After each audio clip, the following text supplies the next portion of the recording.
but not too early. Come on, wake up now. Pour that coffee down your throat hole. It's hot. Now you got a hole in your throat. Oh no, just call your boss. Take the crust from out your eyes. So tasty, not a coffee. Good morning, you knuckleheads. Happy Thursday to you both. Hello. Hola. Guess what? For the first time in Tasty history, it is Bring Your Child to Work Day. Wow. Never thought I'd see this day. Because Tom is not here. Like we have Never thought I'd see this we day. have good insurance, but not enough for the trauma that those kids would have endured. Like, can you just imagine Tom just asking a kid, "What's wrong with you? What do you do?" What do you mean you don't like pierogies? What do you do here? Yeah, what do you do? You work here? Right. Wow. But I'm so excited. I have to give major props to Tori and Alyssa. Like there's programming, there is a schedule, they have decorated. There's like little mini swag bags. What have we become? So cute. There's like a little banner. It says, "Welcome kids of Tasty Trade." I think it should say, "Welcome Tasty Kids." I still think my idea for that little skit would be. Oh yeah, we're gonna do it. Yeah. We're gonna do it. Don't give away don't blow up your spot. But I had some thoughts. Oh, okay. I don't know this. but there's a lot of young kids today, so like a lot of like 5 and No under. place for kids in the workforce right here. I mean, they should be. Oh, we're gonna send them all to your desk. With Trying their to find me. sticky- their Oh, no, not my sticky little bathroom. hands. Yeah, with their That's sticky my little bathroom. hands. You see, that's mean. What are you doing pre-market here? I'm getting a little long delta in silver. Hi ho, Hi ho, silver. hi ho, Silver. Yo, Silver. Why not? You know. Sure, why not? Sorry. But I did have to have a talk with Nick and Gus. I was like, please take the Zins off of your desk. Did I not? Hey, you bring your kids here. You assume responsibility. I'm not changing my ways. You're like, okay, kids, here's how you hit a parlay. Yeah. All right, listen up, kids. When you want to make sure you have 2% exposure here. Did you hit a hard 8 in this situation? Let me teach you about blackjack. Yeah, that would be good. Like if they could roam around the office and go to like each. They are. That's what I'm. That's. Oh, they are. You didn't read that. I didn't get that. So they're going to Like, come to everybody's section. And so give me your spiel. How do you explain to a child what you do? stay as long as you can. Like from Tommy Boy, Billy Madison. Yeah, Billy Madison. Yeah. Stay as long as you can. That's what I'm going to tell them. Okay. That's what I'm going to tell them. Okay. No, I don't know. I don't know how young are we talking? I mean, Talking like Tracy and Jessica, their kids are like 3 and 4, oh God, 5. All right. I'm gonna tell them don't eat the cherries. Thomas is on the bringing wall. little Thomas. Okay, Thomas Jr. Yeah, Thomas Jr. I'm gonna tell them to not eat those cherries on the wall. That's what I'm gonna tell them. Public service announcement. Yeah, Good. Yeah. Although it was funny, I asked Kai, because Kai was in here talking to you about research segment, and I'm like, Kai, where are your kids? And he was like, I don't know. What do I look like? I'm like, Kai. And he's like, why? And I'm like, Kai, it's Bring Your Kid to Work Day. Oh, James says his son is back here today, too. Oh, James, I want to meet your son. I'm going to walk around with candy and just test them. Would you like some candy, little boy? Would you like some candy, little boy? Fail. Fail! I'll make it weird. To walk around with a sign that said I failed. No, but I'm so like I put on my cupcake dress for the kids today. Like I'm wearing all my friendship bracelets. Like I'm so excited. Very nice. Yeah. Very nice. How do you not like kids? I love kids. I mean, I like That's that like I can. 64 of I them. just don't love other people's kids. Right, I like that I can give them back at the end of the day. But Yeah. I'm super excited about it. But follow our socials today, so hopefully we'll be posting some funny content. Yes.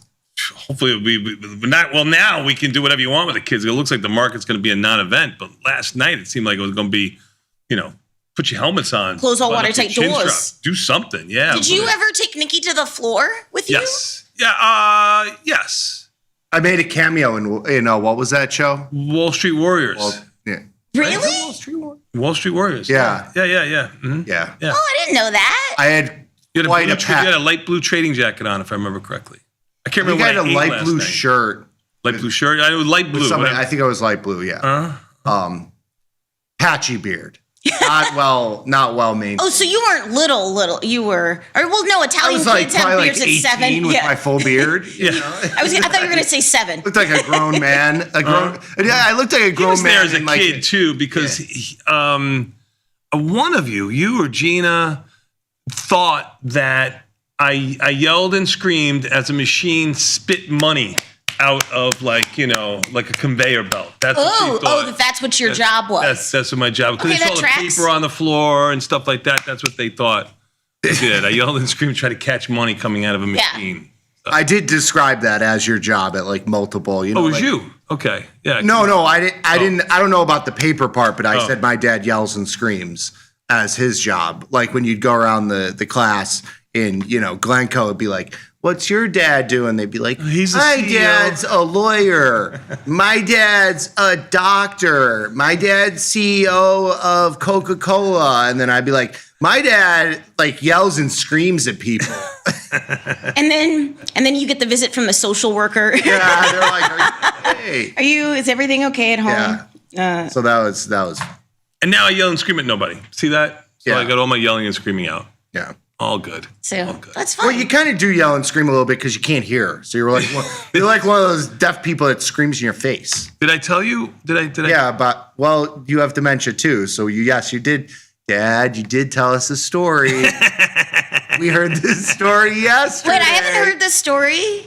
Okay. See, I didn't. Well, you told it with. After Vanetta was gone. Do you remember who you talked to when you told that story? I've told so many Come people on, the story. think real hard, Dad.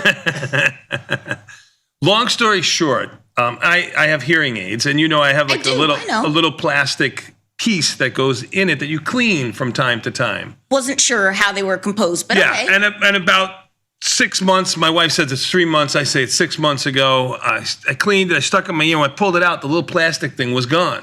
So I thought maybe it fell on the floor. Oh, that happened to me. It got stuck in my ear canal. Well, when you told your story about you having something, I had to go to urgent care. I went to urgent care. Oh no! This week, yesterday, the day before, or whatever it was, because it wasn't bothering me. Like it wasn't. Oh, bothering it was me, bothering me. But I could feel like I wasn't hearing well, and if I cleaned my ear, I could feel like it just like. But my wife said it was my imagination because it should have hurt me. Yeah. It hurt you. Yeah.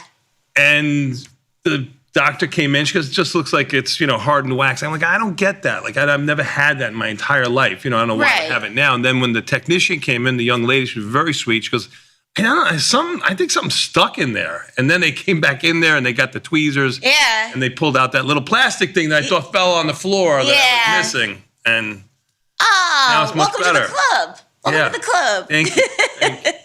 Thank you. So I feel better now.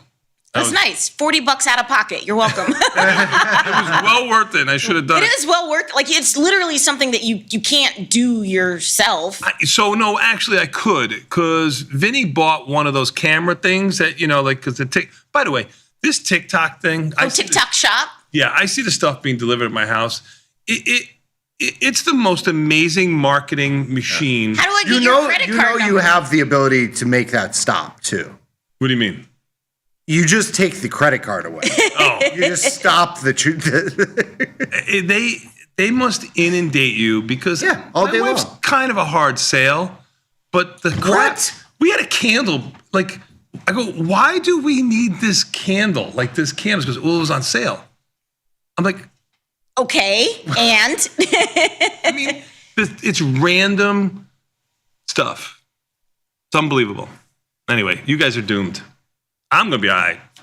You guys. Well, yeah, because you have our Social Security. I'll be spending it. Of course, you'll be fine. Of course, you'll be fine. Me and Nikki will be doing DoorDash into our 70s. And I know it's a marketing machine that's unbelievable because now your Uncle Barry is having a debate with one of his other friends because we're all of age of when we can take Social Security. And Barry's going to choose to take it later in his 70s. And this guy's taking it now in his 60s. And they're having this huge debate. And I couldn't understand why they're having this debate. I don't know, decide what you want to do. I'm getting now, because I was your phone is always listening to you. Sure. I'm now getting the ads that are showing you why you should take your Social Security at 62 or 64 because over time you have the money now, but they want you to invest it. And then that grows, not assuming that it's not. This is riveting. Yeah, you do something with it. You'll get there. You'll get there someday, and this will become a topic that you'll want to know. No, the best part about it is these, you know.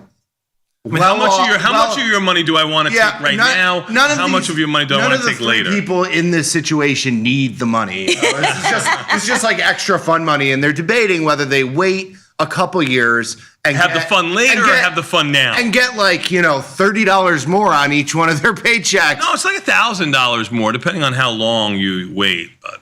It's of your money, which is very nice. Thank you both, by the way. Okay. Yeah, you're welcome. Thank you. Appreciate it. Been working since I was 13, and for what? Nothing. We all gave in. Nothing.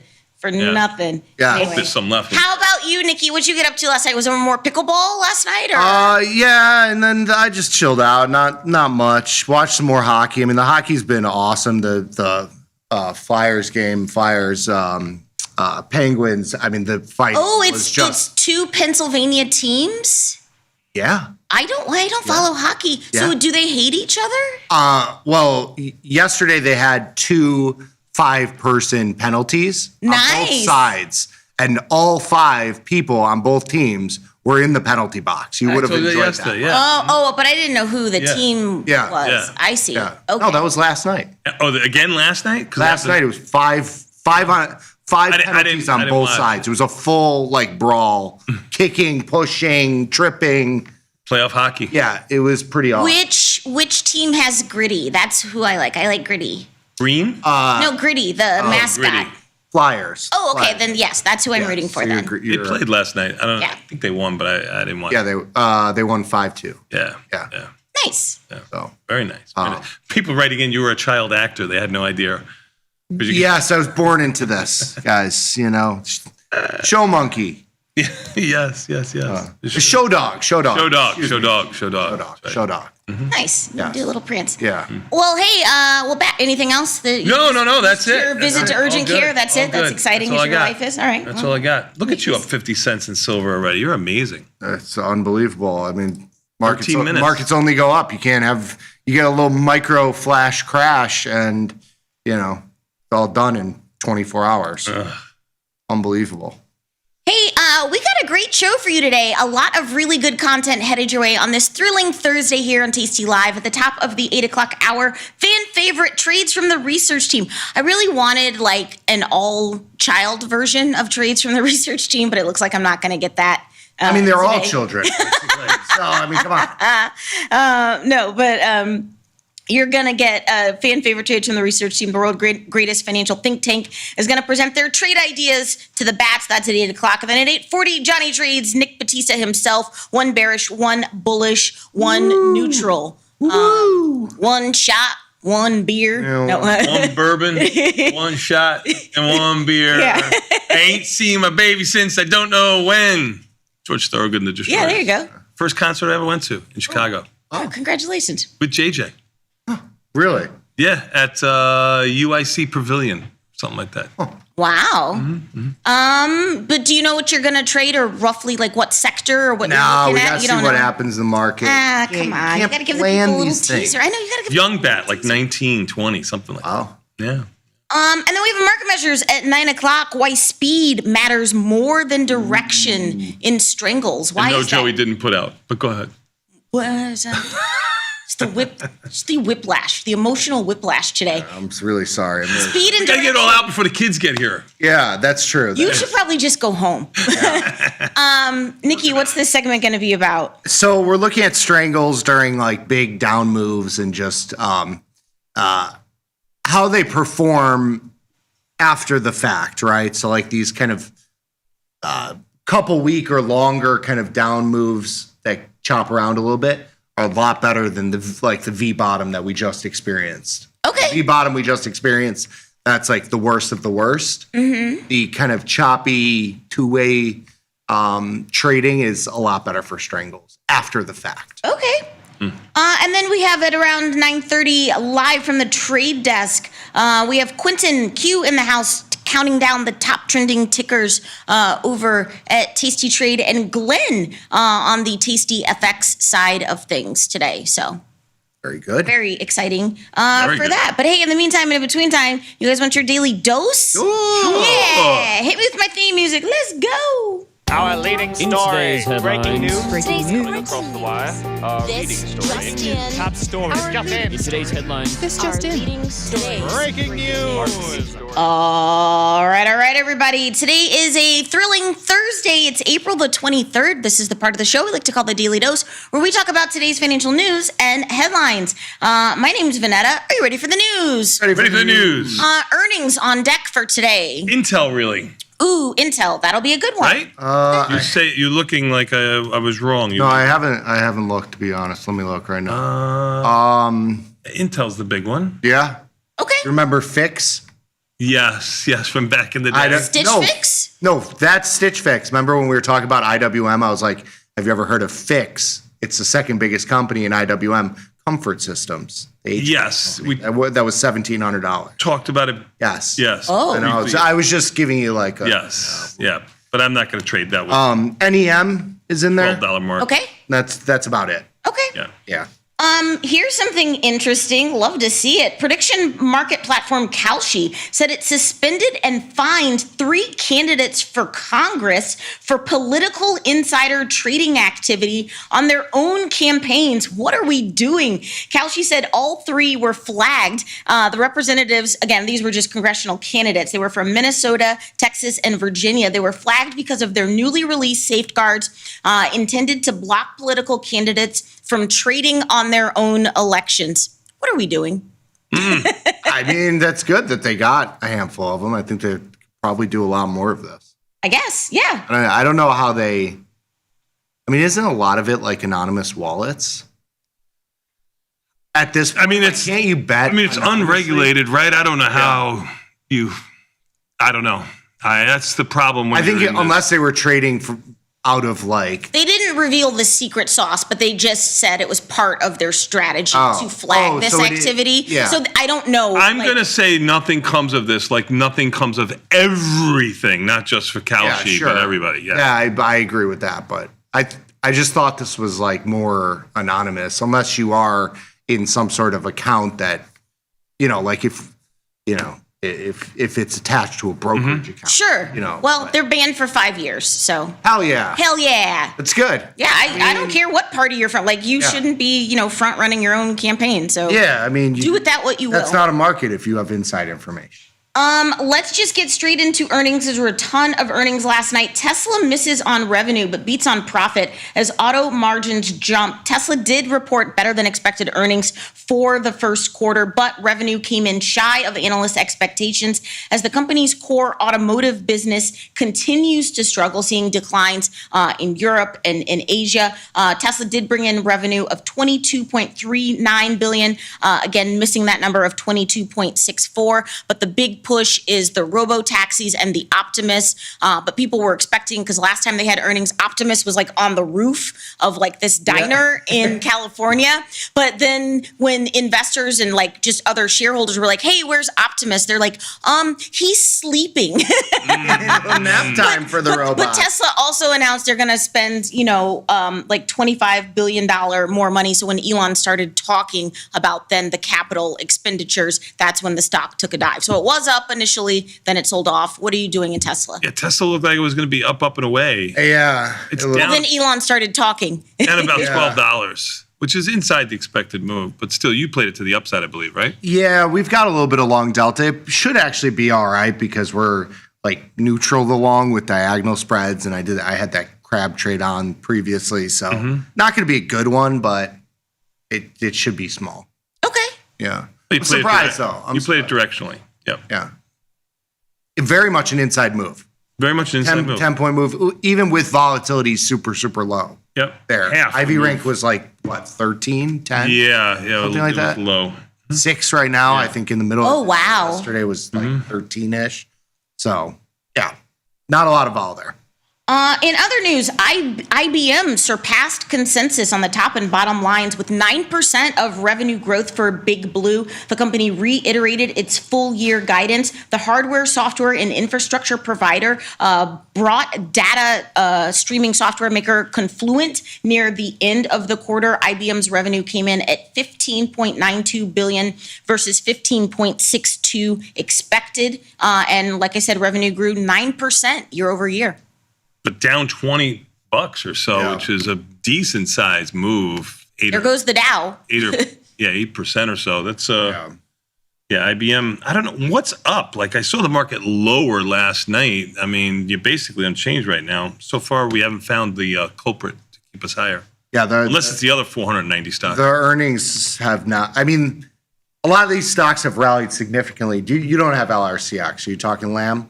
No. Lam Research is another one we had a trade on. And it's in the chip space. And, the stock has rallied over the last 2 weeks. Let's call it from 220 to 265, where it's sitting right now. It's unchanged. And it had earnings after the close yesterday. It blows out earnings, printing money. It's in the chip space. There's too much demand. They can't make enough. It's going to go on forever. And the stock's basically unchanged. I mean, the stock had a 20% rally in the last 2 weeks. Oh, wow. It had almost a $20 expected move. It's actually completely unchanged. Yeah, those sort of stocks are having kind of inside / non-movements. And then the stuff that is caught up in the SaaS apocalypse is getting murdered on earnings. ServiceNow. Give me 2 seconds. Can you put up my next slide? Yeah. I don't know. We do this. I know, but I want your insight. But just like ServiceNow. There you go, ServiceNow. There you go. Like I was like, I got you. So ServiceNow beat Wall Street first quarter earnings and expectations, and they upped their fiscal year guidance. They brought in revenue of $3.77 billion versus $3.74. Revenue for the quarter grew 22% year over year. Street hated it. Hated it. $90. It's down 13. I saw it under 90 earlier too, which is this is a stock that's been beaten to crap. Yeah. Yeah. It doesn't portend good things for the market when you've got, kind of a unbelievable outperformance from the semiconductor space. It's like how much higher do they go? And then you have these stocks that can't stop going down. So I don't know. Be interesting. The company said in its release that subscription revenue growth during the quarter saw an approximately 75 basis point headwind from delayed closings of several large on-premise deals in the Middle East. So, ruh-roh. In other news, this is crazy. Broadcom just became the 6th company in the U.S. to achieve this feat. What is this feat? $1 trillion company. What do you think, Bat? Ooh, that's a really good guess. Yeah, only the 6th. I don't know. I don't know. Over 2 trillion. So there's AVGO's over 2 now? Yeah, that's what I'm talking about. That's why this is a story. Yeah. So the announcement of Google's TPUs, which I'll get to in a second, that drove Broadcom stock into record territory. And so the market cap passed 2 trillion yesterday, making it only the 6th in US history. It joins Nvidia, Alphabet, Microsoft, Amazon, and Apple. And Broadcom worth 2T. T. That's unbelievable. That is unbelievable. I remember when we were talking about it being added as a $1 trillion company. It was AVGO and Eli Lilly were like right around the $1 trillion mark at that point, like kind of like, I don't know, October-ish of last year. I think it was kind of when it was. And now it's doubled. So why not? Easy peasy. Yeah, it's just print $1 trillion in market cap. There you go. This is wild. I mean, when are Broadcom's earnings? They are. That's a good question. You're gonna have to look. I lost my mouse. Like I can't change anything on my computers. Did it get unplugged or something? No, it's moving. Are you okay? But it's not working. And you look down and you can't in my see it? 60s. Oh, I mean, it's moving. But it's that not, why you I got- can't answer an email. Is that why you tried to get a little bit skinnier so you could see it a little bit? You gain an inch for every 10 pounds. You would think this thing would be like 2 feet by There now. are children here. There are children here. This thing should be like 2 feet by now. James, I'm so sorry. I can't answer. I'm sorry. I can't answer you. I can't chat the 4th team. is the projected earnings. Oh, that's a lot of runway then. Yeah. So you could do something in Broadcom because it's not going to hit May expiration. Yeah. Not till June. So Yeah, we can take a look at that one. okay. Yeah. Also in Google News, Google yesterday unveiled new chips for AI training and inference. In a latest shot at Insufferable. NVIDIA. No, I know, inference. Google is dedicating a chip to running AI models. Again, this is the Google TPU as we've been talking about. Amazon is pursuing a similar strategy, but Google's new chip comes with ample static RAM, like a forthcoming chip from NVIDIA. Again, news sent Broadcom higher yesterday and some of the other chippies higher yesterday. But what are you doing in Google? I actually don't have a position on currently, and maybe look at something here today. I mean, Google's been super, super strong. It's back to, just off of all-time highs. Definitely an interesting one here. 65 IV rank. I think earnings Oh, wow. are next week or 2 weeks from now. Yeah, next week. April. I can't 29th. tell you. You can't tell me because I'm almost done, and then your we'll thingy get isn't working. tech support in Moving, here. but it's not working. Did you try unplugging? I'm it, restarting plugging it back everything. in? Okay. Now I'm blank. That's fine. All you have to do is just pay attention. I know that's going to be hard. It You can't really- be distracted by whatever you're doing over Right, there. you don't really- want to know what. I don't want to distracting know. him. I don't want to know. Micron is pushing Congress to pass legislation that would put new export restrictions on equipment its Chinese competitors use to make their chips. Micron wants to take a bat to the knees of Chinese competitors, and they want the help of Congress. I U.S. took $2 out of Micron Strangle last week. Okay. Oh my God. After how does taking about Daddy $5 worth of heat to begin with. Micron has my number, but I wasn't going to I mean, it's a mover. It is a mover. It is a mover. Did they have their earnings? I don't believe so. Well, they were late in the last earnings. Oh, I see. Which Okay. I think was in like January or He doesn't have his. yeah. So they don't have anything on the docket. I see June 29th might be Oh, okay. is projected. Okay. So lots to do in Micron. They're usually one of the later ones as well. So high volatility stocks at 480 right now. It's down like $6 or $7. I got a little short delta in EWY, which is a South Korea. ETF, where some of their SK Hynix and They did have Samsung. earnings. SK Hynix did have earnings. yes, Yeah. and so I got some short delta there, so that should work. Okay. So maybe you put on a position in Micron again because Ivy's high. They Option trades today, 5 days a week now. You can't get enough of it. I heard you, so now you got me working every day. yeah, there you go. I think I might be back. Oh wow! Look, Hey, you fixed it. back, baby. Reboot, baby, reboot. Oh my God! I gotta tell you something. Reboot is the greatest thing in the entire world. It gets rid of all of the bad things that you clicked on in one little click. That's not how that I've been works. telling you people to do that for 10 freaking You years. can't use you people against me. IT would like to have a word with you. Intel is on deck I don't to need them report anymore. All I gotta earnings. do is reboot. Intel is on deck to report earnings after the bell today, and they announced they've landed Tesla as its first major customer for 14A chip technology. CEO Elon Musk said during Tesla earnings yesterday that the EV maker plans to use Intel's next generation 14A manufacturing process to make chips at its TerraFab project. So Tesla had earnings last night. Intel has earnings this evening. What are you doing in Intel? I mean, Intel seems like It's gone straight up. I mean, it was weaker yesterday in a market that was straight up. yeah, but it almost seems like the point you were making a minute ago. Like these stocks go up $30, $40, $50. Here's one that's gone up $25 in the last, Which is 50%. which is 50%. In the last month or so, it's almost like no matter what the numbers are, it seems like the upside has a ceiling to Yeah. it. Maybe it doesn't go down huge, but maybe the upside has a ceiling to it. No applause. Very nice. You made a full buck on your silver. That's a good one in 30 minutes. I was looking at 50 cents in 13 minutes. You took $1 in 30. You gotta have some conviction, you gotta have some little cojones. All right. You're right. Sorry I know we have children here. I'm sorry. Oh God, there That's too. why you don't have children here.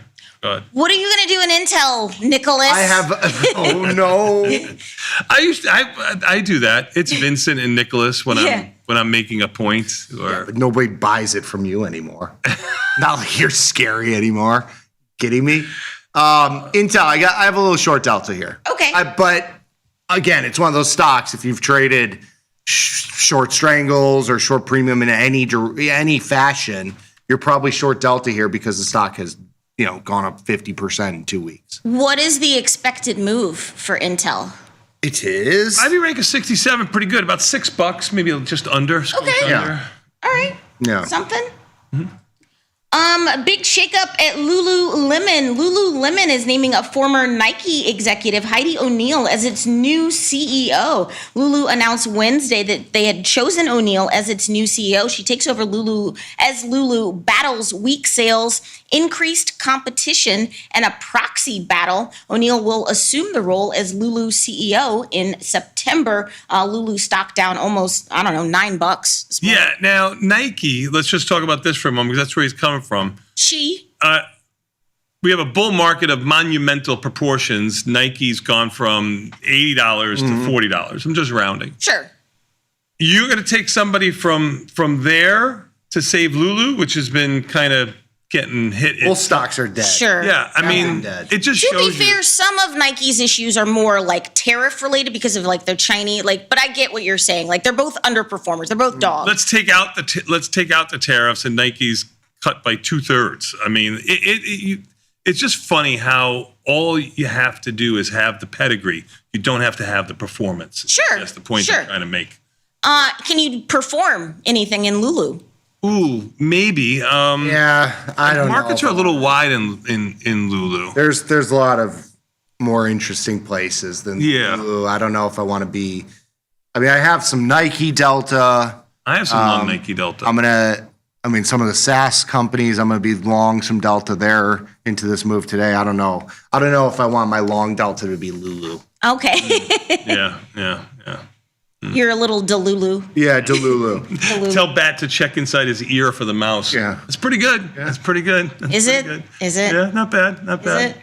Hey, finally today for my viral video of the day. I am super excited about this. I was like, I gotta find a kid-safe video, and I did. A robot created by Sony's AI research unit called ACE has attained expert-level performance in ping pong. I don't know if you've seen this video, but I love his little face, and they had to slow this down. This is very impressive. Look at Ace go. Watch this. Hopefully, if you can play it, maybe there we go. So they slowed this down, so it's 10x slower. And so you're like, okay, that's cool. That's not super impressive, but okay. And then it's just like a robot arm. He's calculating things. But wait till they go full speed. That's impressive. Wow. Oh, they got the robot. Oh, the robot must be pissed now. Robot's like, okay, game on, human. You have brought dishonor upon my family. Yeah. Humanoid. Yeah. That's pretty cool. I know. Awesome. I don't know if we And still scary all at the same I don't know time. if we still have the video of you and Tom playing ping pong. Looks much like Who that. won that? Tom, I believe. Yeah, it was. Yeah. It didn't need to be slowed down at all. No, definitely not. He's got old age and trickery on me. All right. Yeah. Well, Bat, what's coming up next? We're going to take a quick 90-second break and come back. We got more Tasty Live after this with, we take a look back at yesterday, got confirmed at 7. We got a lot of stuff. We'll be back in 90 seconds. Tasty Live.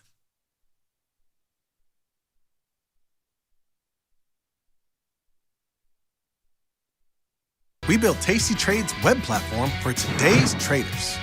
See it, click it, trade it. Research with fundamentals, endless forecasts, and more. Drill into data, find opportunity, and track the action with hundreds of indicators.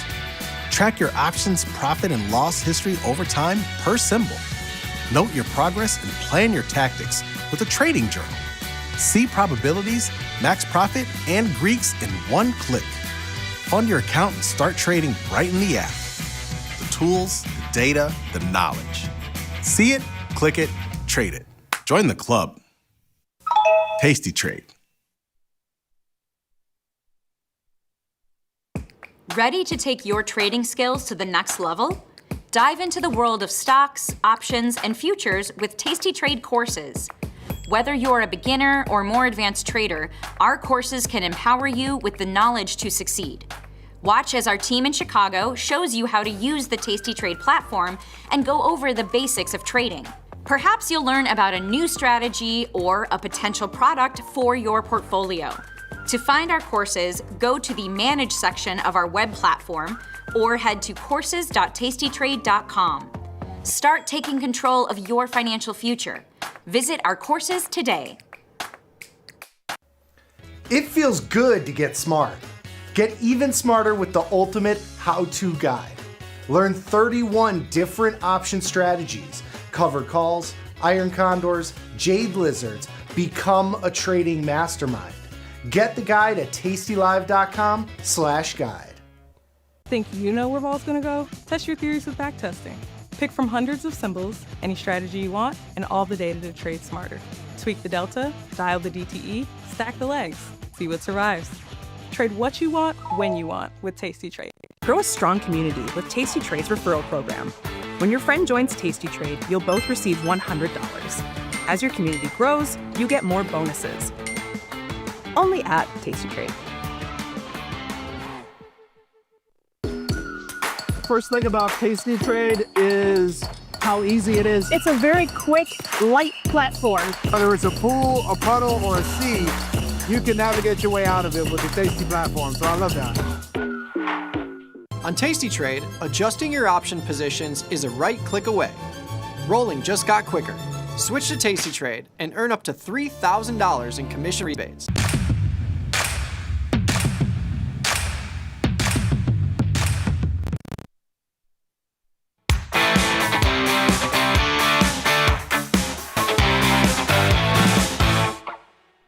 Nicky, we are back, son, and you know what that means. Time for a little bit more Tasty Live with, a little Tasty Extra. Look back at yesterday. We should have made the slides for a look back at last night, because last night we had more action, if not equal to more action. It was interesting. I texted Vecchio, and I'll tell you what I told him. I go, I probably can't read the exact words because there's children in the office. But I said, what was that? Flash crash, oil spiked to 97. He said, good question. I'm watching a blanking hummingbird documentary with my daughter. And I said, you're supposed to be my source, Vecchio. You're looking for the validation of what caused it. And it was probably some... But he has some antenna that because normally when this happens, he'll text me first. He has this dee, dee, dee, dee, antenna type radar that gives him that inside information. But I found it. It was some third tier news agency that reported that bombs were going off in Iran, and it was really just an air defense test. Ah, gotcha. And the market went down 60, 70 handles in that. Yeah. With oil spiking in 97, 98, 99, just under 100 there. And then it was reversed within minutes, 10 minutes later. 5 minutes, not even 10 minutes. Yeah. I did scalp out of some of my... I saw you bought some NASDAQ. I bought back the NASDAQ and some of my E-minis. I think I did them pretty good. 150 handles lower, and NASDAQ's down 50 right now. Yeah. Yeah. It was a big move. But you only make that play if you had short NASDAQ going in. I don't think you watch the market down, 200 handles on NASDAQ and say, I'm going to try to nibble on the long side here. Yeah. You have to have existing positions. Yeah, no, I think Good job. Yeah. It was not. I was not looking at. I mean, vol was Now silver this morning, regular hours. You're looking at the overall market itself, and you say I'm going to take a shot. It's 50-50 on directional. Yeah. But last night, if you would have saw silver down $2. Well, I did see silver and gold were both down. Silver you didn't do anything in there because you had no position relative on the future side. Yes, That's the point 100%, I'm trying to make. 100%. You can act or react to what's going on when you have an existing position. It's hard to initiate an existing position when markets are limited. And the thinking on silver today was that you had relative strength in gold, which gold was down. I think it got down. It says gold low 4,700. Did I see? Yeah, yesterday, like from the open, 4,700. I thought it was a little bit lower than. It might have been a little lower than that yesterday. I don't know. But it was very, very weak. It basically rallied all the way back. It was actually green into the 10-minute rally. So like when we had the dip, it went down about 50 points, 50, 60 handles. Or maybe even more because it was up like 20 or 30 at one point. The high was 47.71, so it was up about 20, drops about 70, and then rallies back and was up like 85. So it's like it was up V bottom to new highs, and so it was relatively strong. And the market has basically bounced all the way back, and then silver was sitting there at kind of where it was yesterday. So I figured if I'm looking at anything to get long here, silver was the weakest of the group, and it just happened to work. And it happened to be near its lows, too, which makes it a little bit easier to make that pull. I wish I held. I missed 20 more cents. I'm joking. You're okay. Good job. Good job out of you. Thanks. The S&P's down 14. That's not telling you the whole story, as Nick just explained, but let's take a look. But I will say, it does, and I texted Vecchio this, too, and I was did the middle of my sentence get in the so sorry for you. I'm in the front of yours? Go ahead. I will say, and he's changed a little bit too. Vecchio? Which is good to see. He's been twisted in the wind. Well, I told him, afterwards I sent him fake news. Because I sent him the tweet that said the bombs were going off. And then I said, no, sorry, fake news with the gif. But then I told him, I was like, I guess it says a lot about what would happen if we start dropping bombs. Yeah, again. So you're extrapolating at. Yeah, this was. If this gets escalated, it looks like oil has its. The market going down 60 handles is. No, but it was very quick. Yes, I get it. It was very quick. And then he, he's back. My Vecchio is back. He said, but then we'll just buy that dippy. Oh, there you go. I said, that's my guy. That's my guy. So. We'll see. Well, I put on a short Russell trade yesterday for my option trades today because I thought the Russell had gone way, way, way too far. And Russell was weakest of the group yesterday. It's actually up small this morning. Oh, my God. Josh, my God. Riveting? What do you mean? That's a good text chain. GFY to you. Let's get to the slides here. Do a little, April 22nd, taking a look at yesterday. Yes. And the daily returns. Yeah, it was kind of a crazy day yesterday. Not expecting it to be. It was a very strong day yesterday. Yeah. I thought we'd Slide get a one, little bit please. of something. A little bit of something to the downside. There we go. Across the board, about a 1% rally at NASDAQ and the E-minis, the strongest of the group.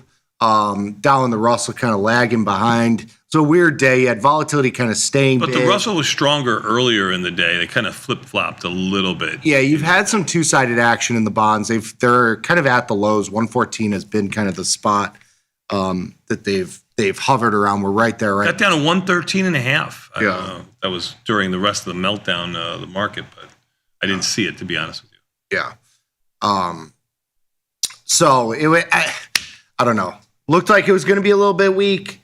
You had a little bit of a sell-off, and they bought that dip. We were looking at 7,100 on Tuesday.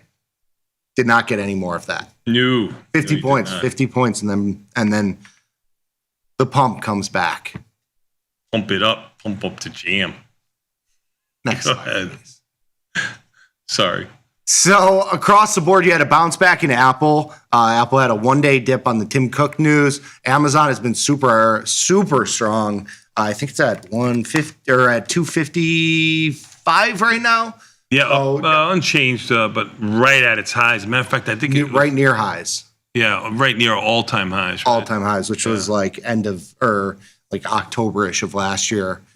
Google has been strong. It's just a skosh off highs. Microsoft has been super, super strong. It's going to probably take it on the chin a little bit today because of the software names just getting smacked a little bit. It's trading at 423, so it's down about $10 here pre-market, but has been very, very strong. NVIDIA has been pinned around 200. Meta had a nice little recovery yesterday, and then Tesla has been relatively strong. It's obviously going to open lower today here after that earnings. Obviously, it looked good right after earnings there. It did look good. It looked like it was going to be a perfect spot for us, but nope. But nope. So when we look at just the sectors themselves, the semiconductors have been the story. I mean, this sector has sucked the wind out of everything. I mean, some of these stocks, the moves are just unbelievable. We talked about AVGO, now a $2 trillion company. It's gone up 100 points in 2 weeks. I mean, a lot of these stocks, and you see a lot of it is news driven. I mean, like a lot of these memory stocks kind of moving on the stuff that are earnings that were reported in the South Korean markets. And then you had some stuff about like ASML yesterday about their kind of fabricators. Stock instantly dropped like $100 and then recovered the whole thing within like 5 minutes. You gotta be quick out there. Yeah, now remember, it's a $1,400 stock, so $100 sounds like a lot, and it is a lot, but it's a 5-7% move relative to the price of the stock, and it was quick. I mean, everything quick down move, but quick back to basically equally unchanged, as quick. Yes, which is, you know, you got to be flexible in this market, and I mean, there's things moving here.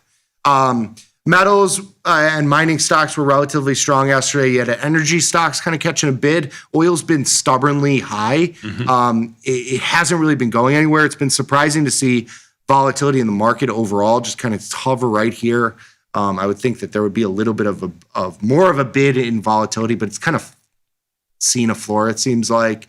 Financials have been choppy. You had healthcare stocks kind of mixed there. You had Amazon taking Eli Lilly's lunch with the GLP-1s. A little bit across, you know, like a little bit of a mixed bag here. A little bit of a mixed bag. On a day that was quite strong. I mean, we were 60 handles higher by the close, I think, right? Weren't we? Mm-hmm. Just about. Yeah. And a nice little bump for you for your SPX trade? Yes, we hit the butterfly twice, which is... We've hit 2 of them. 2 of them, you mean? Yeah. Which was good. Couple I mean, bucks. I think I told you it was $1,500 in possible profit. I think you made 12. Okay. We had those. I'll get it. I'll pull it up here. We had the. My point is, you almost made full boat on it, and there's nothing to do. I did get emails about 71.25, 71.40, and the SPX closed at 71.37. So that's 12. It's just under 12 of the 15 you could have made. Yeah, and we put it on for $2. Right. Yeah. Good job. Yeah, it's good. Very nice. Very nice. And there's nothing. No high fives here. Dude. No. I know, but I got emails about it because people who don't trade SPX. I closed out of the short. So I closed the 71.40, 71.50 call spread for 20 cents 45 minutes before the close. And I just took, it wouldn't have mattered because it would have expired out of the money. So it cost me 20 cents. Right. But that's really all you do with those sort of trades. Like if you put on the butterfly, you take off the risk part. If we were 50 points lower, the butterfly would have been trading at zero. Or 10 cents, nickel, 20 cents, whatever. There's nothing to do there. Right at the money, you can make that decision. Hey, I want to take off the call spread just to make sure if something goofy happens at the end. But you didn't have to do anything because everything's all cash settled. Is the point I'm trying to make. Yeah. No matter what happens, if the options are in the money, it all settles to the price in cash of SPX, and the next day you come in, you have no position. Unlike ETFs that have stock tied to them, you'd have a long or short stock if only half of your spread was in the money or half of it was out of the money, or you didn't get exercised or assigned. Kind of thing. Yeah. Biggest movers to the upside, you had GEV, which reported earnings. Those stocks are on fire. GEV's up another like $10 or $15 today. Energy/infrastructure play. It's another $1,300 stock now, center. or $1,100 stock now. I mean, not good markets in option market. I mean, these things have gone bananas. And it's more of the story with the rest of the stocks here. MU, SanDisk, memory plays going nuts. AMD has been on a face ripper. Yeah. It's trading at 300 and change here. Boeing it was up like 10 or 12 bucks on earnings. Coinbase, MicroStrategy, even like Robinhood having nice days here on the move in crypto. So definitely some of the momentum names here, which does give me a little bit of pause, but it was, there were some movers yesterday for sure. Yep. When we look at the downside here, not an inspiring list, and you would expect this to be the list on a day where the E-minis are up 60 and we're approaching all-time highs. Or did we get all-time highs yesterday? Should have. Close enough. I don't know if we had the all-time friends. Right there, but it's a list that is kind of not very tradable. You have some of the airline stocks. UAL had earnings. The stock opened basically unchanged and then sold off pretty much through the end of the day. Trading at 91 here. I'm short some puts there at 90. But across the board, it's if you're in these, you're missing a lot of opportunity elsewhere. Agreed.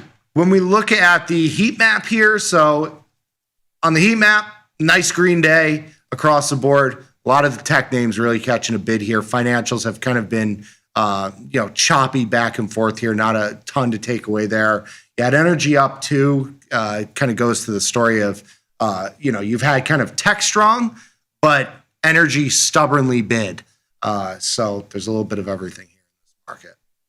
A little bit for everybody. My Taiwanese sources want me to mention that SMCI is down around $3. Supermicro computer has earnings on May 5th, and they want me to talk about DRAM, DRAM. I'm looking at this ETF. I've never traded it. The option markets look horrible in there. You ever traded it? No, well, it just came out like in early part of April. It's a memory-focused ETF. I think you're probably better served just trading SMH, or you can even go into like EWY if you want some of that exposure. But the markets are not great there. It's memory-focused. I think, I don't know the exact makeup. Round Hill Memory ETF. Yeah, but some of it has... like swap shares for some of the South Korean memory stocks that you can't trade publicly. Way too deep in the weeds for me. Swaps, not very liquid, nor are they priced. Well, those stocks will probably have some sort of ADR at some point in the near future, I would expect. But until then, I would just kind of trade SMH or some of the single name memory stocks as well. Perfect. Let's take a quick 90-second break and come back. We got more Tasty Live. We'll get to confirm and send your viewer emails and questions. And if you got some in the chat, if you post us in the chat, I'll go through them. Take a look at those too. Yeah. Beautiful. Somebody yesterday was like, take some questions from the chat. So if you got questions in the chat, trade ideas, questions, whatever, post them in the chat. And we got trades from the research team next. We'll take a quick 90-second break and come back. We got more Tasty Live. Immediately found these messages.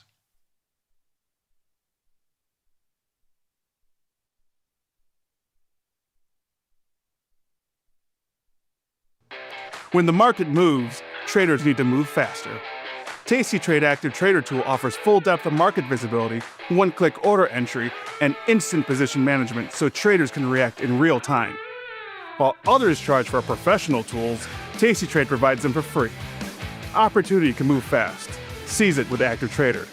Try it now on Tasty Trade.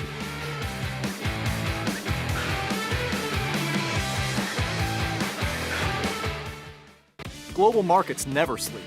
Explore them with Forex on Tasty Trade. Get in on 80+ Forex pairs, 24 hours a day, 5 days a week.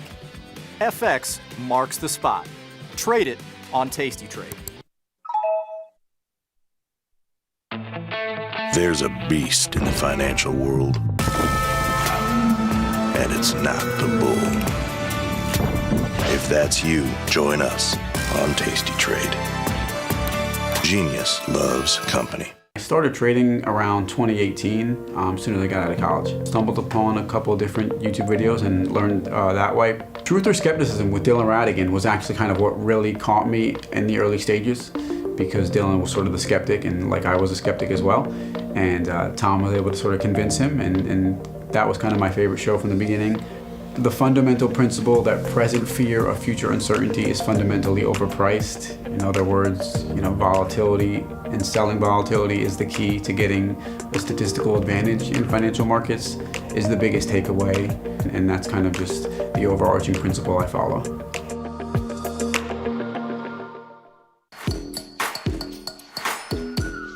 First thing about Tasty Trade is how easy it is. It's a very quick, light platform. It's all on one page.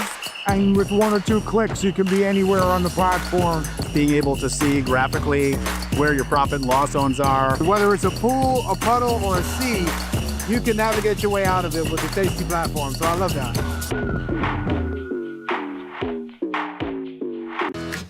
Tasty Trade is now on TradingView. Trade stocks and futures directly on TradingView charts with Tasty Trade's low commissions. Try it out and leave us a review. Diversify your portfolio with stocks, options, futures, crypto, and more. Focus on the markets that matter to you. See the odds before you trade using curve analysis, IV rank, and more tools. Tasty Trade. Download today.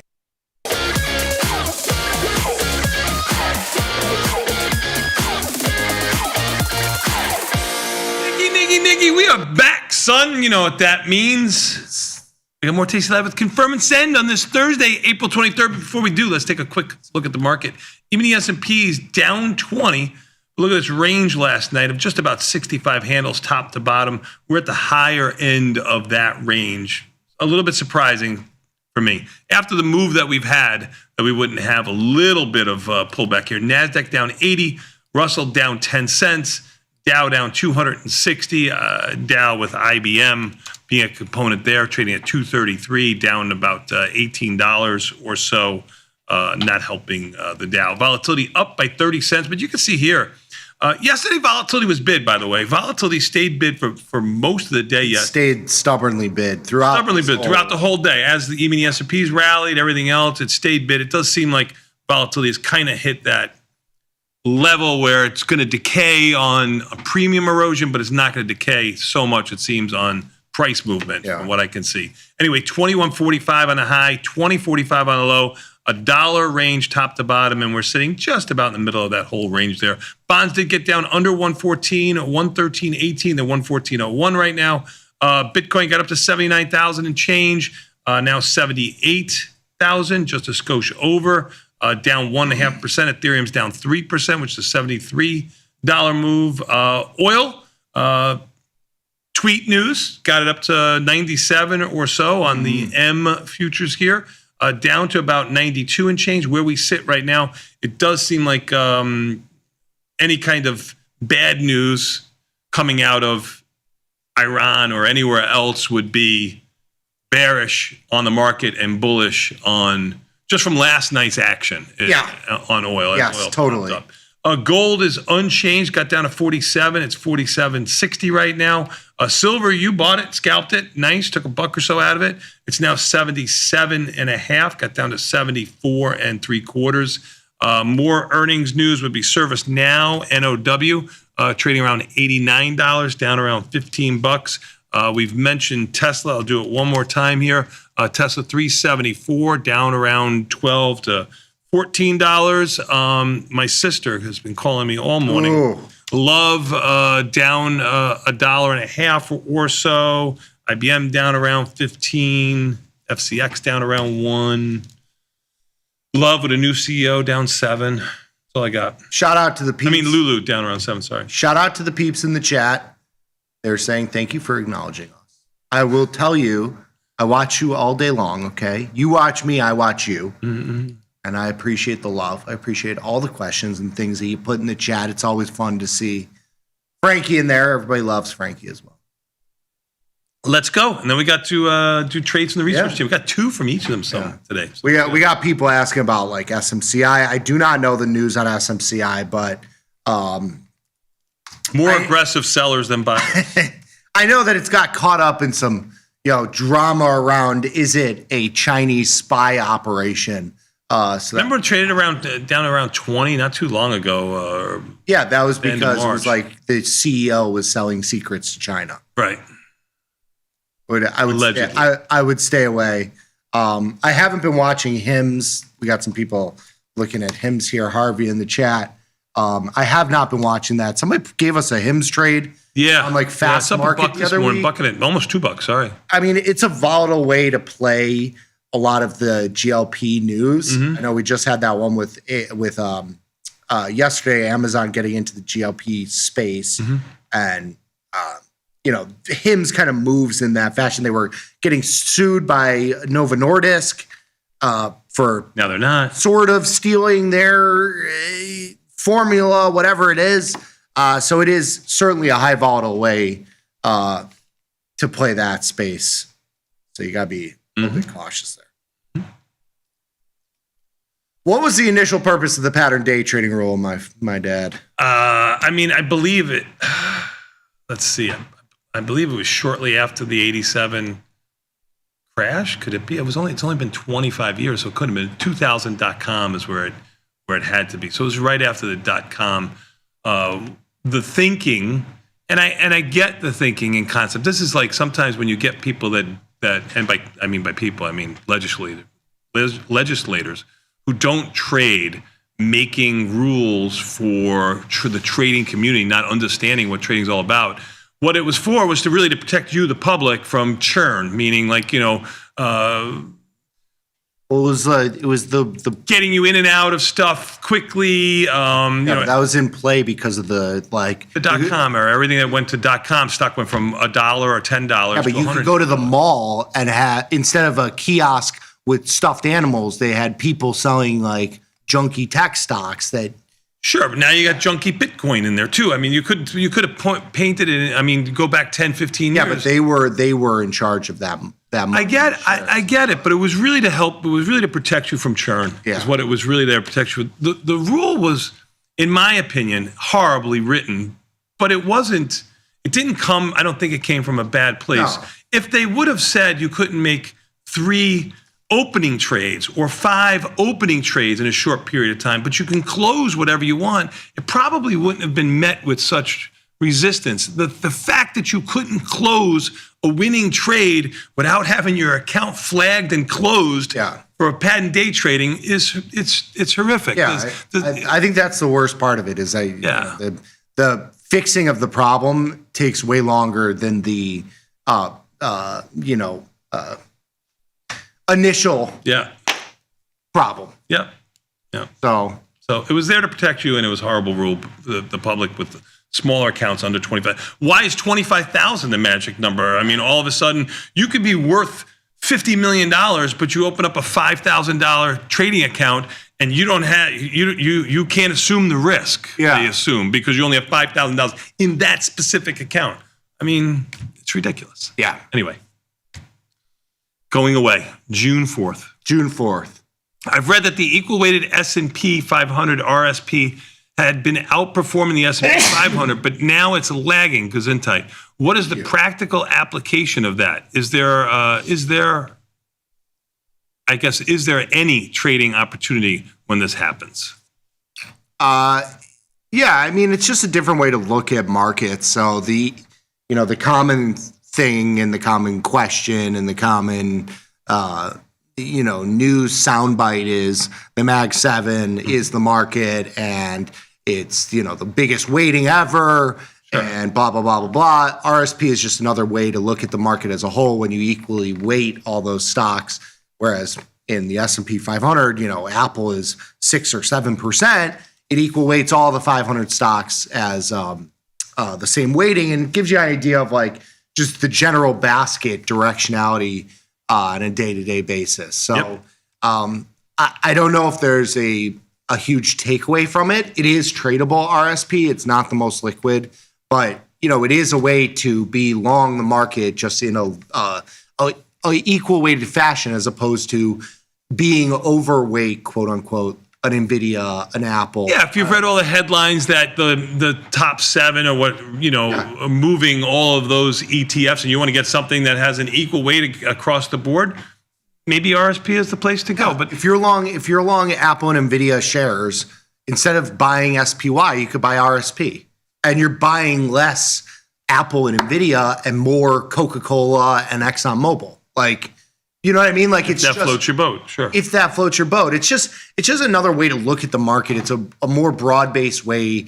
to gauge where the market's at versus the S&P 500, which is heavily weighted towards the biggest companies, which I think is fine. Yeah, it's just a different way to look at it. Yep. Next one, please. Which is a better trade in high volatility, a short strangle or a short straddle? I tend to just be doing strangles, and we had a good segment. Was it yesterday? Maybe 2 days ago. It's all blending together. It was basically about time to. Yeah, it was yesterday. Your out of the money premium is going to move faster relative to the at the money straddle. So the straddle is going to hold its value a lot longer. The out of the money premium. So if you're looking at like trading on a 45-day time frame, closing positions at 21 days, the strangle is more optimal for that sort of trading. Yep. The straddle is going to be more bang for your buck. You're going to have higher max profit. You're going to tend to hold that position a lot longer. Very good. Next one, please. Last one. Yesterday, a lot of the hosts were talking about trading Tesla, but the IVR was only at 13. When it comes to earnings, does IVR not matter? I mean, IVR always matters. If you look at Tesla, it has not had, and it's always one of the top 20, if not the top 5, traded here at Tasty Trade when our representatives come in and give you that list each day at around 9:30 Central Standard Time. It's the most liquid. You probably would lean a little bit more directional like you did in Tesla with the low IV rank there. So I think IVR is definitely comes into play with earnings. But again, you've got the expected move there. That's what you're playing. You know the expected move is going to be smaller because the IV rank is lower. You probably go a little bit directional, which isn't the most optimal way, in my opinion, a 50-50 shot. Yeah. But if you want to trade earnings, you sure do. I think it also tells you got to be smaller in size. Yeah, that's a good point, Positions too. we have on are pretty small relative to Tesla. We didn't have any naked positions on, so it's like getting a little bit smaller when volatility is lower. Let's take a quick 90-second break and come back. We got more Tasty Live. We got trades from the research team coming up next. We'll be back in 90 seconds. Market's basically unchanged. We'll be back in 90 seconds. Tasty Live.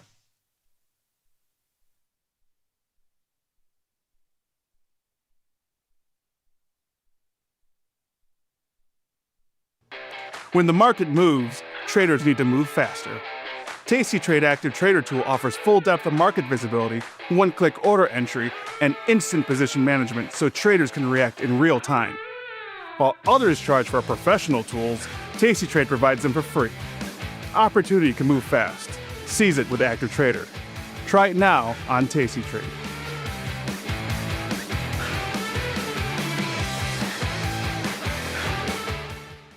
Global markets never sleep. Explore them with Forex on Tasty Trade. Get in on 80+ Forex pairs, 24 hours a day, 5 days a week. FX marks the spot. Trade it on Tasty Trade. There's a beast in the financial world, and it's not the bull. If that's you, join us on Tasty Trade. Genius loves company. I started trading around 2018, as soon as I got out of college. Stumbled upon a couple of different YouTube videos and learned that way. Truth or skepticism with Dylan Radigan was actually kind of what really caught me in the early stages, because Dylan was sort of the skeptic, and like I was a skeptic as well. And Tom was able to sort of convince him, and that was kind of my favorite show from the beginning.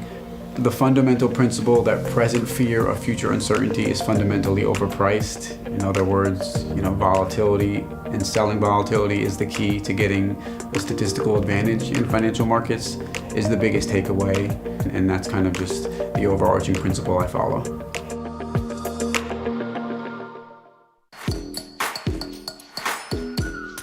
First thing about Tasty Trade is how easy it is. It's a very quick, light platform. It's all on one page. And with 1 or 2 clicks, you can be anywhere on the platform. Being able to see graphically where your profit and loss zones are. Whether it's a pool, a puddle, or a sea, you can navigate your way out of it with the Tasty platform. So I love that. Tasty Trade is now on TradingView. Trade stocks and futures directly on TradingView charts with Tasty Trade's low commissions. Try it out and leave us a review. Diversify your portfolio with stocks, options, futures, crypto, and more. Focus on the markets that matter to you. See the odds before you trade using curve analysis, IV rank, and more tools. Tasty Trade. Download today.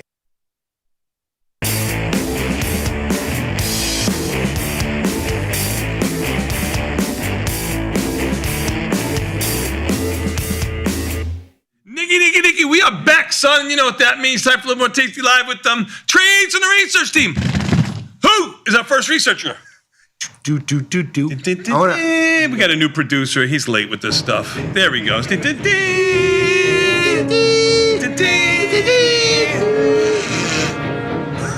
What's up, my man? Did you like that? Yeah, that was a special one. Give you my jaw. We're having a little bit of a moment here. I mean, things are getting off the rails quickly. It's the first actually warm day in April. Maybe that's why. And he's just so going excited. a little crazy. Yeah. After the show, he'll go home. He'll sit in the pool or something. No. They're coming today to just clean the pool. It's the water's good now. It's the setup. But they got to take the leaves out and stuff like that. It's He'll gotta be supervise. heated. It'll be like the hot tub, maybe. Hot tub and the sauna. meme. You know the meme of the old man, cool. like with his hands behind his back, like looking out the window. That sort of thing. I go out there, bring him water. Levels- What's up, my man? Yeah, not much. How are you guys? I'm all right. Everything good with you? Yeah. How's your dad? Market's going higher, so. Is he happy though? I'm not sure. Is he ever happy? He's not happy. That's a very good question. That's what I'm saying. I have no idea. He's the new old-time trader. He's not happy unless he's unhappy. Yeah, you have to. that's Because true. he cries with 2 loaves of bread under his arms. Yeah. Is that what we Your call dad. it? Yes. Yeah. Not happy. He's not happy unless he's unhappy. Yes. Yeah. Think about it. It's like a masochist. Conceptually. You know, like You got, it's like being masochistic. You like That's right. You like it wrong. Yeah, you like the pain. Yeah. Right. Yeah. He's only up 20%. He was up 25%. So he's unhappy. But that's the gambling addiction right there. Okay? Because you have the fear of losing. And he's a lot. going on vacation soon too. Oh, he's semi-retired. Yeah. Man. He's living the good life. You know, he's like doing whatever. Mom's doing the actual. Don't let Vanetta know about his lifestyle. She will ride him. All right, what do you got? You got two trades for us. Yes, exactly. Two. Come on, 8-12. Let's go. Come on, my man. Yeah. Pull it up. Sorry. 2 bullish trades. Because Oh no. So first one is Dell. Oh no. Oh no. You're gonna buy Dell at highs? Oh no. Yeah, exactly. Oh, no. There's a reason for this. Okay. The market keeps going up, and B, they signed an AI deal. Okay, and we all know. They're in the Trump portfolio too. They're funding. And we all the know Trump that companies accounts. sign AI deals. Yeah. They just keep going up forever. So That's why true. we're doing a skewed iron condor. Just in case I'm wrong, I need the downside protection. Okay. Okay. So, I we have I will look. We have $20 wide on the puts and $10 wide on the call. I'm gonna look at Dell. Maybe It's also- like a it's ratio the- spread or something like The 56 days. So Got a lot of you don't have enough. You don't have enough strikes as well on the 56 days. So because there's so much skew already in here. So Oh yeah, you're talking. So in June, just to pull this up so people can see this, at a certain point they'll probably open up $5, maybe even like $2.50 wide strikes here, but above the 200 mark, you have $10 wide spreads. Yeah, but it probably won't be for 20 some odd days. Yeah, you're not going to get them until the May cycle off. rolls off the table. Yeah. So. definitely one of those trades you want to wait a little bit, put into the market when we see what it's doing. But, All right. All right. Because I we've like been, that. I don't know, I've been wrong by doing calls or whatever when the market's at its highs. And why don't we try some puts? I like it.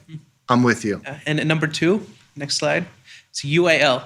This one, there's an actual reason for, obviously, because of the oil prices, fuel prices. Their earnings report was not that good. So, but I feel like there was an overcorrection in the market. So that's why I think it makes a lot more sense to be bullish in here, because considering it's I mean, it's had a 3-day sell-off. It's back to the lower end of its range. I don't hate it. Ivy rank is good at 30. First trade's a yellow trade. Second one's a normal. Yeah, I like First one you mechanics, went rogue, but all right, whatever. Yeah, I think I can probably add some there. I'm short the 90 puts in May, but I can add some June positions there. I think it makes sense. Pretty capital efficient. I mean, you use like, $600, $700, $800 in buying power here, and you're getting $2 in premium. You manage this at 50%, $1-ish. It makes it worth the time. So I like it. All right. I'm gonna put that on my list as well. 2 for 2 in my. You get to live. You get lunch. Good job out of you. Okay. Who is our next researcher?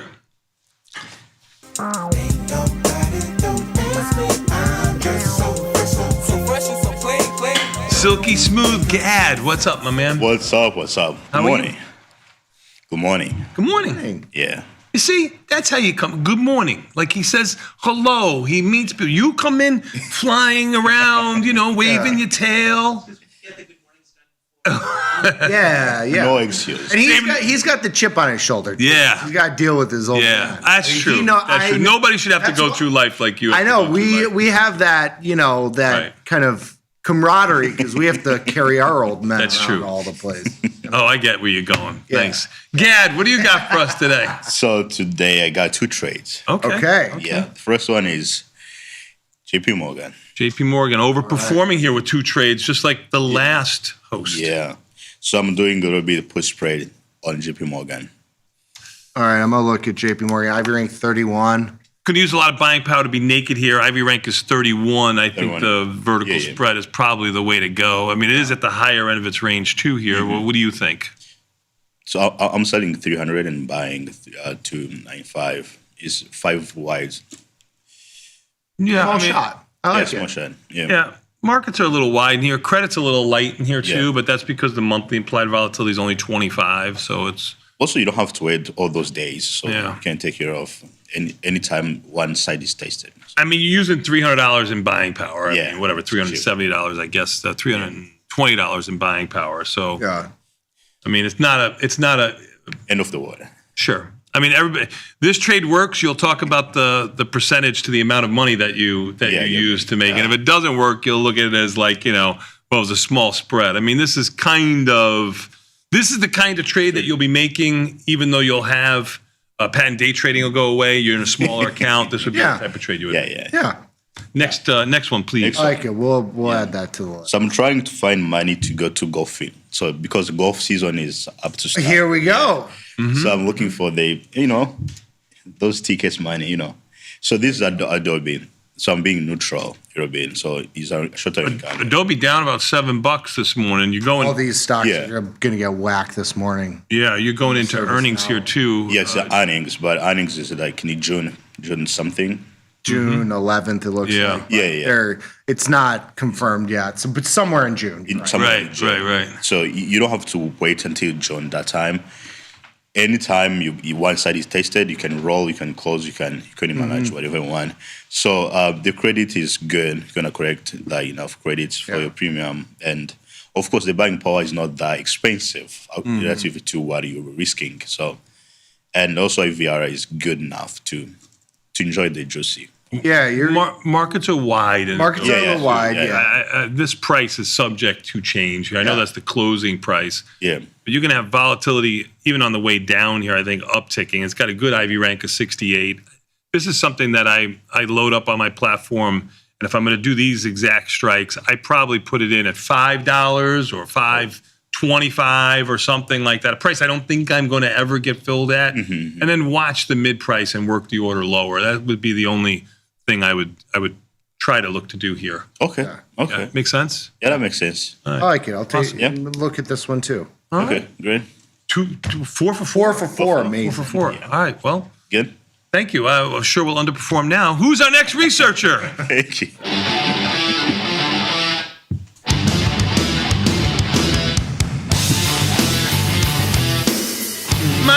how are you, brother? I'm doing okay. How are you? Good. Good morning. Good morning, sir. Good morning. Good morning to you too. Where are your kids? Oh, they're in school. They're in school. Good. Okay, because it is bring your child to work day. Asian kids. That's right. Always school, yeah. And after school. Hey, can you say After that real quick? I school, want to all film you. I'm school. going to send it to my son. Yeah. Who's playing DJ right now? You're right. That's too You're right. funny. He's trying to play hooky, I'm sure. This is around the time he has to leave for school, so he's trying to play hooky, I'm sure. But anyway, good work out of you. That's the competition, that right? sort of thing. Does he? Yeah, right. Yeah. Yeah. Yeah. All right, what do you got for us? I only have one trade, so earnings. You only have one? Yeah. You know what? Underperformer. See, I like that. Everybody else is overperforming, and you're going to say, not me. I don't have to. Good job out of you. The average guy. Yeah, I like it. I like the man of people. That's right, yeah. That's right. Mm-hmm. All right, where are you going? Ooh, look at you. For Intel. Earnings trade, just in case you don't have an idea before market close. So call ratio spread. So expect move is about $5-6. So this is kind of a $10 break-even point, 76 to 77 break-even point. We're able to get a credit by using $3 wide strikes difference, 71, 74. Stock's actually up a little bit, so this 66, right? could trade at 16 cents, maybe a little bit more. It's up 50, 60 cents. So not gonna move that much. In the 1 day options here, with those people playing at home. So if you didn't realize that, it got April 24th, 1 day options. I always look at ratio spreads as like a call ratio spread, the one that you're representing here, as a bearish trade when I'm doing them 45 days out or something like that. And if I'm doing a put ratio spread as a bullish trade, because a put ratio spread is going to have long delta on entry, a call ratio spread is going to have short delta on entry, and this has about 10 or so short deltas here.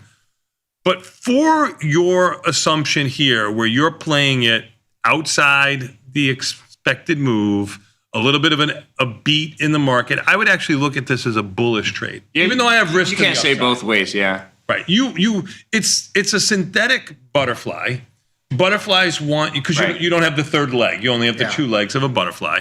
You want a butterfly to go right to your short strike, and it's going to move in the last week of the trade. This is 1 day to go. This is everything that you want in a ratio spread to get to your short strike, but we're afraid to ask. You know what I mean? Like, this is exactly what you would want.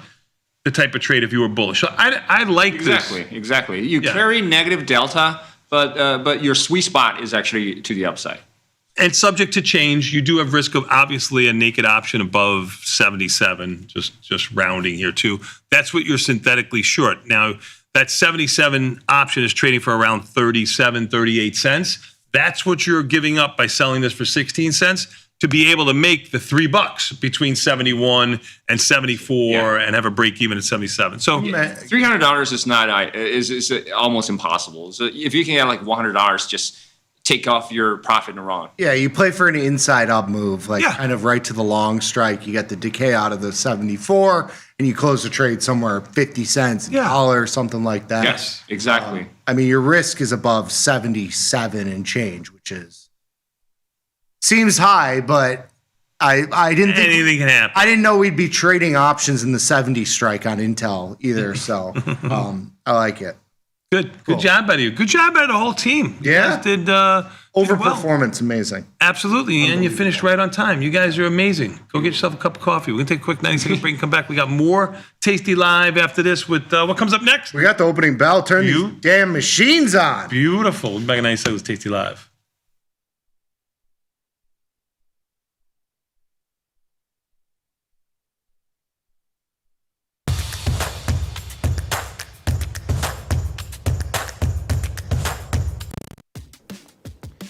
Look who's back testing. Tasty Trade now has options back testing for free. Test your trades with over 10 years of data for the most popular symbols. See how your trades would have performed in the past. Look back at profit and loss and take the guess out of guesswork. Oh, did we mention that it's free? Get back testing at Tasty Trade. Global markets never sleep. Explore them with Forex on Tasty Trade. Get in on 80 plus Forex pairs, 24 hours a day, 5 days a week. FX marks the spot. Trade it on Tasty Trade.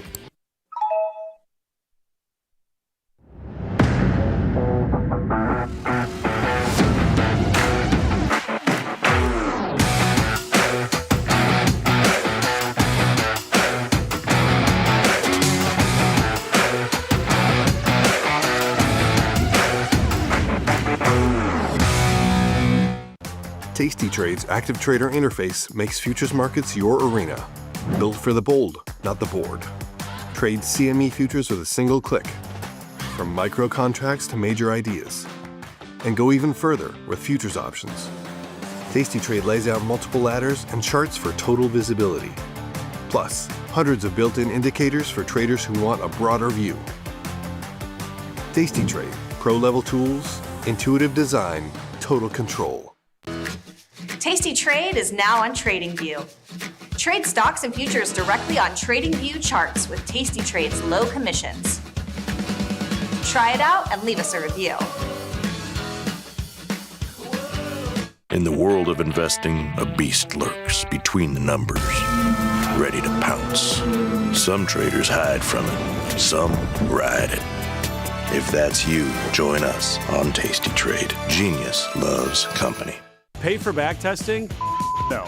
Pick from hundreds of symbols, any strategy you want, and all the data to trade smarter.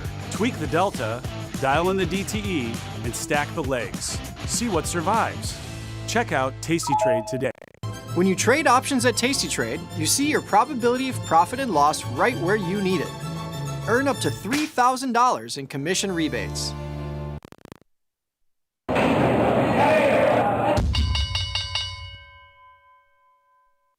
Nicky, we are back, son. And you know what that means? Time for a little bit more Tasty Live. We've got about 2.5, 3 minutes before the market opens here.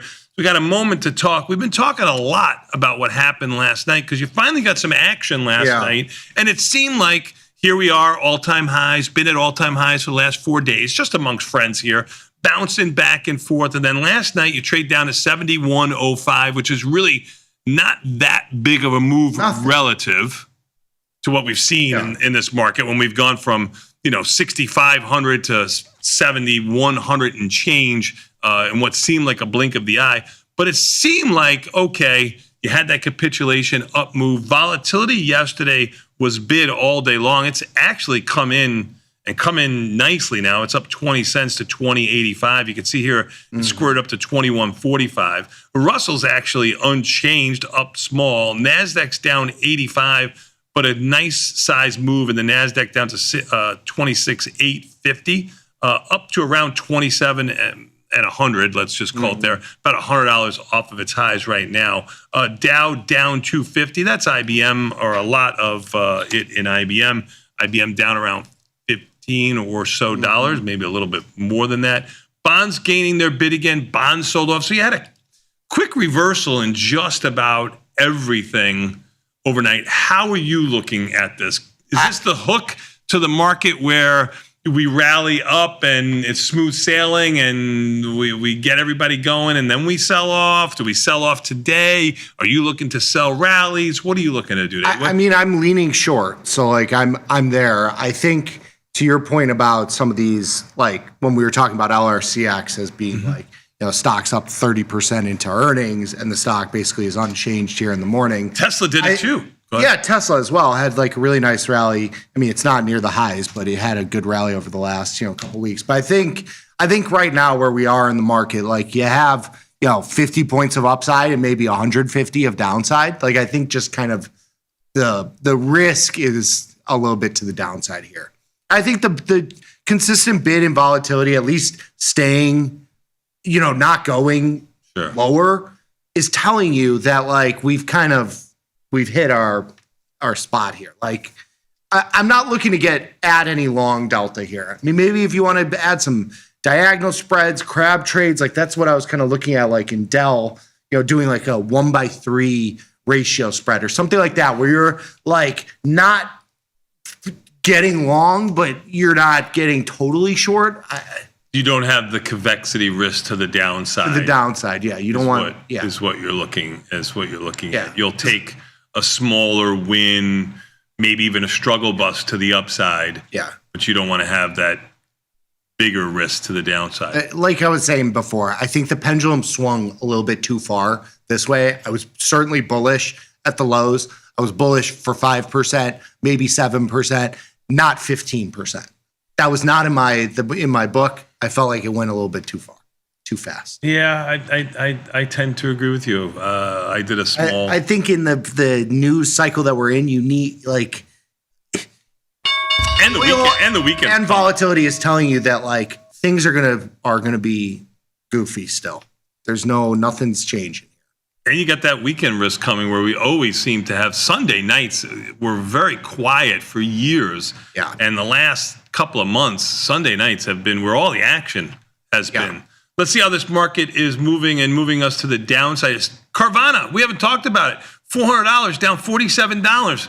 You're Fat City in there with a diagonal spread. You're talking about CAR, which is... I said Carvana. I apologize. CAR, C-A-R. I had the right stock up there. I have a diagonal spread. The markets are very wide there. I'm going to let the market kind of chill. We'll sit here for a little bit, and then we'll... It's lost 50% in the last 24 to 48 hours. Yeah. Had to have helped you. Ivy rank is 100, which means it's about as high as it's been. So volatility's still percolating in there for sure. Yeah, I took off the LRCX trade that we had for what's your assumption yesterday. We did a short call with the put ratio, so essentially a strangle in terms of your risk profile. Mm-hmm. So I just took that one off. We did it $2 and something. Yeah, he took it off for 91 cents. Good job out of you. Good job out of whoever told us about it. Yes. And markets are a little wide in there too, so be careful with your pricing in there too. Just we would never go into the market with anything, but don't go in the market there. Yeah, LRCX for earnings down $3 or $4. Carvana, since I mentioned it by mistake when I was talking about CAR, which is Avis. Carvana down 7. Avis, CAR down 51. IBM down 22. Big move in IBM. Dow only down 130. Crowd down 18. ServiceNow down 15 to 87. Tesla down 13 for earnings. Adobe, I know we were looking at a trade in there, down 14. CRM down 13. Microsoft down 11. Oracle down 8 or 9. MU down around 5. I don't know how SMH is up $4 right now. Like, what component in the semiconductors is up right now? I will take a look at that. Let me see. Let me see. Oh, Texas Instruments. They had earnings. It's up $34. So we have on the market indices section, you can go to some of the sector-specific ETFs. So I pulled up the semiconductor ETF here. You have Texas Instruments up, 14%. That's going to help. Got some of the other ones, NXPI in here. But the rest, it looks like it's 50-50. It's just that you got a couple that are just going bananas to the upside here. More to the upside. You just mentioned it. Texas Instruments up 34. VRT, which was soft yesterday, up 5 today. OKLO, I don't remember talking about that. Earnings coming next month on the 12th, up around $4. That's almost a 7% move there. BE would be up too. It is up around, I would expect BE to be up with OKLO up. It's up $3.60. Intel up $1.70, has earnings today after the close. Surprised by today's move? That's what I'm saying. It's a statement, not a question. Surprised by today's move in the overall market. I want to try and do something in Dell. In Dell? Okay. I kind of like these 1-by-3 type ratio spreads. Yeah, you mentioned it pre-market. Yeah, where you collect a credit that it's capital intensive. It's a capital intensive trade, but you get a credit that makes it worthwhile if the stock doesn't, go chopping towards your long strike here. Like if you do this at 1-by-2 at 12 cents, it's like kissing your sister. Yes, yes, it is. Which, by the way, my sister sent me a text message this morning. She needs to talk to me. Oh boy. Oh God, nobody rough. wants. I've. You get those from your sister. No, but I've said this. I wish I had avoided that situation, and I did not. I'm still very much in that situation. Because you were raised right. Good job out of you. That's why. I gotta hear her saying, nobody helps me. I sold. I was looking at the puts that Shark was looking at. So I put that on it. I'm working an order in Dell, and it's just not as liquid. You got filled in UAL. Yeah, I sold the 80 strike puts in 291. So adding a little bit there, and I just got filled on Dell. I did a 1/3 call ratio spread in May. So I bought the 220, which is like right at the money, and then I sold 3 of the 240s against it. So you're naked 2, but your risk is up at like 250. Yeah, and markets are not good. Are not good. I mean, not they used to be better in Dell when it was a lower price stock. You can see here a buck and a half. So be careful with your pricing. Nick got filled at $1.50. If that helps you, the higher credit you receive, the better off you are. So go in even higher than that and work the order down. You have a lot of time at home, more than we do for placing these trades. So do a little bit better job on price discovery. Wow. I was not expecting to get filled there. Wow. Car, you got filled at an $80 credit on your 400, 500 that you put on. Yeah. I mean, we're right. It's down $65. I mean, this stock's going to be 100 in like 2 days. So I really should have just held this and taken the extra $2,000 more, but it's a nice win in 3 days. You took almost 30 points on it, 26. But it was capital intensive. I mean, the $53 debit is $5,000 to put that trade on. Yeah. Just to hold just to be in that. Yeah, but you made 50% of the 50% of the buying power that you used, and about a quarter of the profit that you could have had.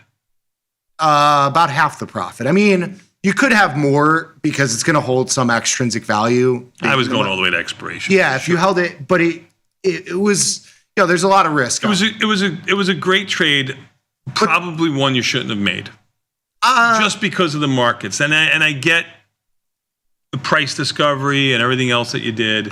I will say we talked a lot about it from a volatility perspective. When the stock, I put the trade on when the stock was at 535. Yes. And it went to 800 yesterday before the sell-off. Which would be the wrong way the stock would be. Yeah, it went to the spread 300 points against me. The stock went up 50% in like 2 days. That spread. And how much money did you lose? I was out about $500 on that spread. Okay. Marked, which could have been, let's say it was it's $1,000. Right. Yeah, you're out $1,000 on the trade, which probably wasn't that much, but it went your direction and you make $2,500. Again, we're just rounding everything here. So conceptually, your risk versus reward was quite nice. Yes. But in hindsight. The point of the trade was that. Why didn't you put more on when you were? I'm just kidding. The volatility there into the upside move expanded so much that even the trade that had short delta, you gain so much value on the extrinsic value. The further out option holds its value so much that the change in vol hedges you into that sort of move. Obviously, if we would have woke up and it was at 1,000, it would have been it was a great 2.5 day trade, son. I mean, yeah, it's what did my wife say? I'm not here for a long time. I'm just here for a good time. That's exactly what she says. That's exactly. I don't know. That's exactly what you were trying to do. Yeah, I'm not sure about that one, buddy. That's exactly what you were trying to do. Sure about that. Mm-hmm. Okay, got to look at the rest of my stuff because I got. Please do, because you have plenty of time to do it because nothing is moving. When I went to bed last night, I was like, you better have your best game going. You better know what you want to do ahead of time. Mm-hmm. And all of that was thrown out with this opening here of basically unchanged and doing nothing. Yeah. It's not. I was going to look at expanding volatility Where are we going to catch the falling knife? How am I going to do it? Am I going to do it with 1x2 put spreads, which use a lot more buying power? Was I going to do some sort of ratio spread, which would use a lot more buying power? Was I going to do a diagonal spread, which would use a lot less buying power? Was I going to go more with a wide put spread? Like, what was I going to do in the market for today? And I think it's going to make, obviously, I'm a little bit surprised, to be completely honest. I mean, there's some big numbers. You have, a lot of the software stocks. ServiceNow is down $14. Microsoft down 11. Tesla is down 4 now. It's basically unchanged. But it's not SanDisk strong. has been a leader in the clubhouse. It's the down. memory stocks are getting whacked today. Like it does not seem like 10. They're all off of their lows from their opening price by about $4 or $5. Buy the dip is strong, dude. I mean, it seems a little late, but it does seem a little late. Like if you're buying now, I feel like you're a little late. Becky, it seems like you're a little late. Oh, I'm just kidding. He learned from his mistakes. Yeah, I get it. All right, listen, we've got Johnny trades coming up next, and nothing says Johnny's like the two of us. So let's take a quick 90-second break and come back. We'll look for a bullish, bearish, and a neutral position using a limited amount of capital. To the best of our knowledge, that's what Johnny Trades is all about. Let's do that immediately following this. And if you have a Johnny Trade idea, post them in the chat. And you're in the chat, we would love to hear from you. Yeah. See what you're thinking. We'll be back in 90 seconds. Tasty Live.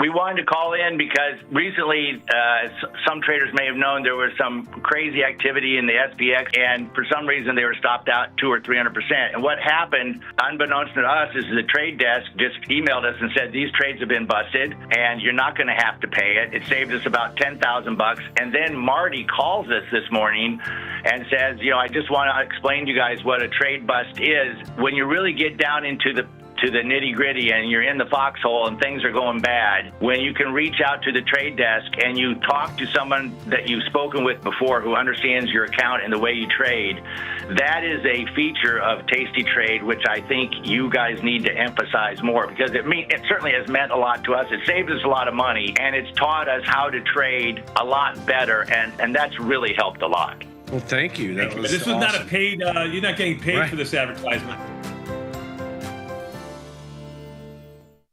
The market doesn't stop. So why should you? Diversify your portfolio with stocks, options, futures, crypto, and more from Tasty Trade. Focus on the markets that matter to you. See the odds before you trade using curve analysis, IV rank, and more tools. Get industry insights that help you find your next trade right where you need it. Tasty Trade. Download today.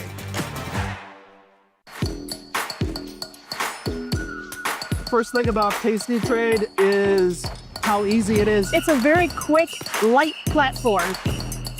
It's all on one page.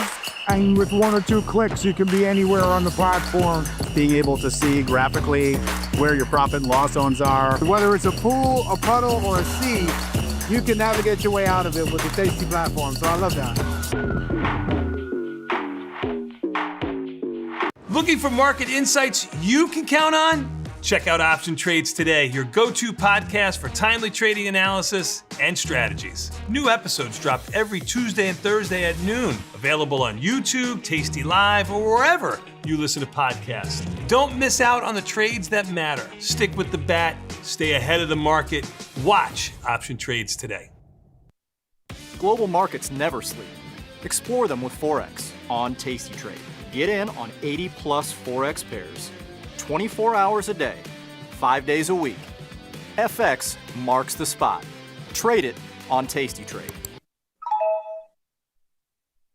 We built Tasty Trade's web platform for today's traders. Drill into data, find opportunity, and track the action with hundreds of indicators.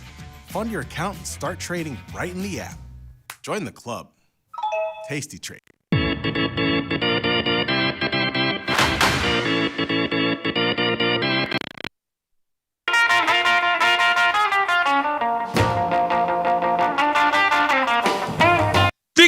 We are back, son. done, and you know what that means. Time for a little bit more Tasty Live with Trades to the research team. No, that's the music you just heard was what? Johnny Trades. That's Johnny right, Trades. my friend. Bullish, bearish, and neutral. If you're in the chat room, we would love to hear from you. Market hasn't moved. E-mini S&P's down 8. Look at this bar from last night here, hitting the top of the range where we've been for the last 4 days or so, just about hitting the bottom of the range from where we've been for the last 4 days. But yet, market opened. We've had about a $5 range, which is what we had yesterday. We had a big up move, and then we sat for most of the day and oscillated around. Seems like that's what we have so far. Now, with volatility being bid up 20 cents, I think if I told you last night we didn't have the move from last night going lower, that volatility is going to be up another 20 cents, you would say probably no. No, I would expect volatility to be higher. No, if we didn't have the move lower from last night and we just opened here down 8 on the E-mini S&Ps, NASDAQ down 28, Dow down 160, Russell actually up 7, you would think volatility was unchanged at best. It is unchanged. It's up 15 cents. I mean, come on. That's almost 1% move. I mean, if you're looking at percentages here. But if I told you that ServiceNow was down big, if I told you Tesla was down big, although I think they're all off of their lows. Let's take a look here. Tesla down 8. Tesla was down to around 371. So it's $7 off of its lows. IBM was down at 221. It's about $5 off of its lows. ServiceNow, maybe something for the Johnny Trades there, down 14 is the only one that's only about $2 off of its highs. What do you think about a ServiceNow trade in the Johnny Trade account? We can certainly look at that. Markets are less than desirable now that I look at November.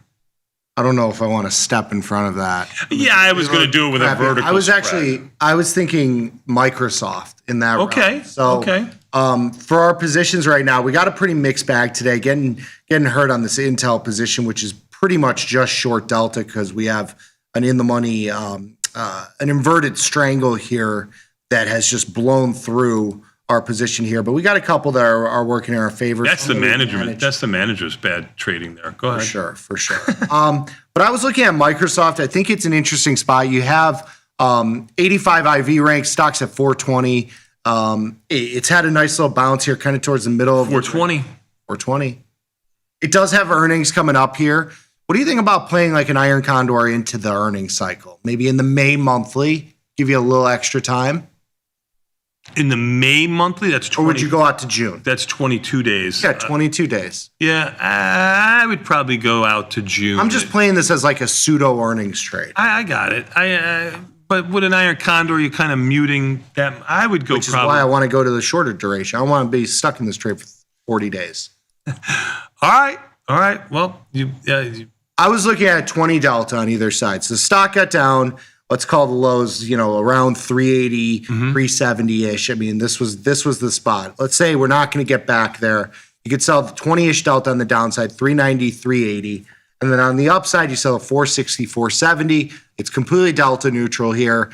62% pop, trading at 1/3 the width of the strikes. Pretty cookie cutter. What say you? I like it. No problem. Like you said, pretty cookie cutter. If that's what you're looking for, then you've accomplished that. I think we got it. And we're probably gonna have to go even further down this. E-mini is unchanged. You got the NASDAQ up 10. Unbelievable. You can't stop keep it good. You can't stop good. You won't cannot stop this market. Yep. All right, 325 there. That's our neutral trade for the day. I was thinking. I did the puts in UAL in my other account, but I think that'll be an interesting one for a Johnny Trader account. UAL Airlines, the stock just had earnings. You got an IV rank of 30, so you don't have to worry about earnings. I think this one is one. Shark was selling the 80 strike puts. I think we can look at that for this account. The same put. You did it at 280. So. Yeah, you did it at 280. UAL's Market actually up $1 now. You're up 10 cents. Good job out of you. Yeah, it's right around there. I know. I'm just teasing you. Sure. Do you do it with defined risk? Do you go a little bit I think we go naked here. I mean, you use about $800 in buying power. Yeah, it's on the definitely in the higher realm. end of where I like to be, but it's right there for a naked position. I mean, there's not many stocks that you can trade naked for much less than $800. I mean, that's kind of the threshold here. So I think this will be a good spot to put on a naked position, as well as one that's gives a little bit more flexibility to managing. Okay, you'll put those through. Yes, and I will push them through to the. So I'm in at 283 there. What do we get short? What do we get some short delta? Are you a little scared of the short delta? Because I would think that would be the easiest thing, because you could pretty much find anything, and we're up near or around highs. Do you want to do just the market itself? Like I did IWM yesterday. Mm-hmm. I mean, maybe there's something in the ETFs for you. That's what I'm asking. Do you go to the market movers? We're going to get a little bit more bang for your buck if you go to an individual stock. I'm thinking maybe SMH. I have a crab trade on the put side. I can't believe it's up $8 right now. It is up $8. That's almost a 2% move on top of. As you can see, the semiconductors have definitely been the leader in the clubhouse here on this rally. So I guess if you're going to get your best bang for your buck, you're going to get it in SMH if you're going to get a move on a direction like you're looking at here. What do? You got about $1 wide markets in SMH. It's not my favorite thing to trade. Yeah. I was thinking of something like, I'm looking at a May butterfly on the upside, broken wing butterfly. You do the 505, 515. Okay. So you're wrapped around the 30 delta for the short options. Markets are pretty wide here. Yeah, that's the problem. I mean, especially, and I just think it's because there's been no activity out on this plane. None whatsoever. I'm surprised that you're not looking at, SPY with the diagonal spread or SPY, NASDAQ, IWM. Let's see, do I have a Q? God forbid the Dow. Okay. What about if we do?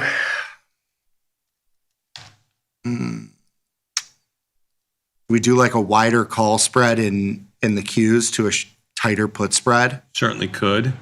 I mean, you can go in the Qs. You want to do it? Or do we do like a broke wing butterfly in the Qs? Well, first of all, you're going to do May or June. May has 22 days. June has 56 days. They both have the same, in the Qs, basically the same volatility. I'm looking at May with 24, June with 24 and a half. I'm looking at. So if you're going to go. Volatility stinks there. IV rank of 13. That's correct. But if you're doing a vertical spread, it really becomes a directional kind of trade. So if you're going to do a $10 wide by a $5 wide, in my opinion, if you go to something like the 80, 90, you're getting $3.50. That's what we kind of look for. So I would move it a little bit closer, 70, goes in tight, 75, 85.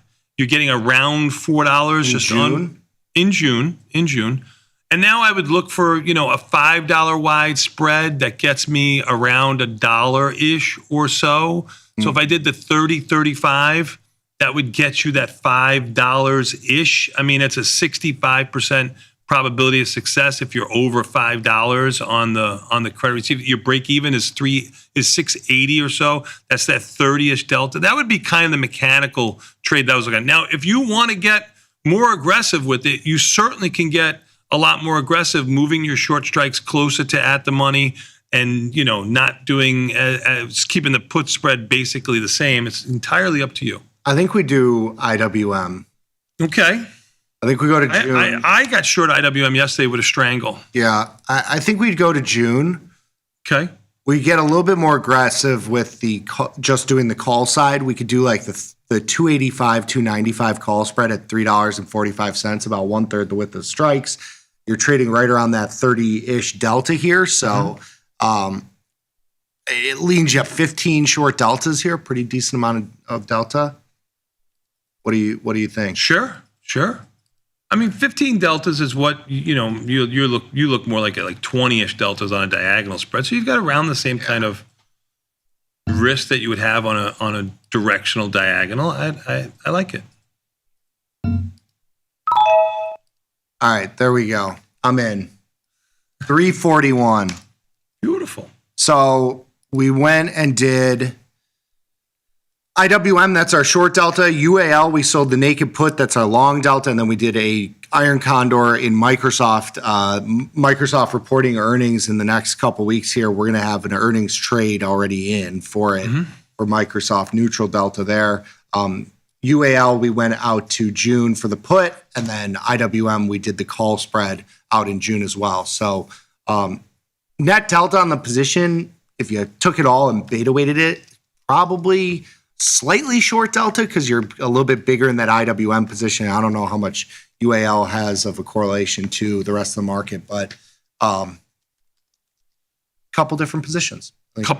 Couple of different positions indeed. What's the overall portfolio look like right now for the amount of delta you have for the positions you have? Let's take a look at that. So what are the Greeks in there too? We're pretty flat. Like most of our positions here, from a beta weighted delta perspective, like IWM, Intel, SMH, we have a little bit of short delta here. We did a put crab trade. On the upside here, when we look at some of the long delta UAL, we have some in McDonald's, DraftKings, and Mosaic are covered call type positions, or are covered calls, I should say, where we wheeled into those positions, sold the put to take shares. Got some IBIT delta here, some long delta. We did that calendar spread. I took off the ETH A1. And then some of these like butterflies that we have, we bought in the risk here on some of these butterflies. So we're pretty flat. If you add it all up, I'd probably say it's flat. When we look at just from a delta perspective, you have about, 4, 5, 6 of them that have a little bit of short delta. You have about 3-ish that have a little bit of long delta, and then everything else is wrapped around, 1, 2, 3 deltas. Pretty flat to slightly short delta lean here. In the overall portfolio, and most of that's going to have defined risk, right? It's a Johnny-sized trade, so you wouldn't expect those deltas to get out of line that much, right? Correct. All right. Good job out of you. I think a better job out of the market. Even the S&Ps are down 9. Nasdaq's down 48. Russell was just trying to catch a bid. It's basically unchanged again. Dow down 171, volatility up by 25 cents. Definitely staying a little bit bid here. Bonds are 114.09. They've had your biggest rally off the lows of not the biggest rally because the market had a nice rally, but so far we've been on the show. Bitcoin down around $1,500. Ethereum around 83. That's that 1.5 to a little over 3%, where it was kind of staying that whole way. Oil up 94 cents, about $1.50. Off its lows, significantly off its highs from last night. Gold has had a little bit of two-sided action. Silver's been the mover of the day. You scoopied down to the low, which was nice. Got out of it pretty good. Should I buy it again? Yeah, I don't have a problem with that. The gold-silver ratio. It has not moved. Gold-silver ratio has not moved. It's been sitting at 60. Yeah, sitting in the low 60s, somewhere between 60 on the low end, 64 on the high end. It's 62 and change right now. Yeah, you're 100% correct. All right, let's take. Well, I'm gonna scoopy a little bit more. I'm gonna get into the SIC, the SIC. So you're gonna get a little bit smaller. I did that before. You did, too. yeah. But you can do less contracts, right? Yeah, I'm gonna do less contracts. You bought it around 76.30 and change. It's 76.60 and change, and you sold it up at 77.30 and change. Yeah. So I'm gonna do it, but smaller size than my first entry, so I can add to it. If it so that's how you change your. You still have the same bias, but that's how you change your risk profile by making you don't want to be a smaller size trade. You don't want to be a piggy pig. Look at Carr. It's trading at 300. Yeah. Yeah. Well, you did something about it, which is great. I did nothing about it. I did nothing about it on the way up, did nothing about it on the way down. But I did tell you 2 days ago that this is over and done, and it did go about $150 higher. Where's your cash from that call? I don't have any FOMO about missing these trades at all. I don't either. Yeah. Well, you participated in it. Yeah. And you participated in it well. I mean, you usually make $20. You made $2,500. I mean, you did great. We're gonna take a quick 90-second break and come back. We got more. I don't trade like that. Previously, maybe that's not how I trade. We take a quick 90-second break and come back. We got more Tasty Live. Even the S&P's down 11. It's not as low as they've been, but about as low as they've been since we've been on the show. I'm surprised at the strength. Me too, but I think it's over with. We're gonna take a quick. The downside or the upside? The upside. I think the upside is over with too. Well, I think so. So far, I haven't gotten paid. We'll take a quick. I know. I've been waiting 4 freaking days to get paid. When's this coming? Quick 90-second break and come back. We got more Tasty Live with a market measure next.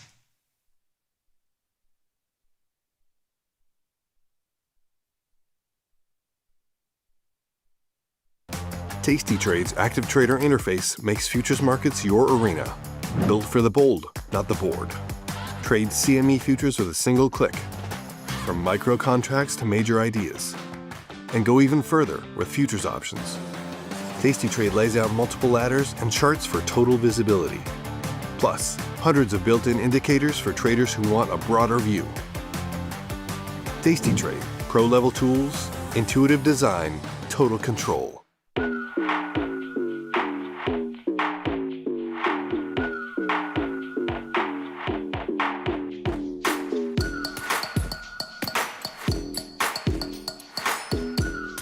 First thing about Tasty Trade is how easy it is. It's a very quick, light platform. It's all on one page. And with 1 or 2 clicks, you can be anywhere on the platform. Being able to see graphically where your profit and loss zones are. Whether it's a pool, a puddle, or a sea, you can navigate your way out of it with the Tasty platform. So I love that.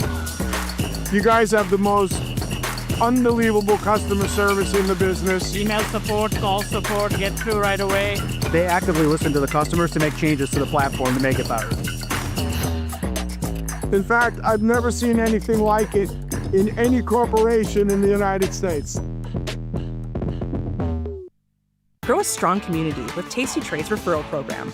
When your friend joins Tasty Trade, you'll both receive $100. As your community grows, you get more bonuses. Only at Tasty Trade. Global markets never sleep. Explore them with Forex on Tasty Trade. Get in on 80 plus Forex pairs, 24 hours a day, 5 days a week. FX marks the spot. Trade it on Tasty Trade. Pay for backtesting? Nah. Trade that capital instead. Pick from hundreds of symbols, any strategy you want, and all the data to trade smarter.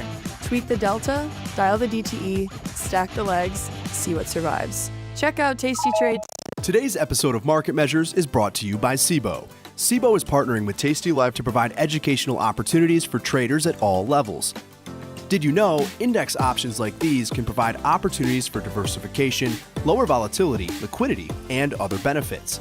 To continue your education on some of the mechanics learned in today's market measures, check out SIBO's Retail Trader Suite at www.sibo.com/minis.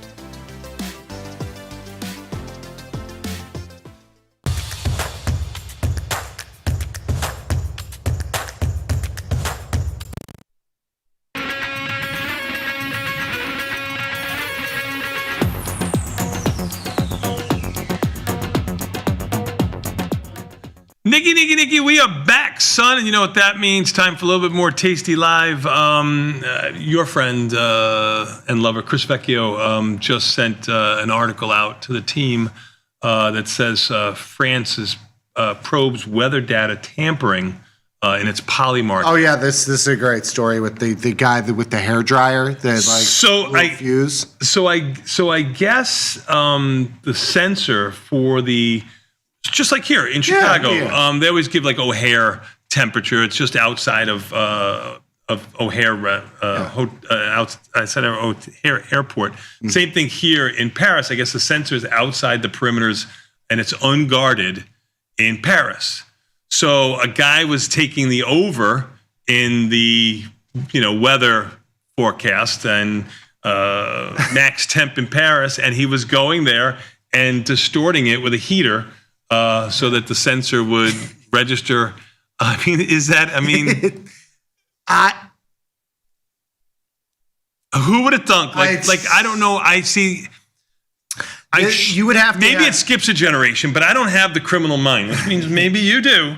No. I would never think of that. Like I always said, if you just used your mind, it's probably a brilliant one, for good and not evil, you'd probably be more successful than what you're trying to do here as a small-time crook. Well, the other side of that story is you probably have to have some sort of inside info if you know exactly where the sensor is. That they're doing the. You probably could Google search all of that now. Listen, if if your beloved Claude could do so many other things, it could definitely do this.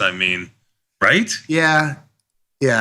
I mean, it's unbelievable. The stories are amazing though. Oh, so good. And we have the I know this is something that you want, the NFL draft tonight. Is that something? Oh. Yeah. So okay. So there you go. Because I know you. I was not aware. Okay. All right. Yeah. Well, I know you. I've been behind. And you're very domesticated now, so you're a different person than what you were in the past. You got drapes now. You're. Oh my God. You're. You so mature and domesticated. Oh. All right, even the S&P's down 11. All you need to know. Go. Yeah, Market measure sponsored by the SIBO. Oh, we forgot to put on our butterfly. Oh, for SPX. Yeah, should I do it again? Butterfly or just the iron condor or just a call spread? We know how this day is going to end. They're going to choppy, and then they'll rally, 20 points at the end of the day. Even the S&P expected move is $24. At the money butterfly? We kind of missed it this morning. I wish we could put it on for $2 again. Entirely up to you, shooter. I don't know. You want to take a cheapie for $1? Or do we do a broken wing butterfly? Yeah, let's do a broken wing butterfly. You got drapes now. People are writing me. They're curtains. Sorry. Freaking drapes. Does carpeting match the drapes? All right, broken wing butterfly. Good job to you. $500 in risk on the upside. 10 by 15. Small little Johnny nothing trade. I hope it expires out of the money. I hope we go down 50 freaking handles. Okay. That's what I want. What I want. All right, me too. All right, let's do it. Let's do it. Market measure. I'm ready. Why speed matters more than direction in strangles. Oh, okay. Why does speed matter to you? Listen, need for speed. Do you have a need for speed? Yeah, you got your push now. You got your push. Can't drive it though. In this market, of course you have a need for speed. We have such exaggerated moves on both sides. Why would you ever not want to have speed? Yes, very much so. Oh, you did do your SPX trade. I told you that. What, did you miss that? No, and I heard the ding. Yeah. I didn't realize what you were going to do. You went back to the well from yesterday. But this is a small debit, $75. You made it much smaller. Yeah, it was $5 is my total risk on that. Yeah, it's nothing. Right. It's a shot. Mm-hmm. Car at 290.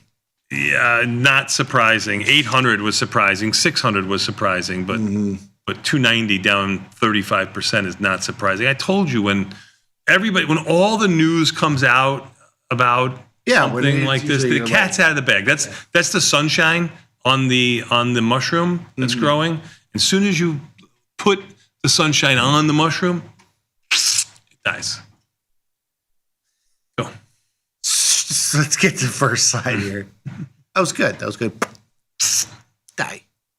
Give me S&Ps down 11. So strangles, on average, they perform well in high IV environments, but how do they perform in sell-offs of varying durations? So we're going to take a look at this. Let's do it. The study that we're going to look at here is in SPY from 2015 to 2026. We sold the SPY strangles 45 days until expiration. We managed them at 21 days with 10 delta, 20 delta, and 30 delta. We compare the average performance over 12 years with performances during 2018, 2020, and 2022 sell-offs to 2025. So we're kind of isolating these like sell-off situations. That's really what we're looking at here. Okay. So when we look at the average, I'm sorry, I think you guys are one ahead of me. Yeah, You're on next 4. We slide. gotta go. There we go. So higher delta strangles have a higher premium collected on average. So this is a little chart visual to show you the change in premium relative to moves in the market. When you have a pop in volatility, it typically comes with a sell-off. Those strangles trade more expensive. You also have to keep in mind here the relative value of the market at that time frame. So that it does come into play here where the market was significantly smaller. Yeah, you go 10 years out, right? Yes. Right. So it's more about the visual, not about the actual numbers here, because as the market goes up, your strangles are going to get bigger and you're going to be getting more premium. So what do you take from this snapshot of premium received? Like you said, it's a visual. What's your take? I think the thing that you should notice from this chart is it's not linear that all of them increased in the same amount.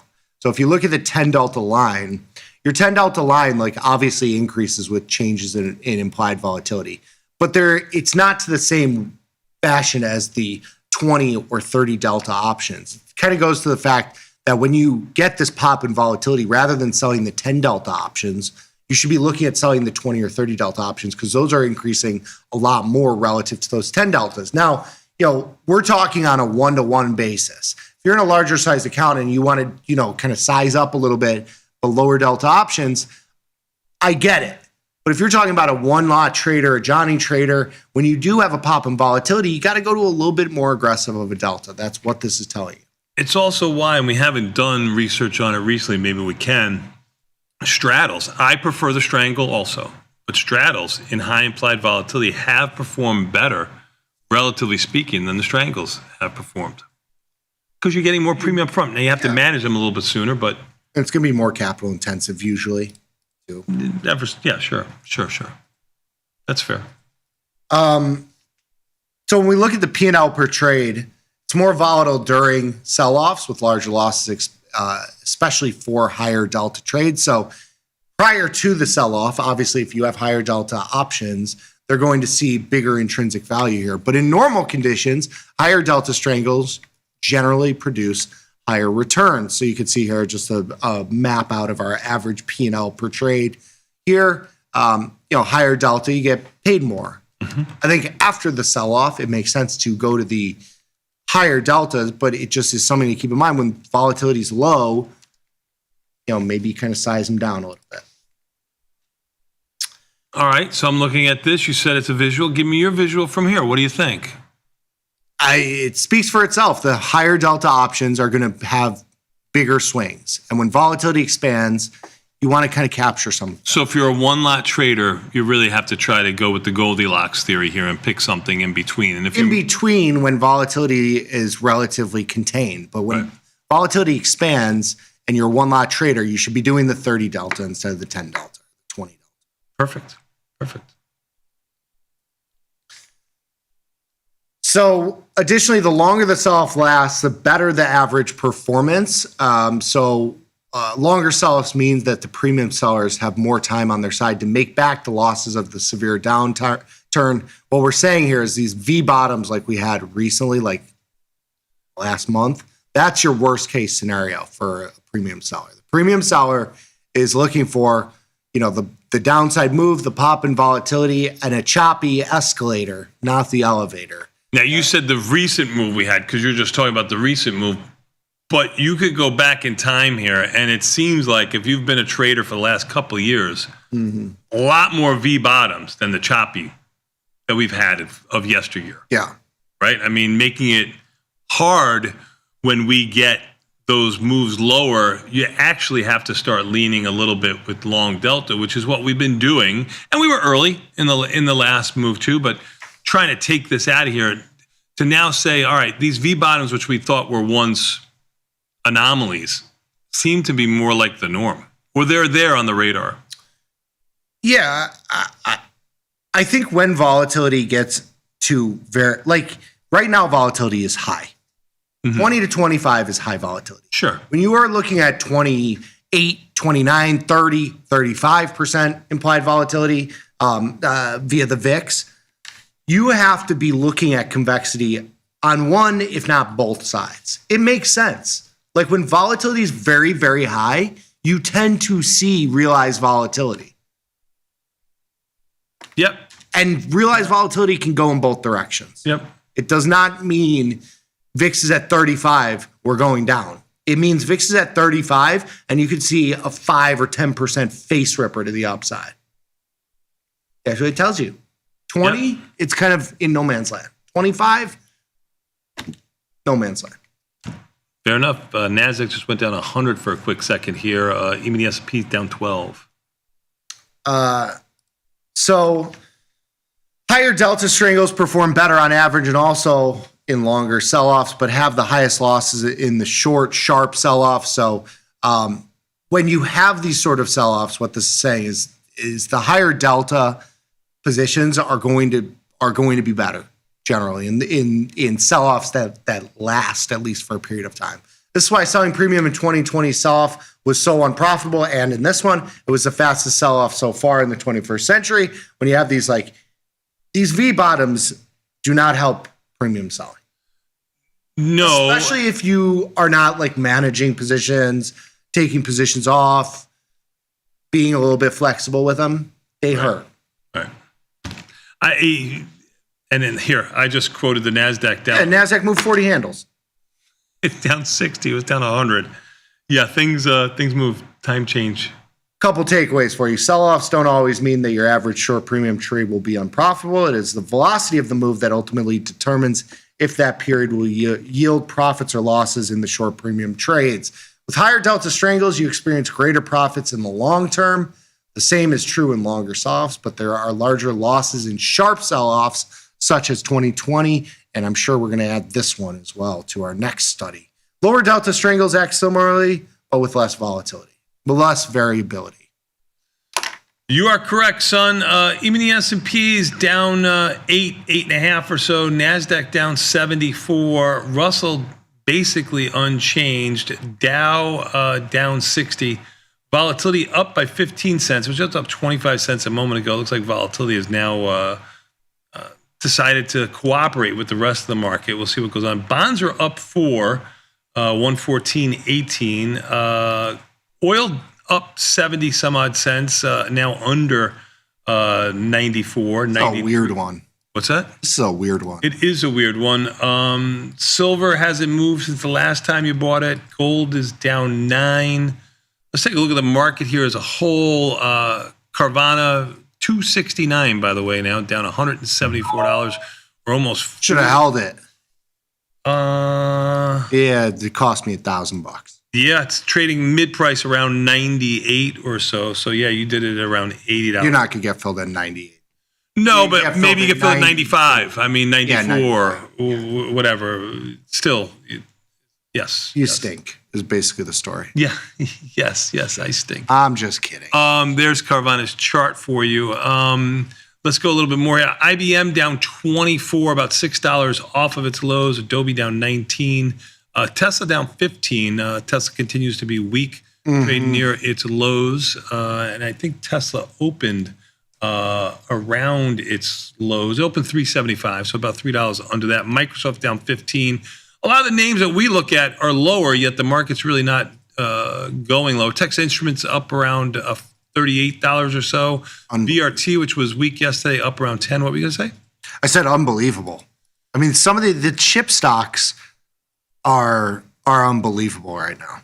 I think some of it right now, because there's been a sort of there's been a spread between semiconductors and software companies as kind of like the one side or the other, the AI or the established software companies, and that spread has been at its widest point recently in the last couple of weeks of your ServiceNow, CRM, Adobe's, low lows, SMH, chip stocks, highs. The spread has been huge.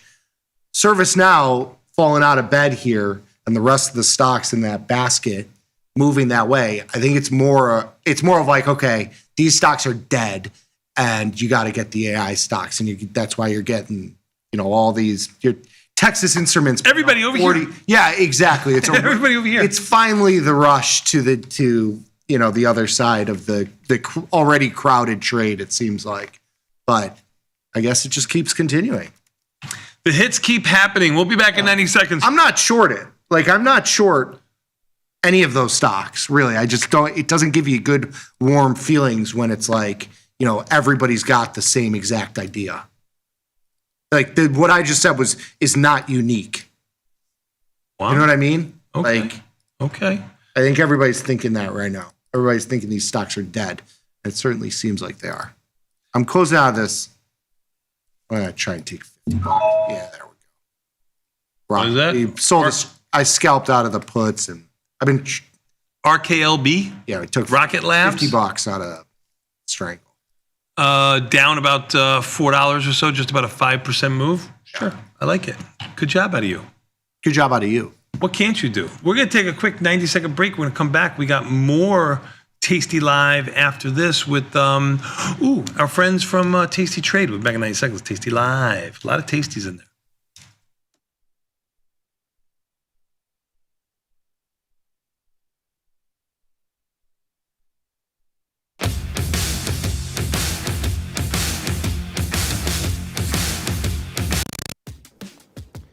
Look who's back testing.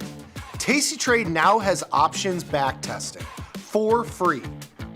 Test your trades with over 10 years of data for the most popular symbols. See how your trades would have performed in the past. Look back at profit and loss and take the guess out of guesswork. Oh, did we mention that it's free? Get back testing at Tasty Trade. We built Tasty Trade's web platform for today's traders. See it, click it, trade it. Drill into data, find opportunity, and track the action with hundreds of indicators. Track your options profit and loss history over time per symbol. Note your progress and plan your tactics with a trading journal. Fund your account and start trading right in the app. The tools, the data, the knowledge. See it, click it, trade it. Join the club. Tasty Trade. The market doesn't stop. So why should you? Diversify your portfolio with stocks, options, futures, crypto, and more from Tasty Trade. Focus on the markets that matter to you. See the odds before you trade using curve analysis, IV rank, and more tools. Get industry insights that help you find your next trade right where you need it. Tasty Trade. Download today.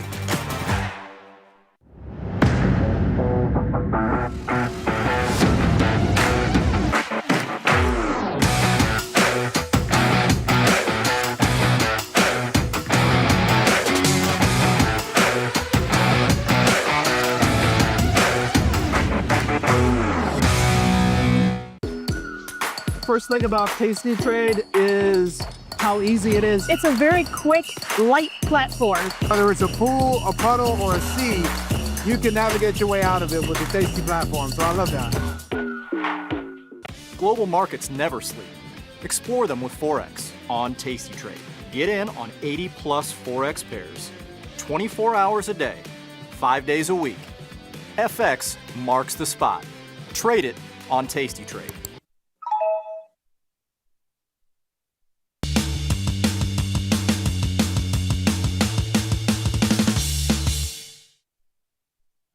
Nicky, we are back, son, and you know what that means. Even the S&P has caught a little bit of a rally. They're down 9. That's what that means. NASDAQ is down 80, and the Russell's actually up 50 cents again. Got them right where you want them? I don't know. I think it goes resilient back. Market. We've talked. A resilient market, and they're not going to make it easy to buy the dip or do anything here. Not presently. And by dip, I mean like a real dip. I don't consider 20 points after a 2,000 point rally to be not 2,000. 56 days to June. Plenty of time to sit a little bit light with positions right now, if that's what you're thinking of doing. If you think that, you're going to continue going in one direction or another, then, you've got all the time in the world to jump on. I'm a little bit light in positions myself. What about you? Oh, I'm as light as I've been. And I mean, we're at about 20% of what we had 2 weeks ago. Sure. At lows, at 6,300. Sure. But that's how you should be. With volatility low, markets are at highs. Like, unless you want to lean, a direction one way or the other. Which I do have short delta net, but it's not huge. All right, my friend, play me some music. And by music, I mean...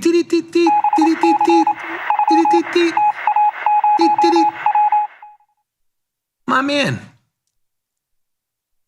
man Q. How you dealing with the kid situation out there?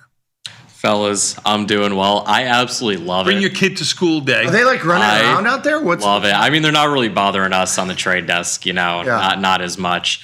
But I cannot wait to get some of these kids slinging some, positions and stuff. I cannot wait. Get them started on this degeneracy early. Yeah, I love it. No, it's great, having some nice... You're one of the few that turned out normal. that started real early. Like I'm not normal. You came here for you as a child. I was here when I was like 10 or something like that. Yeah. Funny. Yeah. No Disney World for you. We're going to Tasty Trade. Yeah, right. That's exactly what where there's no lines. I mean, only for lunch, I guess. Only for lunch, right? Yeah, only for lunch. Yeah. But I would say a lot of our customers right now that were sharing the same sentiment as you guys, a lot lighter on positions right now. Volatility is not nearly as big as it was. Yeah. And so, a lot lighter on positions, mainly maintaining a lot of like their core holdings, whether that be like the equity ETFs or certain stocks that they trade a lot in, but typically doing things like that. And then also, of course, a lot of the activity in the SPX 0 DTE we're, of course, seeing as well. Huh. Makes sense. Those are some of my USO calls. The USO upside calls have been absolutely incredible, just selling those. I'm doing these 1/3 ratio spreads for like basically nothing.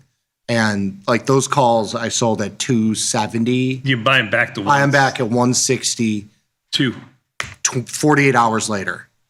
Yeah. And USO is actually up $1. Yeah. And it's trading near the high end of its range recently. Yeah. I mean, over the last 4 days for sure. And oil volatility coming in again today. I mean, it's unbelievable. OVX. Yeah. Colon CGI, not semi, just colon. The USO. Yes. USO is interesting. I've mentioned this a lot of times. Is that if oil stays here and this backwardation continues for a period of time, it's going to drift higher.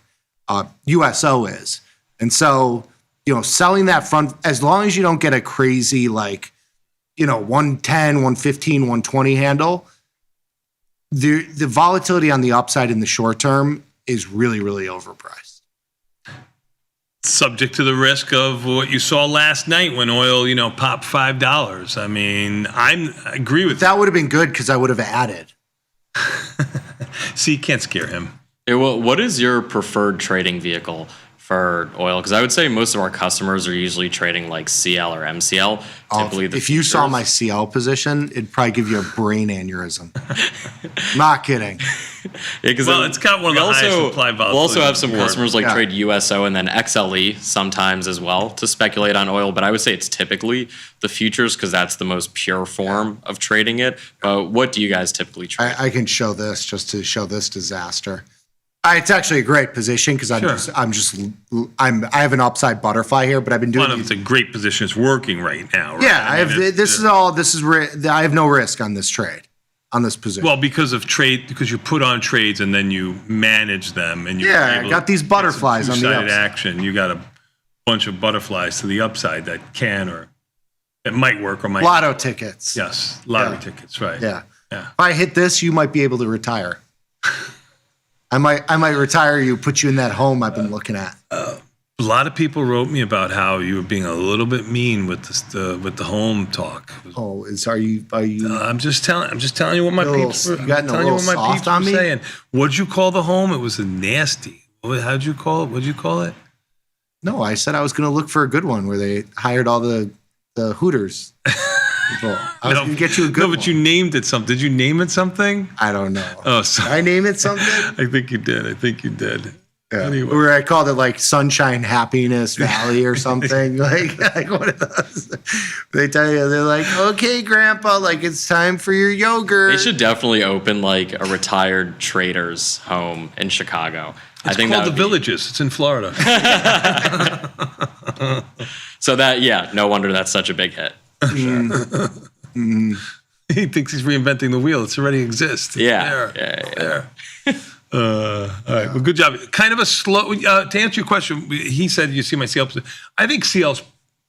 I mean, I know USO is a much smaller. MCL's a great one to trade to. The options here and there are liquid. Yeah, but they're actually much better than they used to be. Yeah, for sure. The liquidity in there has gotten a lot better, especially with all the movement in oil. Because they used to be really not so great, but now they're a lot better than what they were. And if you don't have the size to trade CL, you can also trade the micros.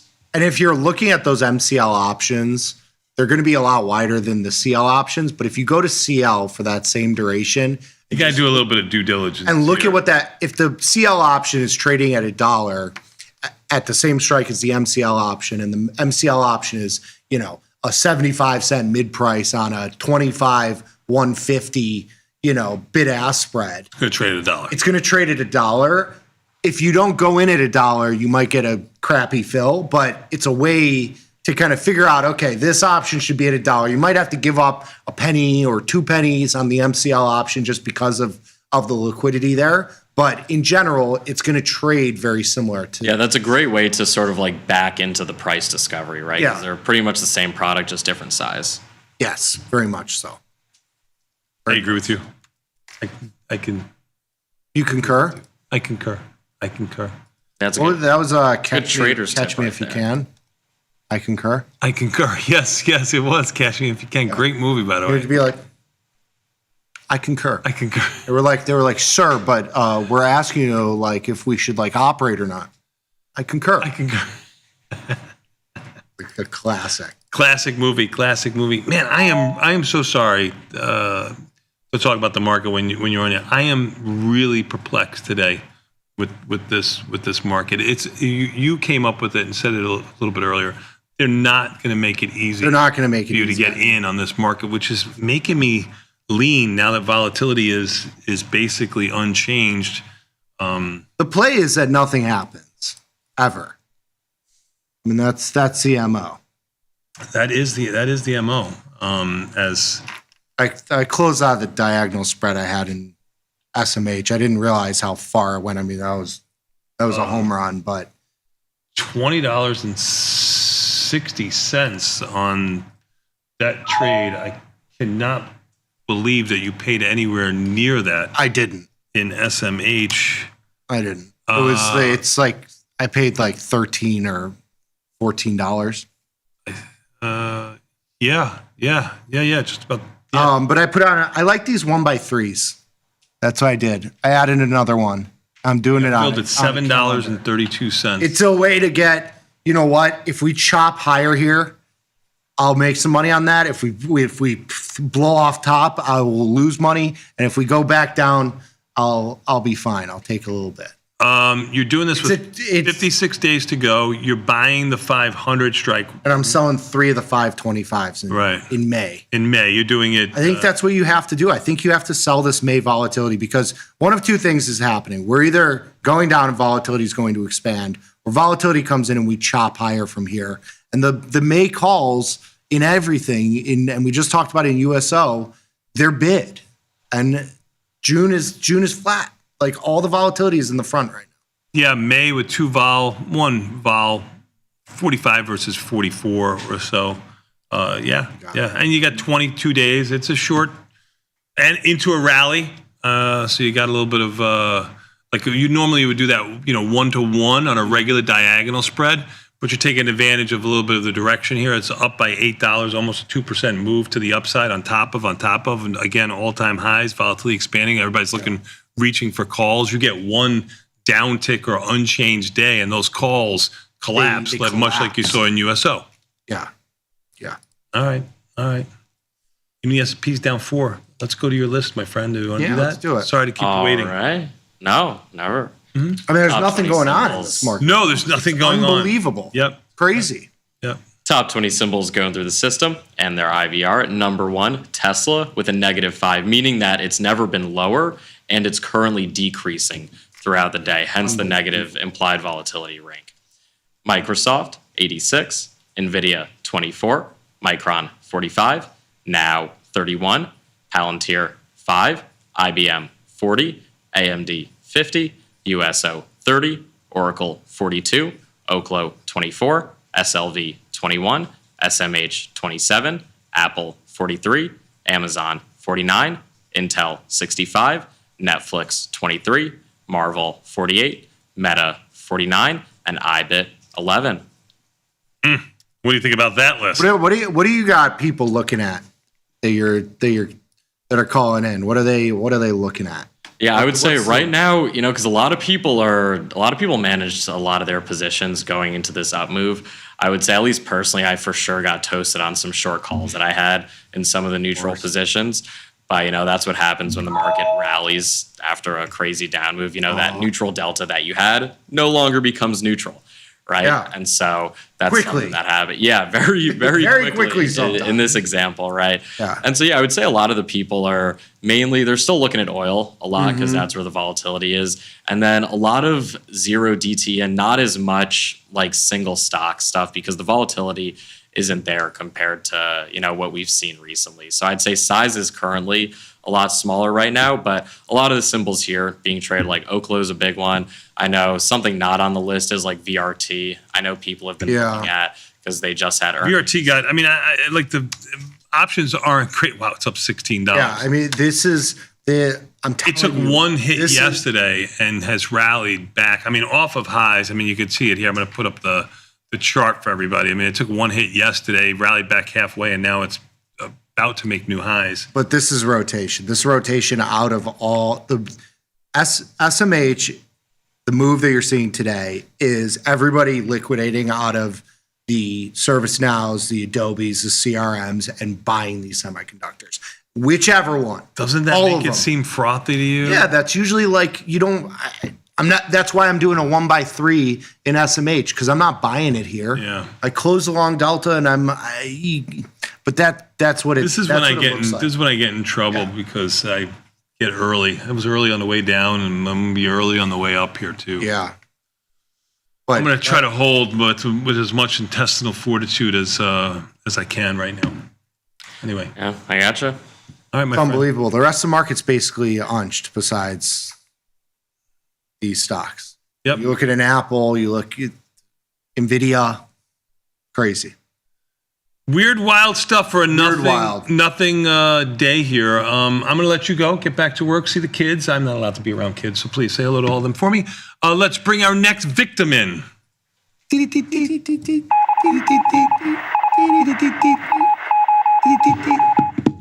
Ah, my man, what's going on with you? Glenn, I like the shirt. Thank you. Do I look cool enough? I want to look cool for the kids. I think you do. They're going to You're say, always who's that big kid that works here? Yeah. That's what they're going to say. Yeah, our coworkers, 2 of them already have made that joke. Wow. Have they? 3. Instructing me, wondering why I'm wandering the halls when the Where's your mommy? Yeah, where's your apple daddy? juice? and the coloring station. That was James' son hitting that button, Yeah. laughing over there. So, yeah, it's going to be a long day for me.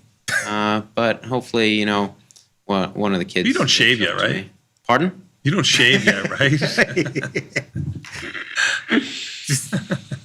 You can't I was make gonna the be Vinny nice. jokes on him. Ouch.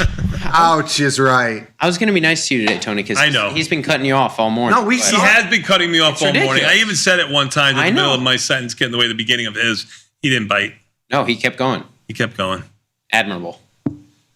That's a true professional. I was about to throw you a bone and say the last time we were on, we made you show your chest hair, so we know that it's. Yeah, but I have since. Now imagine we're still allowed to do this. I've since shaved that. I've since shaved that, and today I looked at myself in the mirror for a good 20 seconds and said, I don't need to shave today. You have a little Patrick Bateman. I can see it. Where does that come from? The looking in the mirror. I can see you doing like a morning routine there. Yeah, like that sort of thing. No, I just do not the rest of it. I do my visualizations and my shadow boxing just to get prepped for that. Who's the man? You're the man. Yeah. Who's the man? You're the man. Do you shadow box? Only recreationally. Only recreationally. Frankie's in the you and Frankie. He hits me sometimes. Yeah. Does he? I'll be like, hey, Frankie's what's up, a man? boxer. Yeah, he can hit. I know. Very hard. He's getting married tomorrow. Did you know that? Is he really? Yeah. My invitation must have got lost in the mail. It's Are you going? It's a wedding like his. Small Well, and you intimate. got invited. You were like an afterthought, weren't you? Or was that a different wedding that you got invited to? Both an afterthought. Both an afterthought. Oh my God! Frankie gave you the we need to. Hey, somebody. Invitation. Well, he said. Did you go to the one? I'm sorry to interrupt you. Yeah. And then get the Frankie. Yeah, now you're doing it. No, I did last weekend. You went to that one It where was you. wonderful, and I felt it was a fun game for me. You got to make a game out of life, you know. Mm-hmm. And so me and my girlfriend sit at this table, and to everyone else, they didn't really know it, but to me, it felt like I was, a closer coming in to bridge the gap in the table, and I think I performed. We made everyone crack So you're a up. good middle. It was great, but it That's what was. you're saying. He's a good bottom too. He's a good bottom. That's not where I'm going. I'm going curb. When you have the dinner party. Yeah. The middle seat, like if you're in the middle of the group. Exactly. That's the leader of the group. You got to dictate the conversation. You got to have a good middle. He would be a good middle, I feel like, because you're witty and you're fun. Thank you. Like you're The best seat's smart next to him, though. Crack up the whole time, and we share desserts. It's fantastic. We did share. No, we did not share dessert. We did not share dessert. I wouldn't even share my scallops with you if I remember correctly. You give him get your own. He wanted that. I got chastised for ordering He scallops. ordered first. Ordering scallops. Are you one of those and then guys? The next Are you- time. You didn't order scallops that night. I know. I ordered it the time before. And You everyone weren't got with a us. steak, You and weren't I with got- me the time before. Yeah, in New York. Everyone got a steak. I ordered first. Got scallops. I look New like York, and Vegas. No, when we went to New York. We went to New York. Where did we eat? I don't remember this. I was there. Some little French place. Oh, you weren't there. You weren't there because you were climbing. This is everybody accuses me of doing something. I'm not even there. Okay, you were climbing over a fence. Oh yeah. I was going to visit my mom. Yes. So missed dinner. Sorry, missed you there. Who made fun of you for ordering scallops? Tom. Yeah. And that's why he's not here anymore. See? My you man. have an influence. Are you one of those guys that somebody orders something and you kind of give them one of the, oh, that looks really good. Can I try some? Give me that. You kind of only if it's dessert from what I told. I should have got that. Yeah. Let me just try a bite of that. It looks really good. That looks really good. But yeah, wedding was nice. Tomorrow, Frank said if I'm parking cars, but if I do a really good job, then he'll leave a plate out for me. So that's good. I like it. Good. What's he serving? You got good food there? It's smaller wedding, it better be good. Yeah, it's at a French restaurant. Wow. Yeah. Wow. Oui, oui. All right. Bonjour. I thought we were friends. I did in France keep saying, my wife got so mad at me. I kept saying, by mistake, I wasn't being an ass, which I can be at times, but I was saying, I wanted to say thank you. Mm-hmm. I kept saying gracias. I had been drinking and stuff like that too. So, I mean, it wasn't my best performance. It's not, and she's like, you got to stop. He is not the most cultured of people I know. That's great. I love nice. it. Yeah, nice. You'll never. Then you pull out a gracias and they're like, this. Nah, they laughed. They're okay. Yeah, laugh to your face. Yeah. Food. What do you got for us? Talk to us about your FX. Speaking of French. Yeah. We've got, I wish I could give you something more interesting. pretty inside day here, but This is much like the market as a whole. Yeah. We've been. There's no place to hide for action. There's nothing to do. You can't do anything. If you're not in it, you But yet, if you don't participate, you don't benefit. Yeah. Yeah. So, the major news, New Zealand dollar falling with Lululemon, new CEO. Joking.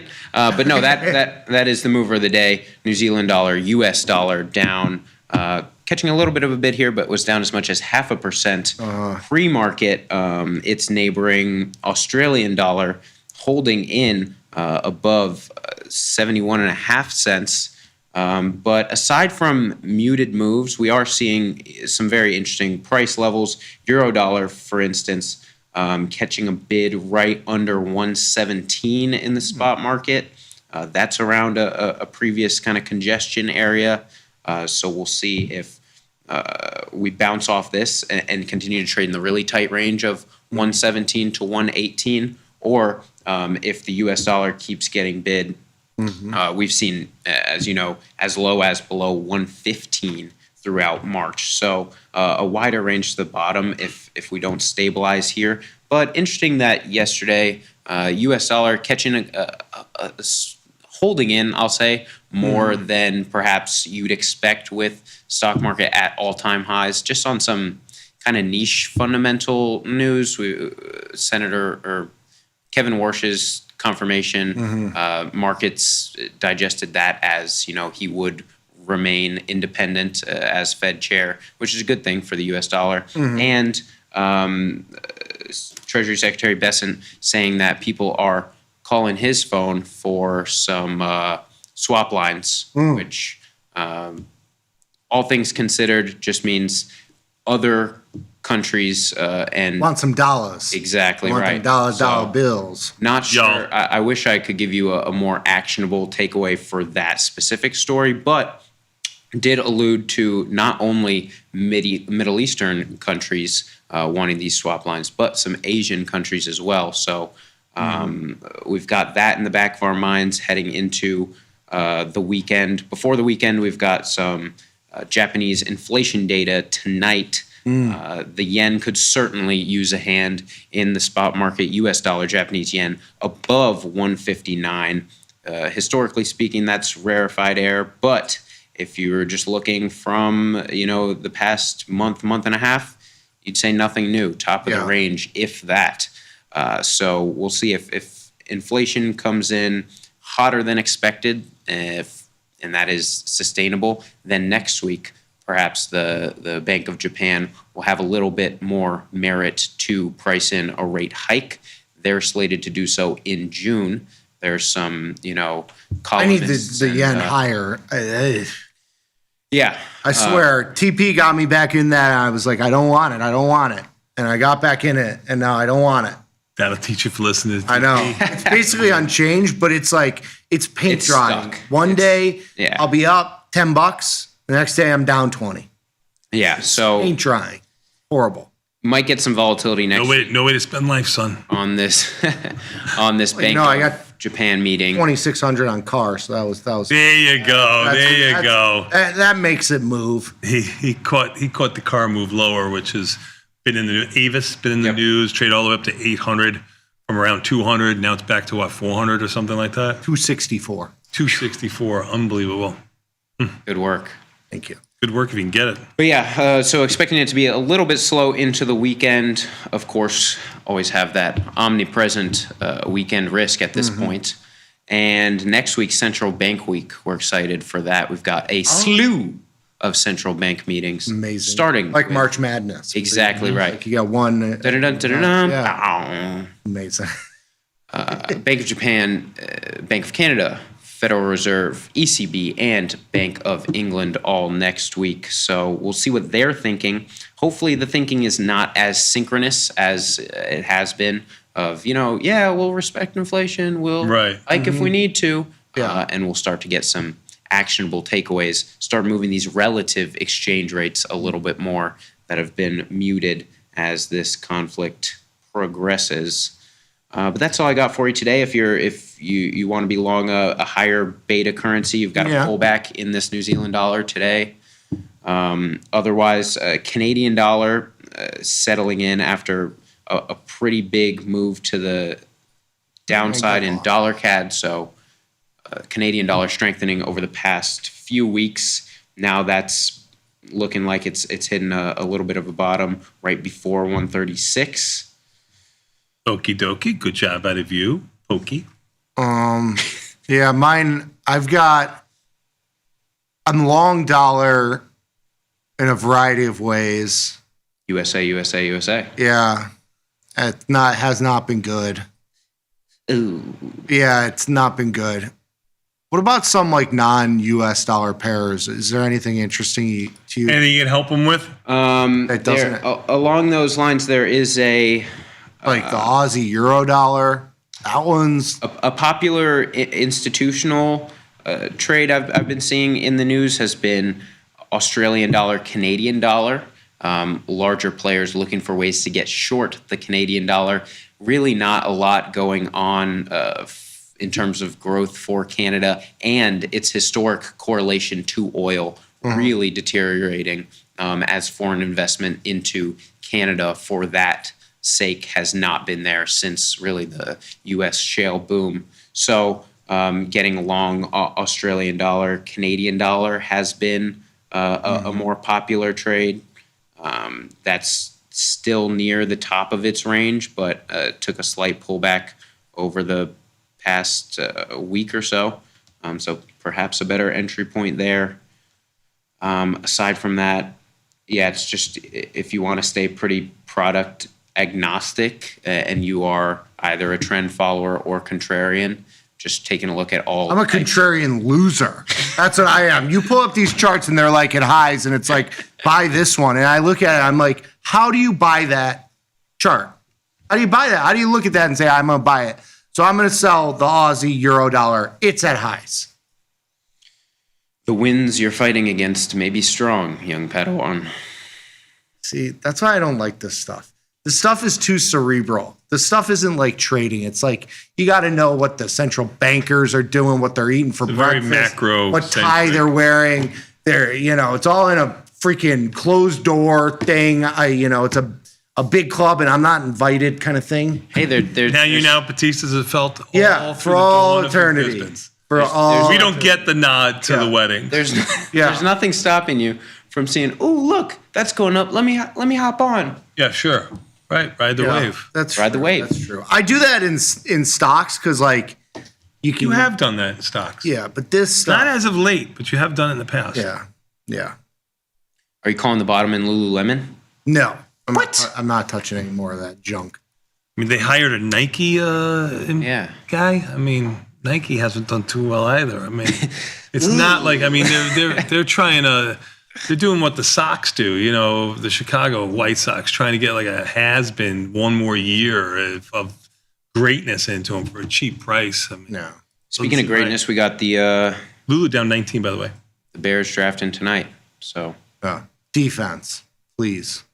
Did they get Bosa? They're trying to get Bosa from San Diego. I mean, I have not seen that, but he's kind of washed. He's always hurt. He's been hurt. Yeah. Even the S&P's unchanged, son. Unchanged. Up 50 cents. NASDAQ down 15. As is the MO. Russell up 8 and the Dow down $1. We're going to take a quick 90-second break. Is that okay with you? Yeah, sounds great. All right, we'll take a quick 90-second break and come back. We got more Tasty Live after this. You know what comes up next? Liz and Jenny. That's right. We'll be back in 90 seconds. Tasty Live. Peace. Peace.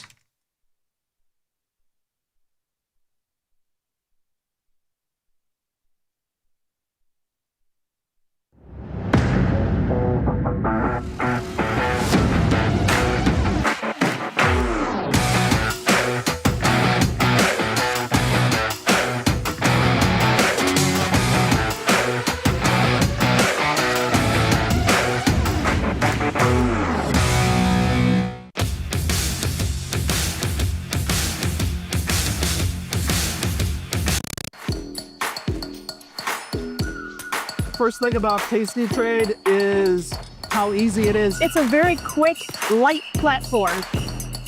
It's all on one page. I And with 1 or 2 clicks, you can be anywhere on the platform. Being able to see graphically where your profit and loss zones are. Whether it's a pool, a puddle, or a sea, you can navigate your way out of it with the Tasty platform. So I love that. Calling all traders. Are you using Tasty Live mechanics and enjoying awesome results? Are you an up-and-coming options savant? We're looking for you. For over a decade, Tasty Live has shared the most inspiring stories of traders teaching themselves a new skill, using probabilities, and experiencing new levels of success. If you think your trading journey should be shared with Tasty Nation, we'd love to hear from you. We are always on the lookout for the next class of rising stars. Email us at risingstars@tastylive.com if you would like the chance to share your trading journey and inspire others. Look who's back testing. Tasty Trade now has options back testing for free. Test your trades with over 10 years of data for the most popular symbols. See how your trades would have performed in the past. Look back at profit and loss and take the guess out of guesswork. Oh, did we mention that it's free? Get back testing at Tasty Trade. Global markets never sleep. Explore them with Forex, now available on Tasty Trade. Get in on over 80 Forex pairs, 24 hours a day, 5 days a week, with the Forex platform that adapts to your style and speed. FX marks the spot. Trade it on Tasty Trade.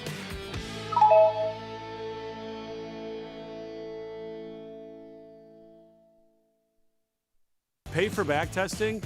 No. Pick from hundreds of symbols, any strategy you want, and all the data to trade smarter.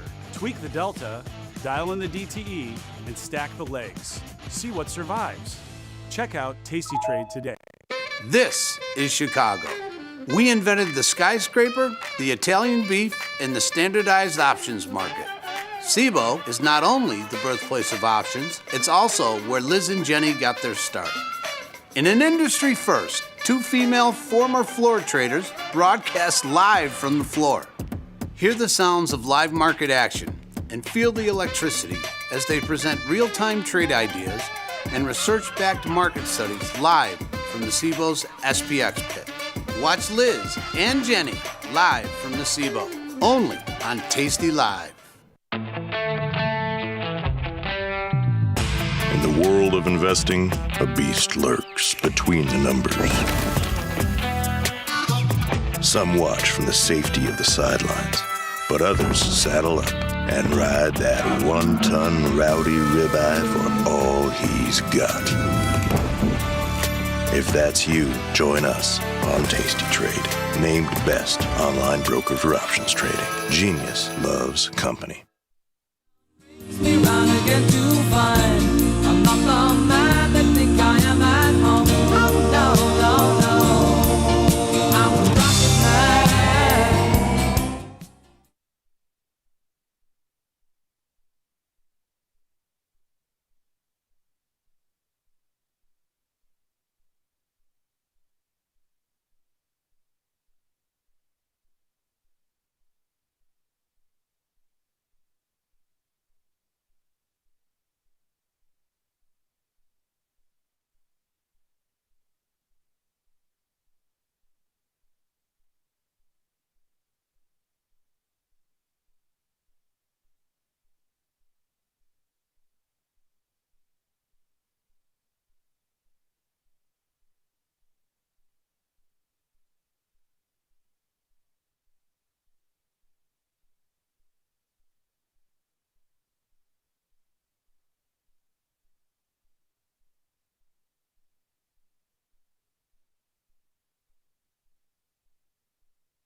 everybody, and welcome to the Liz and Jenny Show. My name is Jenny Andrews. That beautiful blonde is Liz Deerking, and I am coming in hot. And you are forgiven for looking like Flashdance because you're not wearing a red shirt. It is Red Shirt Thursday. No, I told you when I had to move to this new studio, Red Shirt Thursday ended. I know, that's what I'm saying. You're forgiven only because I forget that girl's name. That was one of my favorite movies growing up. Flashdance. So, okay, again, when I painted my house these darker colors, I've got a few darker rooms in the house. When I painted them these colors, every red Christmas decoration went to Goodwill because red and these blues don't go. So you'll never find anything red in my house except I have one little tiny red cherry that was given to us by, yes, there it is. Liz might have one. We have this beautiful tiny red cherry. That is the only red thing in my house. Yep, it's beautiful. And it's glass, and I almost drop it all the time. So I gotta put it back. So when they moved me to the studio, Red Shirt Thursday for me came to a screeching halt. A crashing halt. Oh, you know what else came to a crashing halt, Jenny? The red market. It's green. So you know what? Maybe we should switch it to Green Shirt Thursday. I figured because I knew you were busy this morning. Let's pop into the platform, Josh, so we can take a look because everything's green. Okay, yeah, let's take a look. Everything, which is crazy. Where's Tesla? Except for Tesla. Oh, I got excited for a minute, Liz. No. I meant so if you take a look at the screen, I meant even the S&Ps, the NASDAQ, the Russell, they have all turned green. But what a wild ride. I mean, did you see the markets last night? They were down. And I figured we'd have a down day, but nope. Yeah, I know. Like when I went to bed, Spoos were down 40, but when I woke up, they were down 4. So it wasn't. And what about all the earnings? So let's see how they're doing. So they're not. It's not pretty. I don't know if you looked at anything yesterday. I saw IBM was down, Tesla was down, like everything we had long positions in down. Let me open up our earnings positions. AAL we had in. I don't know if they're tonight or not, but. Oh wait, where's AAL? What did that do? No, I think it's tonight. Let me just Well, no, it's up 51 cents. It was this morning, right? Oh, it was this morning? Maybe it was today. Yeah, it was this morning. So I'm only concerned about that because that's one of them in my in-laws account. So that's all I care about. You know how funny it is that is super true. You kind of take a look at things like from that perspective. Okay, so this is AAL. We sold the additional put with it, which is up money. Our call made a little bit of money. Yeah, just leave that. Yeah, that's got 22 days left. That's going to sit. Love down $1. We did the Bob on Fire and we're down. So it's not working because this is a bullish trade. But if Love is down 107, we are down 63 cents. That's not $63. That's exactly what it should be doing. But these lose a lot less because if you look at our call spread, the 40-50, Love was almost trading 40 when we put this on. It was 39 and change when we put this on. And now we're down. It was almost trading 40. Now it's trading close to 38. So it's down almost $2 from when we put it on. If we were long 100 shares of stock, we'd be down $200. We're down 60. This Bob on Fire trade isn't that bad. Like this is what I didn't even look at my Tesla. I'm going to take a look at it and see because I have a Bob on Fire in Tesla. And how much is Tesla down? $11. So with my Bob on Fire in Tesla. And you put it on yesterday? No, I put it on 6 days ago, but I put it on when Tesla was higher, 405, because my call spread is the 405, 425. So with my Bob on Fire in Tesla, it is, I'm trying to do the math because I have other Tesla positions. So I'm down $200 in the Bob on Fire trade. That's it. That's pretty good. With Tesla down $11. That's not bad. Good. We are out 600. We have $1.78 left to lose. Now, I mean, with this, we've got the 392. We could close it and save ourselves the $1.79 and look at Tesla another day. Or you let that, we said you could lose $1.79. It's out of the way of the expected move, which is not a good thing when you're long the option for the 4-day cycle, but that's Mondays. I think what we said, we can't do a put. You can do a put spread here. So I think what we said is we'd close it, take whatever's left and sell a put spread. So if it takes a couple months to get our money back, it takes a couple months to get our money back. And you could just do a baby put spread here. So I'm just going to do, here's $1.33 or we can do 242. 242 is too little. I don't mine 290. 290 on a $10 wide. And actually, to be honest with you, Jenny, if we want to, because earnings are over, we can get the heck out of the way and see if we can get farther. That's what I would probably do with 22 days to go. I'd probably go to June, do $10 ride for $3. Yeah, so I've got a $10 ride for $3, which means we're going to take $1.70. We're going to keep our $1.70, not lose the full profit, and take in $3 here. I'm going to ship this. Yeah, I mean, honestly, if I put on a bullish diagonal for earnings and the stock goes down, I lose on the diagonal. I close what's left in the diagonal and sell a put. If we can't afford a naked put, we'll do a put spread. I think that's a good management for a bullish diagonal gone wrong over earnings. Yes. Okay, so that Tesla's in, the one is in, I'm going to close the other. You know, it's crazy, and I'm not going to stop us from doing the trade, but look at the rank in Tesla. Oh, I know it's a negative. Well, the questions that the boys were getting this morning, because you were doing something else, and we're going to talk about that in a minute. They were saying everybody was trading Tesla, but the rank yesterday in Tesla when we were trading earnings, and we didn't even bat an eyelash over it, was 13. Well, we did a diagonal, which is not we weren't selling naked options. No, but for earnings, that should have been addressed, being like, hey, it should be more than that. Like it's like that everything else is higher right now except for Tesla. I know that's kind of crazy. I'm trying to close this diagonal. Hold on. Close position. Tesla's pretty liquid though. And we're gonna go back up. It says you already have a closing order for that. I do? Oh, there we go.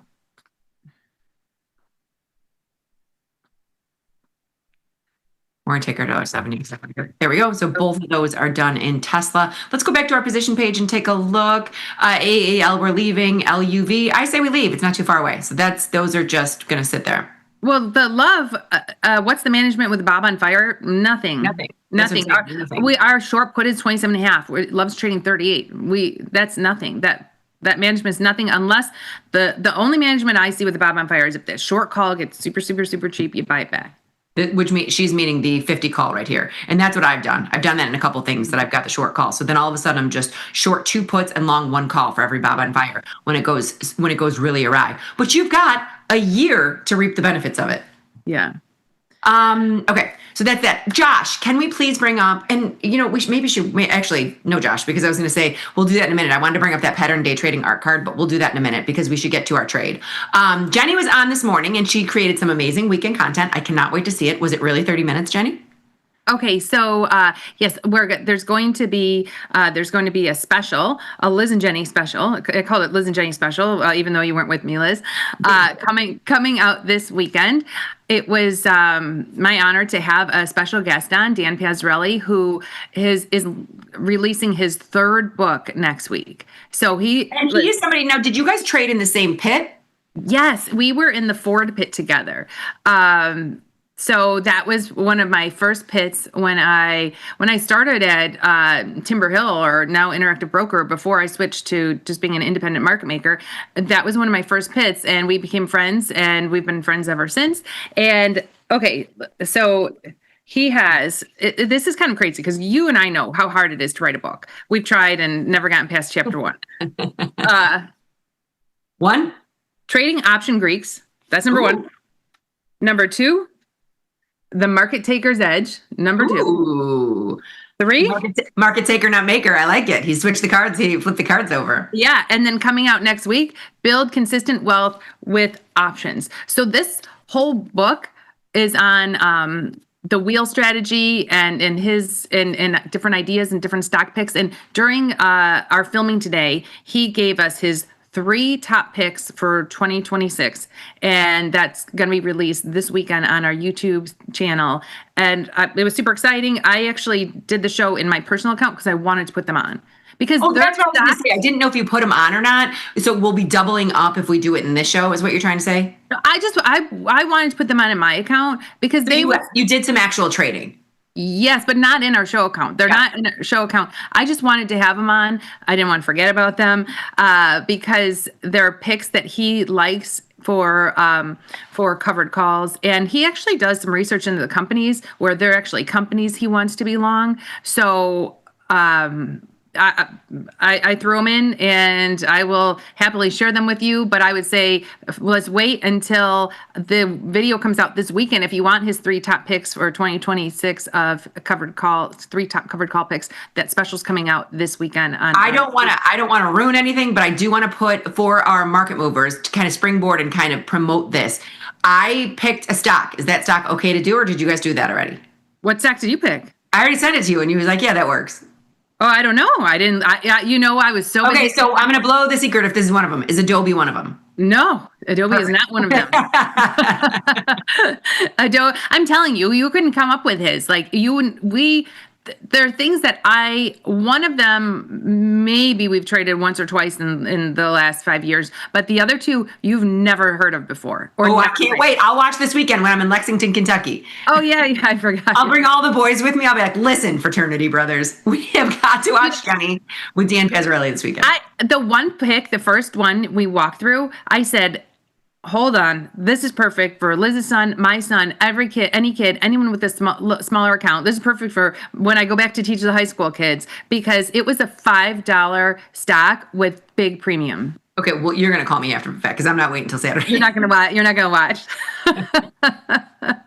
Listen, I'm going to be having kegs and eggs with the fraternity brothers, so I'll just tell them about that instead of watch, but you're going to call me after the fact. All right. Liz is going to be going from a darty to a nardy. I know. I can't do that. I got my schedule yesterday. I was like, I think we have to pick one. I can't do a darty and a nardy. Like, we have to pick one. Okay. Now, that being said, in honor of you and in honor of, I think it's going to be filled with information. So what we're doing right here, you can guide me, but get most of your information from the weekend. We're going to take a look at a Wheel of Fortune in Adobe, and we kind of picked this because of our discussion on the train yesterday. I picked this because of our discussion on the train yesterday. If you take a look at Adobe, it's expensive. It's $237. You kind of take a look at where it's been. It's been beaten down, but I know he had talked about this in one of his books. Adobe as a big premium seller, right? So when you take a look at this, if you're doing the Wheel of Fortune, you start with an out of the money put until you get put the stock, and then you sell a call against it, and you just lather, rinse, repeat. Is that that's correct? Yeah, lather, rinse, repeat. Sounds good to me. Lather, rinse, repeat. Now they have earnings coming up, so I'm going to try to avoid the earnings. But if you open up the 43-day, check out how much premium is here. So I'm going to tell you, Liz, in our show today, he did all May. He did all May. Really? Okay, yeah, that's right. I'm liking this a lot better. Well, because it doesn't matter if it's the wheel, right? Because if you want it. So I'm going to you can stop me, okay? But I'm going to start pretty aggressive. I'm going to go with the 230 put. It's going to use $4,000 in a margin account, but I'm going to buy something. So 230, I'm going to go down and buy. Well, we'll start here. I'm going to start at the 200, but that's still using $2,300. So then I'm going to bring it to the 210. So I'm going to use $1,500 to make $500. Yeah, and this is not his like he doesn't buy things like no. I know, but we have to in this account. So if in my account I could do this where I'm going to sell Adobe, and I don't mind being put the stock in Adobe, but in this account, $4,000 is a little bit aggressive, right? A little bit too much for this account, right? And you need to be able to afford in order to do a position like a wheel position where you start with a naked put, you don't mind taking the stock, and then you turn it into a covered call. You have to be able to afford to carry that position. So notional value on this is $22,000. Margin on 100 shares of stocks $11,000. We'd have to, in order to enter into a wheel position in Adobe, we'd have to be able to have $11,000 to have allocated to this position. If we take the stock and turn it into a covered call, that's what we would need. And it's too much for this show account.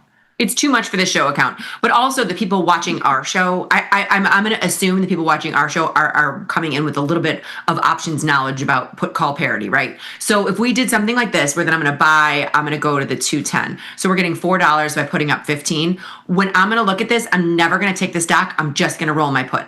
Or my put spread. I'm going to look at this like because of the capital constrictions that we have for this account, and because our base of viewers has a little bit of options knowledge, we know that an in the money put is the same thing as a synthetic covered call. So instead of getting put the stock, we're going to take action instead of ownership. when this expires. Before Right. this If this is in the money, then we could just keep rolling and use that. It would be an in the money put, now the money put, and we can just keep doing it. and it's conceptually the same, right? So I know you're gonna break it down, and I can't wait. I think it's gonna be really good because that is the cleanest. What you're gonna do on Saturday is the cleanest way to do a Wheel of Fortune: cash secured, selling a put, taking the stock, using all the capital. I don't know what's going to come out on Saturday because the show was supposed to be 10 minutes and it was 25. So I'm not sure what's going to come out on Saturday. Ruh-roh. So I don't know what's going to be on the cutting floor.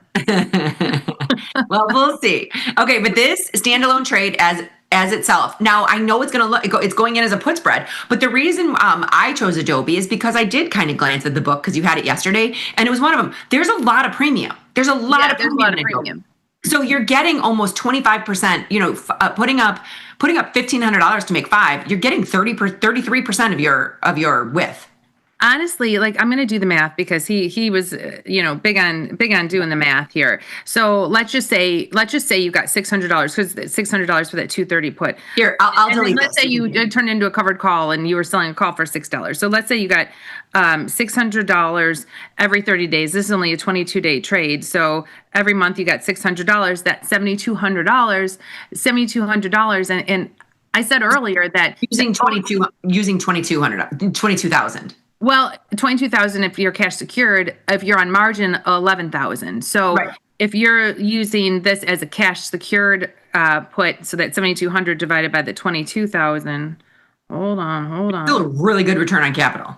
Is 32% or 33% return on capital. Even better if you're trading on margin. So it was one of it. You're right. You did see this. We were flipping through the book, and this. You went like this. You're like, look at what I'm going to do, and you scan through like cards. I was like, I saw Adobe. I saw it. Yeah.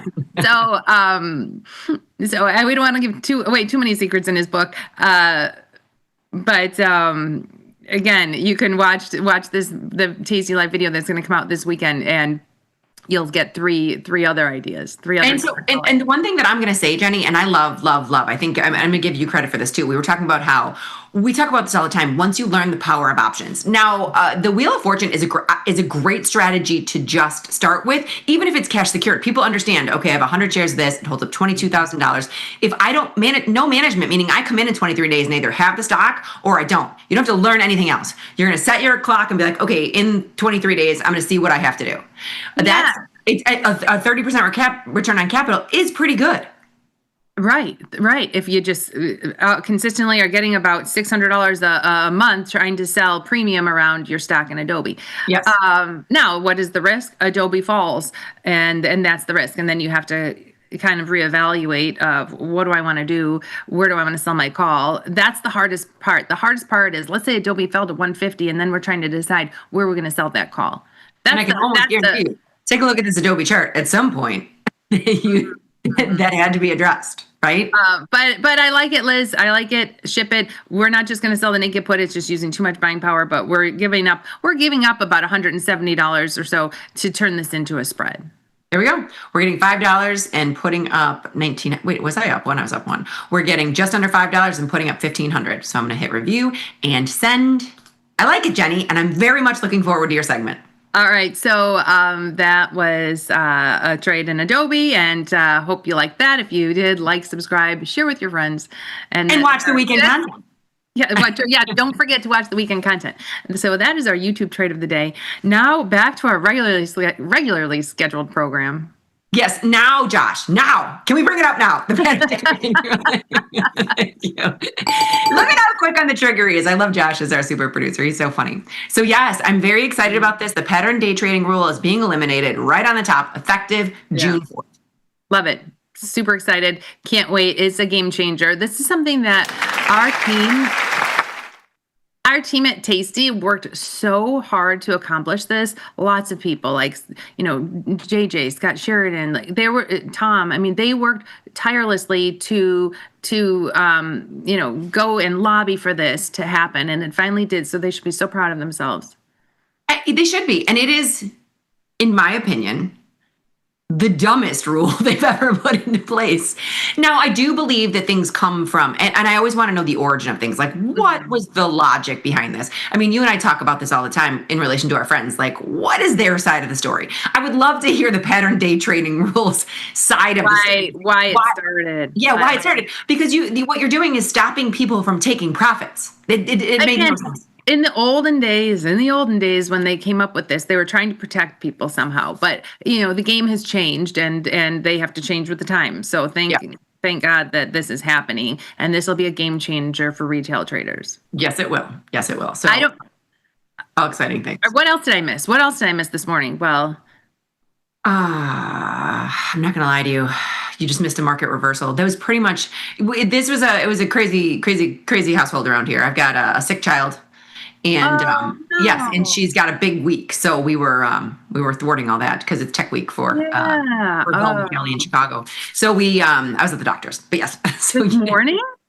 Yeah, she went to urgent care this morning because we have to take care of the throat because she's got so much singing to do. So no big deal. Did she have strep? They tested her for it. It's negative for strep. Oh, that's good at least, right? So. They gave her a steroid. We'll see how it goes. But okay, that being said, let's jump into the platform. We are taking live tweets. Put the hashtag LIZJNY on the tweets. And we can go to live Twitter. And I think we should do that because... We're back in the platform. Yeah, you want to pop into Twitter? I do. I'm going to go to Twitter real quick and go... And I haven't really talked to you, but... I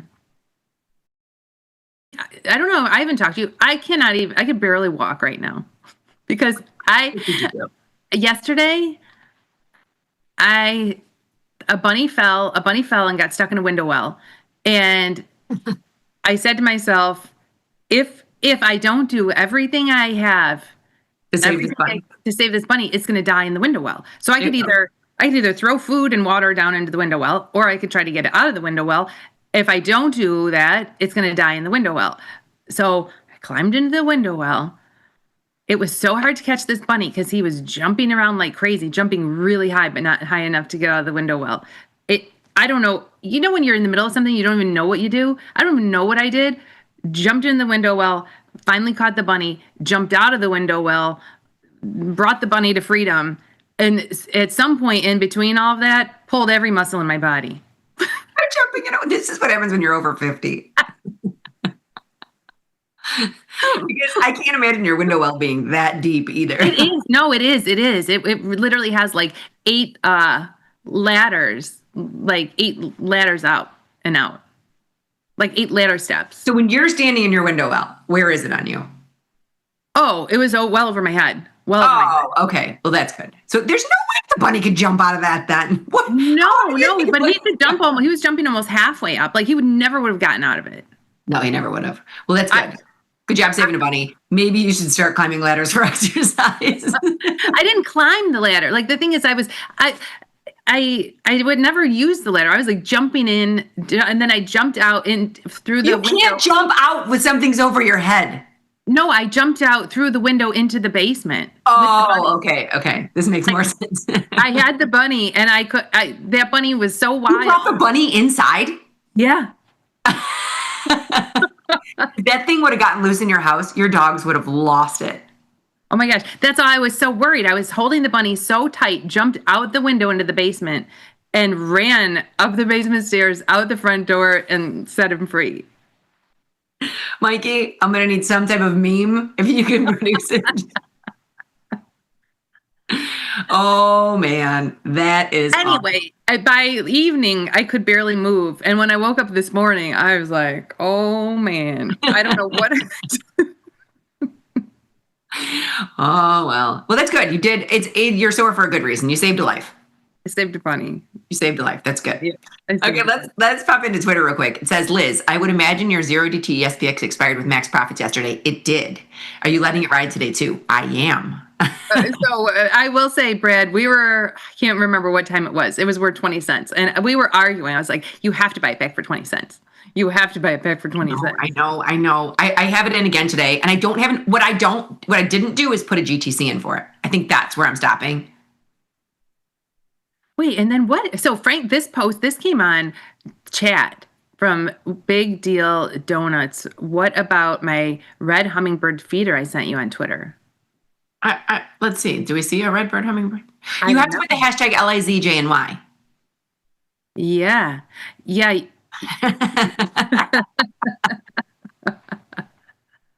I know I can always count on you.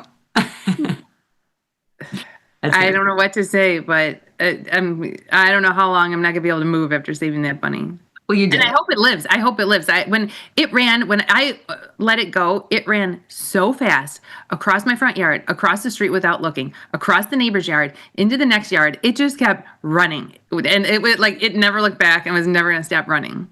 To the bunny's defense, can you imagine a crazy lady trying to capture you, then bringing you inside a house and then running up the stairs? That bunny could have thought it was going into a boiling pot of water. And I didn't want it to touch me, so I was like, what's going to cover me? So I put our trading jacket on. I put my trading jacket on. And gloves. Trading jacket and gloves. Do you have a face mask? Well, that's good. You saved a life, and I'm very proud of you. So the hummingbird feeder, I know there was talk that Chris Vecchio was watching a show on hummingbirds, so that could have been in the chat about that. I don't know, but I didn't see it. But if you please resend it with the hashtag LIZJNY, we'd love to see a hummingbird feeder. Oh my God. This is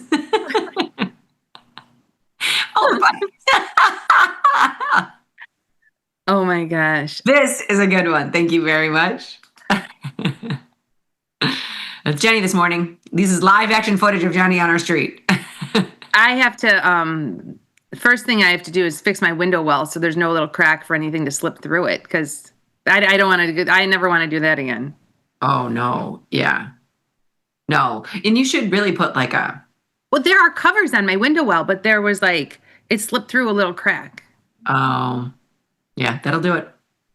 That'll do it. Okay, Punish Pixels comes in. Happy Red Shirt Thursday, ladies. I've been clear. I should have been clear about this. I was not looking to put on a calendar trade. This was supposed to be a vanilla back ratio, either in June or July, not a calendarized. Okay, he was saying June or July. Oh, this makes perfect sense. Okay, makes a lot more sense. Let's look at it now. And I remember it was the 6,700, 6,500, 5x7. So let's take a look at it now. Okay, so either. Yeah. And now it's a bearish trade. Now I get it. Now I see it's a hedge. Let's all right, go to ES or I don't know if MES. He was in ES. We did it in MES, but it's fine. And go to June or July. June, and it was the 6,700. It was the 6,700. 6,500. 6,500. 5x7. 7. I'm buying 7 because you were buying more. Well, I'm not sure. I think he's buying 5, selling 7. Let's see if whatever. We'll put it in. The 6,500 was the 7 lot. So put in 5x7. I did selling 5, buying 7. That's bearish.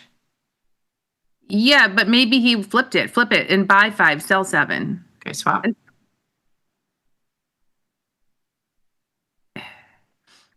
And then, okay, we're gonna look at both on the analysis page because we can. So we're gonna look at this. Just what I find interesting. Look at the deltas. When you're buying 5, selling 7, it's a negative 0.5 deltas. And then you flip it over and it's a positive 0.5 deltas. Yeah, it's not. But let's look at both on the analysis page. So, curve view analysis. This is buying 7, selling 5. Well, you got to shrink it. You got to shrink the.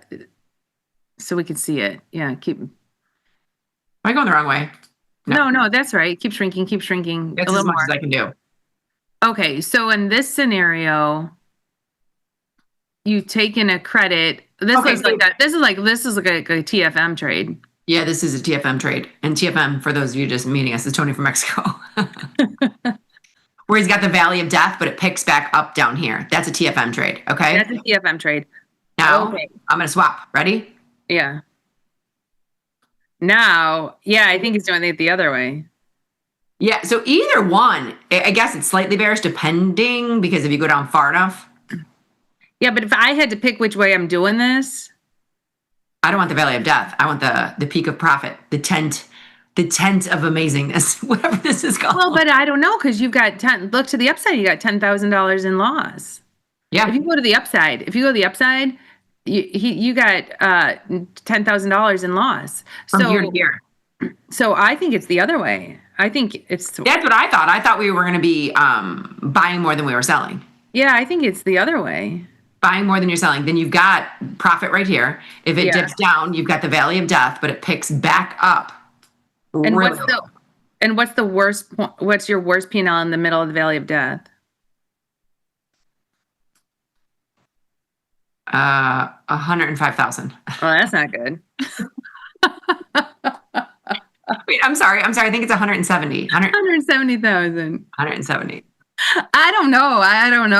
Punish Pixels, you need to spell this out for us. So we have a saying in our family that whenever my kids were in the pool, they played this game where it's like you have to guess something from one side to the other. And if you needed more details, you'd say more sugar. Be like, more sugar, and give me more details. Yeah. We need more sugar. I need more sugar on this. We need a lot more sugar, Punish Pixels. We need a lot more sugar, Punish Pixels. Okay, let's kind of go down here. Scott Somer, our international man of mystery. Yes, covered zebra, effectively 2 call debit spreads. I like how he types that out for us. Another type of synthetic covered call. So yes, I love it. Cool. Oh yeah, and that's referring to Mikey doing the zebra and then selling a call against it.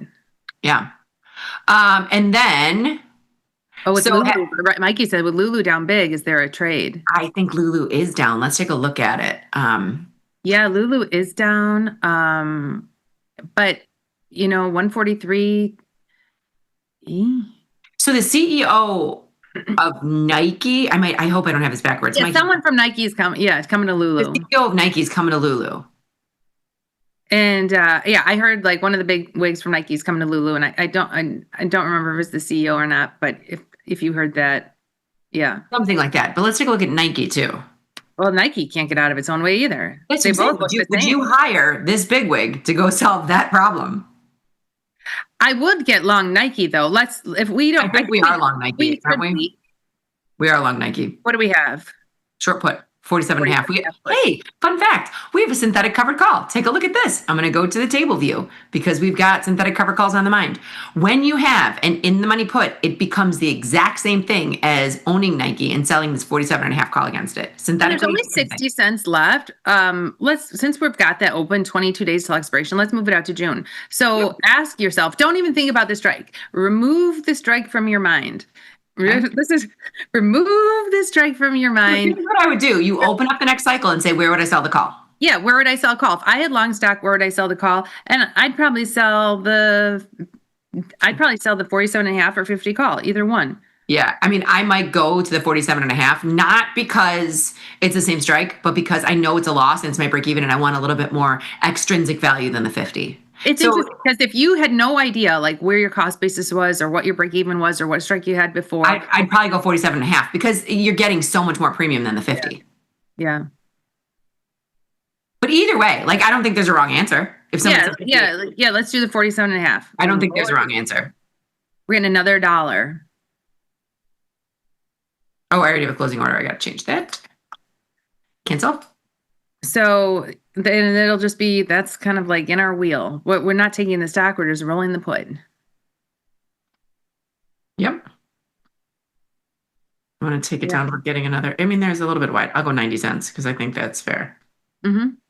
Okay. 92 cents. We have price improved. Wonderful.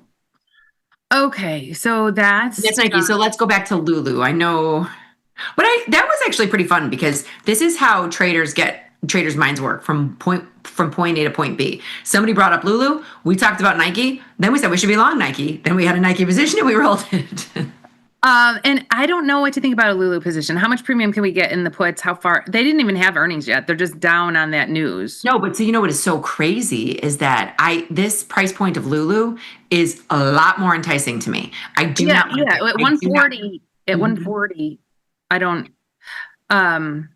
It's not terrible, but again, you were the queen of Lulu, and now you wear a lot of different brands. Yeah, I do. You could have been this. Now I do think the athleisure market is saturated. I do, because you've got your Vioris, you've got like all those things, and those are high end. They're high end, just like Lulu. You've got your Aritzia's got stuff now, and so does, what's the other one? Alo or whatever. Alo, yeah. Yeah. There's a lot more competition. Lulu was first to market. And now you're right, there is a lot of competition. Now there's a lot of competition.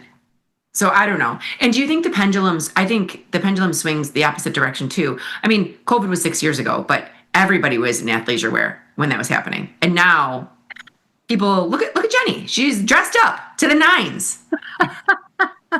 It's like, and for a while, everyone wanted to carry those little Lulu bags. Now you don't see anyone carrying them anymore. If I carry one of my old Lulu bags, it's like I'm walking down the street in 2024. Hey, listen.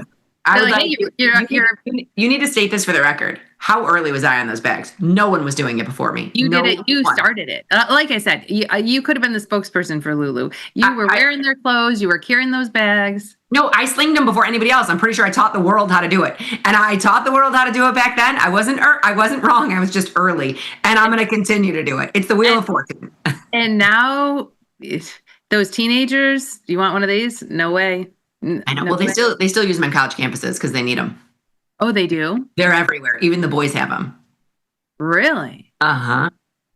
Even the boys have them and zing them this way, which is crazy. Well, 4 things. Like, I should say all the fraternity people have them. Every single one. And JD had to bring it his again for like Dance Blue. They wear them everywhere when there's an event. If they're going out for the day, like if you're gonna go from a darty, from a darty to a narty, you gotta bring supplies. All right, then go ahead, sell. But that doesn't mean that I want to sell this. And the other thing that I was gonna say here too is taking a look at this. We just looked at Adobe, and it used a lot of capital, but this is using $1,900 to make $2. No, thank you. We just use 15 to make 5. Hey, you know what? Wait till you tune into this weekend's episode. Buying power, he doesn't care. They don't care? No. Well, no, because they're doing cash settled or cash secured. Yeah. Everything. So for this one, you'd take a look. You'd bust out your calculator and do the math. You're going to get $240 by putting up $13,000. Yeah. And so again, you've got, if we're getting $250 and we can do that every month, $250 a month times 12 divided by even like, what's the margin? Buy 100 shares. What's the margin on 100 shares? No, I would do 13,000 because that's cash secured. That's exactly what they do. 13,000 is a 23% return on capital. So it's not bad. Like when you break it down to that number, it's not bad.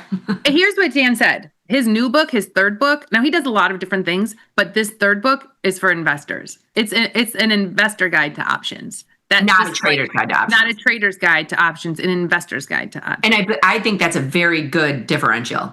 Yeah, because we listened to the book and he was like, how did you write this entire book on the wheel strategy? Do me a favor, because I was like, we could say this in 6 minutes. Open that book right now and tell me how many page numbers there are. Oh, how many pages on the wheel strategy? Yeah, give me the number at that. Give me the number at the end. 345. And it's small print. 345 pages on the wheel strategy. Again, it's a book for investors, teaching investors how to use options. Because again, you buy something, you buy it and you hold it and you hope it goes up, or you buy the S&P and you hope it goes up. But here it's like, how can you make a better return? How could you make 20%, 30%? How could you make a better return? Yeah. And when you break it down, if you bust out that little calculator of yours that I think is a Texas Instruments, I hope so. What do you mean?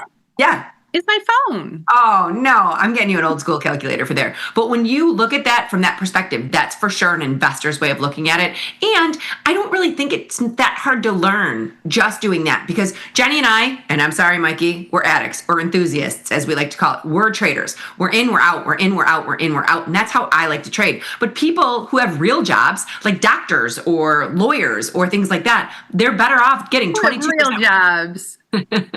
Getting 22% return on capital, right?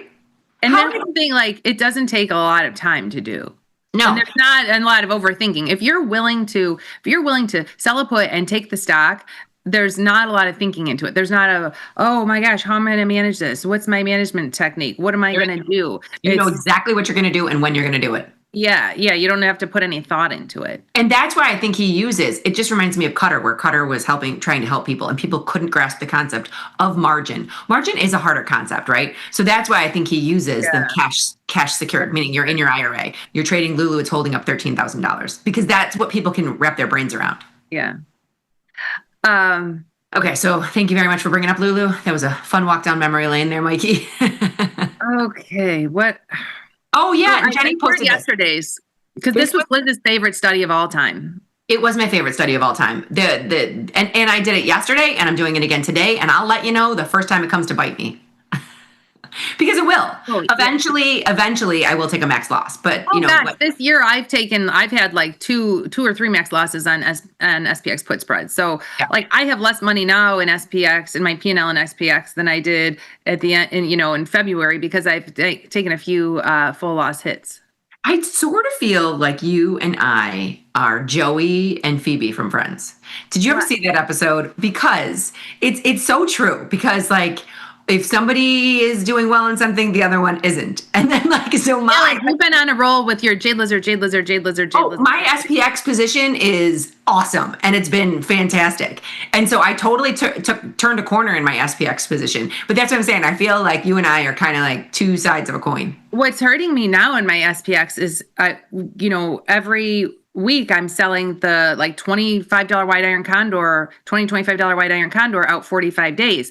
And that's what's hurting me now, because it's through. Like the iron condors I put on 2 weeks ago, it's through those calls. So do you have two on that it's through, or just one? Yeah, I've got one on that it's totally through, both call strikes. And then the other one that is getting close to, so those, that's what's kind of hurting me now. Yeah, but I don't. It's not like I care that much. The hard part about that is you just got to sit on those. You just got to sit and wait. Like one of my call spreads that's only been on for, let's see, it's a 29 day cycle, and I put it on with 45 days to go. So I've only been in it for 16 days. I've been on it for 2 weeks, and my call strikes are 7,100 to 7,125. Oh wow. Okay. Yeah, so like that, like what's that call spread worth right now? 7,100, 1660. 1660. So this one's, I probably took in about $6. So this is $1,000 loser. Yeah. Yeah. But you still have 36 days in the trade. So it's but these, and because you're doing both sides. So I just want to, I don't mind putting these in as well, because you're selling both sides. SPX had a high rank when you were doing this. It's now back down to 11, which is crazy. But so it had a high rank when you were doing it, and you're selling both sides. So you need time to pass and it to be within that range. I'd rather be tested early than late. Right. There's nothing I'm doing with this now, but I'm probably at the 21 day mark closing losers. I think I am. When you hit 21 days, I might be closing them, because this is. Well, you've got other ones on. You should have like 4. You should have 4 on, right? Right. So when one hits 21 day, I might have to close it as a loser. This is the worst one of the batch. So yeah, I get it. I understand, but I understand why you put them on too. They're actually pretty good trades. I wanted to show you the one thing that we did yesterday that hopefully should work today. I mean, we're up 7. It looks like it's marking for nothing. So this is the conundrum. So we put this on. I'm sorry, I'm in the 36 day.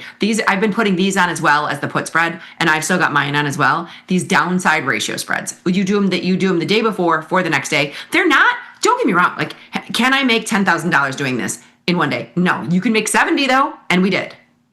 Right. This is all out of the money. The question is, do we buy it back for the 7 cents or do we leave it for a chance it's going to end up in the middle? I've been looking at if I can do this for much less. See, look, this is then do that. So just to kind of use my words instead of saying this. So if you take a look at this trade, you've got a broken wing butterfly. You've got the 80, 75, 65. If it gets this crazy, what I will typically do is sell out my 65 and buy the 60. If I can do it for less than closing the whole package. Buy the 70. So the 65 by the 70. Then you just leave it. Right. So for a nickel, turn into a butterfly instead of paying a nickel to buy it back. Correct. So I'm getting rid of my 65 and getting long the 70. It takes all risk off the table. And then we'll just have a regular butterfly. I know it's so far away, but if we were going to buy this trade back for a nickel, I'd rather just do this for a nickel. And this is going to sound crazy too, but you're also eliminating, because I think you have fees on both sides when you close SPX, don't you? I don't know. So I don't know then. I don't want to put words in the mouth, but it was 1 instead of 3 legs. I just thought it was interesting. And then if it hits, it hits, right? So I'll leave that instead of buying it back. Now, do you want to put another one on? Now what's tomorrow? Do we do Fridays instead of Mondays? Yeah.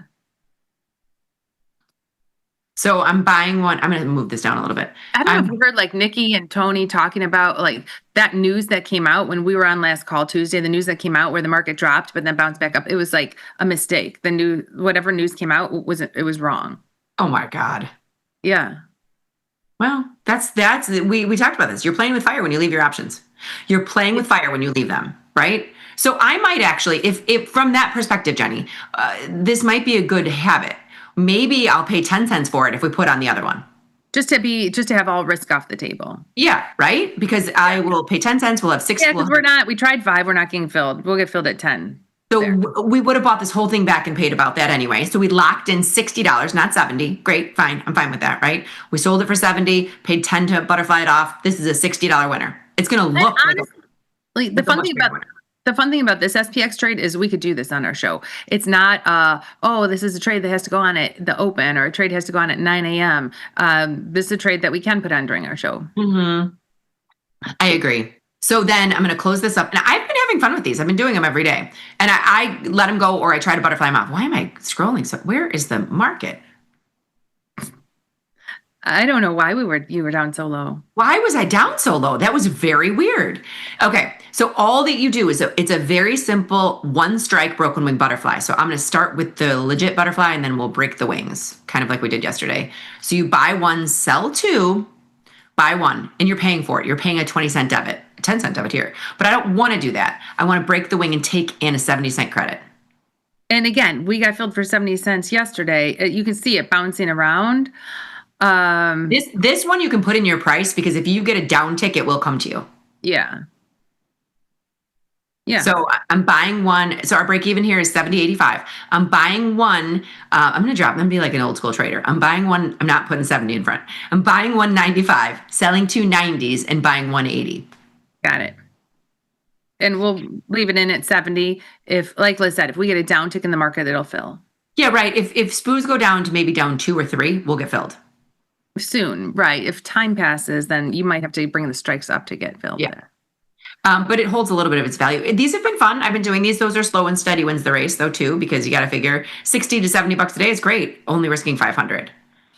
I was going to say, we've got a few things we could take off. We could take off our Oklo put, because that's like over 50% now. Oh, yeah. And I don't know, and we could see if we want to stay in June, but it's getting pretty far away from us. Okay, so let's close your eyes. We don't have to close your eyes, but clear your mind. Clear your mind. So this is gone. We took 50% on the strike. If you were going to sell an Oklo, you know what? I'm just going to do it separately. I'm going to pay this, so there's nothing in there. We don't even know. No, put it in as a roll. You'll get a better fill. It's gone. So now Oklo. If we have Oklo, it's trading 76, and we're going to sell something in there, sell a put in there. Where would you want to go? I got to see how far we can get. We can with the $16 expected move, we can probably get far. You can get probably back to that. And that is your earnings. That is your earnings trade. So yeah, then that's your earnings trade. So I don't know. I would wait, because I would have said 60, but I don't want just $2 for 60 for the risk of that put over earnings.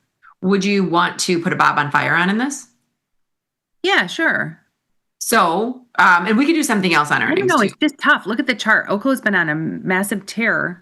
Seems like, it seems like, compared to being at 40, it's doubled. It's doubled in the last two weeks, from 45 to 75. So yeah, my Oklo bob on fire is one that I left, and my short strike is the 45, but my long strike isn't until the 90 or 95. Oh, really? Mm-hmm. Yeah. It looked great when I put it on, because Oklo was trading 90, got myself down to 45. Like, this trade looks fantastic, but it won't kick in until you get back up there. That's the long strike on my long call. And so I think when you put that bob on fire on, I put that bob on fire on, and when the Oklo got so low, I just sold out my bob on fires, took the loss on it, and just switched it back to stock. Yeah. I just left it. Then the question is, So we'll see how that goes. It's a 45-day trade, but let's let's look at a Bob on Fire. So I'm going to go to December 18th, 2026. And now Bob on Fire, you buy. So like I was saying, I'm getting closer to my strike. I'm either 90 or 95. It's way better than it was when it was down lower. I'd do 75. I'd go to the 75 because we're trading 75.80. Okay, so you can buy a 75 and then you're going to look for 50% of that. So I'm looking for $12-ish. So I'm going to sell the 125. So you've got a $50 wide. Well, you got to sell the 25. You got a $50 wide.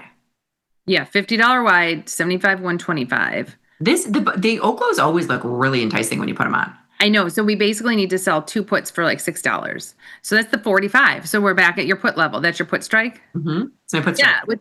Yeah. This is what makes the Bob on Fire so enticing. Well, if we get along at 45, but we have the profit potential from 75 to 125. We have $5,000 in profit potential if we sit on this for the rest of the year, and if it goes up to 125. Look at this, and you talk about flipping the cards over for buying power versus for putting what you're putting up versus what you can make. We're putting up $2,966, and we can make $5,149. Now you won't make. I've seen these before where if the product is trading 140, you're still not making full product, full profit. No, in Marvell, I had one of these. It was so far under, and I never got full profit out of it. You have to these are got to be you're going to wait. I'm waiting the full year for Oklo. Yeah. There are some that I put on that, like Intel. I changed my Intel to these, and I told myself I'm just waiting the full year. It sounds so like World War II-ish. I'll wait for you, Oklo. I'll wait for you. I want to see. Okay, so since I have no idea what's going on, I know there was news, Intel news today. I don't even know if it's up or not. Intel was up. Here, we're filled in Oklo. Intel was up 3%. Intel has earnings today. They have earnings, and there was that NVIDIA news with Intel. What's the NVIDIA news with Intel? I think it's NVIDIA's doing something with Intel. I think that was it. Check the news. Too? You could check the news. I will. I just want to see. So NVIDIA's down and Intel's up. I don't know. Like, go out to the Intel news, not the NVIDIA news. Oh, sorry. And see. Just stocks on the move. Chip stocks gain after Texas Instruments strong forecast. Yeah, TXN was up like 12%. Oh, Tesla. It's not NVIDIA. It's Intel and Tesla. Intel gains. You can see it. Intel gains as Musk, blah, blah, blah, something. Okay, Tesla's using them for something. Okay. And we know Tesla's down today on earnings. So Intel has earnings. I have my Bob on Fire, so I'm going to sleep like a baby tonight. I don't even have to worry about it. So let's do that. Yeah. I don't want to. We just used $3,000 in the other one, but. So here's 770. 67.5, 95. So $17.5 wide. And you're selling I do this sometimes, split the puts. I split it just because I didn't want to do 247. So now we have a 46. Yeah. We're paying a very solid debit. You're only using $1,600 to make $2,700. No, and again, these don't get too hurt. Like, let's say Intel's down $10 on earnings. This isn't going to lose $1,000. This will lose a few hundred. These don't get too hurt in the down move unless we have a massive down move. Yeah, that's true. It is true. Yeah. So I put all my Intel on, and I told myself I'm leaving these until they expire. I know, me too. So let's ship them. And I had to do, and I ended up doing slightly more. Like, so it's interesting. And tell me what you think about this. So let's say you had 1,000 shares of stock. You close your 1,000 shares of stock. The way to get 10 call spreads, you'd have to sell 20 puts.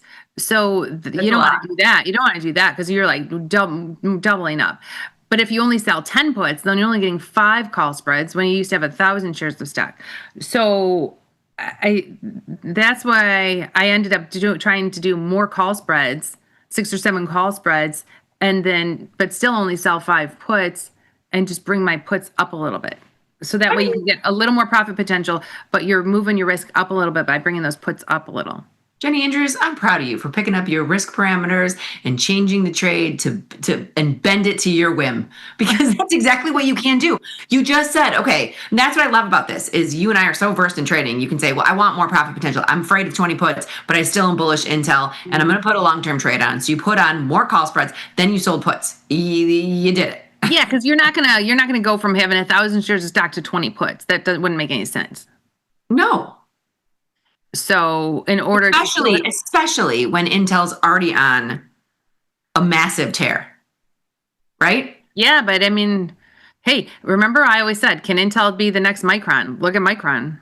Yeah, that's true. That is true. But I'm making that up. That's all in my mind. Again, I have no more Intel stock. All I have is Bob on Fire, and I'm capped out. I'll be capped out. I'll be capped out come January 2027. With this, my break even, I think, in Intel's back down to like the 40 level. Oh, that was oak low. But my Bob on Fires, I have pretty far distance in there as well. Yeah, my Intel spread, I'll be kept out at 95. My call spread is a 65.95. Oh, you know what I did in Intel? Huh, that's interesting. I have the Bob on Fire, but I also did a buffer because I wanted to, because I was going to do multiples, and I was like, I want to do them head to head. Yeah. I did short-term buffer, and the short-term buffer is actually making more right now because it's short-term. Yeah, it would because it's short-term, because that other one only makes about half. Yeah, interesting. Okay, what time is it? Oh my God, Jenny, we're done. Well, oh, geez. Fastest hour of the day. I think, Liz, good luck. I hope Annabelle's feeling better. Have a wonderful day. She's going to school at noon. She's going to school right after this show. But yeah, we had to do that this morning. All right, everybody, good luck with your earnings trades. And remember to trade small, trade often. Laugh with us, learn with us, and watch the Liz and Jenny show. We'll see you tomorrow.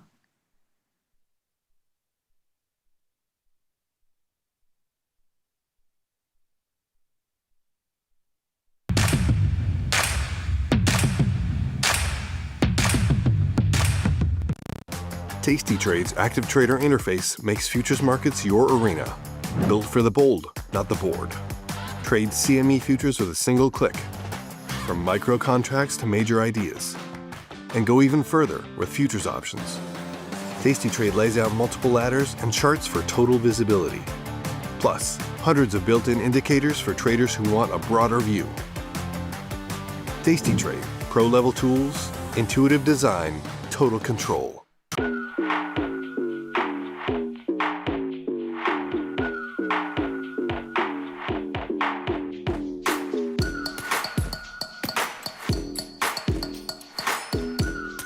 First thing about Tasty Trade is how easy it is. It's a very quick, light platform. It's all on one page. And with 1 or 2 clicks, you can be anywhere on the platform.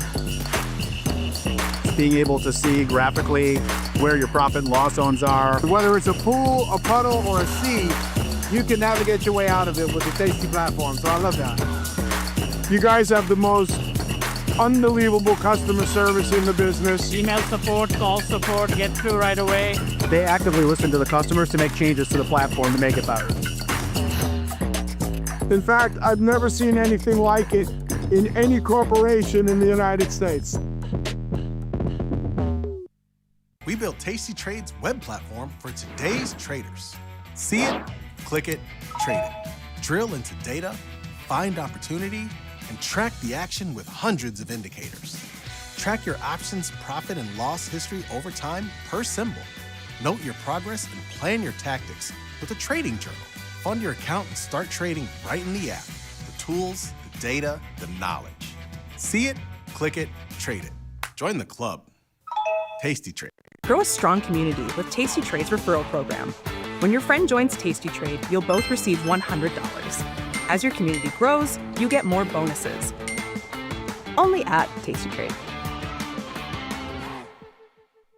We built Tasty Trade's web platform for today's traders. Drill into data, find opportunity, and track the action with hundreds of indicators. Fund your account and start trading right in the app. Join the club. Tasty Trade. Think you know where vol's gonna go? Test your theories with backtesting. Pick from hundreds of symbols, any strategy you want, and all the data to trade smarter. Tweak the delta, dial the DTE, stack the legs, see what survives. Trade what you want, when you want with Tasty Trade.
What's up, TC Nation? Welcome back to the show. This is Options Trading Concepts Live. My name's Mike. I'm here with Jamal, and it's a fantastic Thursday. Jamal, how you doing?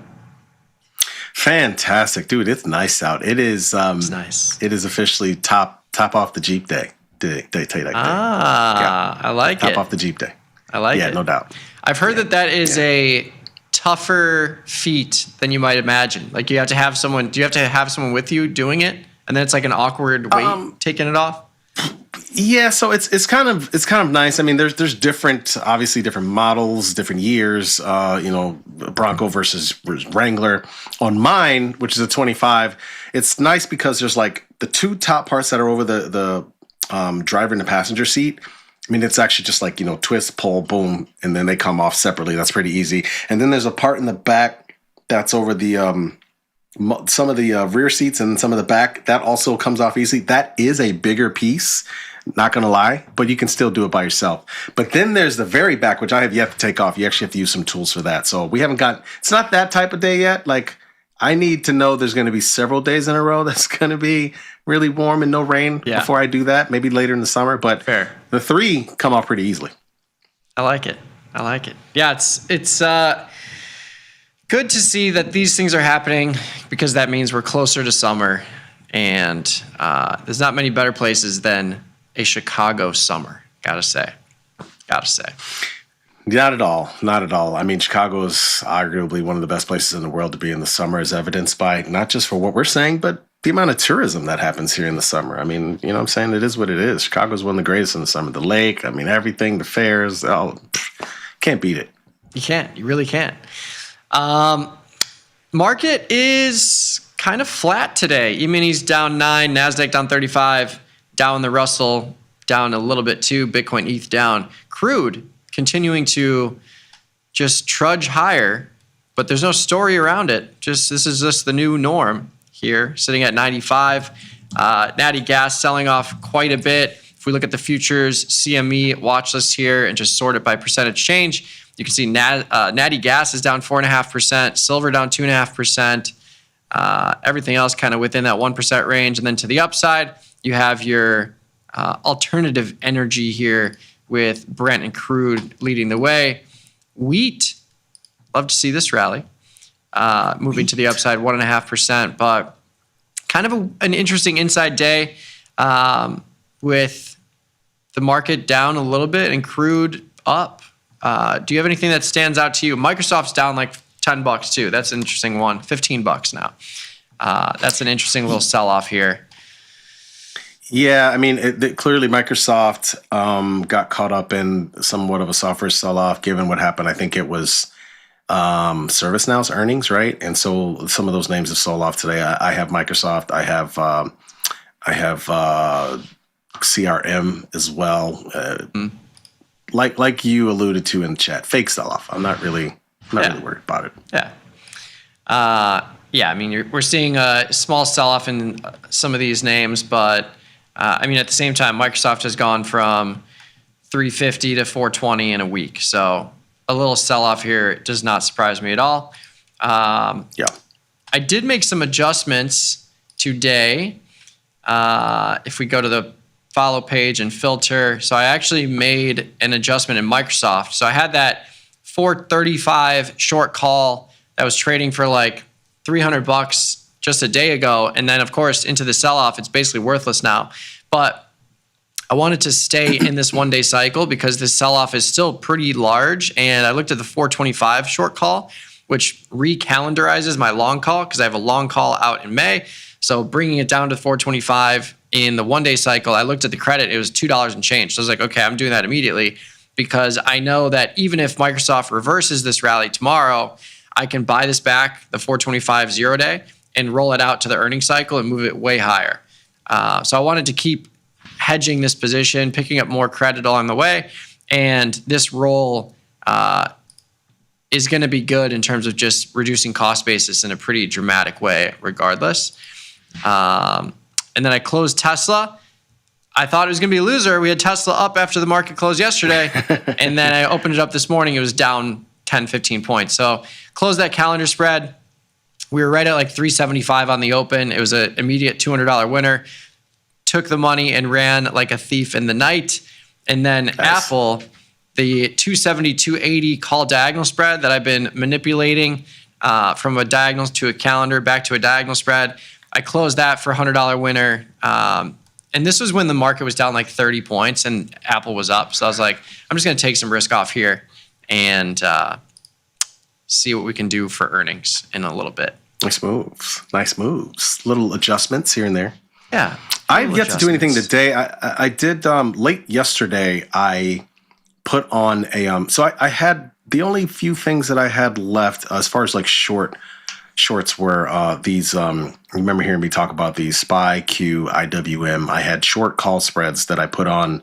I mean, a couple of weeks back. So it was literally before the huge rally, and all of them were at previous highs. So like the SPY call spread, for example, was like the 690, 700, right? And again, I was willing to hold those as we rallied because I had the longs in these other names, the Microsofts of the world, the Palantirs that I mentioned, some of the names that are getting a little sold off today, Tesla, Apple, NVIDIA. I was long those names heading into this rally. And so those were some of the short call spreads that I had left over. I mean, I had closed some of the SPX shorts basically already early in the week. And those were the last ones left. But so I decided to close those. I actually was able to, in closing those, I was able to save myself an additional, I think like $790 between the three of them. And I used that to basically put on a super bear. So that's now my new short heading into today. You know, it stems from like just this week has been these last few days have been kind of weak, right? And there's been a little bit of uncertainty, and I'm still positioned for higher, but I just still wanted that one more thing, and I was able to at least do it around 7,100 now. The last super bear I had was around 7,000. This one is now around 7,100, and it's just kind of a trade to have on against some of these other longs that I really feel are going to be the ones to make hay, but you just don't know. I mean, we're heading into earnings. You have days like today, right? Microsoft is one of those names that I'm leaning on for a long, and yet and still it just gets caught up in a sell program because ServiceNow earnings, you know, I don't think they were bad, but whatever. I guess they weren't enough to impress analysts. So we're going to have those type of days, and this is just something for the time being I'm going to have on. Yeah, and we talked about this earlier this week too. Like into these market rips and vol collapses, it makes a lot of sense to just throw on some bearish hedges, especially if you are holding some bullish positions that would offset a lot of the risk in the hedge anyways. So super bears, downside butterflies, those kind of things in SPX are what we're looking for. And yeah, I think we're at 71.65 in the E-minis. It's been an insane run, and we're kind of sputtering out here, at least for the time being. So I think this also just shows that, you know, the market is having a hard time push higher. So why not add some downside hedges after a 700-point rally in the last 2 weeks? Absolutely not. Exactly. I love it. But yeah, wheat. What else are you looking at today? Nothing really too crazy. I did want to check out some earnings announcements, see if there's anything spicy after the close today. And it looks That's like... exactly why I asked you. Yeah, it looks like... There's one I have my eye on. Okay. Intel? Bingo. Ding, ding, ding, ding, ding, ding, ding, ding. Intel. Mostly because of TXN. Have you seen that move today? No. There you go. Thanks, guys. Texas Big Instruments. move on earnings. Yeah. Who's trading this? Anybody? I know. I know. What? They sell T9 I was talking to calculators. Josh. I was talking to Josh before the show. Like, what year are we in? Texas Instruments, Intel? Yeah. I mean, it's wild because, like, when I see Texas Instruments, I just think of the calculator I used in high school and nothing else. But clearly they do other things. I just don't know what those things are. So it's just surprising to me when we see these rallies. I'm going to date myself here, but there was this thing when I was coming up as a kid called a a Speak and Spell. It was made by Texas Instruments. They were actually really dope. It was just these little computerized toys that they had for kids that you could mess around with words and stuff like that. They had other similar things like that. I mean, I wish I could remember more about how it worked to tell you more eloquently about it, but it was pretty dope, man. It was in E.T. I guess it was in E.T. There you go. That's why Josh just said it was in E.T., which is a huge movie for my generation. And so maybe that's how I ended up with it. I didn't even remember that part, but it was really cool. And I mean, Texas Instruments has been at the forefront for a long time. I'm guessing they might have even been connected to NASA somehow. I mean, I wouldn't be surprised. I mean, that's the kind of company. It's funny when you think about the origins of companies sometimes, but I'm guessing they probably were. It's crazy. Yeah, I mean, I'm sure they are, especially with the proximity to a lot of those NASA launches. But yeah, I guess I'm just looking up the news headlines. Data center revenue surges 90%, leads analog stocks higher. So yeah, that's a good number. 90%. Strong. Yeah. So I don't know. I'm interested. I'm gonna put together maybe some calendar calls here. I think I'm looking at the 70 strike. I'm looking at, I'm going to do April versus May. I mean, I'm not going to lie. The May is kind of elevated. I mean, again, I'm also short of put in June. So we'll see. I mean, who knows if this thing has some crazy type move, but it's interesting a little bit. I'm pretty sure they just got a $5 billion deal with NVIDIA, if I'm not mistaken. But I did write an earnings preview. I'll post it in the YouTube chat. If you want to join us on the YouTube channel, we're streaming live. Just go to Tasty Live, and you'll see this video front and center. You can throw in your trade ideas and questions along the right side chat. But yeah, I wrote an earnings preview for this one, and they got a new CEO. Their earnings per share estimates are basically flat. I think their biggest issue is going to be the Intel Foundry. That's just like burning tons of cash. But as you can see, the stock price has gone from 40 to 67 in 2 weeks. So the market likes something here. And there is a pretty high implied volatility still. $5.50 expected move on a $67 product. So nothing to shy away from. And then you look at the further dated cycles here. You got a 10-point implied move for May. You got a 13-point implied move for June. So the market's pricing in a ton of implied volatility here, so I like the idea of a call calendar spread or a diagonal spread, selling the 1 day and then going to whatever long cycle you want, the 8-day, the 22-day, the 56-day. For diagonal spreads, I like to go a little bit further out, so June is probably where I'd go, especially because these implied volatilities have a very similar expected move. So if you look at the June, the cost of a June versus a May, you're paying $7 for May and you're paying $9 for June with 3 times the amount of time. So I'd rather put up $200 more to have less of an implied volatility crush implication and have 56 days instead of 22. And then this premium up here is still pretty good. So like you can do a 9-point wide diagonal spread for 780. And then just immediately sell the next option in May. Even if it rallies, you could just buy this back 1 day out or 0 days tomorrow and then move it to May if you want to make an adjustment. But if it's in the money, it'll be a $200-$300 winner and you can close it. I feel like this is where I want to go here. 788. Instant. You've been instantly getting filled on just about everything you've done. I know, recently. It's really bad. But I think I got instantly filled on UAL. That's a winner so far. And then I instantly got filled on UNH. I think this is one too. And that's up $100. So sometimes it works. Sometimes it does. Sometimes it works. Sometimes it works all the time. Yeah. Costco.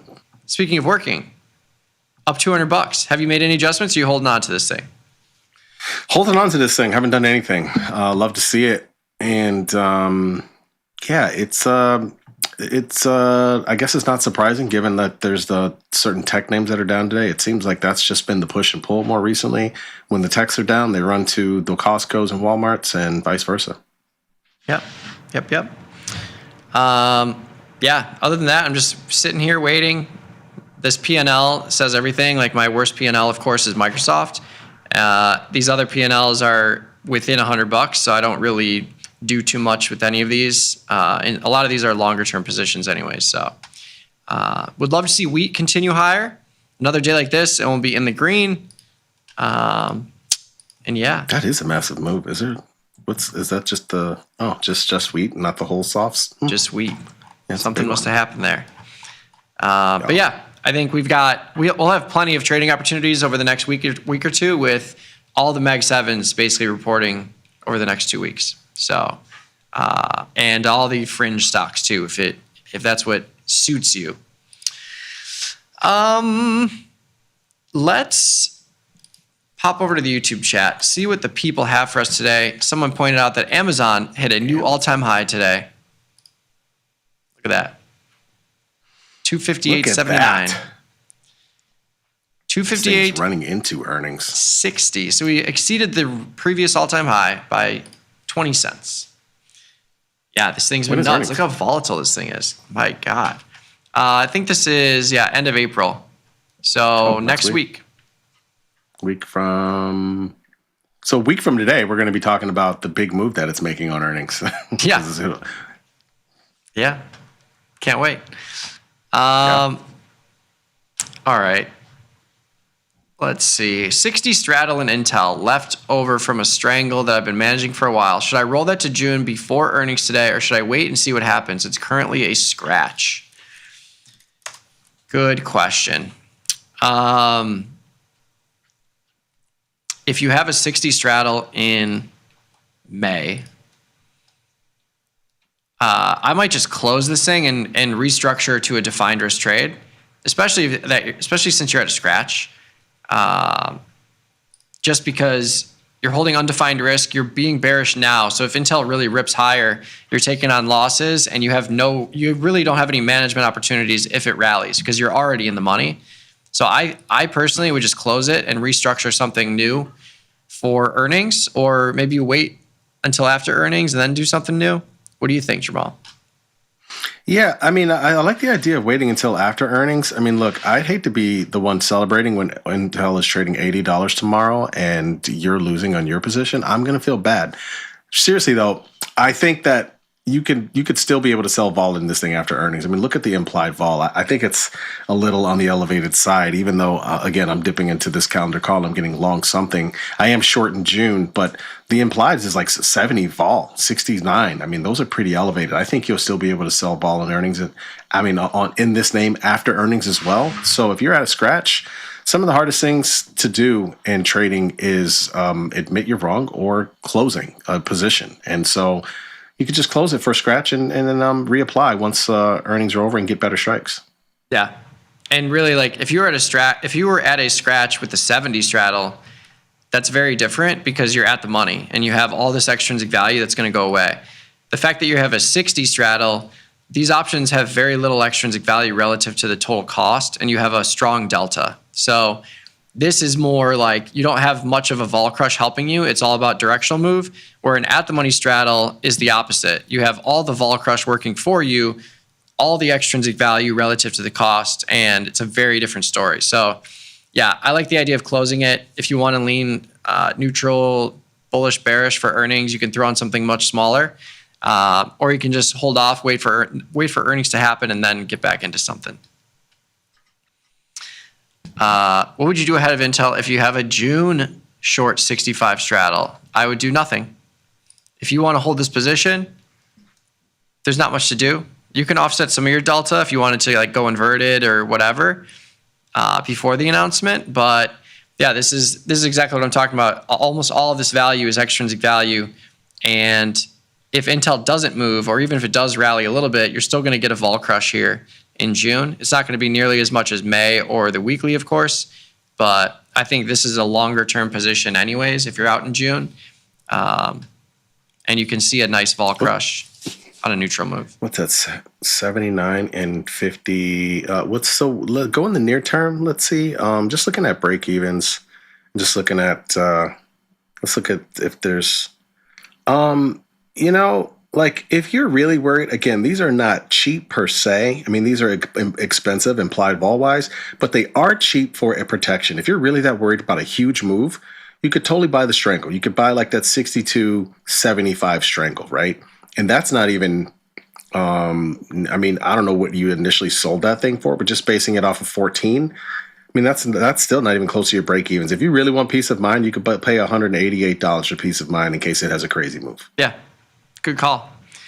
And yeah, or just pick one direction that you're really worried about. But yeah, you know, so like the 60 I agree with you. straddle. I wouldn't get out of that straddle.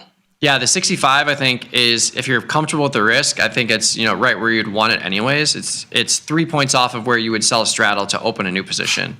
But to your point, Jamal, the 60 straddle, if you had it in May, if you had the 60 straddle on, any downside move is going to be great for you.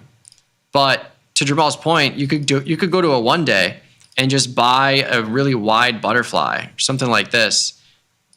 Or just buy the naked option by itself, where like you use $100, get as close to the money as possible, and if Intel goes from 68 to 100, you are hedged completely on the upside risk above your strike. So like this kind of thing, I think makes a lot of sense too, especially because you can get into these like for really cheap. 69.76, that's 7 points wide, and then you do the 83. You can have a 7-point wide butterfly for $1.40. Or again, you could just buy a call here, and if the market sells off in Intel, you're making way more than $190 back for this protection here on your 60 straddle. So yeah, I like the idea, even though it's costly relative to time because implied volatility is through the roof, it still makes a lot of sense if you're trying to lean short with your 60 straddle and you want to have some protection to the upside. Yeah, I mean, we talk about implied volatility. We talk about how, you know, expensive or cheap things are from time to time, and rightfully so. You guys, you know, should be aware of implied volatility. But look, at the end of the day, that's $173. $173 for peace of mind that this thing doesn't rip to $80 tomorrow, right? So there's nothing wrong with doing that at all, in my opinion. Yeah, indeed. I've got a May 14th short put spread on MCL. 65.75, roughly 40% max profit. I don't think oil is going lower than 75 anytime soon. Roll or close? Do you have any positions on? Well, wait, I do. But last thing, it's good stats here from Josh. Little interesting stuff on Intel for earnings. Just last thing, rough estimate out of roughly 40 earnings events over the last 10 years, Intel has exceeded its implied move about 14 to 18 times, meaning it breaks out of the expected range around 35 to 45% of the time. A bit above the theoretical 32% frequency implied by options. So take it for what you will. I'm playing it for a big move just based on what I've seen on Texan. I don't know anything. I'm just doing it based off of that. So yeah, and I think the stats are interesting. The realized volatility exceeds implied slightly, but I do think there's something to be said about like if there's a chop and then an earnings announcement, a sideways chop and then an earnings announcement, I would imagine that a lot of those results are probably within the expected move. But when you have a move like this, where the stock is up 50% in 2 weeks before an earnings announcement, like this is the setup that creates the breakout. Or it creates the fallout where this was like, oh, we're expecting something because we think we're going to hear something. We're going to get into this thing. We're going to pump this thing up. And then they say, this company is going underwater. And then it drops to 40. Like that's like this kind of move, I think sets up the situation where Intel has a 2x expected move, which even at a $5.80 expected move, that's really not anything crazy. It would be a $10 move on Intel. And we've seen a $30 move on Intel over the last 2 weeks.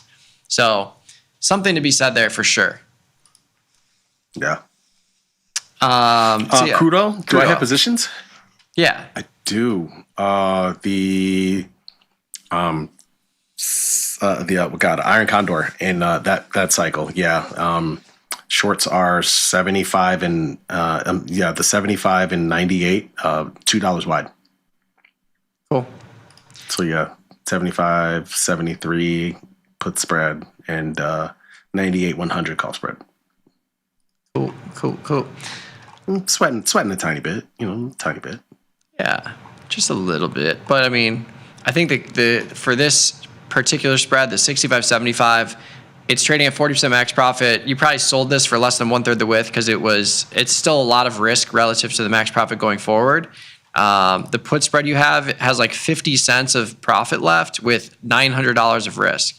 So yes, the probability of getting back down to this kind of level is low, but we saw what happened with the K contract. The K contract was over 100. These back months were in the 80s, and the K contract is what got decimated. So if oil is going to have a big move to the downside, it's absolutely going to be in the M contract here, where 94 drops to these kind of numbers, 85, 83, 80.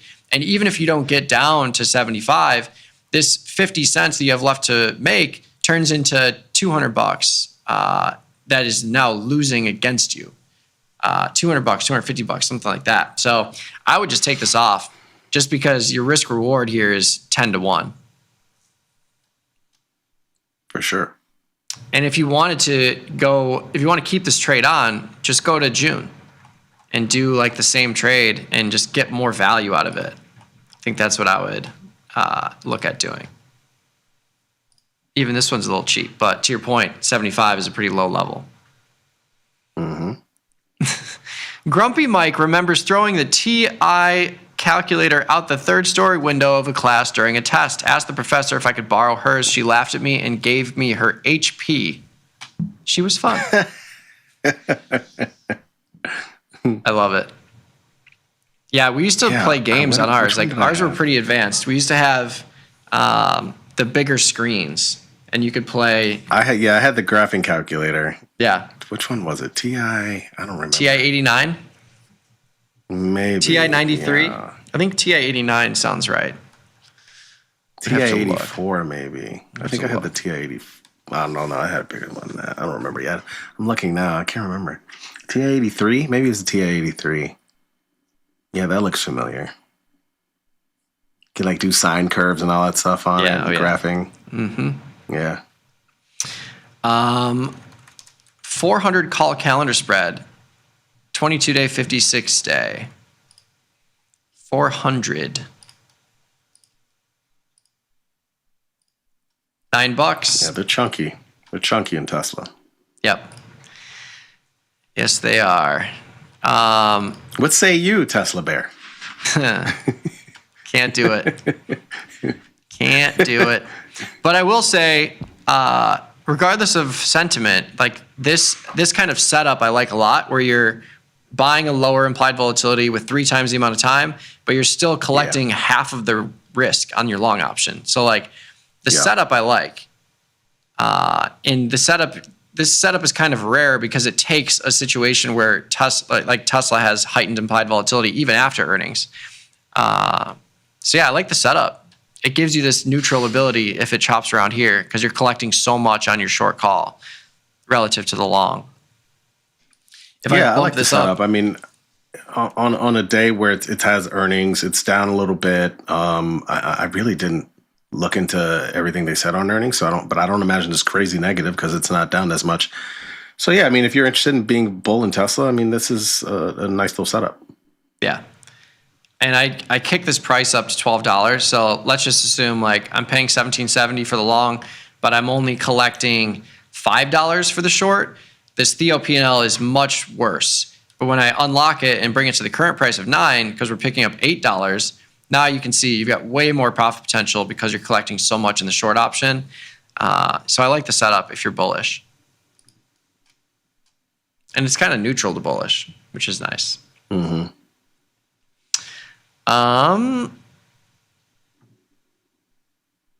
Taking some heat on AMD. May strangle 250, 270, 1650 net credit. How would you suggest to manage this if you want to continue with the position? May 250, 270, 1650 net credit. So you're leaning short here. Your short call is trading for $4,500 relative to $280 on the short put, but you've picked up $1,600. So It's not too crazy. I mean, if you wanted to hold this into earnings and lean short, I would say I would just move the 250 up to the 270, go to a straddle at the very least, pick up $3 more. You bring yourself to $20 in premium, and you bring your break even up to 290. So you'd be looking at something like this. If you wanted to be more conservative, you could buy back your current position for $50 and just look for a new position in June. It's going to get you a little bit out of the implied volatility crush for earnings, but it's still elevated relative to these back months. So it's not too bad.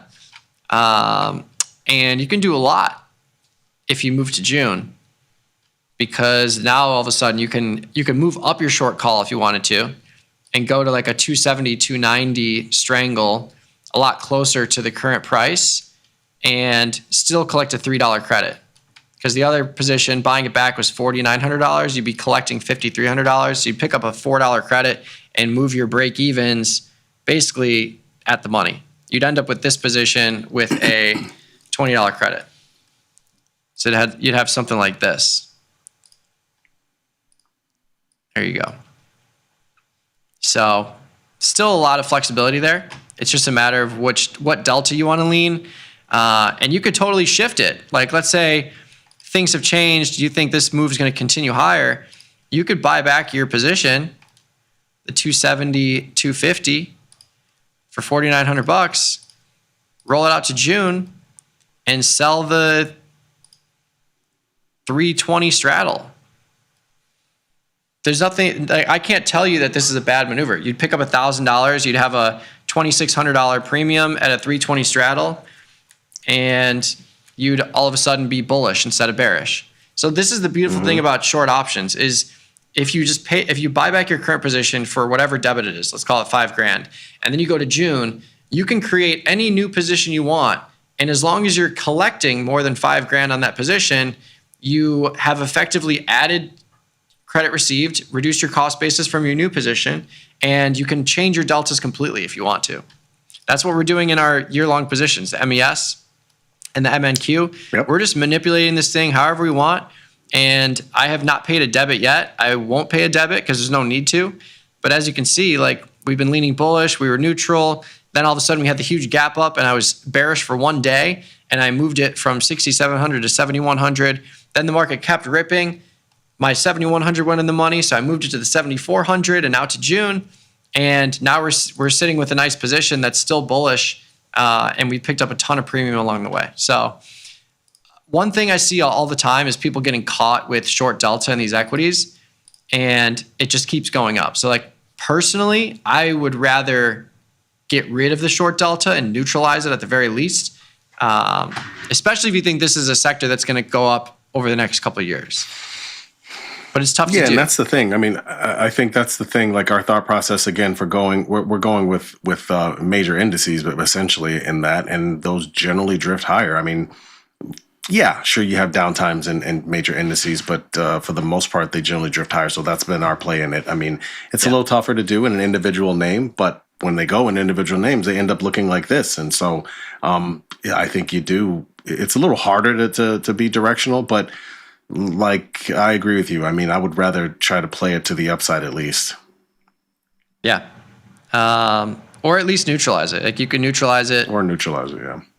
But right now, you're leaning pretty short as it stands in May, if that's where you're at. But again, you can manipulate it however you want. However you want to lean is up to you. But that's the beauty of short premium. Just don't let it go too far in the money, because then you're just dealing with intrinsic value, and you have no... Your defensive mechanics go out the window when you have a 99 delta short call that's in the money.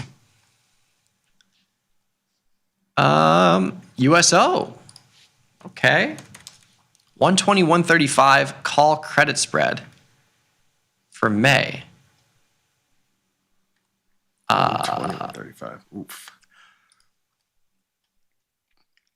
So, I don't mind this position. You can see it's kind of a risk one to make one setup.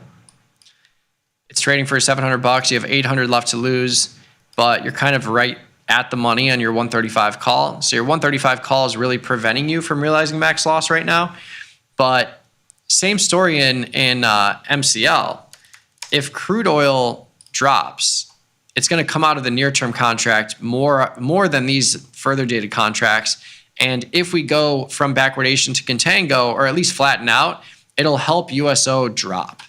But backwardation is what is keeping USO propped up here in this heightened level. And it's helping it rally from the lows because we're in a backwardated cycle, and USO looks at the blend of crude oil futures products, and if the near-term ones are more expensive than the next ones, you have the ability to get a lot of gamma exposure by proxy in something like USO. So it's tough, but there's no management on this position really, because you can't roll this out in time. At least I don't think you can roll this out in time and collect a credit. We can double check here. Yeah. I mean, a 45-cent debit to move it to June. If you think June gives you a better situation for this thing to come down, I don't mind paying a small debit like that. But it's tough. Yeah, it is. It is. Yeah, I was trying to remember the holdings for USO. Forget. Oh my God, everyone's popping off with their TI 92, TI 85. Maybe it was the TI 85. I don't remember exactly which one I had. Got it so long ago, I kind of blanked it out. Those were volatile it was the times. TI 85 for sure. Yeah, it was a TI 85. Yeah, that's the one. Yeah, we got some TI 85 holders in the chat. Yeah, that's the one I had. Yeah. I was sick with it, man. I used to know how to operate it pretty well. I feel like there was like a game in there somehow, like a hidden game. Yeah, there's definitely games in there. Right? Okay. Yeah, you could play like classic games. People would just code. Those are the early coding days. Throwing it in your T9, TI 89.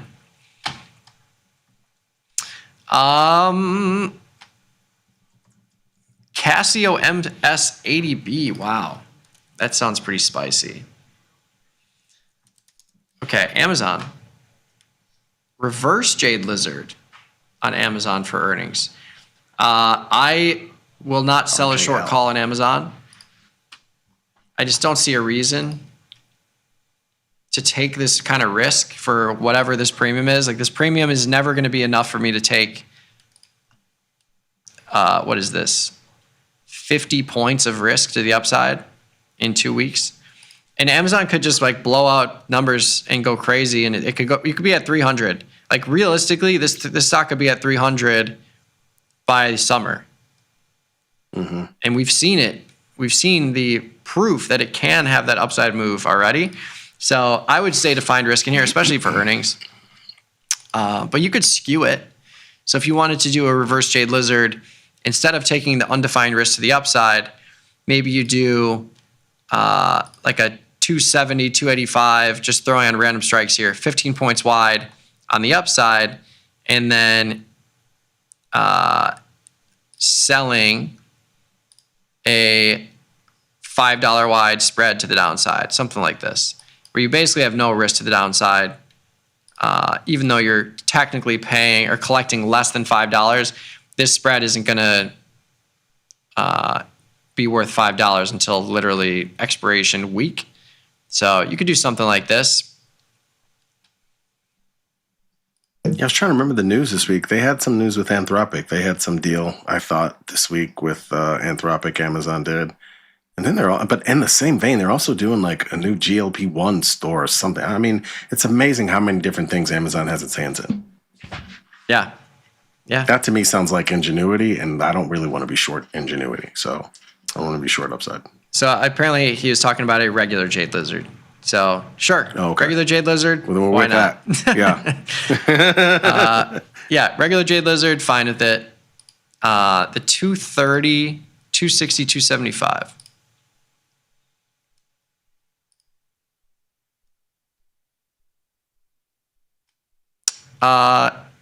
Yeah, I mean, it's similar. Is that really the spirit of the Jade Lizard, though? Isn't the spirit of the Jade Lizard to be able to sell downside such that you have riskless upside? Yeah. That is the spirit of the Jade Lizard. You'd have to go to June, it seems like, to do that. 230, 260, 275. So yeah, I wouldn't sell this at the money because there's no reason to sell this call spread. If you're bullish on this position, why sell an at the money spread that immediately goes against you if Amazon does rally? I think to Jamal's point, like do something like this where like you're selling the put for $5, $4.75, and then you're selling this out of the money call spread well outside of the expected move for earnings for another $2. And even if you do get a rally up here, it's not going to matter because your risk doesn't come into play till above 300. So you'll still be good post earnings. And we can show this here. If we just look at, when are these earnings? 29th, I think. I just had it here. Then 29th. 29th is a big day. Yeah, so 29th. Wednesday night, and then we'll be on the floor that Thursday morning, so that'll be interesting. Mm-hmm. Yeah, 29th, and then we'll just crush vol a little bit. We'll bring it down to 30%. So you're looking at something like this. A couple $100 in the middle. But yeah, I would sell an out of the money call spread. What happened? Google, at Google, Microsoft, Amazon, all that night. Meta, that night. Holy cow! It's gonna be crazy. It's been a while where that many of them on one night. That's 4 right there. Yeah, let's look at the Qs. Yeah, it's funny. So you see this big spike here, 29th to the 30th, $15 expected move, 50% higher than 2 days before. So there's your earnings announcement priced into the Qs for all of those stocks. That's another way to trade it too. If you just want to take a holistic approach, you think all of them are going to net up higher, you could trade the Qs instead. Yeah. In my case, I might have to buy a put spread on that day just in case. Yeah. Buy a put against the year-long strangle. Yeah, buy a cheap put spread in the Qs. That could work. All right. CL. Thoughts on my CL strangle? I have an 80 put, 105 call for May. I've managing this for a bit now. Total credit of 310. Would you roll today since it's 21 days or wait a few more days? The 21-day thing is just a guideline. It helps you avoid gamma risk with at-the-money options or near at-the-money options. Both of these options are out of the money. So no problem if you want to hold it. Another thing to consider is you're already at May 14th. You're at the end of this current contract's expiration. So if you do roll out in time, assuming that's what you're talking about, you're going to be going into a new contract that is 5 points lower in price. So you'd have to move your strikes to adjust for that new contract price.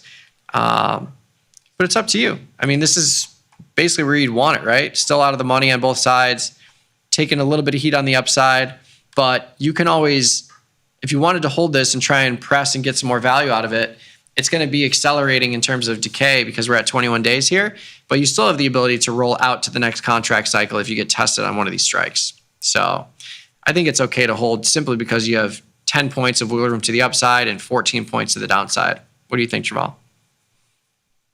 Yeah, no, same deal. I mean, and again, I think the bigger thing is just paying attention to going into that next expiration. But yeah, I mean, it's in a different way. Again, without being a strangle, I have to think about this right now. I'm just holding on to my iron condor in that same expiration, as I've seen vol get bid and skew start to kick in again. So it's something I'm paying attention to, but it's different than this. For sure. Microsoft down 16 points, selling off a little bit. I don't know what happened in here, but to your point, maybe it's just a sympathy sell-off with some of the software products. Yeah. What do we think about a 10-point wide iron condor in May? I like the idea, but I would hold off until earnings just because selling risk on both sides, especially defined risk, you don't have that much of a vol collapse until after earnings, for sure, and you just hold all that risk. So if Microsoft continues to plummet or reverses or goes wherever, your profit potential is very little until after April 29th when they announce earnings. So I like the idea, but I would wait until the 29th and just place it as an earnings trade. Unless you just want to sell a put spread or just a call spread, if you're bullish or bearish, because then you'll get paid on delta. But until that earnings announcement, these spreads aren't going to move. At all. At all. Maybe you get 20, 30 cents out of it, but you still have all the risk. And that was $10 wide that you just did?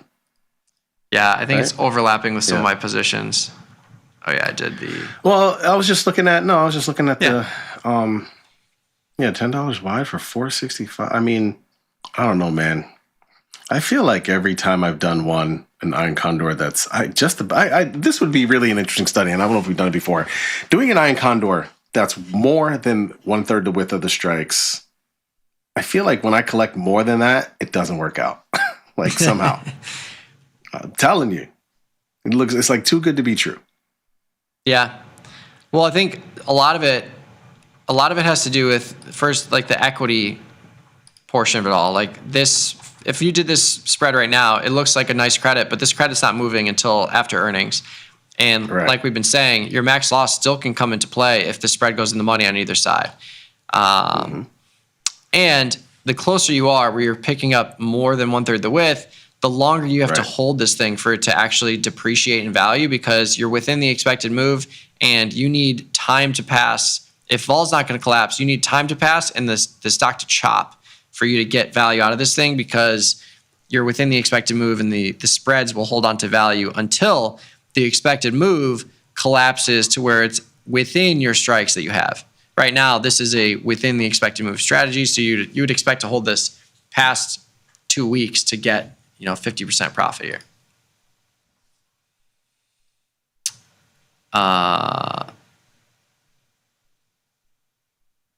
Wow.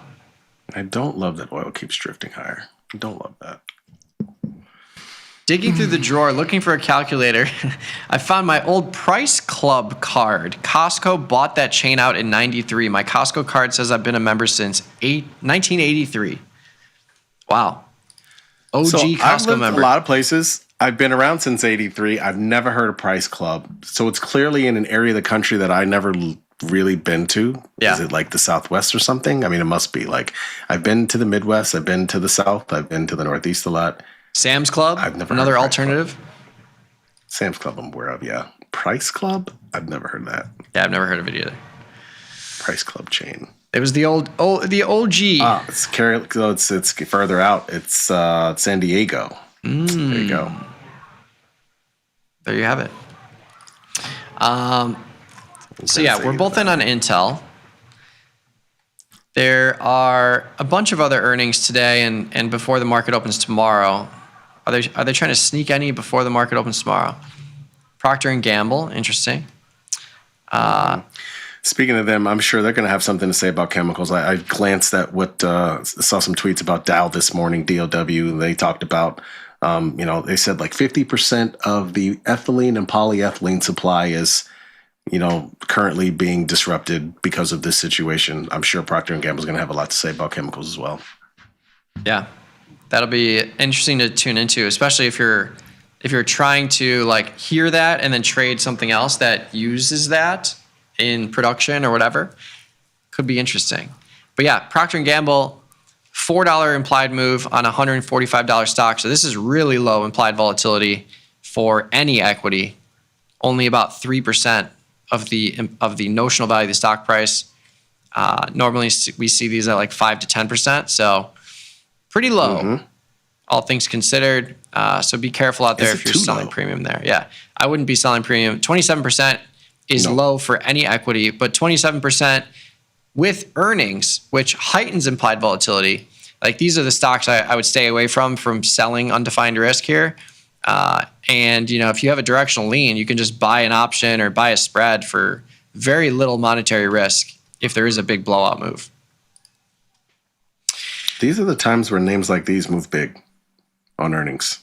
Like these usually quiet names because of this disruption of stuff what's going on. Yeah, quiet names, disruption potential, really low implied volatility. Like a 3 standard deviation move for earnings is a $9 move. It's nothing in a $150 stock. We see it every day. Sorry, $12 move. Still, same story. $12 move in Procter & Gamble on any stock that's $145. Like that's a 10% move. We see it every day. That's it. We're out of time. Thanks for tuning in. If you got any further questions, you can find us on Twitter. I'm at Trader Mikey B. Jamal is at Jamal Chandler. We got plenty more content, though, coming your way on the YouTube channel as well as tastylive.com. We'll post the Intel earnings trade to the follow page, so check that out. You can also go to the follow page and just type in INTC, see what the rest of the peeps on the follow page are doing. It looks like there are a bunch of trades over the last couple of weeks here. But yeah, stay tuned and have a great rest of your trading day. And we'll see you same time, same place tomorrow, 11 a.m. Central. Peace.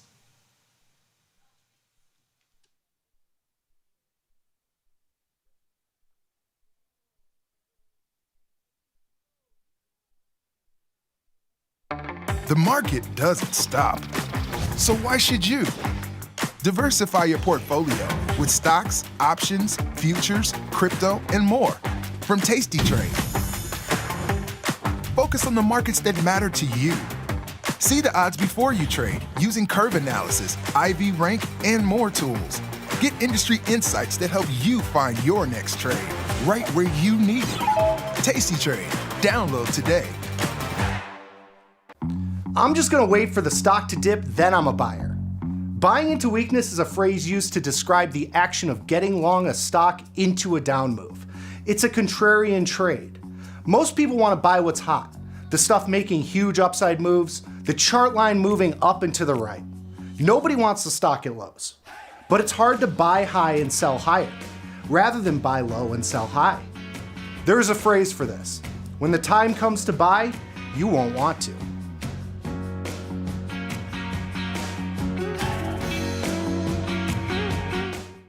This is Chicago. We invented the skyscraper, the Italian beef, and the standardized options market. SIBO is not only the birthplace of options, it's also where Liz and Jenny got their start. In an industry first, 2 female former floor traders broadcast live from the floor. Hear the sounds of live market action and feel the electricity as they present real-time trade ideas and research-backed market studies live from the SIBO's SPX pit. Watch Liz and Jenny live from the SIBO, only on Tasty Live. Grow a strong community with Tasty Trade's referral program. When your friend joins Tasty Trade, you'll both receive $100. As your community grows, you get more bonuses. Only at Tasty Trade. There's a beast in the financial world, and it's not the bull. If that's you, join us on Tasty Trade. Genius loves company. Step into the futures arena with Tasty Trade's active trader. Multiple ladders, hundreds of indicators, precision control. From micro gold to NASDAQ, all CME one click. Pay for backtesting? Nah. Trade that capital instead. Pick from hundreds of symbols, any strategy you want, and all the data to trade smarter. Tweak the delta, dial the DTE, stack the legs, see what survives. Check out Tasty Trade.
Let's party all night. We gonna build it up and then we tear it down. They gonna know our name all over this town. We gonna stir it up and do things our way. So if you wanna move, get out of our way.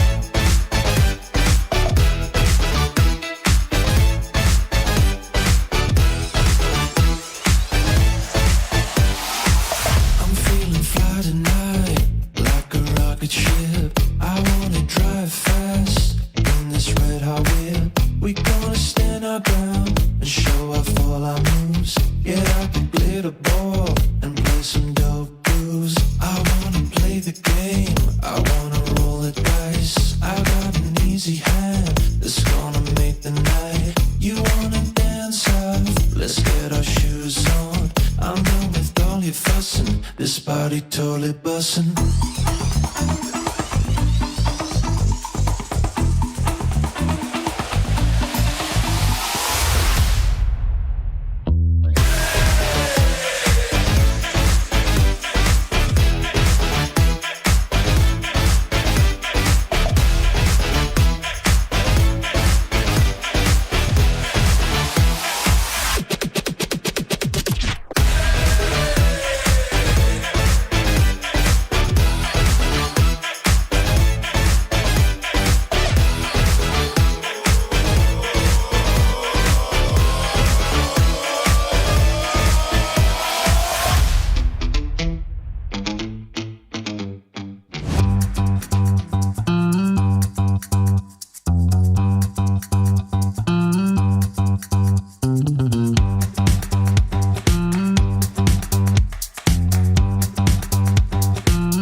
What is going on, everybody? Welcome back to Risk and Reward. Today is Thursday, another pretty volatile market. We kind of poked to another all-time highs. Apologize for the delay. We got some things going on over here. Just met Gus's 3 kids. They're so amazing. Now, that being said, what's going on, brother? Doing good. Yes, it is Bring Your Kid to Work Day here at Tasty Live. So there was a photo op happening here in studio before we came on air here, which is the reason for the delay and the shortened show. There's all kinds of goodies left on my desk from when that happened. I have a Tasty Trade sticker. I have a Jack in the Box. It works. Real live Jack in the Box. Yes, Errol and I just tested it off air. It does work. My first time ever using an actual Jack in the Box. Thought these only existed in cartoons these days. They were a little underwhelming. I'm not gonna lie. It was. If I was a little bit younger, it might send me into an abyss. It made me jump. I mean, it went off like right at the end of the song, so it was kind of like you could be prepared for it. I saw that coming. Yeah, there needs to be an element of randomness to it, but if, perhaps I'll have to let that rip at the end of the show here. As far as what's going on in the portfolio, a pretty red day for me today, which is strange. I'm disproportionately red when compared to the broader market. Just don't quite just not I was gonna say just don't quite have the right positions, which I suppose is true. I suppose that might be the issue. Man, I picked the wrong side on some of these. But no, just a little tiny bit of drawdown going on in the broader market. But most of the names spamming the soundboard. Can I get some air horns, please? But yeah, just there we go. There we go. Careful what you ask for. Just most of the names that I have here, just moving in the wrong direction. Even my shorts aren't necessarily moving the way that I would like them to. 3 kids, Gus. No, sir, that's the hole in one. But yeah, no, what you got going on over there? Yeah, so 2 shorts that are panning out are Shake Shack and Affirm. Just barely green for me today. Affirm is really run from those lows. It's beginning to scare me a little bit. Shake Shack on the dance floor. Happy to see a red day there. But yeah, Rivian coming down pretty hard off the highs yesterday, as it so loves to do, as I say every single time. I don't know why I don't just get short every time Rivian does this, because it always comes straight back down. But giving back 5% today, ripping back down, and then Meta, another sizable position. Rivian and Meta are like my 2 sort of, aside from iBit, like super legged up long positions here, and both of those going against me today. So anytime those 2 stocks are concurrently red, it's never good for me. Crypto breathing just a little bit as well. We can have a look at Bitcoin directly here. Cooling off, pretty much just unched actually on the day.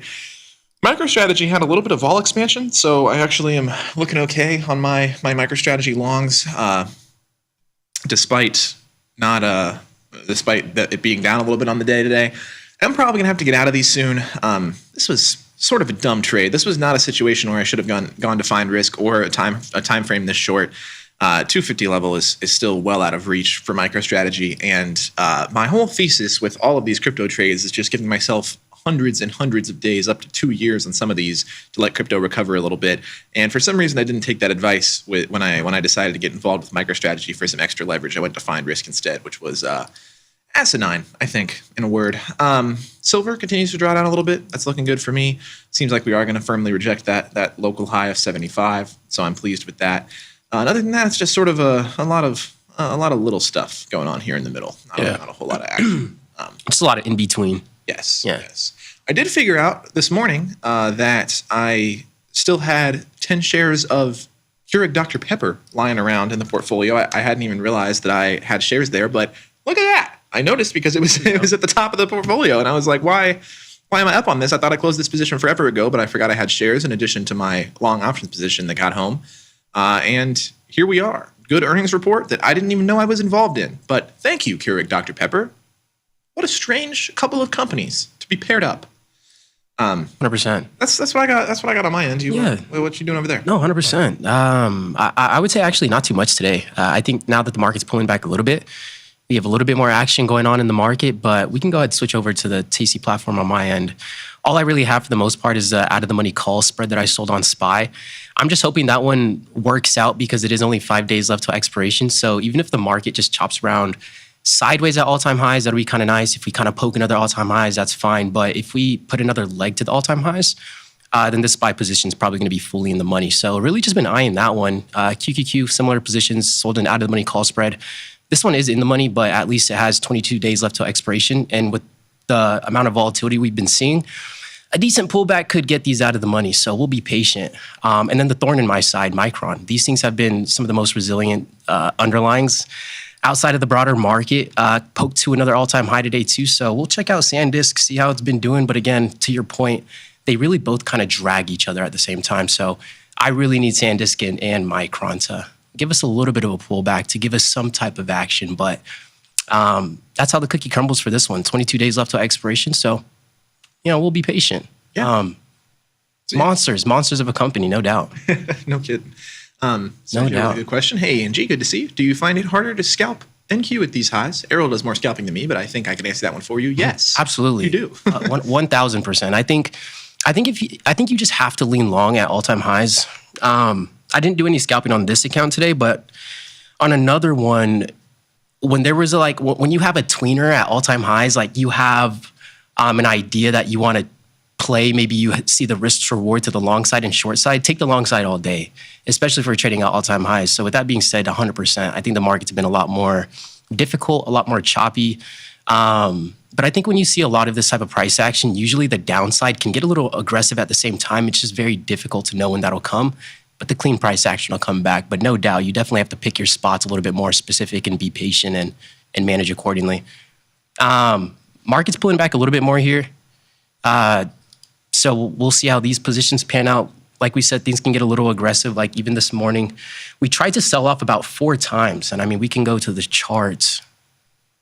And this is kind of what it's like trading all-time highs. We get this type of price action all the time, but specifically all-time highs, you can see over here in the morning, we tried to sell off multiple times. And I mean, if anybody else is watching the tape, you could recognize the massive amounts of selling volume that was hitting the market around the first couple hours of market open. And now it's starting to look like, a lot of those sellers were trapped all day for the most part as we continue to put in all-time highs, which can be so frustrating as a short seller. And then now we're finally kind of trading below these levels where all that selling volume was getting trapped. So it'll just be interesting to see if things actually pick up in terms of the velocity of these moves after seeing such large positions getting trapped in the market. So we'll see how it pans out. But with all that indecision in the morning, I was like, you know what, I'm gonna take my foot off the gas here and let the market show its hand a little bit more. Let the picture paint. Let the market show its hand and then gain a little bit more clarity, see if we can at least be confident. Because one thing that sucks is even taking losses is not conducive. Right? Is it ever? Yeah. Well, I do. Yes, absolutely. I think controlled losses and taking losses that you calculated, I think is all day. Take those all day. But taking losses out of emotion, taking losses out of maybe averaging down into my trade, taking emotional losses, I think sting a lot more than a well-structured trade that just didn't work out. You know what I mean? So. Yeah, that's funny though. Again, taking losses is not conducive. It's not very conducive. No, you're in a bar there. You should write a book. No, 100%. What are the chances that the market keeps selling? I would say reasonable at this time. I saw Ranch say patience is the word of the day for me. Errol just alluded to taking his foot off the gas, and I align with that sentiment as well. I think we're just really at an indecision point in the broader market here. Are we consolidating the last few days to make a move to higher highs, or are we just in full uncertainty mode but haven't started selling yet? And just I feels like patience is the word of the day for the market as well, I guess is a good way to put it. Just not a whole lot of action. We're just breathing here and gonna see what we want to do. It's been so indecisive. I mean, Tuesday it looked like we might get a break towards the lows and maybe test 7,000 again. And then all of a sudden we open yesterday and we just move higher, almost log a new all-time high. And then today we open lower and move lower.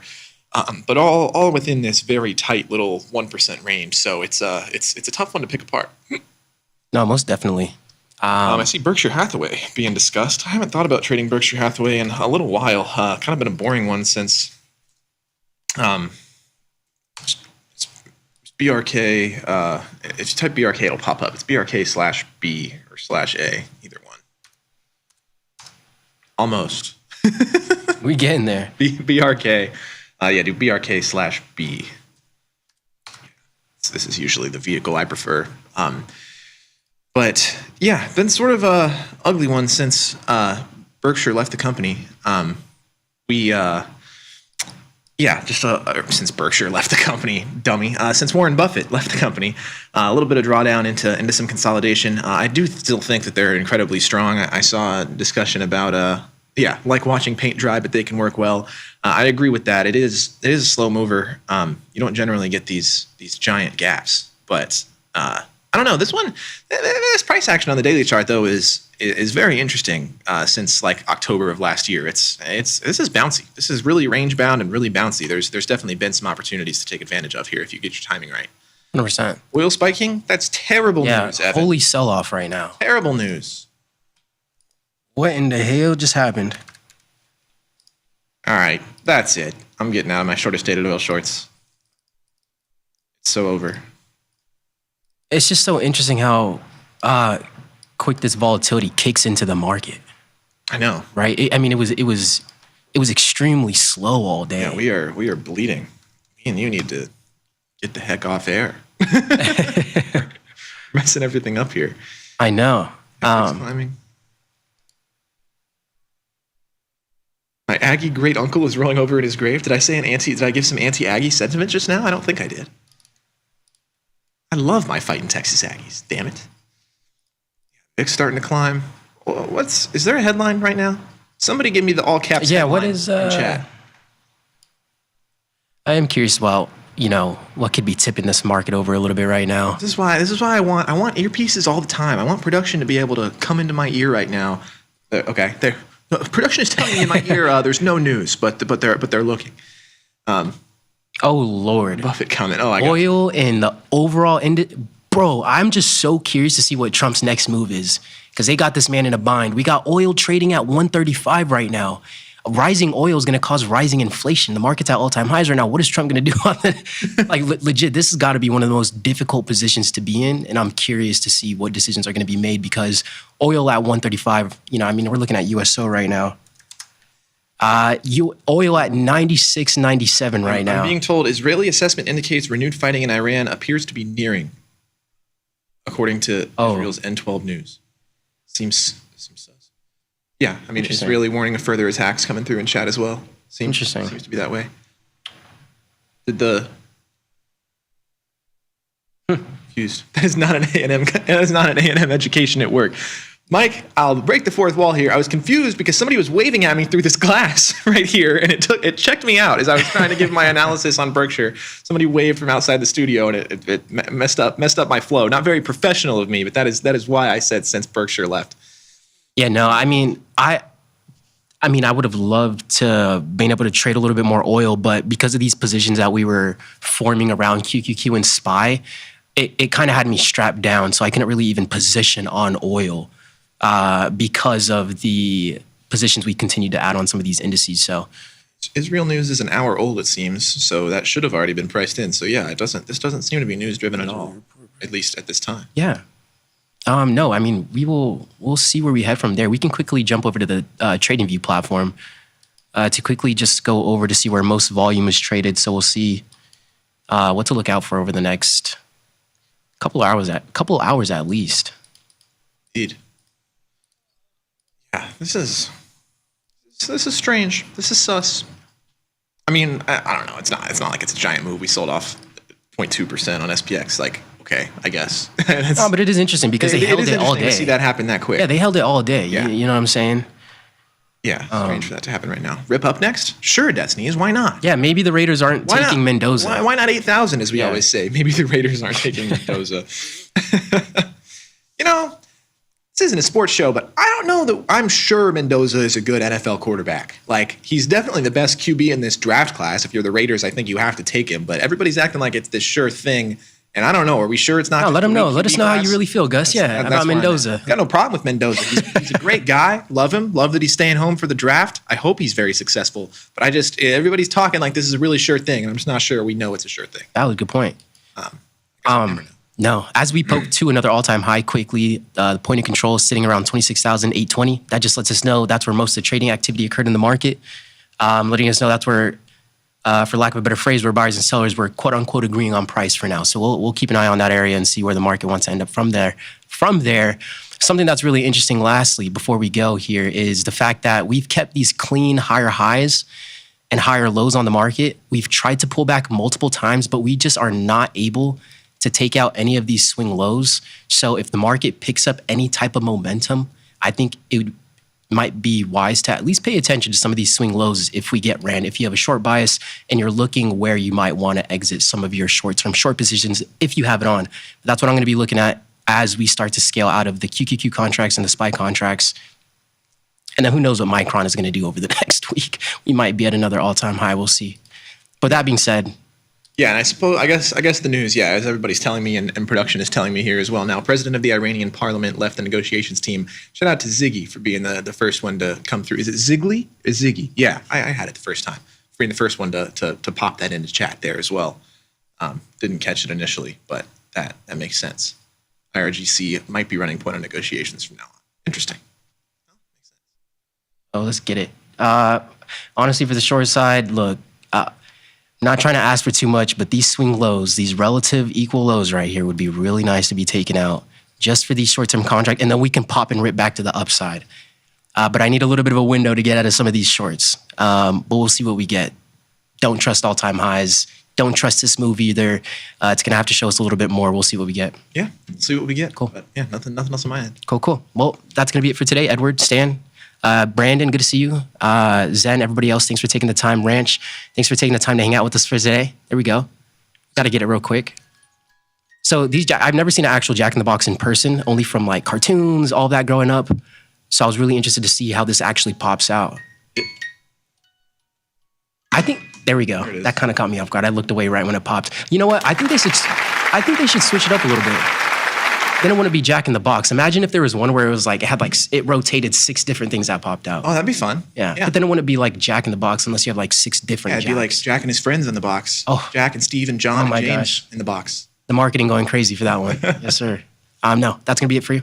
That's all I got. Cool. We'll see where the market ends up. We got a couple hours left. Thanks for taking the time to hang out. Be sure to stay tuned for more segments coming on next. And we'll see you guys next time. Peace.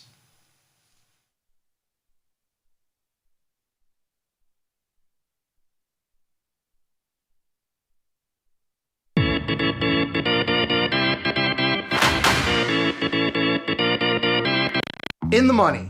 It seems pretty easy to understand. If I'm in the money, I must be profitable, right? Not quite.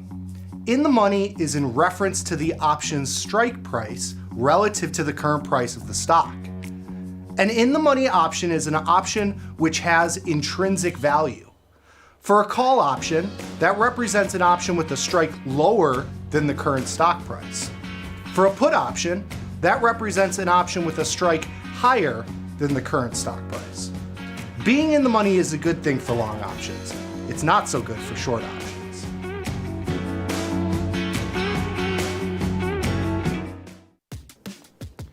Look who's back testing. tastytrade now has options back testing for free. Test your trades with over 10 years of data for the most popular symbols. See how your trades would have performed in the past. Look back at profit and loss and take the guess out of guesswork. Oh, did we mention that it's free? Get back testing at tastytrade. We wanted to call in because recently some traders may have known there was some crazy activity in the SPX, and for some reason they were stopped out 200 or 300%. And what happened, unbeknownst to us, is the trade desk just emailed us and said these trades have been busted and you're not going to have to pay it. It saved us about $10,000. And then Marty calls us this morning and says, I just want to explain to you guys what a trade bust is. When you really get down into the nitty-gritty and you're in the foxhole and things are going bad, when you can reach out to the trade desk and you talk to someone that you've spoken with before who understands your account and the way you trade, that is a feature of tastytrade, which I think you guys need to emphasize more, because it certainly has meant a lot to us. It saved us a lot of money, and it's taught us how to trade a lot better, and that's really helped a lot. Well, thank you. This was not a paid, you're not getting paid for this advertisement.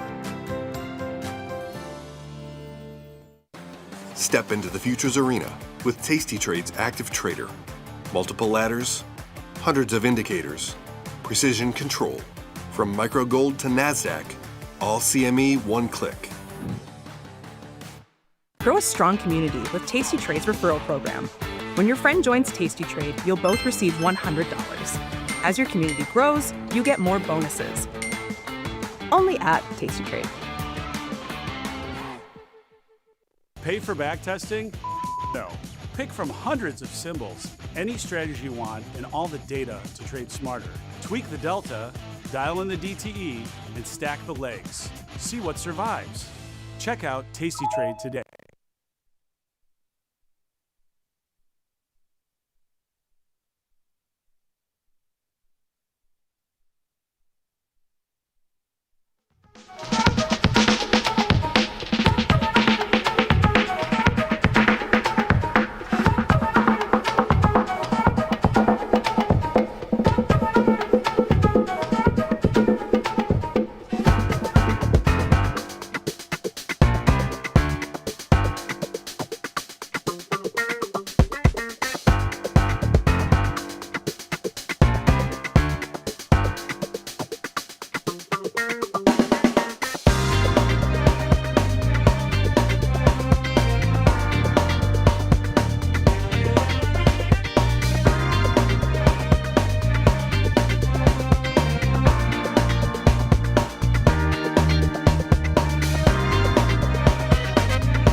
We're back. It's still Thursday, April 23rd, 2026. This is Futures Power Hour, sponsored by CME Group. I'm your host, Chris Vecchio. He's your co-host today, Ilya Spivak.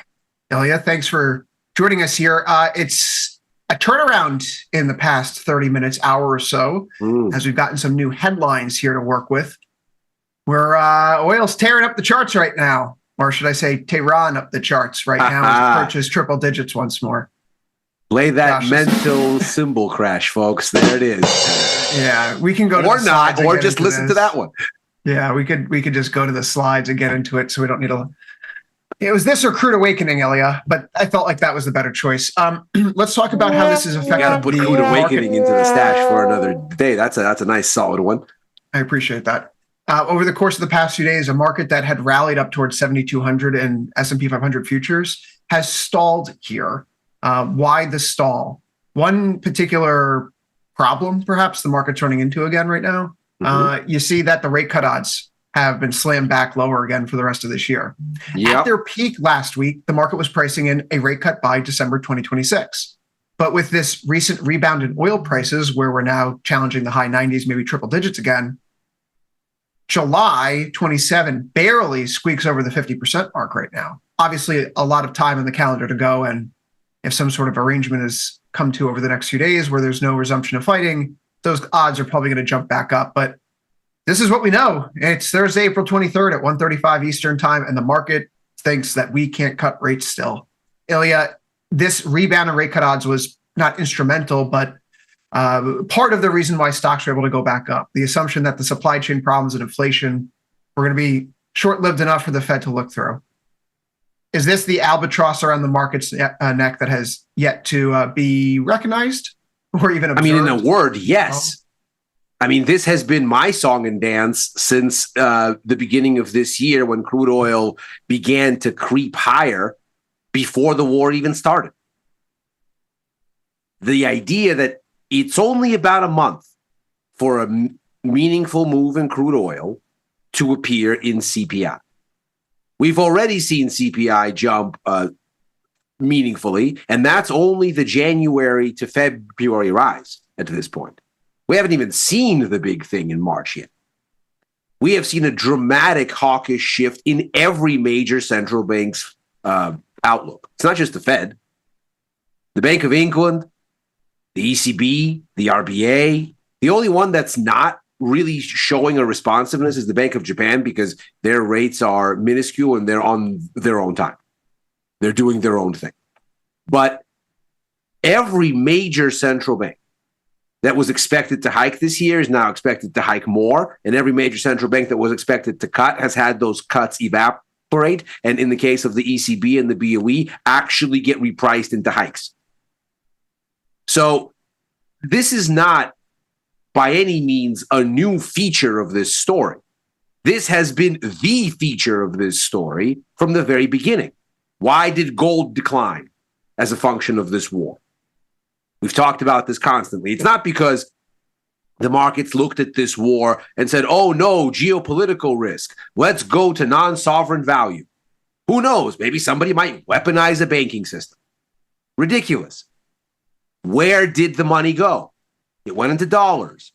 We just saw a report saying SWIFT dollar-based share of transactions hit a record at over 51% in March. That's not total transactions. That's the dollar's share of transactions.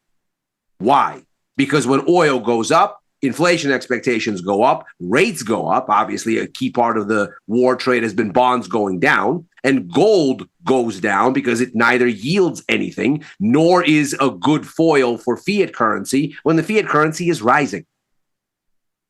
So you're looking at a situation here that is directly hinging on the markets wanting rate cuts for the better part of a year and a half until this war, and fighting with the Fed, sentiment being contingent on the market saying we want more and the Fed saying no. The S&P, NASDAQ being stuck under October's highs for 4 months because the Fed told them no. So, of course, this is exactly what this is about. This is about the cost of money.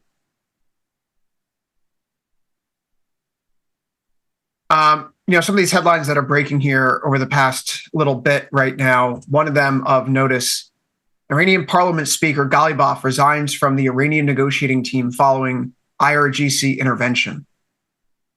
Not what you want to hear. That builds on the earlier headline coming from Israel that Netanyahu is holding a security assessment underway right now, as preparations are now underway to secure approval from the Trump administration to resume combat operations. Stocks are spooked by this BB headline here today, Ilya. 71.15 right now. We hit a high earlier and we were challenging, again, the flag high, 71.81. We're back down to 71.16 here. So a few notes here just right off the top from a technical perspective.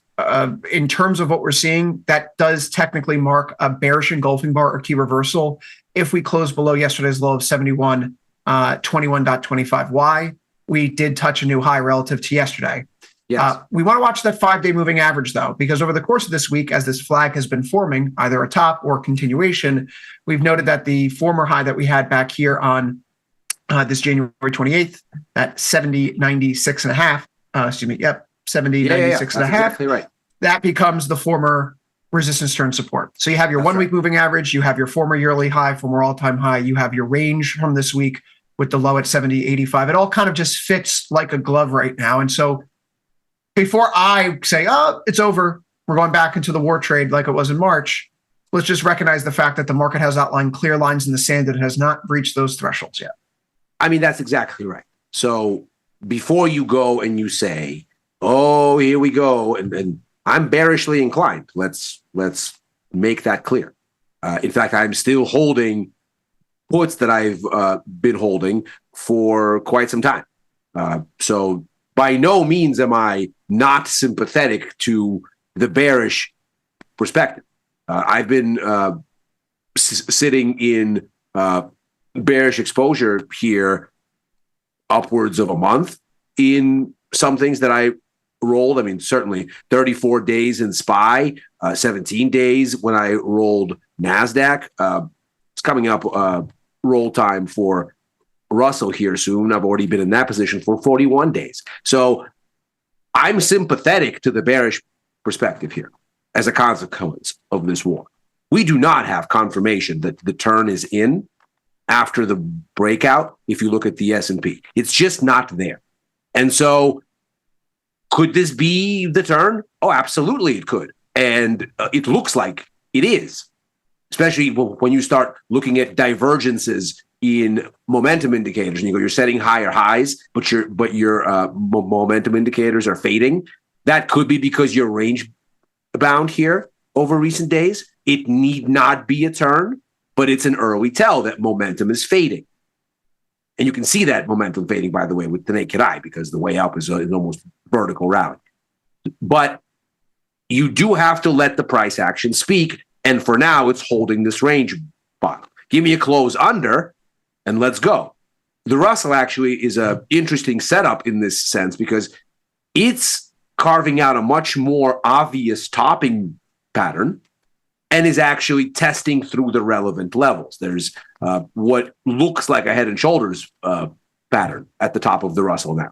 So that's something to keep an eye on. It's something to look for to confirm. You're actually trying to confirm it here. Get in a little bit. Just want to note that since I started talking and you started talking, the market's down another 25 points. Well, there you go. S&P. So it's starting to get a little. That's starting to get a little hairy here. A little prickly. Right. So it might be one of these, if we start to see below 70.85, I don't fashion myself a zero DTE man, but it would be one of those things where it's okay, maybe this is going to have some acceleration to the end of the session. And it's worth trading a little lick to the downside right now. But 7,100 here, Ilya. Continue. I just wanted to point that out because we just saw the market exactly go from right. 40 points down to 70 points down. I mean, exactly right. You're watching this momentum build. Give yourself the space. If it's going to break, it'll break. Get a nice, I mean, for me, it's a 4-hour close through the key level would be sufficient as a trigger, because obviously these are fast-moving markets. You want to err on the side of, as Stan Druckenmiller would say, invest and investigate in that order. And so I would look at this, especially in the Russell, but likewise in the S&P. In the NASDAQ, that level is about 26,884, 26,885. You're on that level. You're sitting directly on it right now. So to me, you look at where that high is, and you go, okay, well, you need to close through that. If you can't do it, then you've held. But if you can't, then have you recovered? So it becomes a question here. But if there is a breach, well, you don't need to think. You can just go. One of the things that happened in the S&P and the NASDAQ, even on the way down, this kind of jagged price action to the downside, it was hugging the 1-month moving average throughout the entirety of it. Yeah. You could see that once we got back to the 1 month, we spent a few days there paused before we made, okay, Are we able to turn the corner? Are we outside of the near-term thrust down? And is this shifting? And the market assessed yes. So I would imagine then, Ilya, on a similar, if there were to be a pullback of this scale, because we're turning inside the consolidation here, false breakout, not exactly the most appealing setup for bulls in the short term. Yeah. I drop back down to where we started the month of March. Interestingly enough, gets you to your 1 month moving average right around 69.30. I'm not going to take off my longer term bullish exposure. I think you and I are both of the assessment that President Trump doesn't want this war anymore. And while it takes two to tango, or two to taco at least, there's still going to be a concerted effort to kick the can, keep the ceasefire going, not resume. But these pieces are starting to move right now. And like the market, you're looking at the positioning, you're looking at the giddiness of it all. Names like Avis Car going up 700, 800% over the span of a few days, few weeks. Another gamma squeeze a la AMC and GME. Pigs are flying. Helene Meisler pointed this out a few days ago in our interview with her. That's on our YouTube channel now. Go check that out. Ilya, weekly low here, now challenged, 70.86. So, and that's the whole thing here is this is happening after the president, in his desire to end the war, has instituted a one-sided ceasefire. And the markets then, because there is no bogey, there is no, the deadline is coming in whatever days, he extended the deadline. Because there is no bogey, now we have to reckon with the consequences, because they might be longer lasting, because there's no one to talk to in Tehran, apparently, or at least there's nobody that Washington is willing to talk to in Tehran and is doing things unilaterally. What does that mean? It means we go back to what is the bottom line. And what's that? Inflation. And the impact of all of this on rates, which is where we started this conversation. A simple look at the equidistant range here. It's roughly 71.85 down to 70.85. So we'll call it 100 points, Ilya. That's going to give you a move down to about 69.85, just simple doubling of the range. But we're bounding down right there at those range lows right now. The market tried to defend the weekly low here, and now it's lost. So we're starting to slip through it. It wouldn't surprise me then if there's a little bit of acceleration here as the short-term traders are caught flat-footed and we start to get some of those stops cascading. But then again, if it's like 3:45 and we get a tweet from the president and this market's back above 7,100, you look intraday and you say that's probably a bit of a false breakdown. So bulls right now, you're not feeling too hot for a short-term swing higher. I told you, Ilya, I'm not going to get myself racked up by the short-term machinations of this market. I think we're going higher by the end of the year. That's where my exposure is on the long side right now. I have nothing inside of, on the options front, nothing inside of 200 days on the long deltas. So if we get a pullback here, I'm not going to be too concerned about that position. What I will be happy about, though, is, boy, did I need this. I have some of these short iron condors still that maybe we're feeling a little hot under the collar there. Recent sessions, maybe even earlier today. Maybe that's when my Achilles tendinopathy is acting up. It's just the stress. In any event, though, a little bit of a pullback here, and we're bounding around right off here's the range, not ready to give it up yet, trying to hold it. If we start to see a move down below 70.80 with like conviction, I'm going to use the opportunity to exit those positions at a more favorable level. Because if this thing is going to come crashing back in, right, I don't want to be directionally neutral. Although this thing coming back in by 100 points wouldn't hurt me. It would just recenter it even more.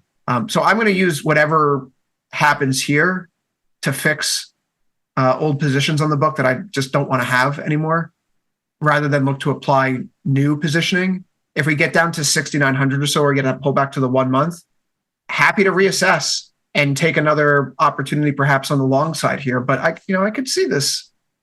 Give us that headline. Get us another 100 points lower. Clear out some of the enthusiasm. Well, this is really, I think, the essence of what's going on. Is we came into this year with a simple mindset. Either the Fed is going to cut rates to ensure markets against policy chaos as they experienced throughout 2025. We're doing this on tariffs. We're doing that on tariffs. We're going over here. We're going over there. The rules are changing again, and now we're doing this over here, and now we're doing that over there. And what the market ultimately recognized was, look,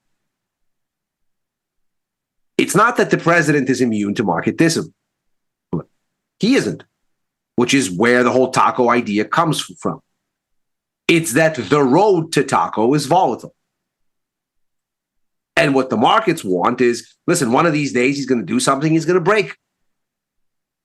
Can we please have some cheap money so that if one of the plates we're spinning here drops and shatters, we can buy a new one and go again. We get it that he backs off eventually. The key word being eventually. But in the process, lots of things get stirred and lots of things become vulnerable to breakage. This was what Liberation Day was all about.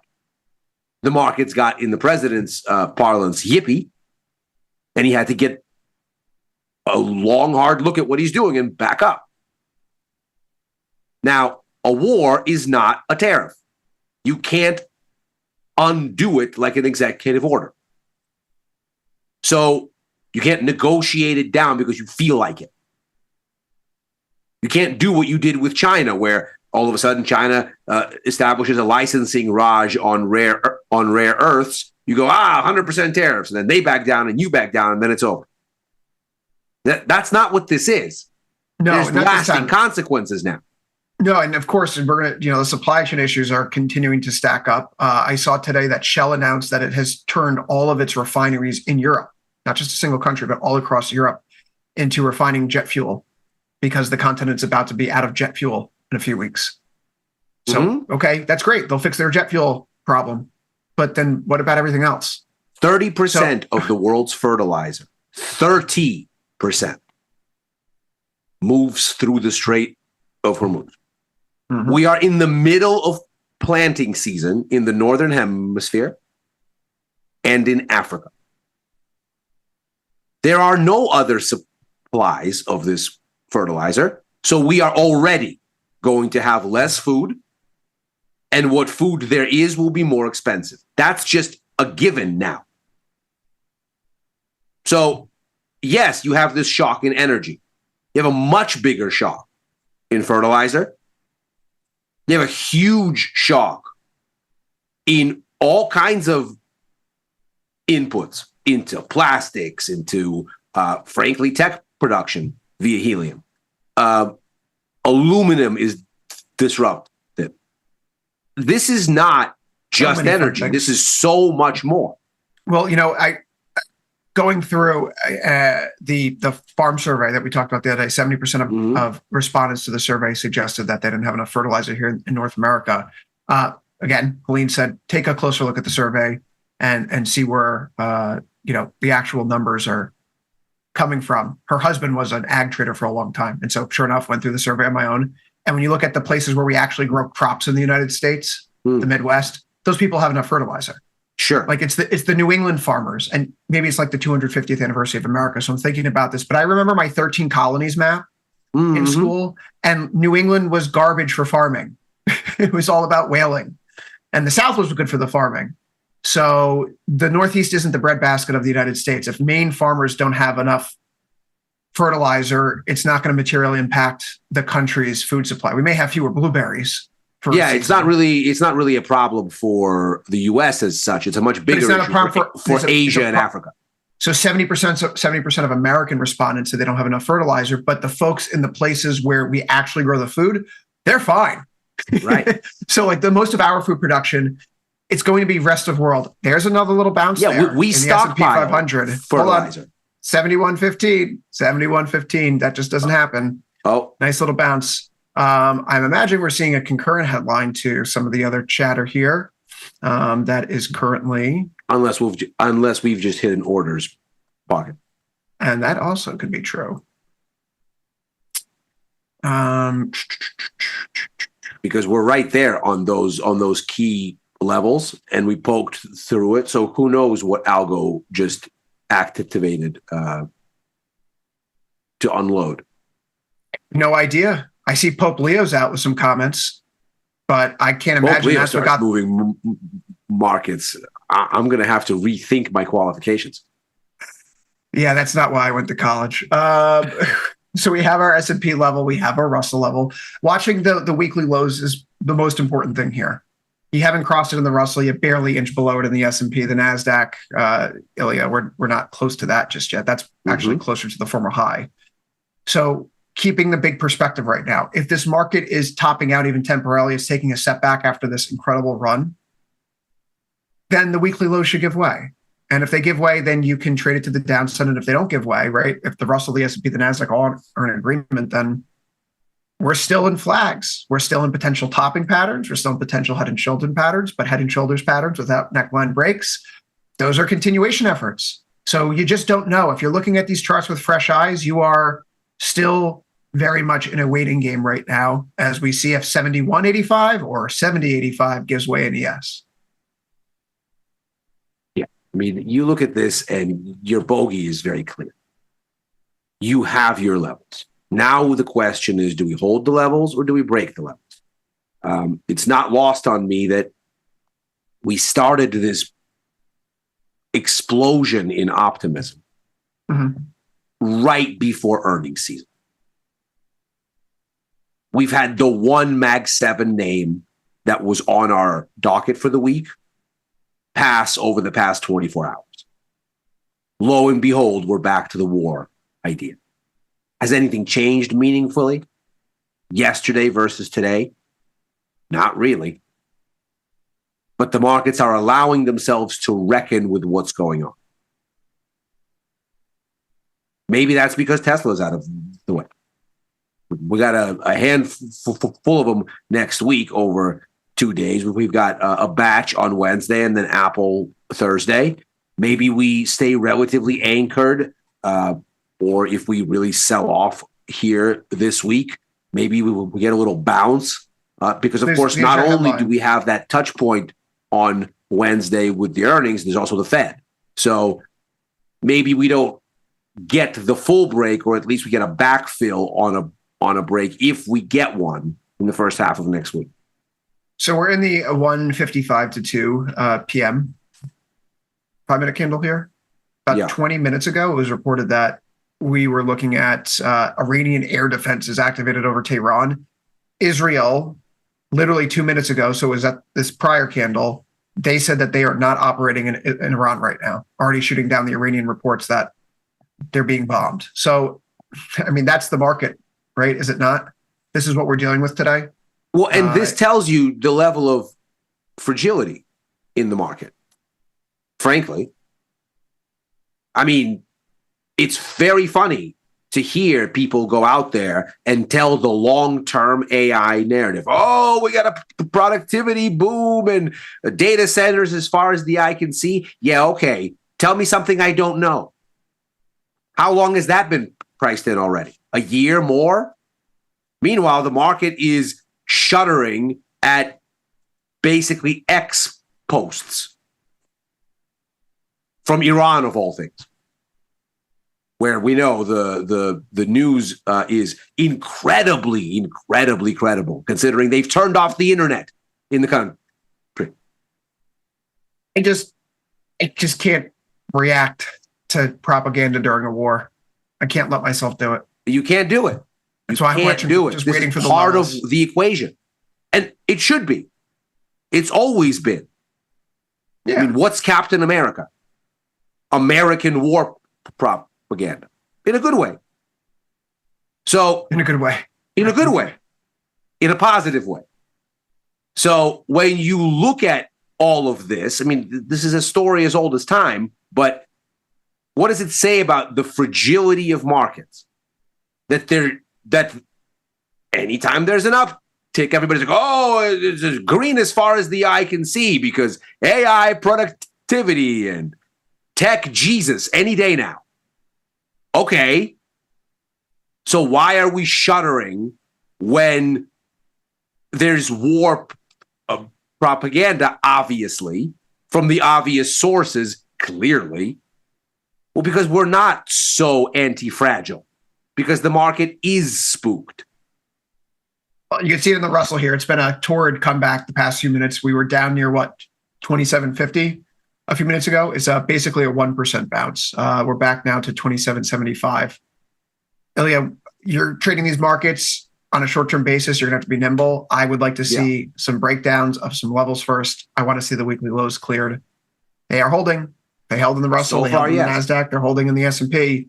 We'll have to continue to digest these headlines because they are the ones dragging around this market. With rates following oil today, U.S. yields are trading higher, Ilya. Well, there may be much ado about nothing in notes and bonds here. These charts still, they don't look great. They're losing momentum. They're keeling over at places where we've seen clustering of moving averages. We've seen clustering of former lows. If it's notes or bonds, they just don't really seem like they want to trade higher right now. No. That's not to say they're going to go lower, though. Do you feel like I feel about bonds, where with the low volatility and the fact that the market is going to be playing, ping pong with the Fed rate cuts sometime between December 26 and we'll call it, December 27? This market's just going to be choppy for the foreseeable future? I think that depends. Because if you look at on really any meaningful time frame, let's say going back to just the start of this war, what do you see? If this, to use a test you like to use, if this was a chart flipped the other way, what would this look like to you? A rally, a consolidation pennant of some kind, continuation. It works exactly the same way on the way down. And so if you look at this, what you, I think, start to see, and I don't think you have it confirmed in ZB, I don't think you have it confirmed in ZN necessarily, although that one's closer. But I think what you might be seeing is the beginnings of the next leg of a trend. And thematically, it would make sense. Because if you're now in an indefinite ceasefire being imposed by one side and the Strait of Hormuz closed, what's the upshot? Longer disruption of the things that make inflation higher and rates stickier. The longer that the Trump administration decides there is no one in Tehran to talk with, and with the Ghalibaf resignation, there are even fewer people to talk with. Arakchi is out there by himself, essentially, now, attempting to be a voice for moderation.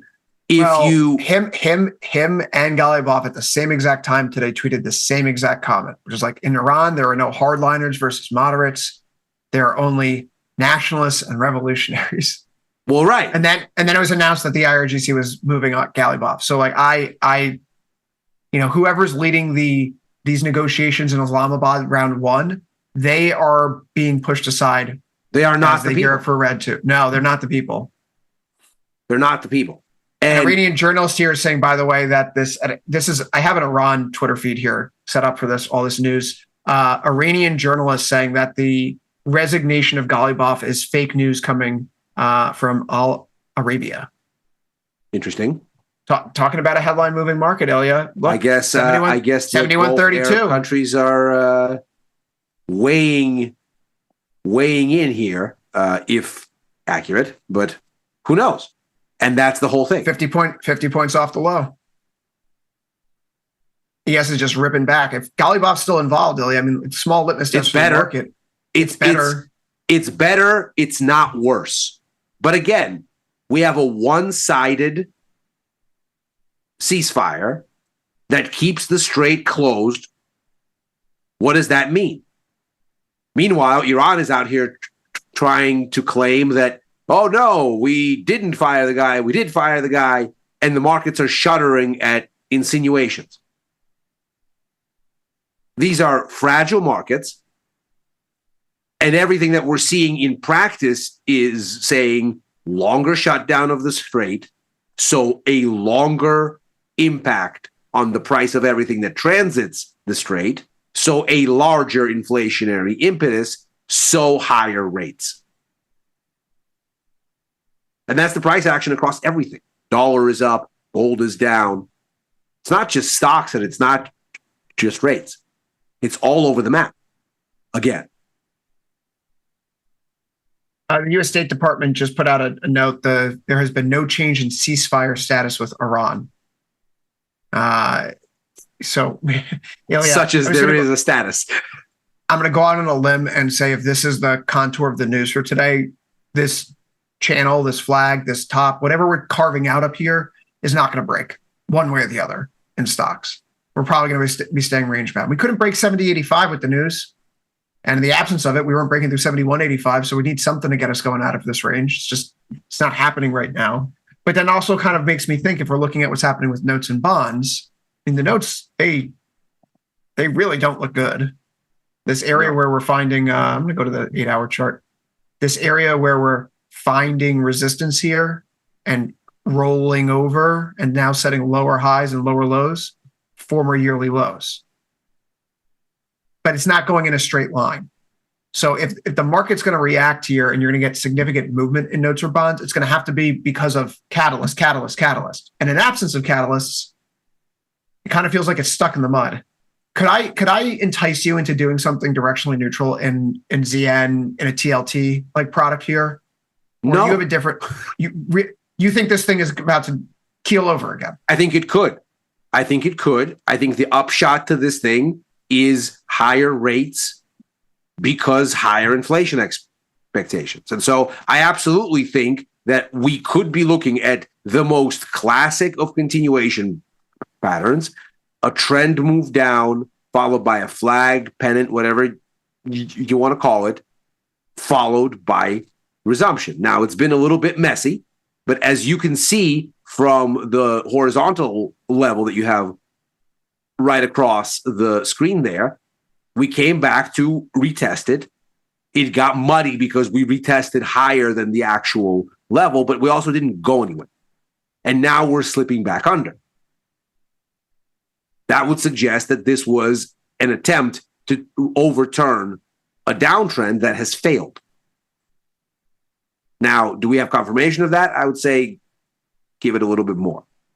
But I'm still sitting in a TLT put vertical, and if this confirms, I'm going to be putting things back on. I'm going to get IEF back on. That is the middle of the curve, or ZN equivalent. I'm going to be looking at maybe increasing exposure at the long end via ZB or via the rate futures or via ETFs, depending on kind of how things present themselves. But looking at even just the IV rankings in the bonds, what's there to extract? Not very much. I think the directional idea makes more tactical sense as well as more narrative sense. We can move over to gold and silver, which, as you can imagine, actually, we're going to head over to oil first, Dylan. We bumped oil up in the order here recently for good reason, because it is the Yeah, I wonder why. Crude 95.61. I know we flashed below 80 ever so briefly last week, Elliot, but it just, there's a certain physics to all of this about how these prices can stay up in the short term. And I heard Scott Besson say something egregious yesterday, talking about oil. Did you catch what he said about futures? He did. Futures prices are much lower than we are at present. I think the conflict will end. I think gasoline prices will come back. He's talking about backwardation. Yeah, but that's not how the futures market works. Backwardation signals a problem with supply or excess demand in the short term. And the way that when you have a backwardated market, the way that USO makes money is that they enjoy the roll yield benefit. They're taking the front month contract, which is trading at X, and they're selling it to buy the next month contract at Y, which costs less. And because the supply demand conditions haven't changed, as you get closer to expiry, the futures price has to roll up to meet spot. That's right. So no, the futures curve is not a predictor. It's not. Can tell you the shape of the futures curve in oil can tell you about the supply demand dynamics in the market, which is why throughout the continued backwardation and looking at how it's moving at the end of the year, we keep going over to like the CLZ6 contract as a point of reference. CLZ6 is just bumping on up, continuing to bump on up, not even close to the pre-war lows. I mean, the market's telling you, yeah, the war could end, but the energy supply disruption, no recession plus supply disruption, prices are going up. Exactly. That's all there is to it. Well, and what did we just see in the CPI data? We just got CPI data that said core inflation in goods, in services, has been going up for 3 months. That's not energy. For that matter, it's not food, which is yet to show the fertilizer disruptions, obviously, because you got to plant the stuff and then have the supply disruption. So that is a slow moving risk. But take food aside, energy, throw it out of the calculation. And food for good measure, just in case the markets are anticipating. 3 months now we have seen rising inflation. And then you put the war on top. So this is really why rate cut expectations are evaporating. And again, what did we spend last year agonizing about in the market? Everything was through this lens. So let's say the immediate conflict, the immediate shooting has stopped. Let's say we believe that the U.S. has lost the will to fight and so will not re-engage even as Iran dithers. Okay, fine. What does that mean?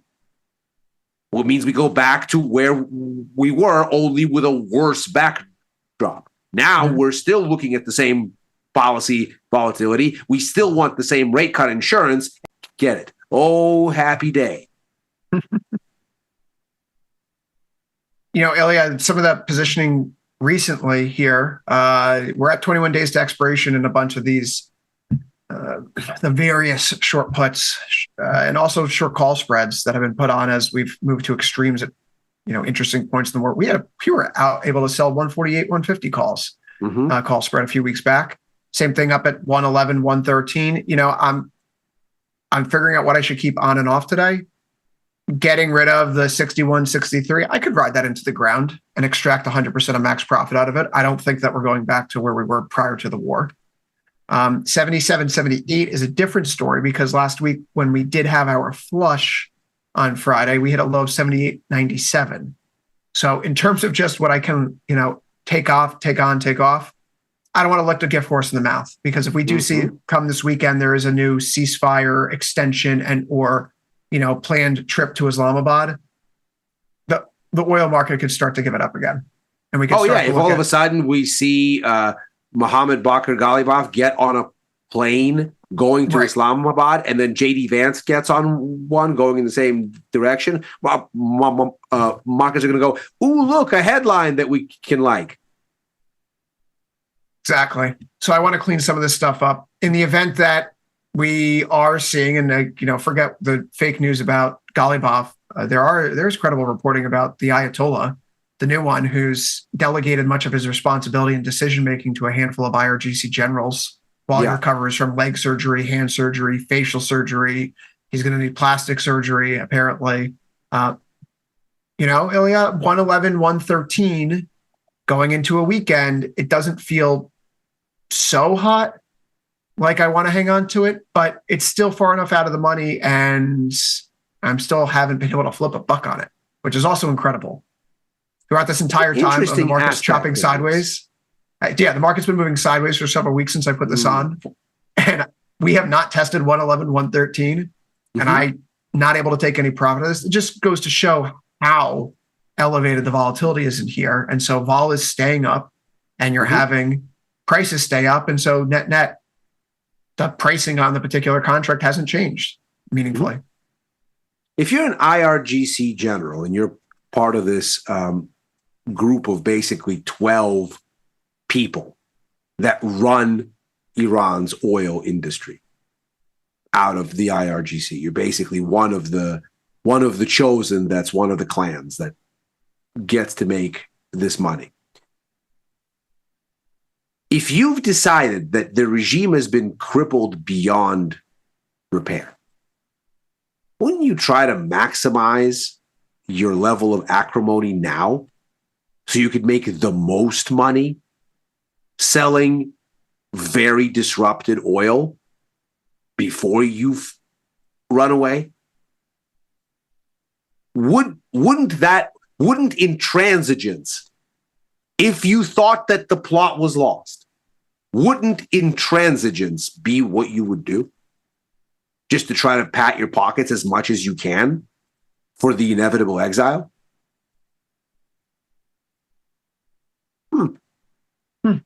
I'm just thinking about that now. Ilya, I'm still going to operate by the same mindset here in oil.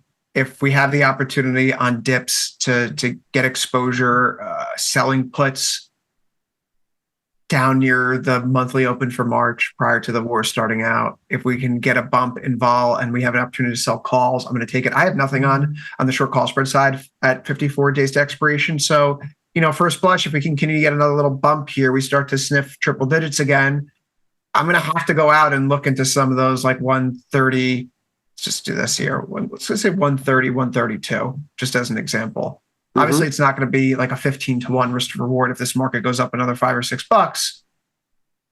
But if volatility expands and prices start to break out, if the market wants to give us like risking 1 to make 3, selling the 148, 150 call spread, then we're going to take that trade when oil is trading at $100. The bet is that the market's not going to go up 50% in the next 45 and 21 out. Probably not. Probably not for oil.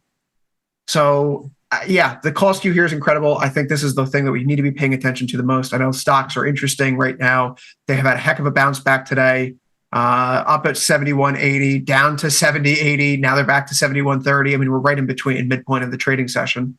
We're Oil, pressing the range. We're pressing. Metals dented again by this news, although gold and silver are off their lows that were carved out earlier today on some of these headlines. It's this, you can see those wicks. It's just this continued leaking lower here, little by little over the course of this week, where now we find ourselves more comfortably below still that trend line from the October, November, and February swing lows. Likewise, not breaking above our moving average envelope, increasingly treating it as resistance. I have not placed a new trade in gold since January. It's been. I definitely have. This is by the way, this has been my longest streak not trading gold in years, like not actively putting positions on. And I know that you're leaning short. Yes. And I can't get there for a variety of reasons because I think this thing is going to ultimately rip again. Maybe it's going to take 3 or 6 months. Yeah, right. But I'm just not trading it short. But if I had to, gun to the head, I'm trading this short right now. Yeah. Gold and silver, they just don't look like they really want to stay elevated at this moment. No, they don't. And it all looks, again, kind of like one trade. Gold and the dollar and rates, it all kind of looks like one thing, right? I have been just a broken record since this rally in stocks saying, how come the war trade works all in unison in one direction, and then apparently we get enough good news that the stock market has not just a full 180 about face, but actually goes higher than it was before the war started. And yet no other asset that was moving with the war trade and with stocks on the way into this thing has unclenched to that extent. If the thing has really changed, if sentiment has really decided that the war is behind us and we're going back to speculating on the big, beautiful AI future, if that's true, in what world does the dollar, gold, silver, bonds, oil itself, in what world do they look like this? So which market is wrong? And so that's been a sort of abiding thought. Now, that doesn't mean you fight the stock market when it's rallying in your face. That's not what you want to do. That's a recipe to lose money. Remember Keynes, he told you about this. Markets can stay irrational longer than you can stay solvent. You're on mute. I don't think Keynes said that. Well, it's widely attributed. Mm-hmm. Much as many things are attributed to Keynes, many things are attributed to Churchill, Mark Twain, And that seems to be the hit list. They've apparently said all the things. Shakespeare, I think, also counts. No reason to try anymore. It's all been said before. That's right. So take the lesson. Don't fight a market that's rallying in your face, but also be clear-eyed. The notion that the markets have shrugged off this war exists in stocks only and not elsewhere. Yes. They, as our producer, I'll save it for later for overtime. We don't need to do that now. It's good for later. Dollar turns back, which is something, before we get over here, actually, just quick look at copper, Ilya. This has been something that Thomas and I have been playing up here. It's noteworthy that copper, it's just kind of been like steady as she goes. It never got riled up by the metals move in December and January. It was going up, but it wasn't going up like platinum or palladium or silver or gold. And when it sold off modestly in mid-March and eventually clawed its way back into the range. It's now been hovering near what I would argue is the range highs, near 620, absent the January 29th, January 30th candles from when gold and silver imploded. This may be a flag up here. Thomas and I have been treating this as with short put spreads as one of the ways to express, and him longer than I have. I've only recently jumped on board, but we're doing the short put spreads not just because of the volatility, but because of the actual economics of what's happening with copper, insofar as stemming from these, knock-on effects of the Strait of Hormuz being closed. Sulfur is in short supply globally. Yes. You need sulfuric acid to liberate copper from its ore. And then somewhat incidental to that is when you're mining copper, that's when you typically find your silver. So right now, copper is holding up because people are selling their metals, precious metals, in order to raise cash. But in a world where copper is holding up, Ilya, and oil's holding up, that's probably going to be inflationary still. China, on the other hand, is it able to absorb these body blows? I saw a report from the IEA yesterday. China has 1.4 billion barrels of oil in their reserves right now. So domestically, right, they can ride out the Iran war basically more than any other country and absorb the costs. And that may allow them to continue keeping their growth engine churning forward, which in turn should help keep demand for copper elevated in an environment where supply is thinned out due to the sulfuric acid issues. There we go, tongue twister. I like the copper trade. I like copper way more than gold or silver right now. It makes more sense in the grand scheme of things if we're still facing liquidity concerns around high energy prices. If we get to demand destruction and recession, copper's going to have a problem. But right now, if I'm trading any of the metals, the only thing that I have actively put on any new long exposure on, really since late January, has been copper in the past few days. I mean, for me, I think you know exactly what I'm going to say. We have a range high here. We're in the middle of the range. The risk reward is not ideal by any stretch to initiate new exposure. So if you're not on this boat yet, I don't think there's anything about your argument here that doesn't make sense or that is unreasonable. You just want to let the risk reward speak. You want to get like the S&P through right that now. Resistance. It's like S&P or the NASDAQ right now. This is exactly it. This could be a flag. It could be a top. If you're entering this with fresh eyes today, you're in the middle of the range. This is the worst place to get long or short. That's right. And then your other option is to say, no, the range is going to hold. So you're going to do directionally neutral between 6 and 620 in copper. No, thank you. So I get it. I'm with you. I do want to hit the dollar here. Don't try to U-turn a cyber truck in a bathroom here. No, that's not what Take we're doing. It easy.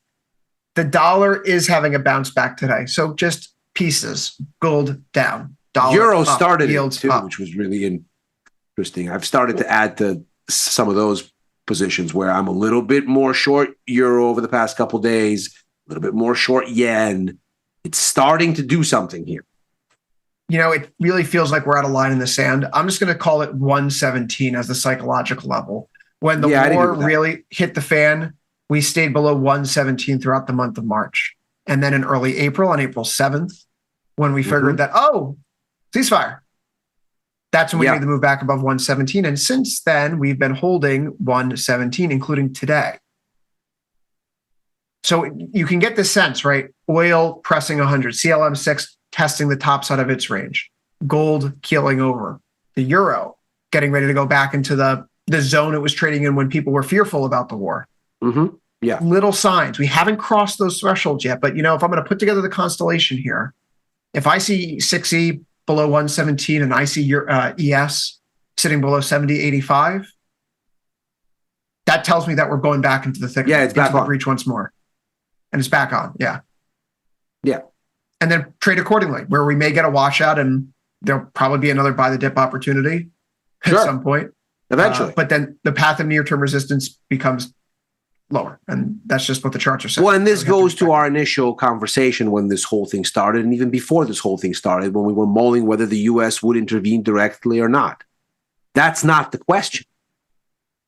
The question is the impact to inflation expectations and rates. That's what you're going to have to reckon with over time, and that's already on the board. The question is, do the markets continue to be jolted this way or that by intermediate headlines?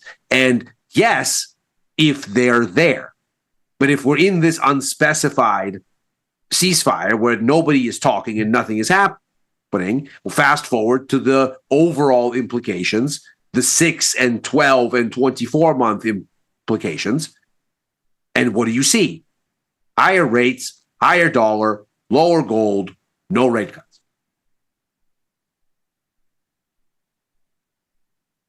$71.39, Elia. That's where we're heading out the door here on Futures Power Hour with ES. I guess we're about 15 points higher than when we started the show, although we've had quite the rumors here today over the past hour. That's been driving things around. So 71.80 high, 70.80 low, and we are stuck right in between. Tomorrow morning, the U.S., not much, although you have missed consumer sentiment, probably something to pay attention to. Yes. Here's a fun stat. American consumers have never been more pessimistic. That's it. That's the stat. Great. That's how they feel. We'll be back later on. Ilya, you and I are back together on overtime today, 4 Eastern, 3 Central, so be sure to tune in for that. Until then, though, more Tasty Live programming coming up next. Dr. Jim Schultz is here with From Theory to Practice. See you soon.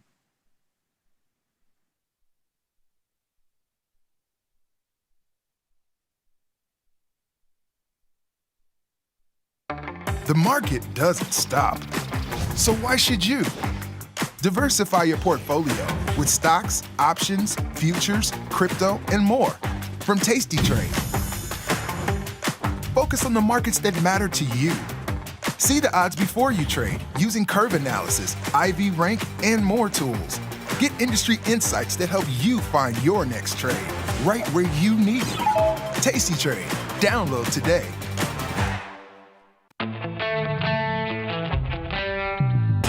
In the world of investing, a beast lurks between the numbers. Some watch from the safety of the sidelines, but others saddle up and ride that 1-ton rowdy ribeye for all he's got. If that's you, join us on Tasty Trade, named best online broker for options trading. Genius loves company. Calling all traders. Are you using Tasty Live mechanics and enjoying awesome results? Are you an up-and-coming options savant? We're looking for you. For over a decade, Tasty Live has shared the most inspiring stories of traders teaching themselves a new skill, using probabilities, and experiencing new levels of success. If you think your trading journey should be shared with Tasty Nation, we'd love to hear from you. We are always on the lookout for the next class of rising stars. Email us at risingstars@tastylive.com if you would like the chance to share your trading journey and inspire others. First thing about Tasty Trade is how easy it is. It's a very quick, light platform. It's all on one page. And with 1 or 2 clicks, you can be anywhere on the platform. Being able to see graphically where your profit and loss zones are. Whether it's a pool, a puddle, or a sea, you can navigate your way out of it with the Tasty platform. So I love that. Global markets never sleep. Explore them with Forex on Tasty Trade. Get in on 80+ Forex pairs, 24 hours a day, 5 days a week. FX marks the spot. Trade it on Tasty Trade. When you trade options at Tasty Trade, you see your probability of profit and loss right where you need it. Earn up to $3,000 in commission rebates.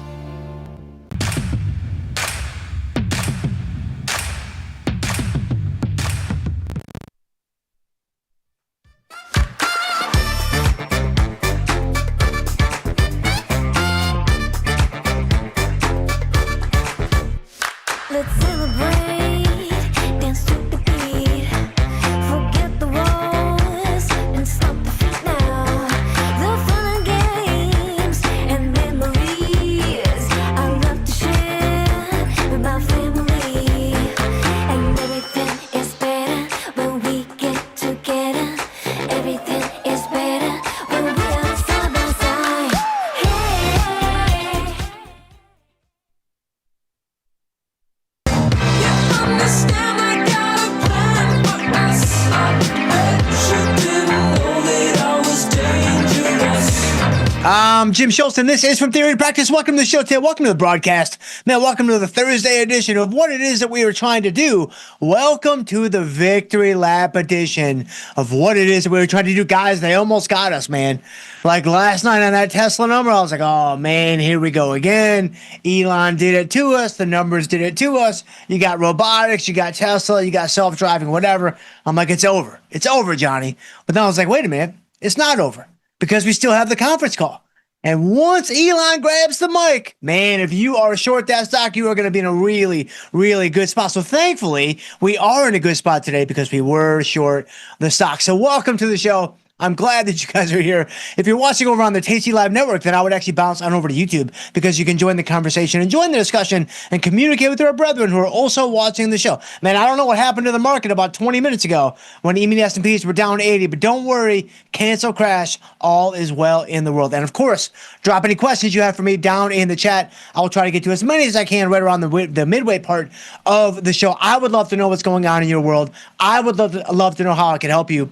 The algo is dying to know what's going on in your world. The algo would really love to know how it can help you as well. We will both assist you in any way possible. Drop it in the chat, pump that algo, and that would be amazing. So, Paul, bring us into the market. Man, how are we doing? Yeah, E-mini S&Ps, cancel, crash, indeed. We'll get to the Tesla victory lap. Don't you worry. Like, that guy's loading up. But we're going to wait a little bit just to milk it, just a wee little bit, just a slow trot around the bases. E-mini S&P is down 25. You got the risk-free instrument, also known as the NASDAQ futures, extremely high-risk product if you are brand new to the program or brand new to trading. The NASDAQ is going to soil your underoos. Like, that thing's going to twist up some knickers for sure. You got the boomers down 166, and then the Russell 2000 futures index down 8 on the day. You got bonds down a couple of ticks. You got notes down a couple of ticks. Got oil up about 276 on the day. So oil is up and the market is down. That kind of makes a little bit of sense, I suppose. You got UB40 down a little bit, and then you've got gold, the old shifties, down about 20. You got silver down a couple of bucks. And so, you know, the metals bros and the shifties and the hump brothers are struggling a little bit today. But I think maybe it's been worse. Just overnight, the metals were getting hit pretty hard, if I'm not mistaken. British pound is down, euro is down. Volatility on the upswing here. Volatility futures up 20 cents. VIX, the old VIX, cash volatility up 31 cents, up to 19.23. So yeah, so before we get to Tesla, let's take a look at the market. Something came out or something happened. I mean, this was just a few minutes. This was like an hour ago. I mean, so right now you've got E-mini S&Ps at 71.47, right? Well, just a little while ago, I don't know what happened, but it's kind of the same thing that happened last night. Like last night, we were actually driving home from our little house group, a little Bible study we do every other Wednesday. I actually lead that Bible study. So, I mean, you guys think it's bad now. Can you imagine me actually leading something of like eternal importance? Like, man, how did I get tapped for that job? But nevertheless, we muddled through. So we're driving home last night, and I'm looking on my phone, potentially while I'm driving, hypothetically. Probably shouldn't be doing that. Not with the kids in the car, of course. But I maybe was taking just a little peek. Don't worry about it. Take a little peek. I'm like, what is the market doing? And then all of a sudden, like, it just ripped it right back. Like, I took a peek and it was crashing. I took a second peek and it was unched. I'm like, this is some crazy stuff, man. And so this morning, or not this morning, but about an hour ago, this is some crazy stuff. E-mini S&Ps were all the way down to, what's the low on that guy? 70.79. Yeah, so they were just a crisp 50 points lower. Like, I mean, and this was an hour ago. This wasn't like yesterday or last week. This was like, I mean, it's still fresh. Like the biscuits are still warm. Like that's some crazy stuff, man. And so now they just ripped it right back, and it's, I mean, it's almost like markets move, things change, and nobody really knows what's going on. I mean, you know, in the age of AI slop cannons, like, can we really know? Like, can we really ascertain actual universal truth? I don't think so. And, you know, last night you had the thing come out and it turned out to be completely false. And so they ripped it back, and it's like, yeah, I don't know what's going on, man. And neither does anyone else. But I do know, one thing I do know is our Tesla position looking mighty fine. So you've got Tesla down to 374. If you take a look at the action from last night, so on the number, let's go all the way back to, well, actually, let's do like 5-minute candles just to grab a broader swath of kind of what's going on. So last night on the number, it did not look good. I mean, last night on the number, huge rally, like crazy rally in the market, not even the market, but just in Tesla. And that thing was over 400. And I just shut my laptop off, man. I was like, I'm done. It's over. Like, I feel a little bit sick, actually. Might need to call in from theory to practice tomorrow. And that's just going to be that. But then I was like, I don't know, man. There's still a little bit of hope. Like, once our boy gets on the mic, once they hand our boy, like, the opportunity to take the stage and tell the world what he's thinking, man, anything can happen. Like, quite literally anything can happen. And so that's exactly what happened. And so last night on the old CC, man, he bailed us out. He 100% bailed us out. And so that was some good stuff. And so now I actually tried to get out of this trade earlier. So if you go to the activity page, I'm going to show you guys my canceled orders because I want you guys to see. I want you guys to see that I tried to get out. Look, I chased it. Look at this. Look at how much of a Johnny I am. At 10:31, I was watching it, and it was marking for maybe, I think it was marking around 10:50, right? And at 10:31, I was like, hey, I'm going to go ahead and I'm going to just get out of this thing now. And so I put it in at $12 because the market was super wide. I'm like, I'll leave it in at $10. And then I waited. You can see I waited a good 10 or 11 seconds. And then I was like, nah, let's go ahead and take it off now because I've been burned on this so many times before. If you've seen the show, you've seen it happen to me with Netflix and, you know, Microsoft or whatever else. There have been times where we've gotten the exact move that we wanted that morning, and then I waited. I wanted to do it on the show, maybe a little pride, a little ego, maybe some hubris sneaking in there potentially, hypothetically. And I left it on and I lost the trade completely. And so I'm like, man, I'm not doing that again. So I put it in at 10:50. I couldn't get filled at 10:50, so I chased it down to 10:47. I couldn't get filled at 10:47. So I chased it down to 10:44. And every time I'm doing this is the mid price, by the way. Like, I'm looking at the mid price on the spread. Again, it's a butterfly. You've got multiple legs. I mean, there's lots of activity. And so not getting filled at the mid price is not that uncommon. But man, I was like 0 for 4. I mean, I was like 0 for 5. I mean, this is like our boy Roman Anthony, right? He's struggling these days. He's kind of ice cold. So an 0 for 4, 0 for 5 deal, that's pretty much par for the course. But I did it again here at, actually at 119. This is when I finally canceled the last one that I had because I was like, all right, now we're too close to the show. We're doing the victory lap on the show. I don't care if it ends up being a modestly, unched victory lap at the end of the day. Now it's personal. We're doing it on the show. We're doing it live. And so that is what we're doing right here. So, okay, so that's Tesla. That's all the things I tried to do in Tesla, and I was unsuccessful the entire way. S&P is down 19. This thing is going to be unched. It is so funny. It's all so made up, man. I love it. I love it so much, but it's so made up. It's great. So Tesla, you can see right now, again, just do the math, guys. I mean, look at this. If we get Phil, actually, let's get Phil before we start doing some math because I don't want to start counting our chickens before they hatch. And again, at $14.95 a pound, you certainly don't want to be counting those boneless, skinless breasts before you got them in the old fridge there. So let's go ahead and, no, Autumn won't let me buy that anymore because we're budgeting really hard. And so I got to get the crab chicken from Publix that they don't even, it's not even for human consumption, right? It's the stuff that like expired a couple days ago, but it's like $1.50 a pound. I'm like, yeah, I'll take that stuff and we'll just, we'll make it work. But, let's get out of this position. No, I don't do that actually. But it's pretty close to that. And so let's see. Let me go to 941. No, she actually makes us get like super, super healthy chicken, but we can't get the stuff from my guy down the street that is run the chicken shop.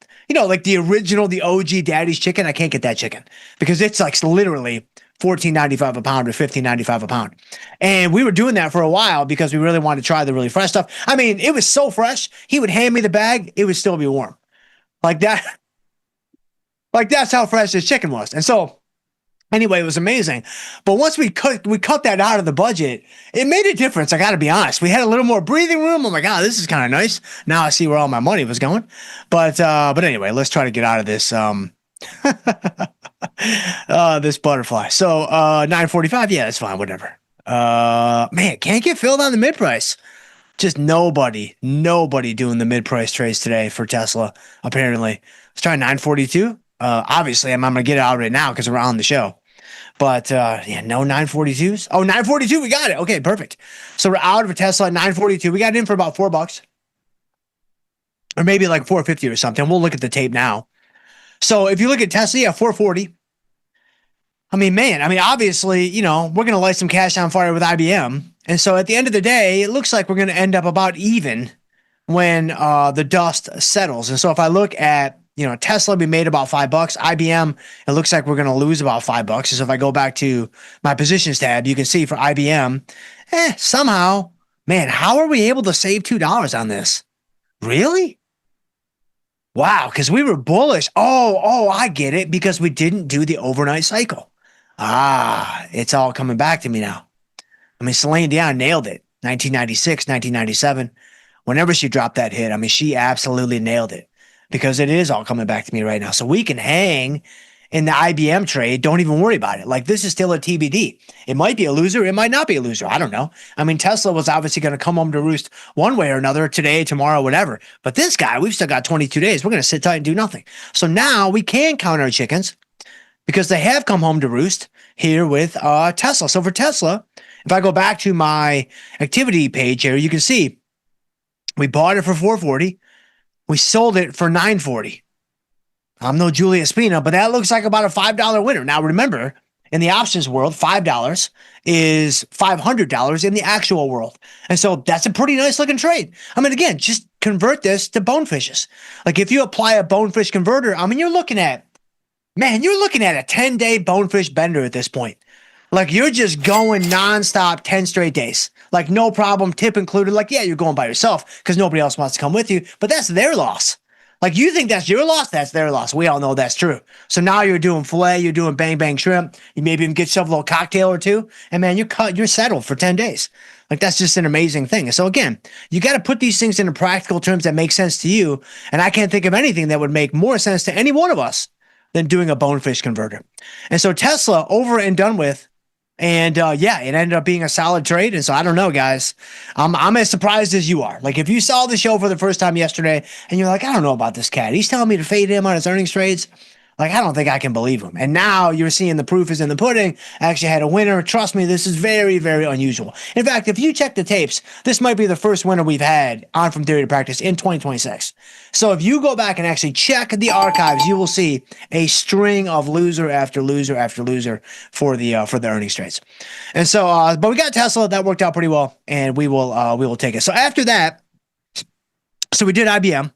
We're going to hold on to IBM simply because, again, there's no reason to do anything right now. We have plenty of time left, and we're just going to give it a chance to come back to us. And so that is IBM. We did our Tesla situation. So let's now take a quick look at Starbucks because, again, we are right where we want to be with Starbucks, which is pretty awesome because this is what I want for this trade. I want this 100 call to be in the money because it's going to give us a brand new thing to look at when it comes to covered calls, investment style covered calls, something I want to hold for a longer period of time. And I'm trying to figure out, like, how do I wrestle with this? How do I deal with this when it goes in the money or even if it's at the money? So right now you can see it's basically right there at the money, not quite in the money anymore, but it's right there just kind of hanging on the razor's edge of in the moneyness.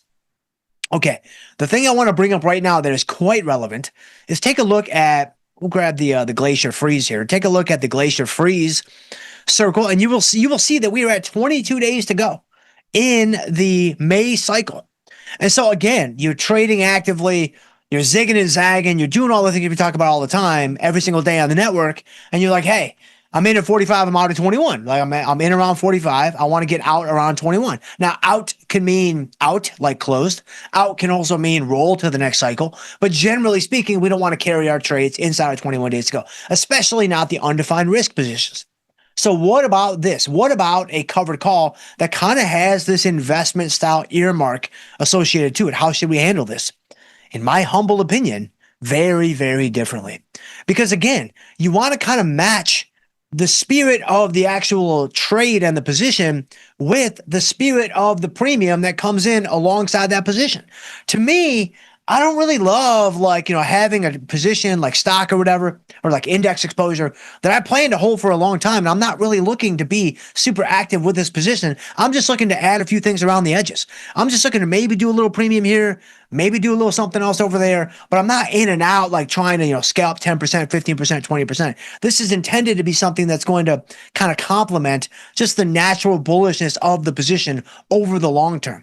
And so in my opinion, in my view, if you had that type of position and then you start just hammering it with short premium and taking it off and hammering it and taking it off, it's not super feng shui in my opinion. Like you're kind of squaring a circle a little bit. And so I don't really like doing that. When I have something that's kind of earmarked for long term, I want my premium to kind of share that same spirit. So everything is kind of congruent. Like everything is kind of, pointing in the same direction. It's moving at the same speed. And so that makes a lot of sense to me. Now that may not make sense to you, but again, this is my show. So I think maybe we'll do it the way that I want to do it. Or I'm sorry, the way that we want to do it, since we are a team, of course, as long as you guys don't rat me out to Autumn. Although a couple of you found a way to reach out to her about a couple of things. So I'm not super happy with a couple of you. But anyway, so when it comes to the short premium, I like to leave this kind of consistent with the long stock. So what does that mean from a 21, 22 days to go standpoint? Well, it means I'm not going to do anything. I am not going to necessarily treat 21 days to go as anything special. I am just going to continue kind of, with the project as it was originally planned. I'm just going to continue kind of SOP, kind of standard operating procedure, which is basically as long as the short premium still has juice left in it, I'm not going to do anything. I want to get that juice. I want to get most of that juice. And so the simple fact that it's at 21, 22 days to go, not exactly something that's going to motivate me to get out of the premium or do something special and move it around. Again, that's where the investment style position is very different from a trading style position in my view. So for Starbucks here, we're not going to do anything, but man, look at this premium though. Man, look at this premium. So the premium has jumped up to $4, a little over $4 now on this short call in Starbucks against our shares. Another thing that's very important, and I hear this all the time, and this obviously is relevant right now in this specific situation. And this actually doesn't matter if it's a trading style covered call or an investment style covered call. The same basic principle is going to still apply. People look at their covered calls and they look at their shares and they're like, oh yeah, the shares are doing great. And I'm happy with that. But man, I am getting absolutely hosed on the short call.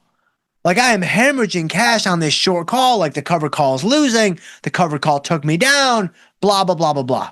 None of that is right, in my opinion. None of that is right because you have to look at a covered call collectively. You have to look at a covered call as a package deal. You can't look at just the long stock. You can't look at just the short call. They are forever linked. Like they are husband and wife. They are one flesh now. And so it is absolutely unequivocally a package deal.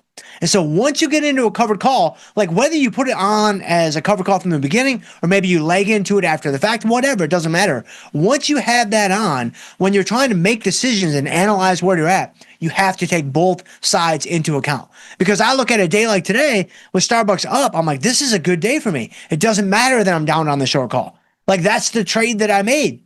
Like that's the exchange that I was okay with. Like in exchange for bringing some premium in exchange for giving myself a higher probability on the trade. Like that is the thing that I am doing with this overall position.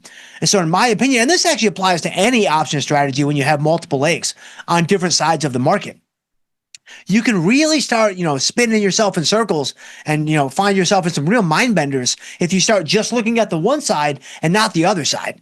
I mean, take a short strangle, for example.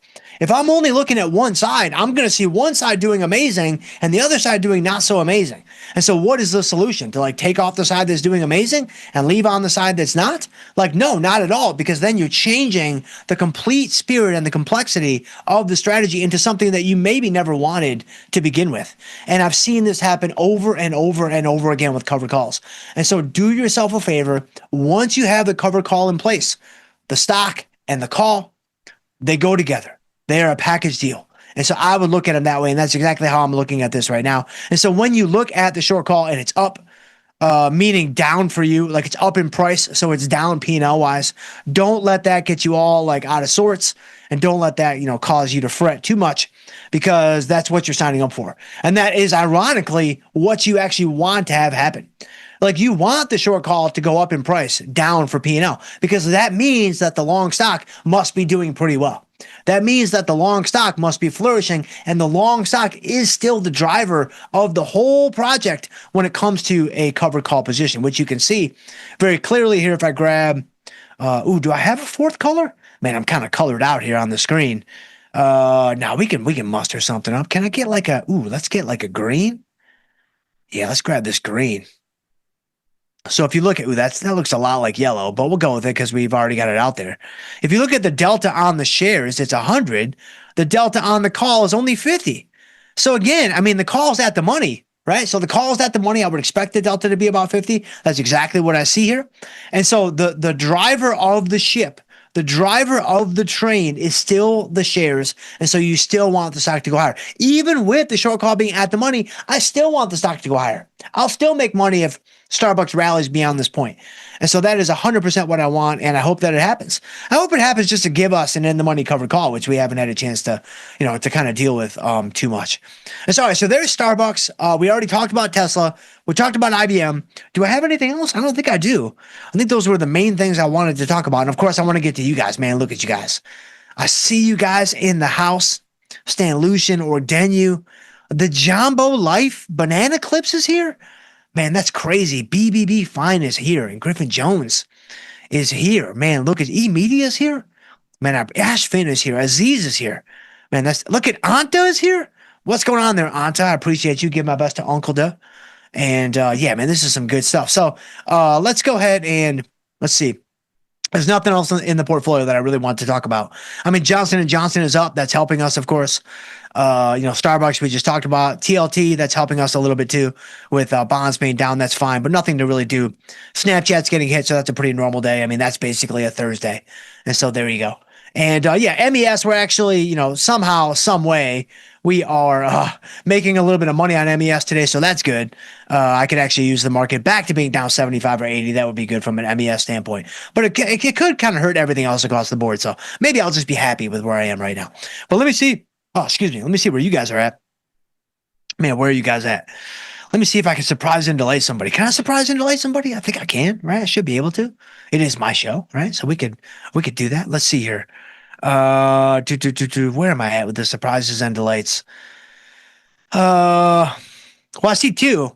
So number one, I see Point B jumping in at the very end. What's up there, Point B? Point B at the very end saying, Doc loves Starbucks. What is your favorite drink? Yes.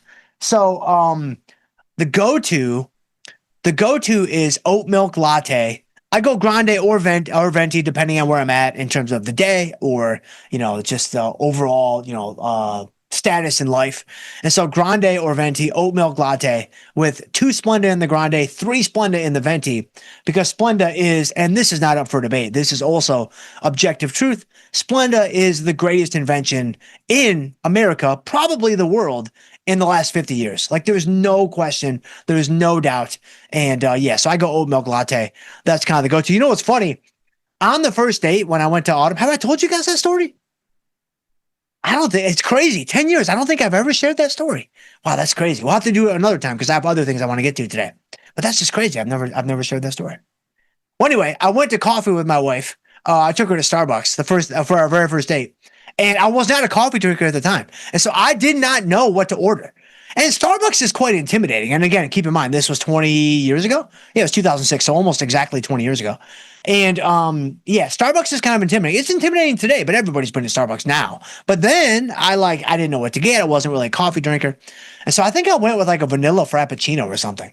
And so I just picked something like I saw a picture like on the menu, like up there. And I was like, well, I don't want to embarrass myself. I'm just going to pick something that looks like it could be good. It's clearly a crowd favorite. Like I'm not going to look like I'm totally off the reservation, at least not yet. I'll save that for like date 2 and date 3. So I got like a vanilla frappuccino. And I'm sitting there drinking this vanilla frappuccino, and it was unbelievable. Like if you've ever had a vanilla frappuccino, you know what I'm saying? Like it's just straight sugar. It's just sugar, carbs, fat. It's unbelievable. And I'm like, man, where has this been my whole life? Like this is the greatest thing I've ever tasted. And so I don't think I've had one since. But vanilla frappuccino, that's how it all began for me and Autumn. And so, but yeah, I see you guys throwing some shade at Splenda there at the bottom. Y'all about to get blocked. I'm just letting you know here ahead of time. And so Joel James, I also see Joel James in the house. What's going on there, Joel James? I appreciate you, my friend. Joel James says, Dr. Jim, assume you didn't put a trade on in IBM yesterday. Would you recommend doing one today in this big pullback? Yeah, definitely, man. I mean, short-term contrarian, I mean, this would be the time to get bullish on IBM. Now, again, we're all surprised that they're still doing it. Like we're all surprised that they're still in business. But if you can get past that fact and just go to just a straight strategy and just think strategically, it's like, man, I don't know, a short put in IBM or a short put spread, if you want to define your risk, that could be a great way to trade this stock on the big drop after earnings. And, this is actually, if I didn't have a trade on today, I might consider this. But another thing I do like to do, I don't do this enough, actually. I think I should do this more often because like today's a perfect example. You get a big move in the stock, especially on the downside, and the IV rank stays elevated because of the down move in the stock. So you have the, obviously the volatility that's come out of the market or of the stock, given the fact that the binary event is over, the news is now known. And so you don't have that uncertainty floating around. But if you get a big move in the stock, the volatility can stay elevated and you can find yourself in a situation where it's like, man, I can sell some premium, do whatever I want to do, bullish, bearish, neutral, whatever, but I can do it with elevated volatility and I don't have to worry about any near-term binary events because I just got through the biggest binary event that most companies have to, endure every quarter. So I would just, anything, Joel, I mean, today I would probably be bullish. Now I am talking my book a little bit since I do want IBM to go higher, but yeah, that's probably the direction that I would play here for IBM. And so hopefully that helps you a little bit, but man, let me go back to the beginning. Man, I see you guys in the house. Man, look at you guys doing some work. Man, I appreciate you guys so much. I see Grumpy Mike is in the house. What's going on there, Grumpy Mike? I appreciate you, my friend. A. Wills is in the house. What's going on there, A. Wills? Dr. Jim, how long until you do another live show? I missed the Detroit one last year. Man, I'm sorry that I missed you in Detroit. Yeah, that's crazy. I think that was 6 months ago, right? That was October. Yeah, it was 6 months ago. Yeah, that's crazy. That it was that long ago. Wow, it feels like it was like last weekend. That's wild. I don't know. I mean, we're talking about the live schedule. Nothing has been confirmed yet. Nothing has been cemented down yet. But as soon as something is, you guys will be the first to know. I mean, that is literally my favorite thing to do. I mean, I love being with you guys. No offense. This is really, really awesome. But I love doing the live events. I love getting to see so many of you guys face to face. And I just love kind of the face to face interaction and getting to teach and talk and those kinds of things and maybe share, some funny stories, whatever. I mean, I've talked about a number of things at the live events. I mean, working at Olive Garden, selling windows. I mean, a lot of really, really fun times there on stage. So maybe we'll bring back some of the greatest hits. I don't know. Some of the low light reel, I guess I should say. No, it's right about B-, I would say. It's kind of right there in the middle. And so maybe we'll bring those guys back. I don't know. But nothing has been cemented. Nothing is known right now. But as soon as it is, you guys will be the first. You guys will be the first to know. That is for sure. And so N1C is in the house. What's up there, N1C? I appreciate you. Zenveg is here. Man, what's up there, Zenveg? Appreciate you very much. E-Media. Hey, Dr. Jim, I'm going to miss your show for late lunch, but we'll watch you later today. Thanks for the shout out, man. You got it, my friend. Thank you so much. I mean, watching live, archives, I mean, it all helps, man. So I really appreciate you guys. I mean, we really literally couldn't do what we do without you guys. It's because of you guys that we can even do what we do. On air, live shows, all those things. And so, man, thank you guys so much. Point B says, shout out to Autumn for sharing Dr. Jim with us every morning. Man, it's afternoon. I'm not sure where you are in the world, but we're 2:30 Eastern, baby. Like the day is just about done. The boomers, man, they shut it down 90 minutes ago. And so you might be somewhere else, though. And so that would make some sense. But Point B says, the true MVP of theory to practice. Yeah, I think she feels that way. I do. in fact, I'm quite certain she feels that way. And so I'm glad you feel the same way. And so that's good. I applaud you both. No, my wife's amazing. She's absolutely incredible. And so Samuel, Doc, celebrating that Tesla trade. Let's go. Now I'm late for my workout. Priorities, right? Yeah, 100% priorities, man. I mean, that's it. You know, it looked like we were dead to rights there, Samuel. But man, we came back. We 100% came back. And so Sebastian is here. What is up there, Sebastian? Appreciate you, my friend.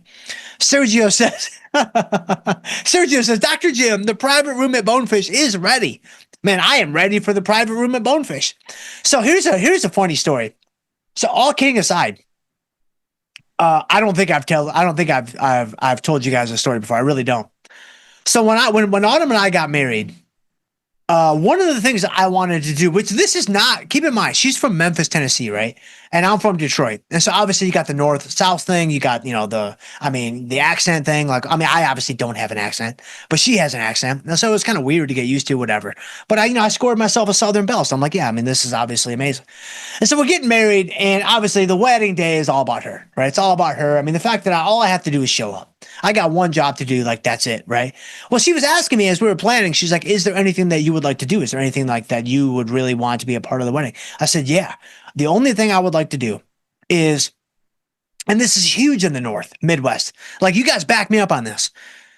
After we had the ceremony, before we go to the reception, I want to drive around in a limo or a party bus, with the whole wedding party, and just have a blast for an hour or 2 hours, just laughing, music, drinks, whatever. It's going to be amazing, right? That's all I want to do. When I told her that, she was so blown away. She had never heard of anything like that before. Because in the South, they have never even heard of that before. It's just not commonplace.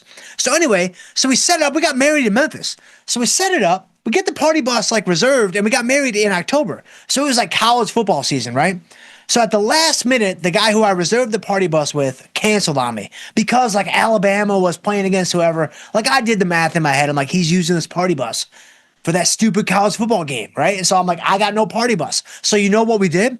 We drove to Bonefish, and we sat. I'm not making this up. We sat in that little, not the lobby, but the bar area, the whole wedding party. We sat, we still had a bunch of laughs. We still had a bunch of drinks. It was still super fun.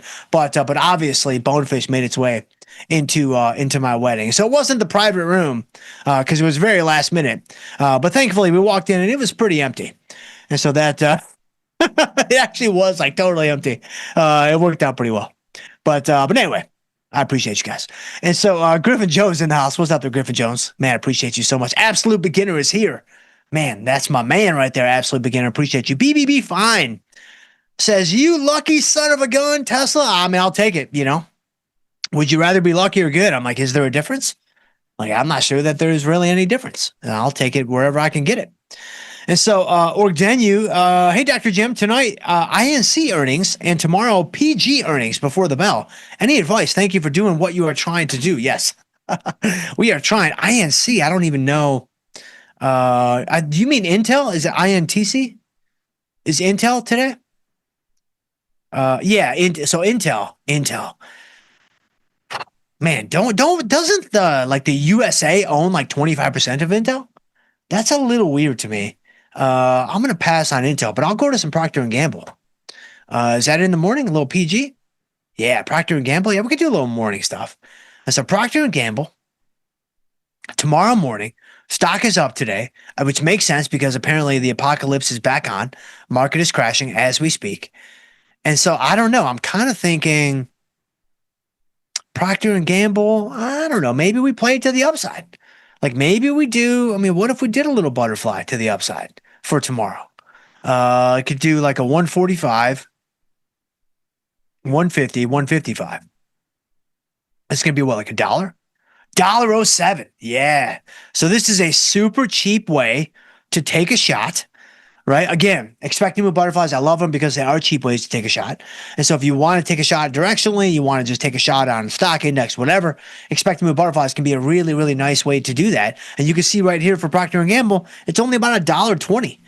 And so again, I don't stand to make a ton if we get the move that we want, but also in the event that we do light this stack of cash on fire, we're only going to have to, scoop up a small pile of ashes, which is good. That's obviously a beneficial thing.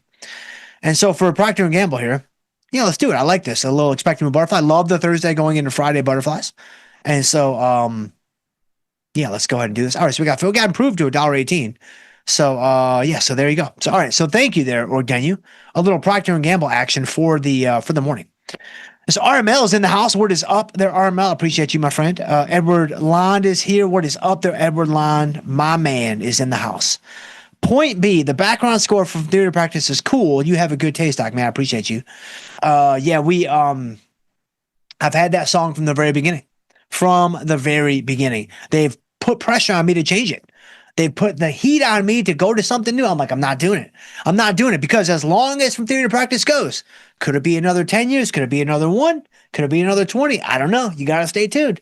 But I'm like, man, I just want this song to be forever. Like it is burned. It is blazoned into your skull. If you ever hear this song in the wild, you will immediately think of From Theory to Practice. You won't be able to not think of From Theory to Practice. And so I want this thing to be etched in all of our minds. And yeah, some good stuff, man. Big Data by Joywave is the song. Anyone see? I placed my own Tesla Butterfly. It's right in the mind now. Was 4x cheaper than the Docs. There you go. Nicely done, my friend. Sam L. Algo note trade successful. Doc, show us the celebration moves. I got you covered, man. I 100% got you covered.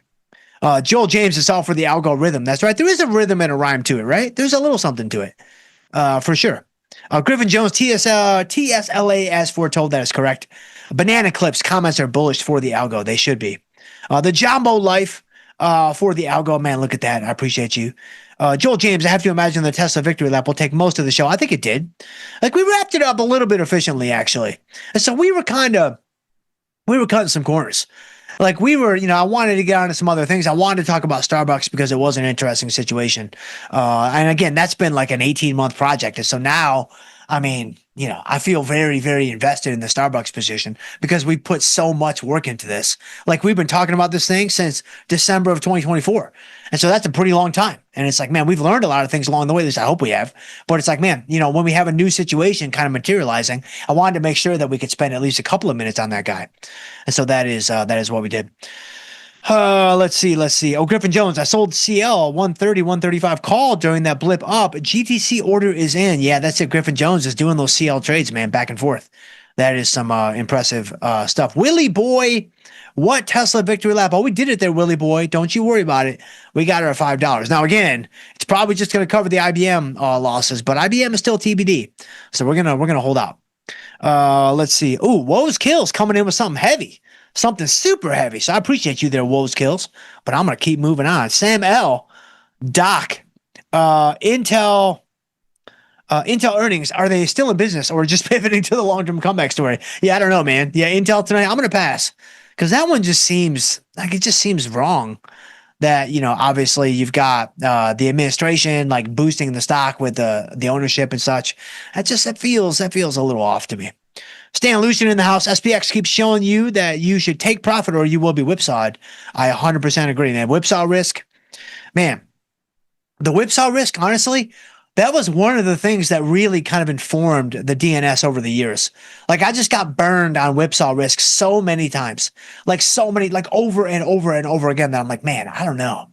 Like, should we maybe be a little bit more patient? Should we maybe lean into the do nothing strategy a little bit more? We got to control our size and we've got different adjustment protocols that we can lean into if we need to. But man, I don't know. Maybe we just kind of do nothing. Maybe a lot of the time we just sit tight and just give the market a chance to come back to us. And so that is what has essentially informed, kind of my own personal take on the tasty strategies, which is what I love about what we do, by the way.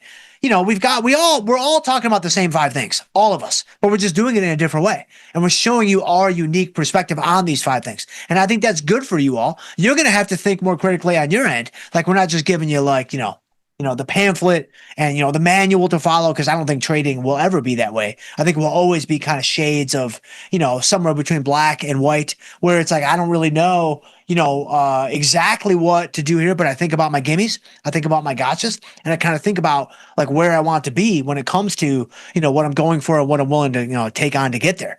And so when I think about, trading in that way, that makes a lot of sense to me. And so being on your end of the lens, yes, of course, if you're brand new, you would much prefer just give me the operating manual, just give me the standard operating procedure. I'll just follow that And I wish it were that simple, but in my opinion, it's not. And I don't know that it ever will be. And so you listen to me, you listen to Tony and Nick, you listen to Liz and Jenny. It's like you're listening to Chris and Ilya, like you're listening to all these different people, and we're giving you different perspectives, and you have to kind of piece them together and blaze your own trail. And so hopefully you guys feel the same way, but I would totally understand if you don't. And so, I see Jason says World War III number 18 just ended. Yeah, apparently so. But now I guess maybe it's back. And so because we're headed back a little bit lower. And so Zen Vegas here, get a news bot. Yeah, there you go. That might be not a terrible idea. C.A. Paris says he would love to attend your Bible study, brother. Man, I appreciate you. No, it's amazing. It's an amazing group. And we always get into really great discussions. And I absolutely love it. I look forward to it every other Wednesday. And I feel very honored and very blessed to be able to lead it. So let's see. Ordenu, I see you leading a theology doctor. Yeah, I don't know about that. Joel James, God is the one Dr. J trade you don't want to fade. I agree with that 100% too. In fact, I agree with that 1,000%. Stan Lucian, question, Dr. Jim, a man of the people and a man of the faith and a man of the iron. Man, we're trying to do it. We're trying to do it. And apparently, a man of the earnings trades? I don't know. It's never been done before, but could we toss that in the old series there? I don't know. Maybe. Again, you got to stay tuned because your boy needs that watch time. And so, but I appreciate you guys. N1C, the aftermarket is crazy, guys. It is crazy. It is totally crazy. And so, Point B says, I got whipsawed yesterday for the trade in the last hour. I mean, it'll get you, man. And I mean, volatility, is it back over 20? No, not quite yet. So 1960. When the VIX is 20, 22, 24, 26, like that's what it means. Like, it's not just a data point. It's not just a number that's meaningless and irrelevant in the marketplace. Like, it means something, and it means it's going to move. It means there's going to be a lot of back and forth. And so, it can feel like it's over when volatility, drops from, 24 to 1875.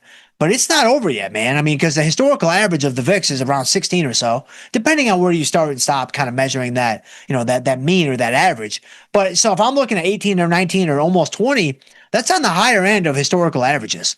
And so that's above the historical average. And so it's like, all right, this thing's going to move. Like, there's going to be some whips in the market. So you kind of got to be ready for that, of course. And so let's see.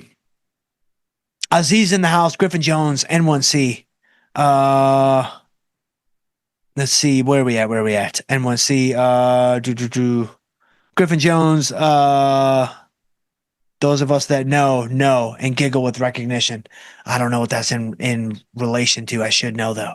I can't think about what it was, though. But I see you guys, Point B and Aziz and Stan Lucian. I see you guys a lot. A. Wills, sounds like you're on the Mrs. A. Wills budget. Yeah, Mrs. A. Wills. But aren't we glad, A. Wills? Aren't we glad? Aren't we better off for it? Right? Yeah, I've got Autumn. You've got Mrs. A. Wills. It's like, without them, we would just be off in the forest by ourselves, man. Like, think about how bad that would be. Think about how terrible that would be. Like, it sounds amazing inside of our own heads, but we all know we got to have the budget in place. We need somebody to put up the bumper lanes. And so, thankfully, we've got an Autumn. We've got a Mrs. A. Wills. And, we're very, very thankful. Griffin Jones says, homemade popsicles. No, we're not quite to that point, but my kids actually love doing that, though. Obviously, being a kid, like, making homemade popsicles is amazing. So we do that from time to time. But no, she cut my chicken, but the homemade popsicles, the store-bought popsicles, those are still green-lighted in the Schultz household. But I don't know. Next week, that could change. You got to stay tuned again because your boy needs that watch time. But I got to go, and I'm out of time. But I appreciate you guys, man. I appreciate you guys so much. If I can ever help you guys in any way, please shoot me an email. I am jschultz@tastylive.com, or we can connect on Twitter. I am at jschultzf3. I would love to hear from you guys on there as well. But stay tuned. We do have Tim Knight coming up next with Trading the Charts. In the meantime, guys, trade them small, trade them heavy, and stay generous. We'll see you guys tomorrow.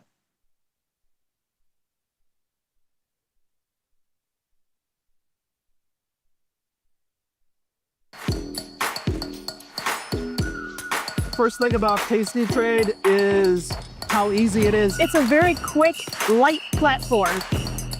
It's all on one page.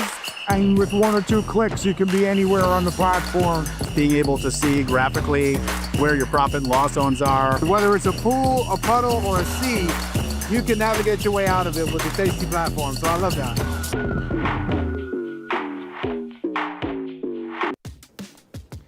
Look who's back testing. Tasty Trade now has options back testing for free.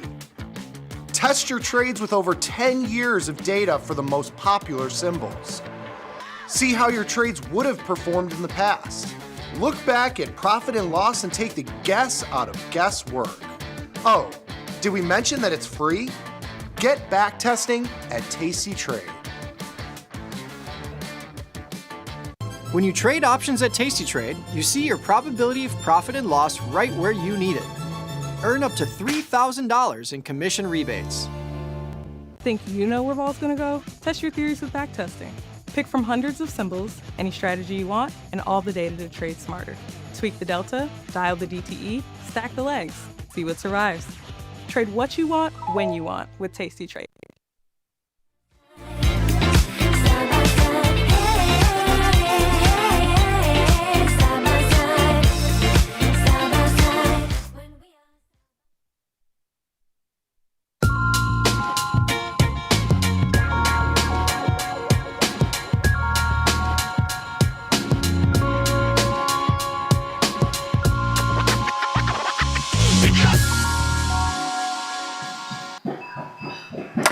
Hello, everybody.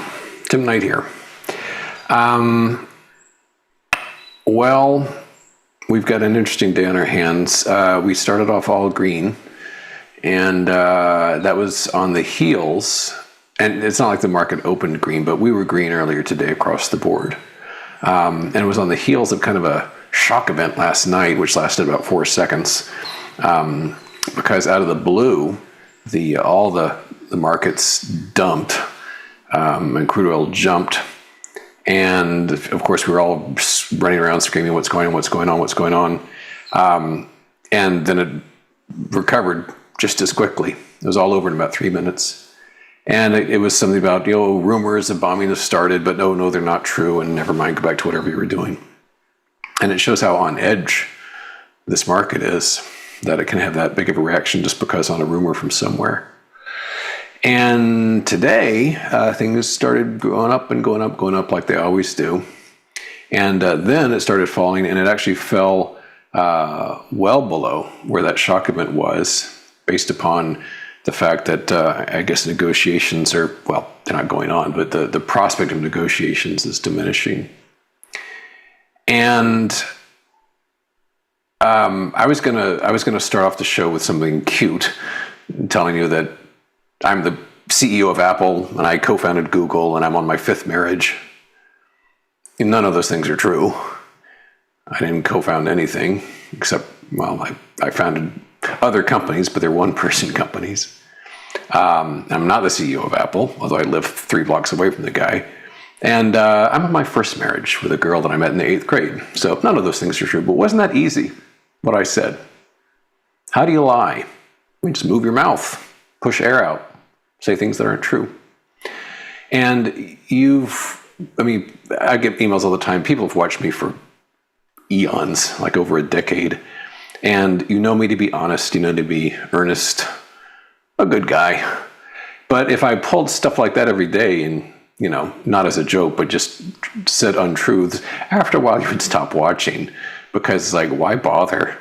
This is a complex enough world to navigate without falsehoods. But the market seems to be addicted to falsehoods, loves them, eats them up, seems very satisfied with them until they figure out, oh, wait, that's not true.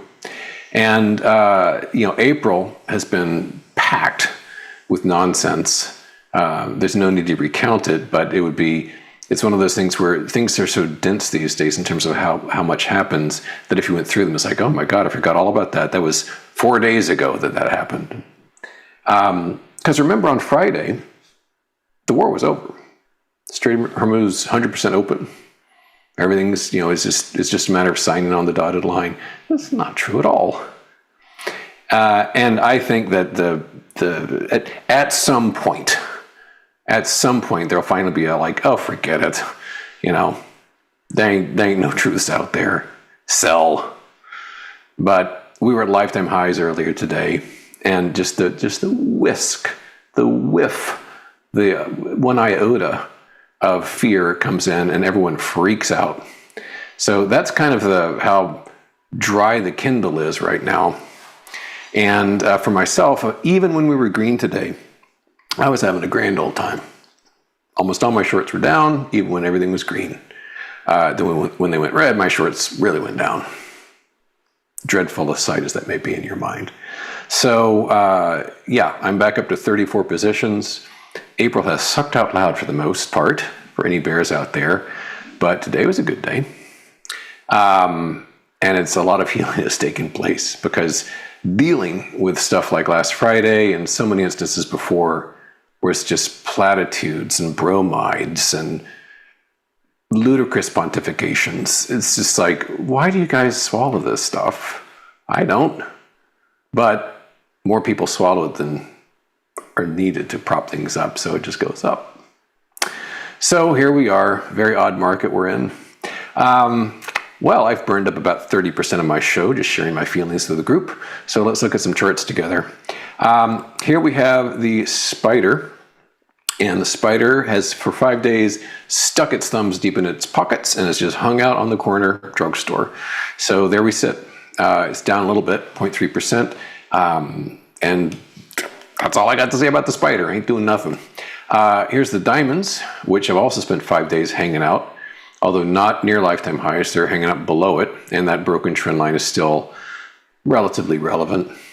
And the small caps, IWM, and all this stuff was green earlier today. Keep in mind, at one point, the small caps managed to fall at its depths today down to its former high. So there's the former high, the low tagged that sucker, and 5 days just hanging out. Thursday, Wednesday, Tuesday, Monday, Friday. So after the 100% open shtick, we've been drifting up there, and see no real reason to fall unless something transformative happens. It will take some big deal, some binary event, to be like, okay, things are different now. But as it is now, we're just sticking around. Gold GLD is down about 1%. We've been tiptoeing our way lower on this day to day.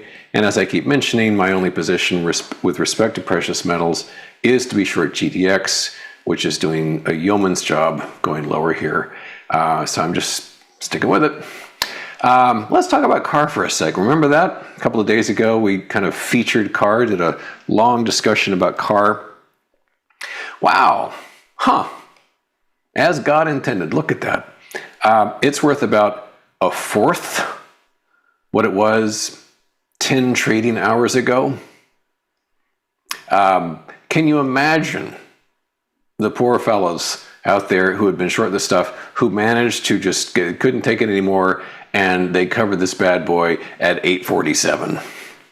You know, and I tweeted earlier, it's like, whoever's behind the two firms that squeezed this sucker up, they better have their necks on a swivel. I mean, I didn't get hurt by it, but there's a lot of people who did. Hire food tasters, get a security guard, maybe change your address, maybe seek witness protection program, something. There's a lot of people mad at you. So this has been just a wipeout. And I don't know if some poor suckers bought this thing thinking it would keep going up. History has shown us, and everything I do is based upon human nature being reflected in repeated behavior, because we're all born fresh and no one learns anything.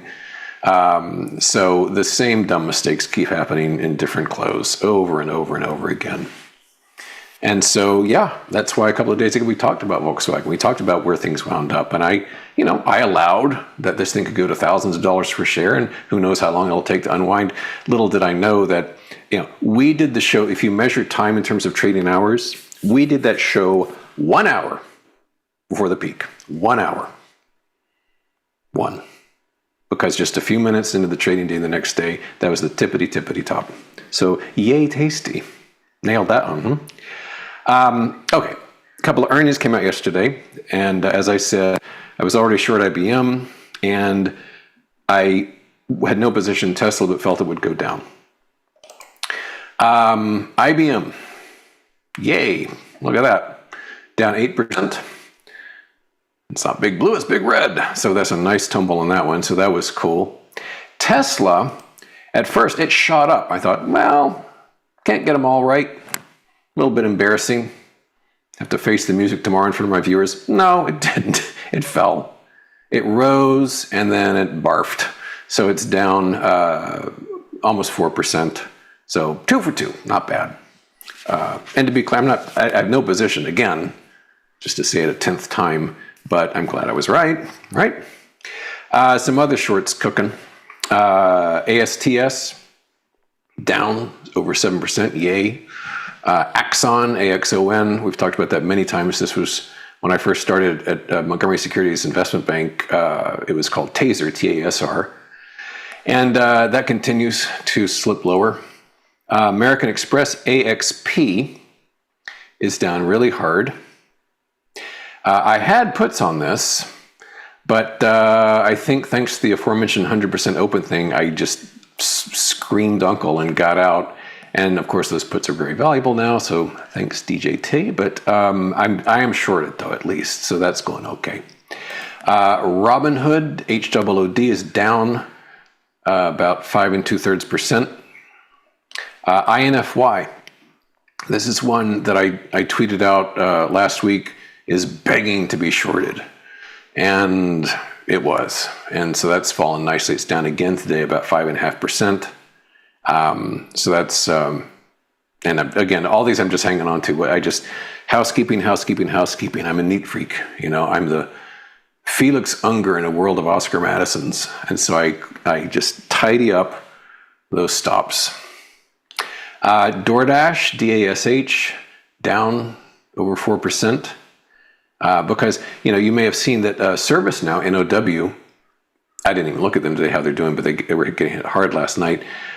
They got hit badly, and therefore all the SaaS stocks out there fell too.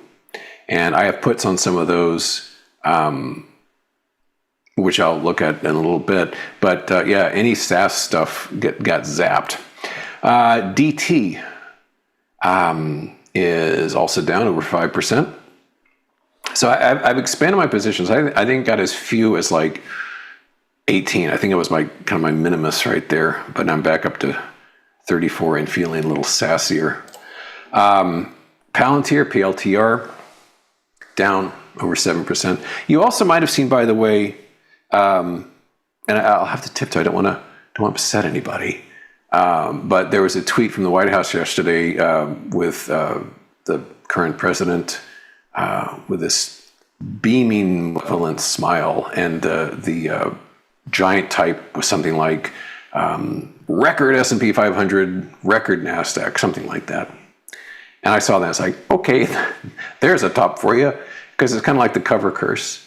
Whenever there's a large public declaration about anything, the opposite's going to happen, you know. And again, human beings don't learn. I mean, cavemen probably knew this truth, but Caveman Jr. doesn't know it when he's born. So, and when Dad tells him, he's not going to listen. But yeah, I saw that braggadocio yesterday. It's like, okay, that helps. Pony, mentioned this one once or twice. This is Pony.ai. They're down over 5% also. Not that it matters, but I think they're a Chinese company that deals with self-driving car technology. Maybe they license it to other car makers. I don't know. Again, it doesn't matter. Don't overthink this stuff. It's just a chart. Here's Reddit, RWDT. Short them, down over 7%. Rigetti, RGTI, formerly a very hot computer company. They're down nicely, well more than 8%. TIGR, we've talked about these before. This is Tiger Financial. This is another Chinese firm. This is a fintech firm. Down almost 7%. So that's looking really sharp. And then another one here, Take-Two, TTWO. And those folks are down about 3 1/3%. So across the board, I mean, just glancing at my screen here, is just a sea of red that I'm put on my swim trunks and I'm swimming around. And the only green on my screen is a new short. In other words, it's Intel, and I shorted it today, so the green doesn't bother me because it's less green than it was before. And they report, I think, after hours today, so that should be interesting. As far as the two SaaS companies that I own options on that are doing good things today, influenced by now. One is Salesforce CRM. And we back away from this and we can see just a splendid, it's not splendid, it's a good head and shoulders top. Does not deserve the splendid moniker, but that's down almost $16 today. And as you know, as you may know, I tend to be really very simple and conservative with the puts. They usually have months and months of time on them. They tend to be Septembers or Octobers these days. And they tend to be in the money, about 30, 40, 50% intrinsic value. So they're little old lady positions, nothing fancy like you folks. So that's Salesforce. And then Crowd, CRWD, which is CrowdStrike, they're down also almost $22. So those are doing nicely because with that, some of the intrinsic value is like 80 or 90%. So that juice flows right into the price. Finally, semiconductors, SMH. Zoom in on that. As of yesterday, and I think this will be close to right, even if it's not exactly right. As of yesterday, I think it was like the 17th up day in a row, something like that. 17, could be 16, could be 18. You get the idea. And today, it looks like 18, or whatever yesterday plus one is. I bought puts on this today, and we'll see how that goes. But 18 days in a row, no, that's going to end. All right. Well, it's been a good day, and we'll see how we can wrap up the week tomorrow. But I hope you're doing all right. I hope the charts are helpful. I appreciate all the emails. So you're a nice crowd. You really are. There's a lot of nice folks out there. Get so many sweet emails from all over the place, and I appreciate that. So I'll see you tomorrow, and good night. Bye-bye.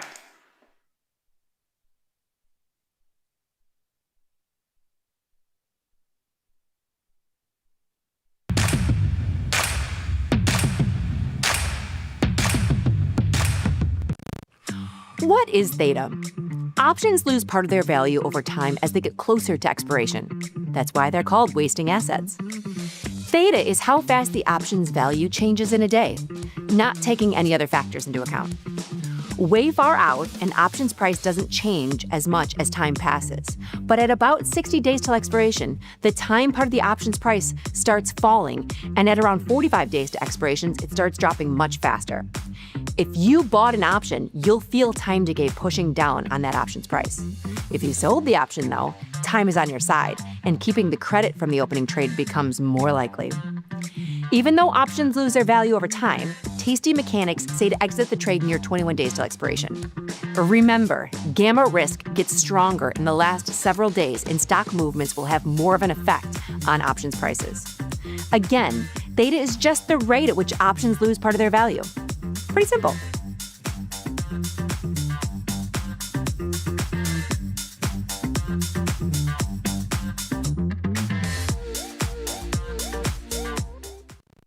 Feel like your wardrobe is missing something?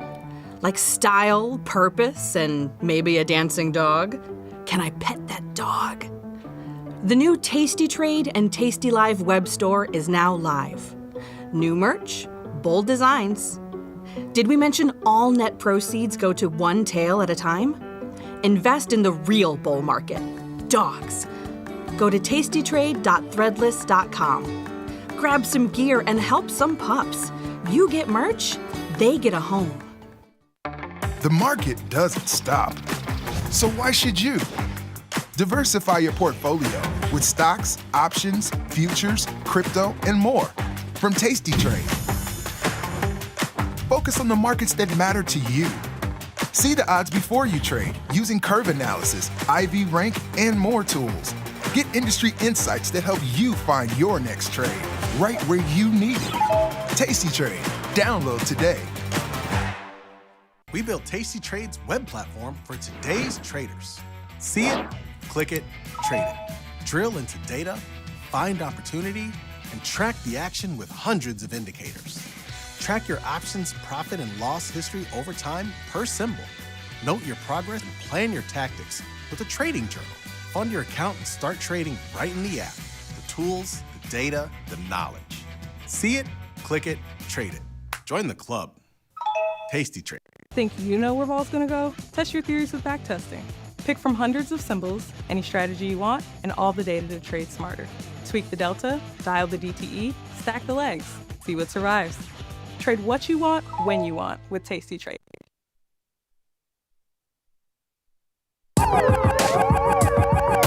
Ring the alarm, hey, ring the alarm, boys. Turn up the charm. Listen up, y'all. Get out the damn stall. It's the last call. Hey, the last call. The last call. The last call. Mikey, my friend, we are back for the last call, and it's been a little bit of a wild day today. You've got E-minis down 30 right now, but that doesn't tell the whole story. We were down about 60 or 70 handles at one point in the session. We got as low as 70, 79. So about 60 handles lower from here was the low of the session, so down 90. They've since rallied back. You've got the NASDAQ down 188. You got the Dow down 200 and the Russell down 16. Everything down about 0.5%, a little bit under that right now. You've got oil catching a bit of a bid here. 96.47 got as high as 98.39. Volatility futures at 21 right here.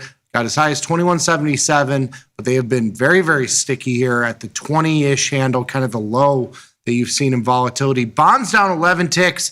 They did get down to 113.14, which has, 114 has kind of been the spot it's been sitting at.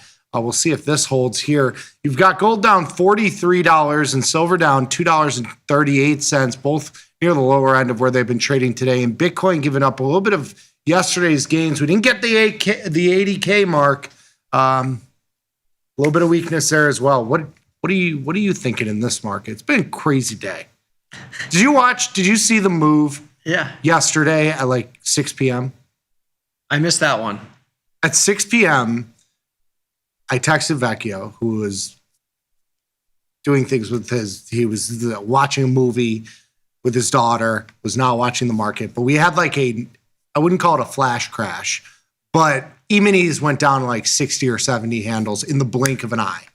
And there was some erroneous tweet that basically said bombs were going off in Iran, but it was really just a testing of the air defense system that they have. And we rallied all the way back. It was like right at like 6 p.m. yesterday. Oh, I see it, yeah. See it? It was 5 minutes later, we were back. I can switch it on right here. There you go. Look at that. Yeah. So it wasn't just like a one tick thing. It was like this is happening. Just kidding, it's not. It was like a 10-minute window. It was a 10-minute window. Yeah. And I texted Vecchio and I was like, well, at least we know if things pop off again, there's some wildness to the downside. And that sort of happened in the last 2 hours or so, where there were some tweets, escalations, blah, blah, blah. But as has been the case, the dip is bought. Yeah. Are you worried at all? Not really. I mean, it's kind of weird. I've got this pulled up here too. The E-minis right at 12 o'clock. I just started doing the options math check video, talking about the S&P 500, the probability of it dropping. And then it started dropping like as I was talking. So it was wild, but now we're only down 30. We were down like 80 at the low there. But I think, as always, I'm just going to let the volatility curve tell me how I should think. Yeah. And as of right now, we are still in a pretty decent contango, even with the sell-off here, between the K, the M, the N, and the Q contracts. So until that flattens out or flips, I'm just assuming that this is just expected chop at a 20 IV or a 20 VIX. And, we'll see what happens through the rest of the day. But that's kind of my thinking. I am long some volatility, and I think we've watched volatility sit here at 20 through the choppiness, through the craziness that we had in the rally, and the huge vol crush that we had there. But 20 has been the floor. So I think there's a bigger opportunity in volatility than there is in, like, I think if we had a 100-point down move, a sustained down move, you'd see volatility move a lot more than the E-minis. The E-minis would be like a 1%, 2% move. Volatility, I think, moves a lot more than that. And so that's where I'm hanging my hat. Volatility and oil future, or oil via USO and the futures there. I'm playing that to the upside and have been selling a lot of tail volatility in USO. But and to that point, I think we're at 71.30 right now in the E-minis. We had a huge rally. If you don't have downside hedges on and you have other bullish positions that could hurt from a downside move, downside hedges are cheap right now. Yeah, like, relative to what you were looking at. And they're way, like they're at prices where you wished you had been short at 2 weeks ago. We're talking like, 6,800, 6,900. Yep. 6,700 if you want to be around there. I mean, we were looking at those numbers a week ago. Yeah. And you can buy diagonal spreads, butterflies, calendar spreads for really cheap around there. Yeah. I really like the 100-point wide SPX butterflies, or you can make them 50 points wide. I had 2 100-point wide butterflies. My longer term one is 36 days out. It was the 69, 68, 6,700, but into this big rally, I moved the 6,700 long put to the 6,750 for $200 or something. So now I have way more downside hedge with very minimal monetary risk between the 2 butterflies there. And then I have an iron condor that's at the short call spread's at 7,100, 7,110. So all my SPX positions are leaning to the downside, but they will well outweigh any kind of sell. Like if we get a 300-point sell-off in the next couple of days, those SPX positions will offset any losses that I have in the rest of the portfolio. And a lot of that is just due to the nature of the market move. Yeah. You had existing positions on, and I've been saying this with emails that I've been getting from people like, I have this in the money call spread. What do I do? A 15% face ripper of a rally over 2 weeks. Everybody has some short delta right now. I mean, I have some static short delta. I have some things like you that are, in the money call spreads, put diagonals that I've added here, selling calls into this move as well. So I certainly am in your camp of a little bit of short delta here. I don't hate the idea. Yeah. And taking losses, like if you have a short call spread, for example, taking losses to the upside isn't fun, but there is a silver lining in the sense that if you're out in June or even like end of May or even May, 21 days out, let's say you have a 10-point wide short call spread that's completely in the money. You've got 50 cents left to risk and you have $950 to make back. Just if you have that on, it's now your natural short delta hedge. Yeah. Like there's just no yes, it's kind of done. You don't have much to do with it. Yeah. But now it's your natural hedge. You can trade around it and structure around it. So where if it goes out of the money, it's going to make back a lot of value on some other longer term positions that you might be setting up now. And that loss is on the table already. There. You can't get away from that sort of move. Like you can't just there's no management there. Yeah. Rolling it out in time, sure, it gives you a little bit more time. You might be able to roll it a couple strikes up with the rolling out, but it's already on the table. There's not much to do there. Yeah. And that's why I really like the 100-point wide butterflies or 50-point wide butterflies, because you can buy them in SPX for $500 with a max profit of $9,500. But we're not going for the $9,500 max profit, but it just shows you you can put on this downside hedge that has a lot of teeth if you get a big move to the downside, but it's only a couple $100 of cost and it doesn't really move against you in a dramatic way to the upside because there's still put skew in these markets in the near term. So it's you have $200-300 of risk on a $5 debit, even into a huge rip higher in the market. And if you've got other positions that are benefiting from that, then you have a nice little hedge set up. So that's how I'm looking at it. Some of the biggest movers today, I would say just the semiconductor stocks and the chip names. SMH, I think it's on, day 100 of its up move. It continues to soar here. Texas Instruments had earnings after the close yesterday. It's up almost 20% here, 18.3%. You got Caterpillar in there. That's been a face ripper to the upside for most last year or so.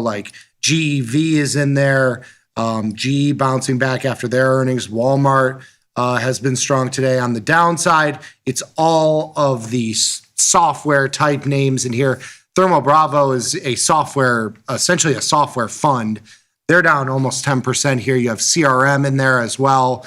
Palantir, Adobe. I mean, Oracle is in there. I don't know if they're software, they're cloud, a little bit of everything here. Intuit, Microsoft even giving it up a little bit. That has been where the weakest part of the market has been. I continue to think that the semiconductors, I'm bullish at that long term. I don't know if I'm bullish at this moment. I think you're getting a lot of rotation out of these CRMs, Adobe, ServiceNow, which is down $20, after earnings. I think that spread is just widening out and leading to a little bit of a flight to what has been quality, which is the semiconductors, but they're getting to spots that are just unbelievable. AVGO is $2 trillion. Benetta brought this up to me this morning because you remember when we were talking about this stock. I mean, it's one of the biggest chip makers and is probably warranted a high valuation. But I remember when we were talking about this getting to 1 trillion and getting into the trillion club, like in the middle of last year. Yeah. You're just having these moves that are just unbelievable. Well, I do remember you asking yourself the question about Amazon. Why can't Amazon be a $3 trillion company? And it's I've been long Amazon for a while, and it has not been good until the last week. Yeah, it's been crazy. But they have earnings coming up too next week. Yeah. So April 29th after the close. I think there's like 4 or 5. It's Amazon, it's Google.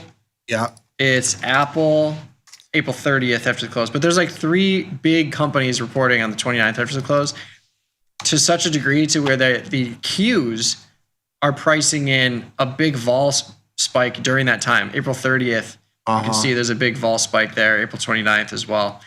So you could play it indirectly with the Qs or directly with those products. But yeah, Intel is interesting. They have earnings after the close today. I'm just closing my eyes and placing an upside trade, but defined risk, I'm like, 50% to the upside. Yeah. Why not more? Yeah. Sometimes I'm like, well, this is too far too fast. And other times I'm like, let's just see how high this thing can go. So we'll see. It's a small trade. I'm out in June. I'm on the other side. I have short delta, unwanted, to be completely honest. I mean, it's been such an incredible move to the upside. So I'm looking to get bailed out on a downside move. So I hope yours fails. Hey, one of us will be a winner. At least we know that is true. That is true. But yeah, speaking of Microsoft, we've been layering into a lot of positions in there. And it's been a good trade, but I've been really nimble. So I had this naked call, the 425 naked call out in May. That long call. That was originally financed by a 380, 370 put spread. But into this rally, I was selling weekly calls against it. And I had the 435. I actually rolled up and out from the 425 to the 435.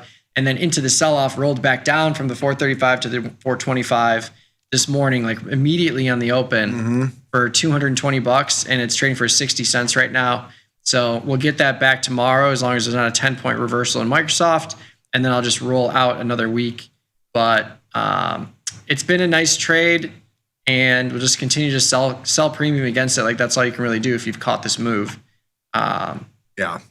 But yeah, other than that, what else have I done today? I don't think there's been a better market to trade like diagonals and calendar spreads and butterflies. I mean, the short premium has worked if you've been nimble, but some of these things, like I've had, micro strategy diagonals that all of a sudden are in play because Bitcoin starts popping off. You have stuff, in the Qs and some of these single name stocks. I mean, some of these stocks are... The realized volatility is there in single name stocks. Yeah. When At you least look in the short term. In the short term. Yeah. When you look at the E-minis and they're off a little bit right now, let's call it 0.5%. It's not that big of a move. But then you look at an SMH or AMD or something. If you're trading, if you have positive gamma in those sort of trades, you're printing. Yeah. Yeah, because those products like SMH is a great example. In the last 2 weeks, it went from 370 to 470. It's a 3 standard deviation move. Yeah, 100-point move, realized move. The next 100-point implied move is 176 days from now, just to give you like context around current implied volatility versus realized. So yeah, it's been crazy. It's been fun. E-minis here, down 38. We've sold off about 8 or 9 handles from when we started the session. NASDAQ down 200 here. It is pretty wild, the velocity of these moves. Yeah. In both directions. The V bottoms, it definitely seems like people are watching and waiting. Yeah. I mean, earlier this morning, I closed a Tesla earnings trade. That was fun. I thought it was going to be a loser after the close because it was up. And then this morning, it was net down. Yeah. I had a 370 calendar. So that was a nice little winner there. And then Apple, same story. I had a 270 call, and I was just like rolling down the short call from a calendar spread or diagonal into a calendar spread, and then up and out back into a diagonal spread. And then we get a continuation, and it's a $100 winner. So it's like, to your point, it's just these moves are so volatile. You might as well be as nimble as possible if you can. The car train finally left the station here. The stock is down at 230 right now. Unbelievable move. I will say as a quick PSA, because I had a couple people ask about IVRs across the board being really, really, really low. If you remember, around this time last year was the tariff tantrum. Correct. This was basically the bottom today, the 23rd, 24th, was like the bottom of the tariff tantrum. So you're starting to get some of the really high vol prints coming off the board in terms of like IVR, what IVR is measuring. So that's why you see a lot of volatilities coming in a significant amount, or not volatilities, but IVRs coming in significantly today. Yeah. And one thing you can do if you want to look like holistically is on the watch list tab, you can put up the IVX, which is the raw implied volatility around the 30-day cycle, the IV rank, and then the IV percentile all next to each other. So then you can see like if there's a big difference between the IV percentile and IV rank.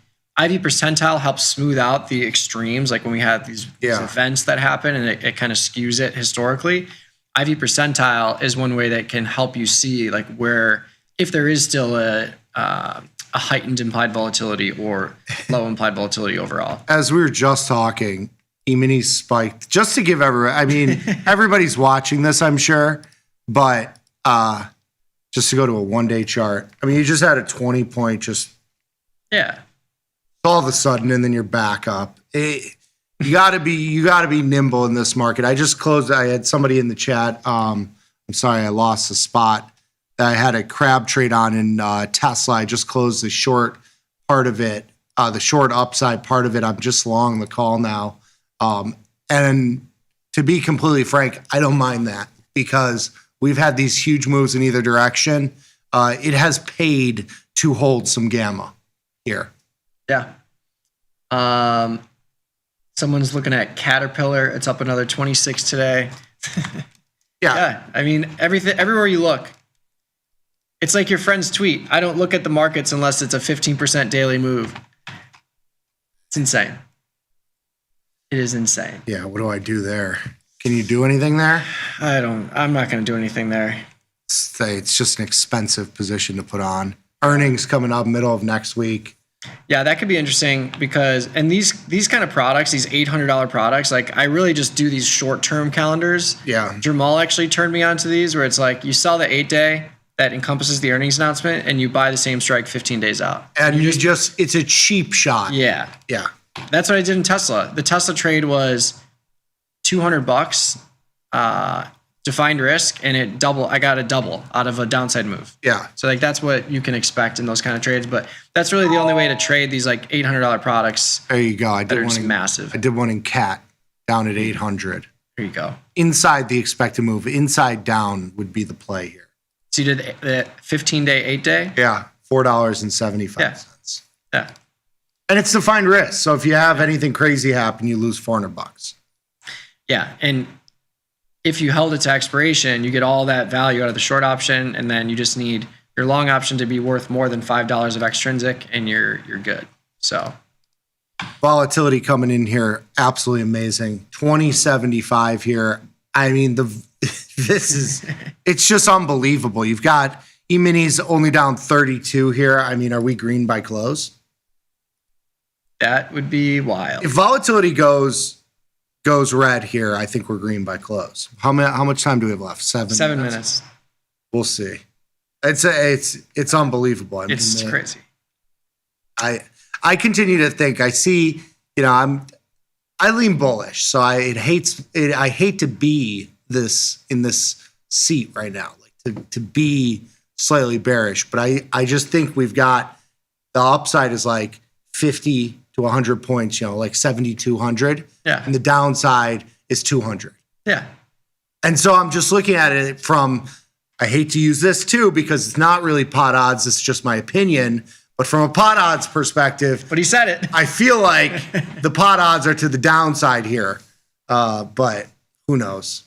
Yeah, it's actually something I brought up on the options math check that'll be on the YouTube channel. Same exact sentiment. Like for us to get up to 73, 74, 7,500, we need volatility in the teens.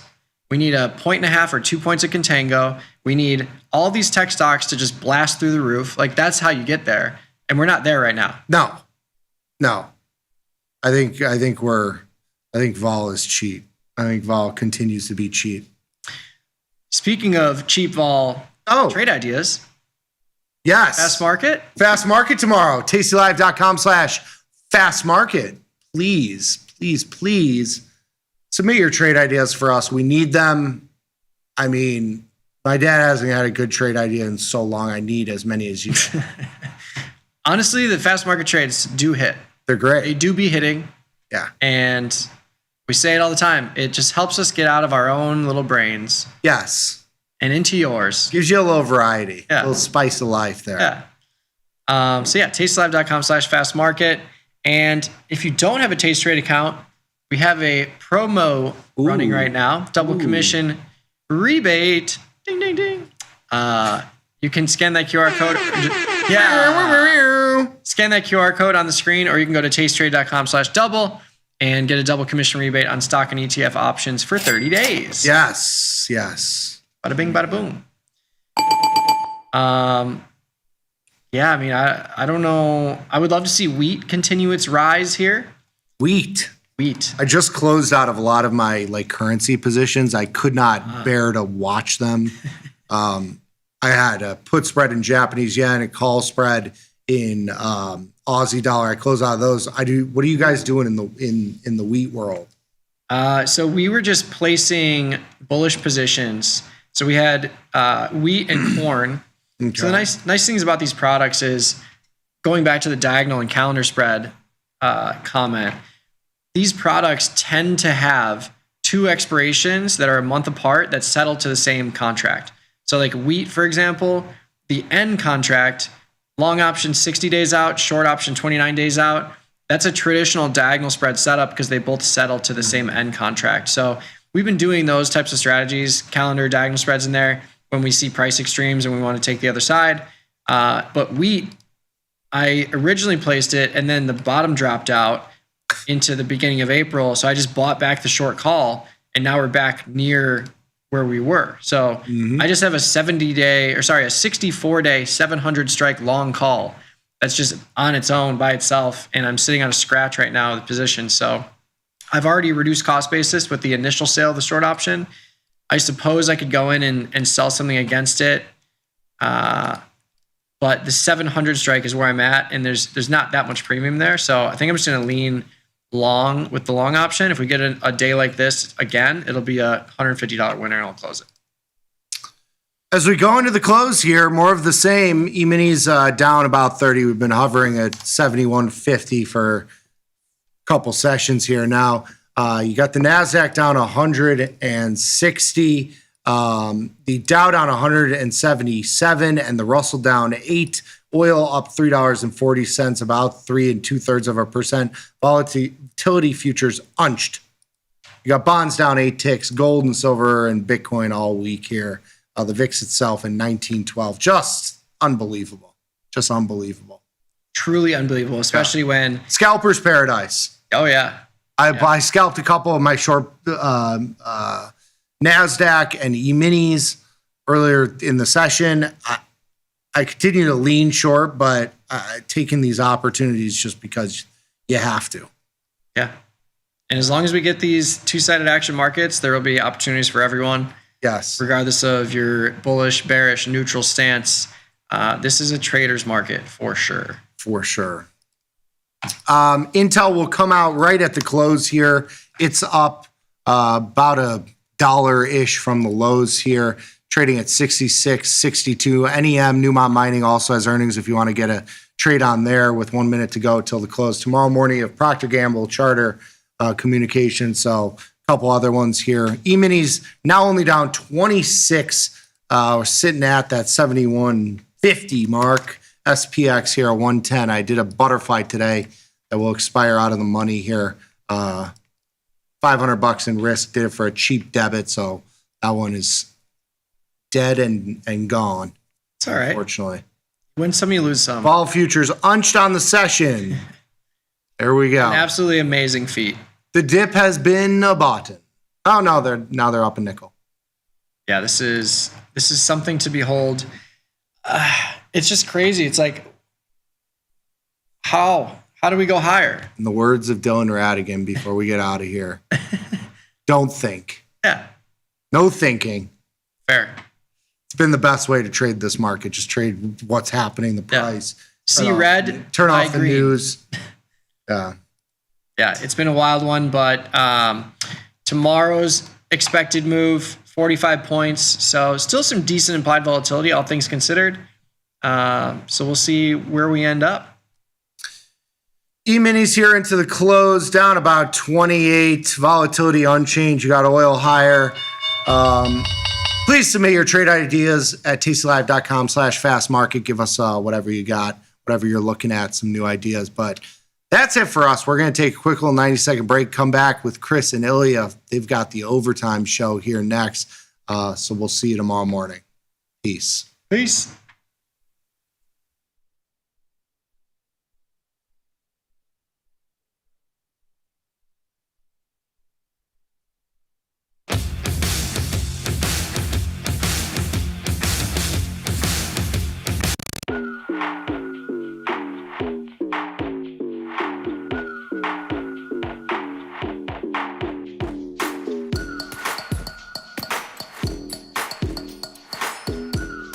First thing about Tasty Trade is how easy it is. It's a very quick, light platform. It's all on one page. And with 1 or 2 clicks, you can be anywhere on the platform. Being able to see graphically where your profit and loss zones are. Whether it's a pool, a puddle, or a sea, you can navigate your way out of it with the Tasty platform. So I love that. You guys have the most unbelievable customer service in the business. Email support, call support, get through right away. They actively listen to the customers to make changes to the platform to make it better. In fact, I've never seen anything like it in any corporation in the United States. Tasty Trade's active trader interface makes futures markets your arena. Built for the bold, not the bored. Trade CME futures with a single click. From micro contracts to major ideas. And go even further with futures options. Tasty Trade lays out multiple ladders and charts for total visibility. Plus, hundreds of built-in indicators for traders who want a broader view. Tasty Trade, pro-level tools, intuitive design, total control.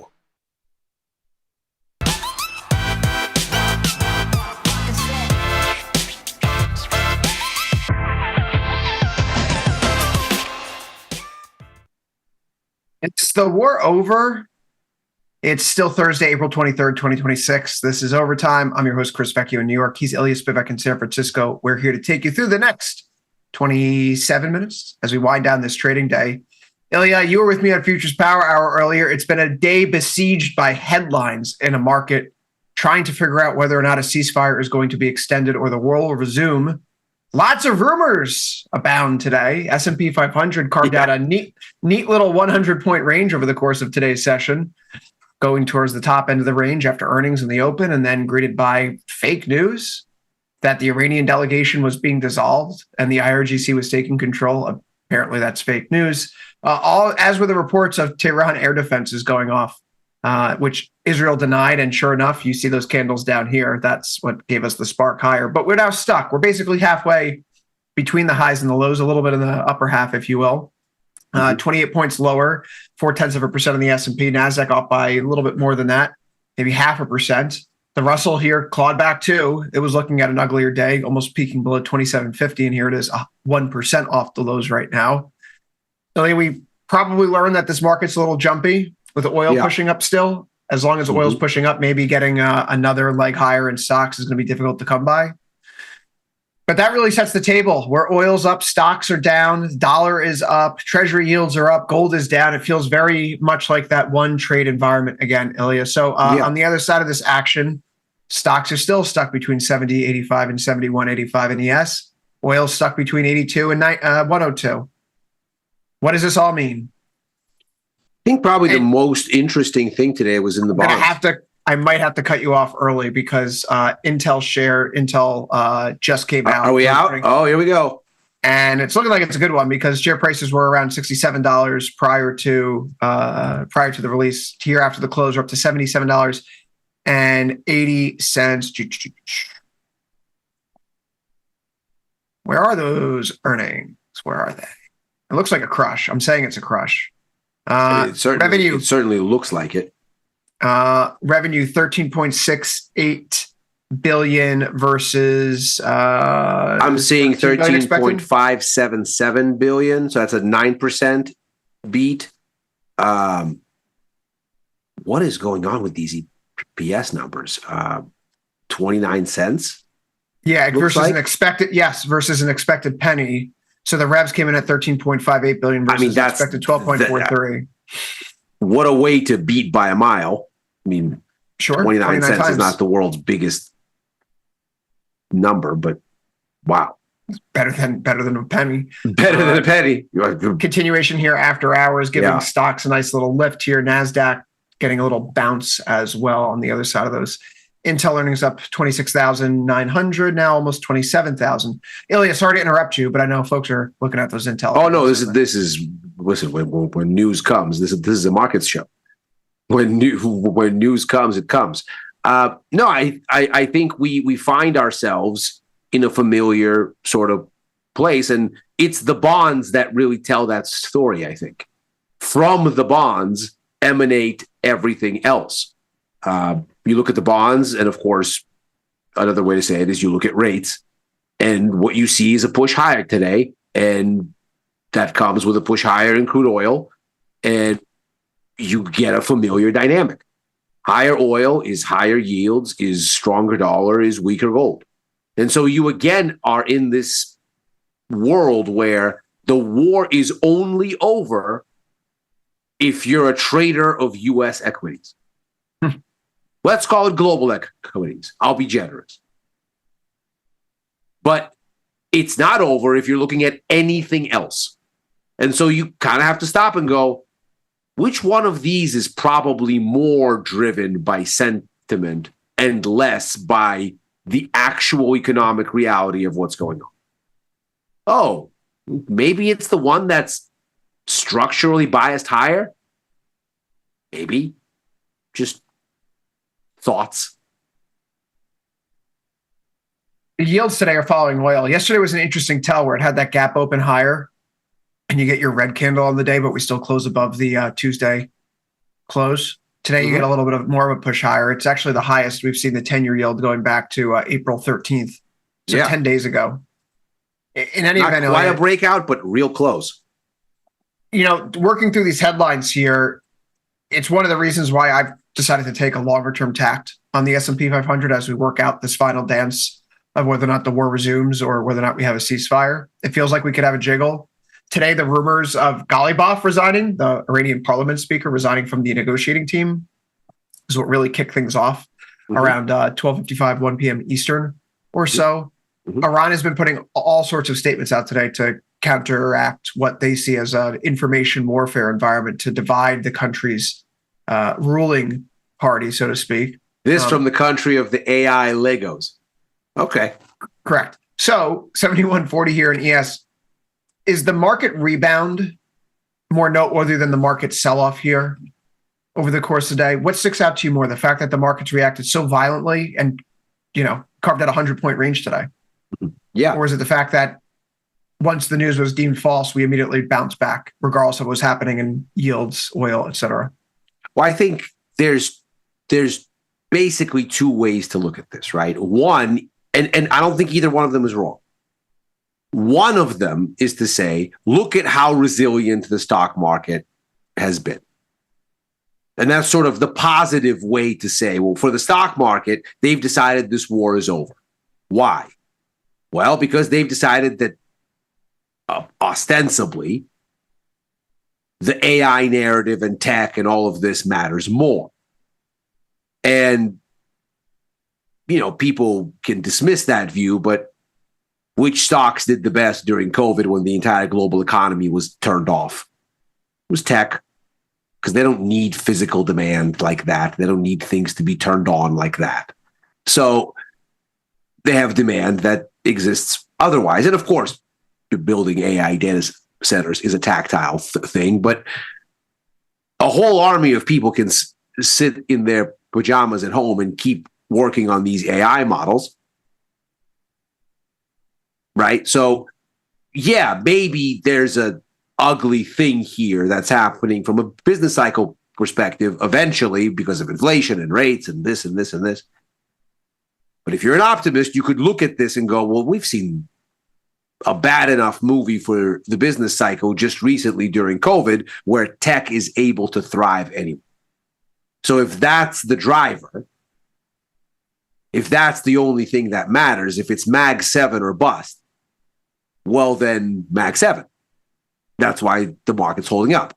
That's one way to think about it.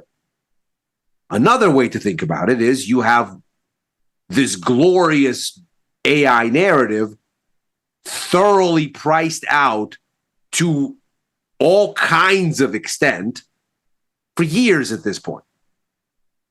So stocks really are on an island. And at some point you have to ask, well, when do they rejoin the rest of us? And I think the dynamic you saw last year where stocks couldn't rally without the Fed committing to more easing than the Fed could justify just on the economic numbers, I think that told you a story. It told you the market did not have the confidence for a rally unless it had Fed insurance. And there is no Fed insurance in this environment. So it's holding up for now, but once you get away from watching the immediate headlines, and the daily range tells you just how fragile the markets are in the face of those headlines, they're shuddering at shadows here.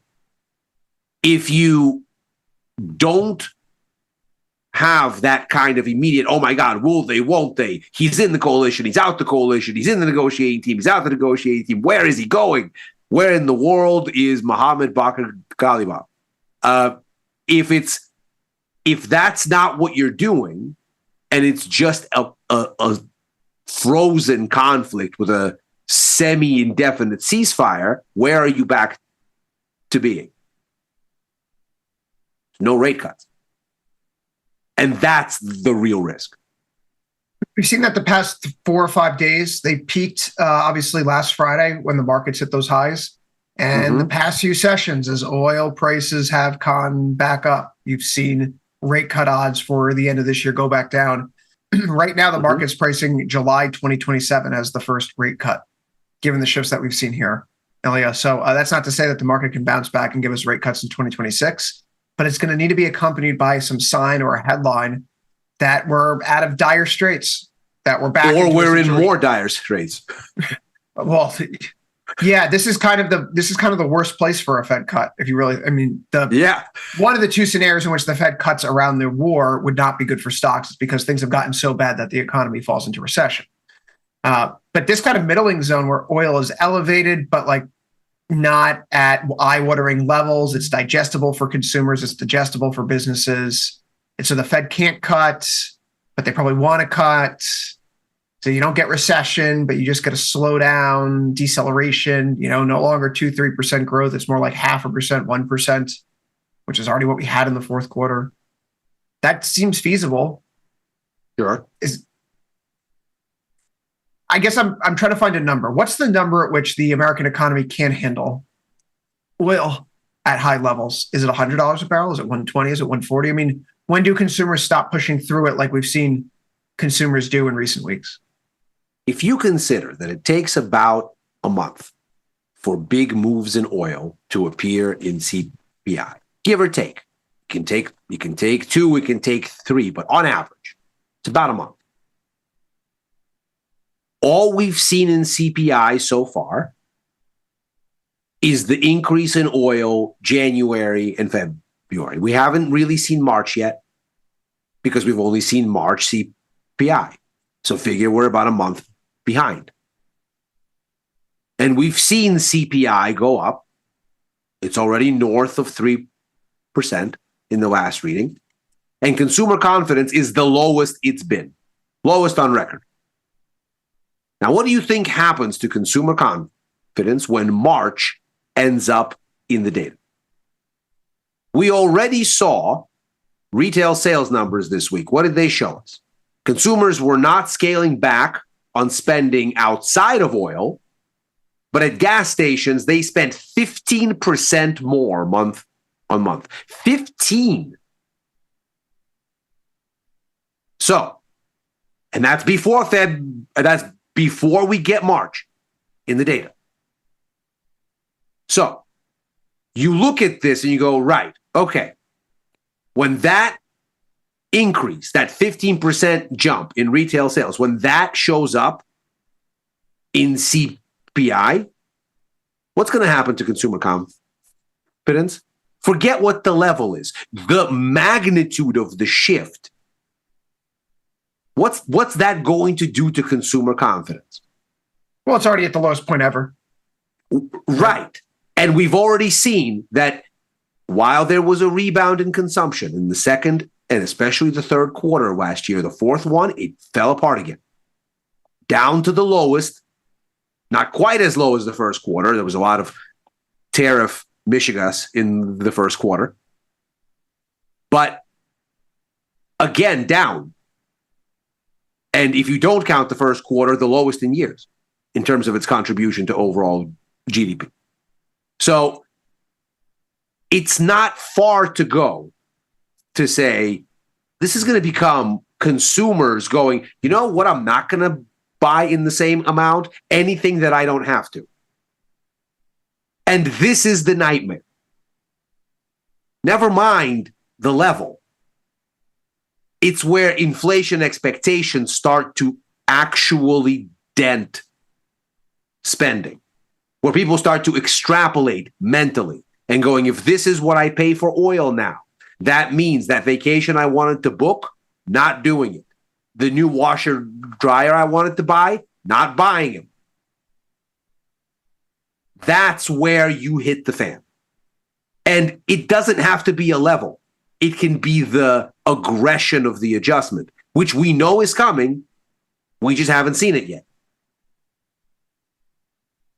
I find it fascinating that oil, no matter where you look across the curve, is still holding up. Like there's a little floor or cushion underneath it, and it had that beautiful bounce against its 50-day moving average a few sessions ago. If you're looking at in Z or you go out to September for you, you'll find the same type of setup where breakout, pull back to the 50-day, and now we're starting to meander our way to the top side. That's not to say this is a clean chart, Ilya, right? No. Oil goes too high, becomes an Ouroboros, a snake eating its own tail. Also, if it goes too high, it's more of an incentive for the administration to try to call an extension to ceasefire, fighting breaks out and resumes again. You know, I still feel, and I've been saying this for the better part of the past 2 weeks, almost maybe 3, if I'm playing oil, selling puts feels a lot safer than buying calls, because we have a scenario ahead of us where there is definitely supply chain disruption, but there is not necessarily anything that would catalyze oil to go higher if fighting does not resume. If the fighting doesn't resume and the straits just stay closed, oil's going to get squeezed up a bit more, but $180 a barrel, the market's going to probably more so meanders. You're right. Right. So if we get these rallies, maybe we get a little bit more of a rally. We'll see what the headlines come up with tomorrow. I'm thinking that going out, I really wish there were more expirations between 26 and 54 days. but provided the opportunity to go up to 54 and thinking about some out of the money calls here, right? I see 106, 106 and a half in the end contract as the one standard deviation move. I don't know if I want to go up there just yet and sell that. I'd like to see this maybe break out into the high 90s. And when it breaks out into the high 90s with all that call skew that would get pumped in here, use that as an opportunity to maybe start looking into another short, 120, 122, something like that. $2 wide, $3 wide. Maybe it's like a 5-to-1 or 4-to-1. And I'm okay with that because oil prices going up another 20 or 30 bucks. We would have seen something else arrive on our screens to give us enough time to get out of the position.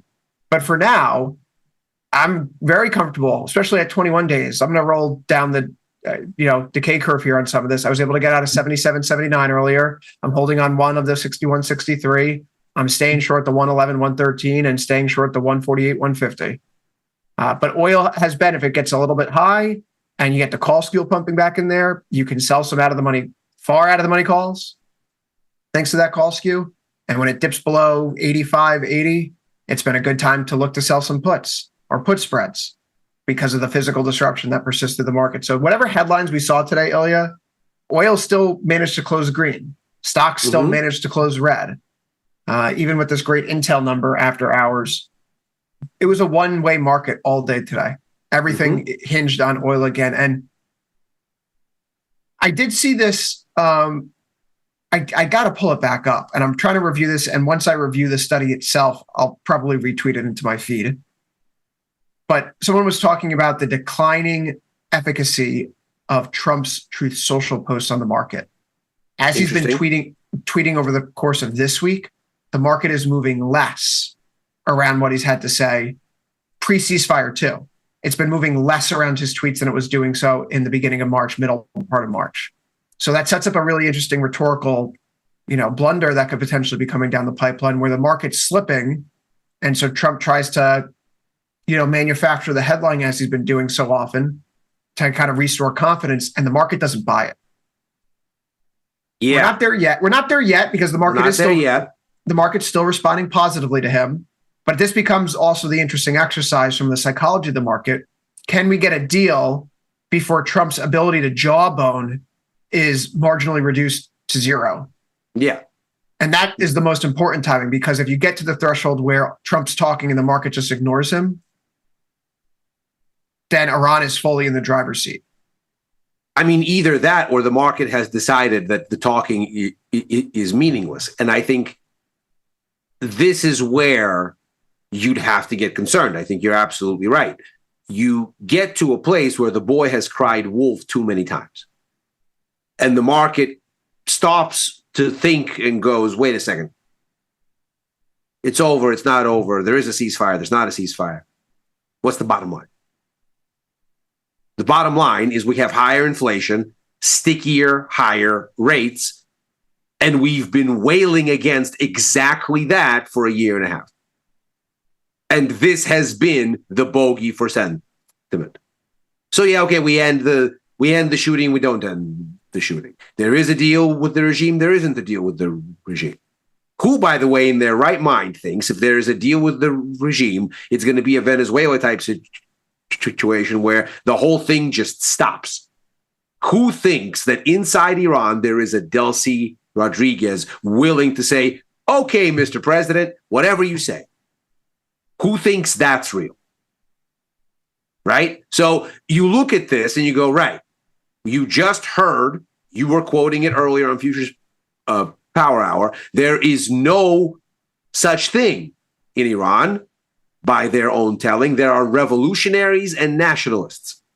The nationalists are ostensibly the more pragmatic camp that want to put this thing in a box, save the regime, and try to stay in power So my reading of that was Trump's trying to make it seem like there are hardliners and moderates. Right. And Iran's view is there are only nationalist revolutionaries. It's only one group, right?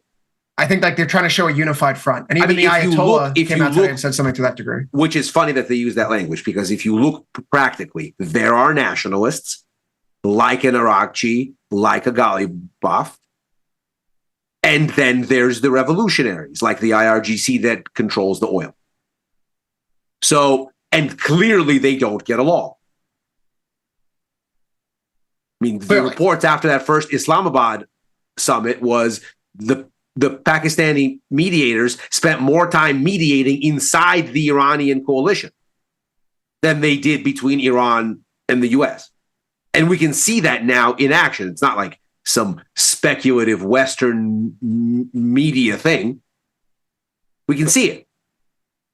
Because the day after they go, the strait's open, ships try to cross the strait and get shot at. Well, it looks like that was a crypto scam. Right. It looks like that was a crypto scam. Right. But the fact of the matter is, if the strait were open, whether there is a scam or not, ships would not be getting shot at. Fair enough. It's open or it isn't. Fair enough. Going into tomorrow, Ilya, I know it's the end of the week, but I think we have a pretty clear trading range that this week has been defined by. I know some folks are saying it's a bull flag. Don't worry. I know other folks are saying this is a head and shoulders pattern. Don't worry. Or worry, depending upon your perspective. Either way, though, across the three major futures indexes, if it's ES, if it's NQ, or if it's RTY, you have a trading range where we have the weekly low that was tested in ERS but never broken. You look for your 4-hour close, never got it. So we're still stuck between 70.85, we'll call it, and 71.85. If we're above 71.85, you can probably see a run up towards 72.85 because it's 100 points wide. And if you're below there, then 69.85. But until then, it's a lot of chop. It's the same thing in the NASDAQ, where we never got through the weekly low at 26,535. You have your Russell, where we tried to get to the weekly low at 27.45 and never got there. The low today was 27.48.9. I mean, I think if we've been on this all week long, if you're going to be bared up here, you have to wait for the character of this rally to change. Mm-hmm. And the character of the rally so far has been holding up above its 1 week moving average as it's pushing through the former all-time high that we had in January. So get us below some of these short-term momentum levels, get us below some clear former resistance turn support, and then you can cut. But until then, right now, even if you wanted to get long, Ilya, I mean, you could get long. You don't have it either. But you're still in the middle of a range. So strong convictions loosely held. That's the name of the game here. You can't get married to anything. And I will be sure I tell your wife that. Ilya, I think we're done here for today. We're done with overtime. I don't know where else to go from that. So we'll be back next Monday, 4 p.m. Eastern, 3 Central, right after last call. For Ilya Spivak, I've been Chris Vecchio. Good luck trading. Stick around for Ilya, though. He's here with Macro Money coming up next. See you there, everybody.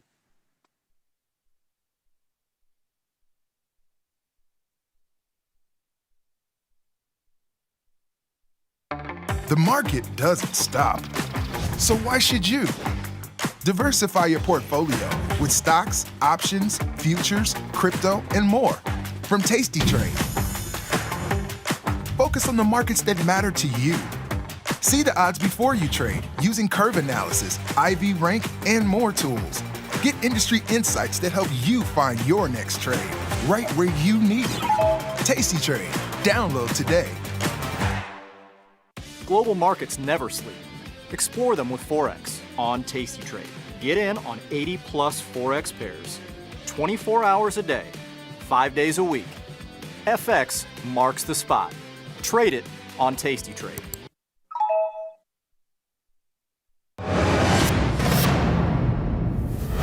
Woof! The first half of this year's market has been giving the good guys the business. It's certainly been back and forth for sure, Pete, and I'm getting whiplash over here. With good mechanics, we can see Team Tasty stay strong in the second half. Absolutely. Let's check out our starting lineup. Liz Deerking, Eastern Illinois University. #1, because dedication and motivation equals success. Being able to make that one trade that builds on the next is the very first step. Matt Helmuth, Illinois State University, #30, because that's how many of Tom's credit card purchases I have to decline a week. Stop trying to buy a suckling pig online, Tom. Bobby Shepard, School of the Art Institute of Chicago, #6, because that's how many revisions every piece of copy goes through. Jenny Andrews, University of Illinois Urbana-Champaign, #18, because that's the average of the VIX over the last 10 years, and I cannot wait for it to get back there. I like the looks of that lineup. Well, be mechanical is always better than just trying to run plays and see what sticks, Pete. When you got skin in the game, you stay in the game. That's right. Now get off the couch and get into the game. Watch Tasty Trade. First thing about Tasty Trade is how easy it is. It's a very quick, light platform. Whether it's a pool, a puddle, or a sea, you can navigate your way out of it with the Tasty platform. So I love that. Pay for back testing? No. Pick from hundreds of symbols, any strategy you want, and all the data to trade smarter. Tweak the delta, dial in the DTE, and stack the legs. See what survives. Check out Tasty Trade today. Tasty Trade has crypto, and you can trade with zero commissions. Bitcoin, Ethereum, Litecoin, and more. Diversify in one place. Crypto, we got it, we get it.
Why so jumpy?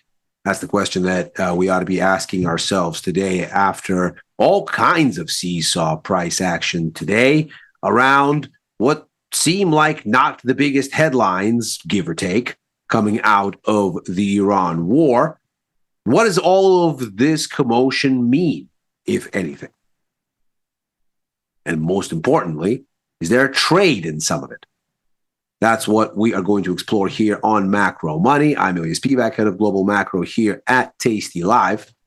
And we'll start, as we always do, with a look at the price action because, of course, storytelling is fun, but we do have to be rooted in what is actually occurring here. So let's take a look at what that is. Let's see if we can't make sense of what it means, then see what might follow. So here's crude oil, as we can see here, up for a fourth consecutive day. That's 3 green candles and the weekly open gap. Of course, that gap follows the breakdown in U.S.-Iran negotiations. And the president claiming that there's not anyone on the other side to negotiate with because Iran is still figuring out what their unified position is. Not surprising and frankly sounds very credible for a regime that's had so many of its leaders killed.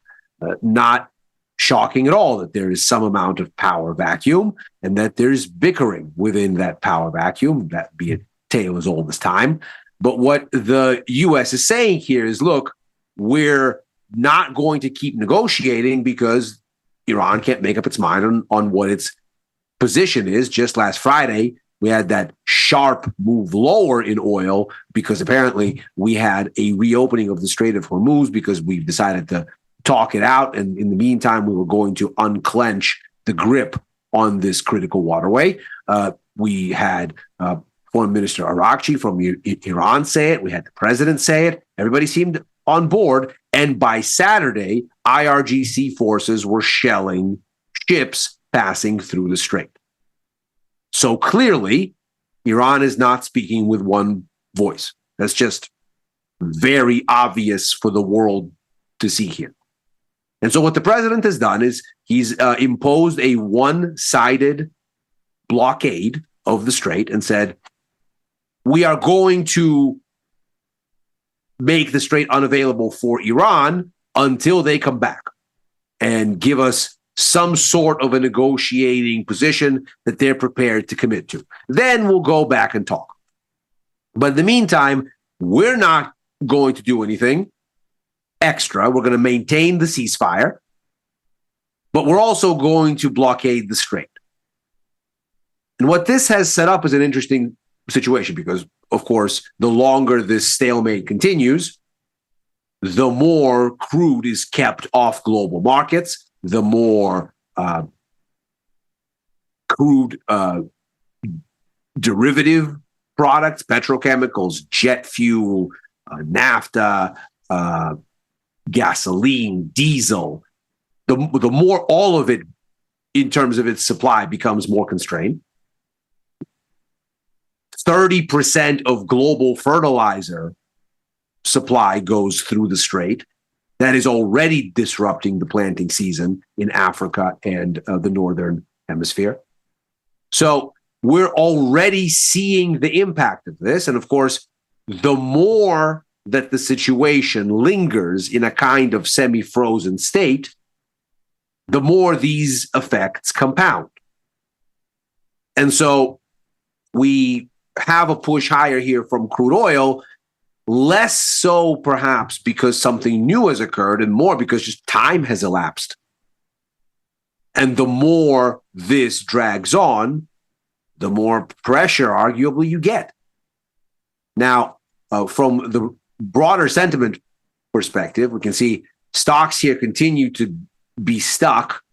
They broke to record highs on Friday, of course, around this hope that maybe the off-ramp has been taken.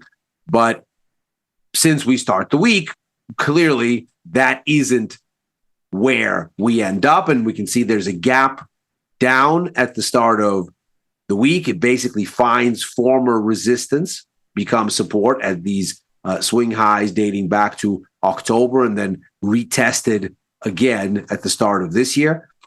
We hold there and we hold there again today. We attempt to make a lower low, as a matter of fact, and that's around reports that some of the more pragmatic voices, such as there are inside the Iranian delegation, namely Speaker Mohammad Bakr Ghalibaf, has been pushed out of the negotiating party by more hardline IRGC forces. That looks like it's turned out to be fake news. We also had reports that there were ceasefire breaking attacks that Israel conducted on Iran. That's turned out to be fake news as well. So at this point, we're looking at a situation where the market just jiggles around these levels, attempts to set a new low because we get a couple of signs of maybe re-escalation, but ultimately doesn't go anywhere.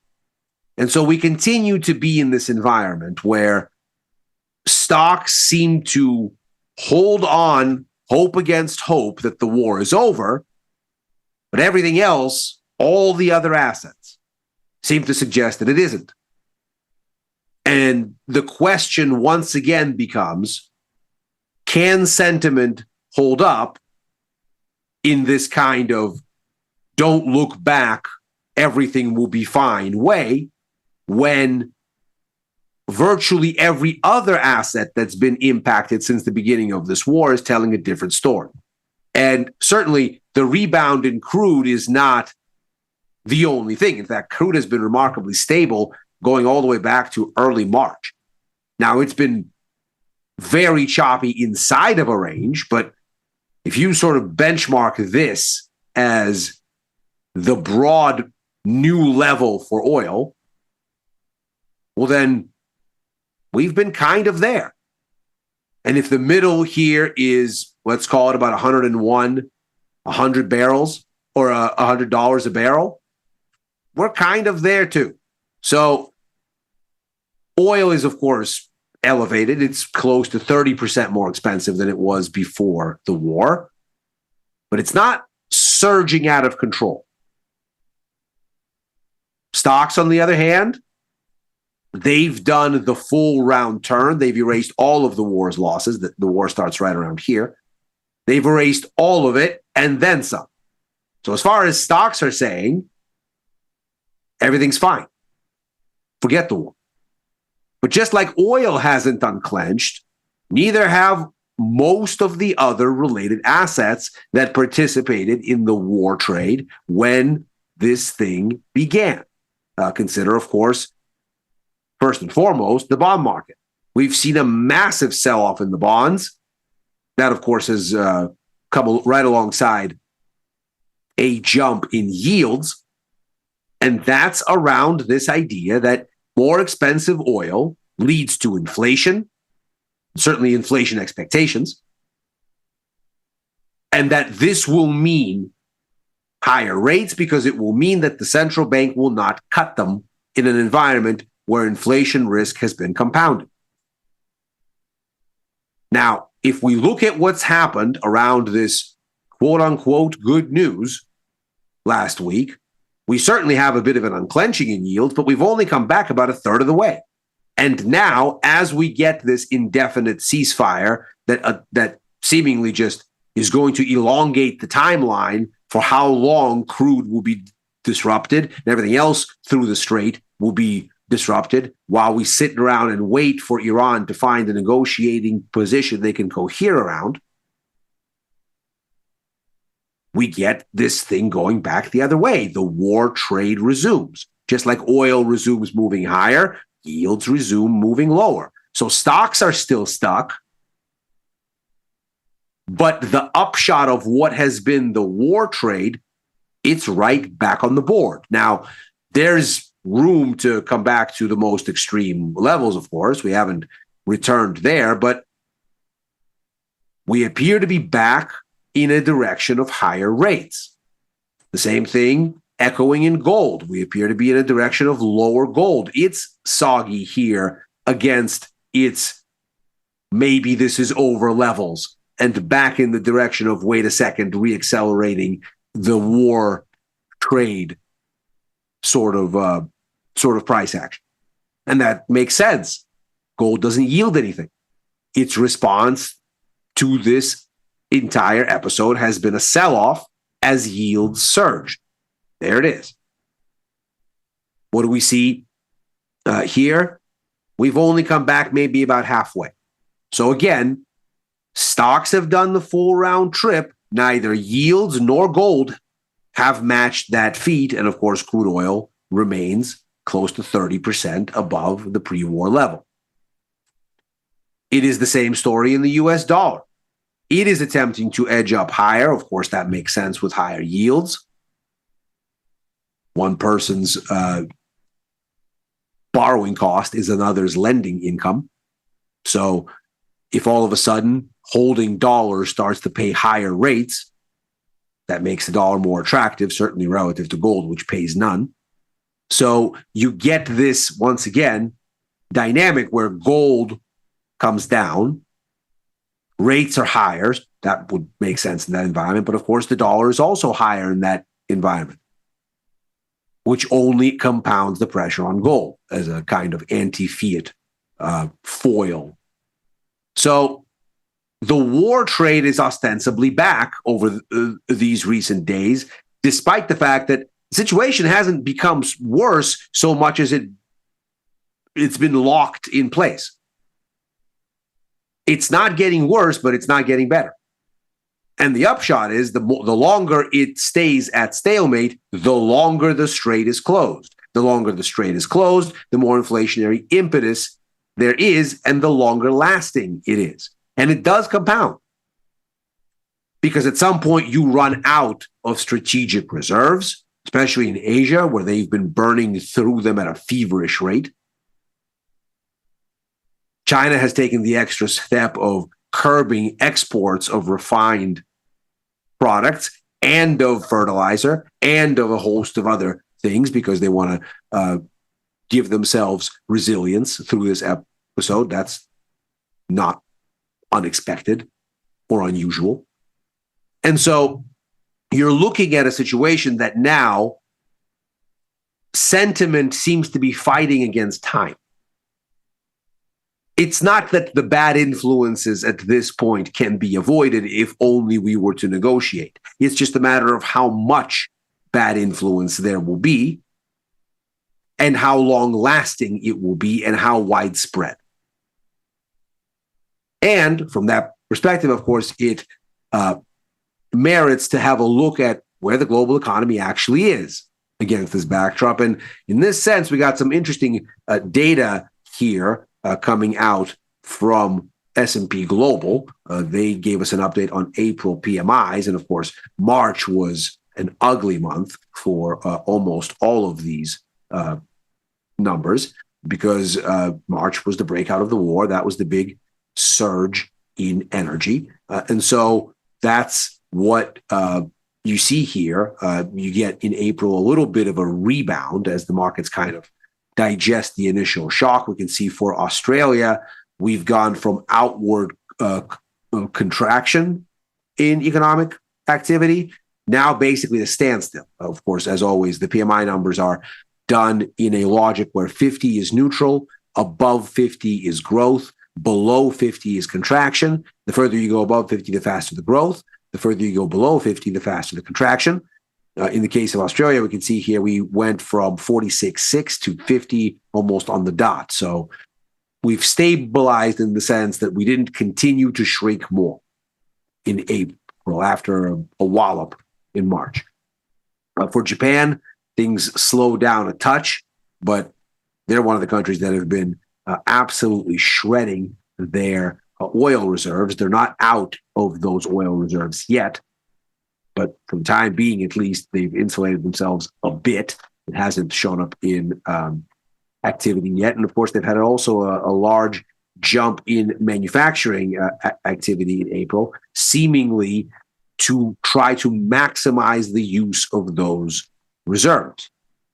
Seems like Japan is attempting to, or Japanese manufacturers rather, are attempting to front load as much as they can before the situation gets worse and energy gets more expensive, not unlike U.S. importers who, knowing that there would be tariffs, started to import at a blistering speed in the first quarter of last year. And everybody said, well, why is everybody importing so aggressively? Don't we have tariffs? Well, they're coming. Everybody knows they're coming. So people are front running them to try to get as much through the door before they hit. That seems to explain a good bit of what's going on here in Japanese manufacturing and how strong it is. Services demand, of course, slows markedly. And so you end up with a sort of modest downtick, anchored so far by this manufacturing front run, but that, of course, is inherently a temporary thing. In the Eurozone, things look a lot uglier. We go from standstill to outright contraction. In the UK and in the US, modest recoveries, not unlike what we saw in Australia. Again, more about stabilizing after a wallop in March than about real acceleration. But the real story is actually under the surface of these headline numbers. Here are the PMIs underlying inflation reading. This is the US. This is the composite output price index. Take a look. We're looking at the highest levels since we started to come off the COVID peaks, and we ended up somewhere about the middle of 2022, which is about 50% lower on this PMI prices scale, and right around the time when actual CPI peaks north of 9% or so. In other words, we're clearly looking at forward-looking data here. We can see it leads CPI numbers.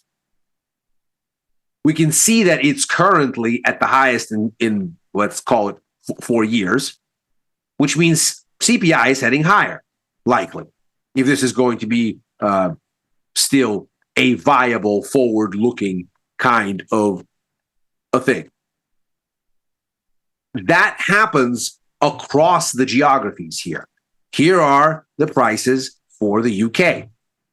Services and manufacturing, input and output. Surging. Here are the prices for the Eurozone. Manufacturing and services, input and output. Surging. It's the same story in Australia. It's the same story in Japan. So there's no big shock here, really. This war is inflationary.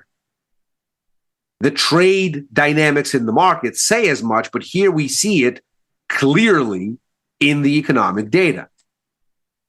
Now, this is OECD data showing us the share of OECD countries that had a rising inflation rate, and this is as of February, so this is before the war.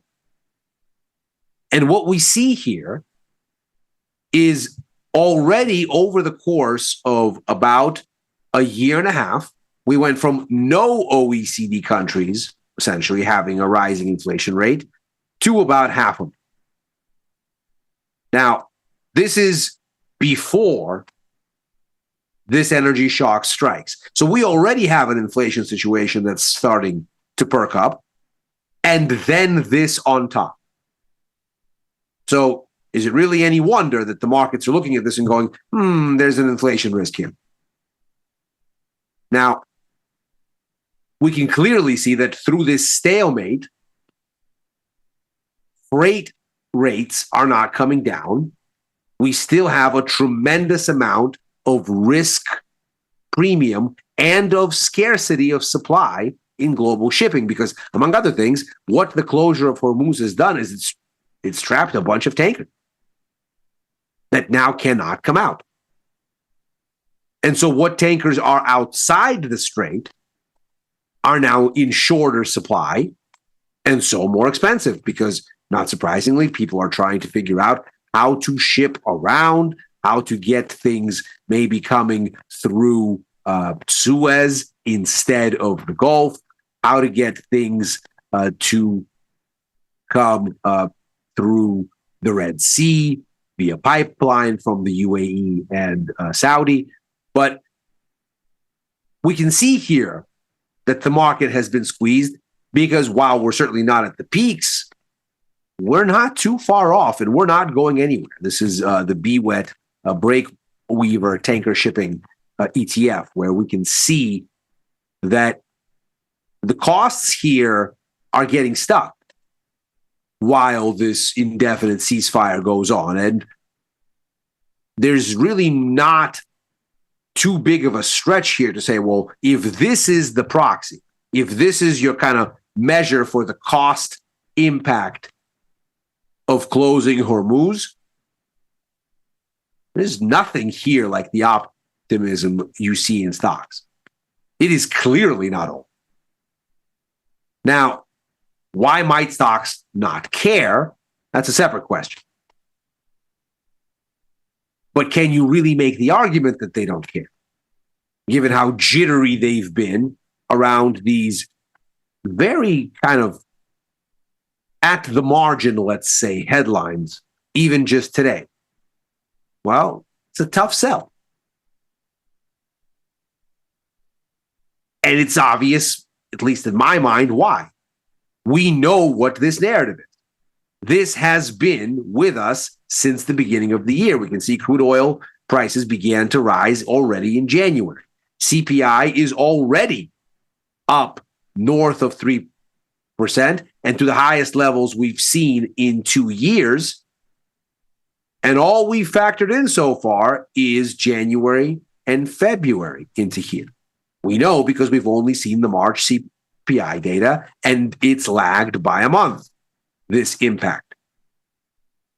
So we're only up through February into CPI at this point. Again, painting with a broad brush here. So we haven't even seen the March surge appear in CPI yet. Where does that take us? And once we get that, how much of a shock is that to the system, to consumers? Just in terms of sticker shock, even just driving by a gas station every day, even in an electric vehicle, just seeing that in front of you, with consumer confidence already expected to be confirmed at the lowest on record for the University of Michigan Consumer Confidence Survey due out tomorrow. And therein is your concern.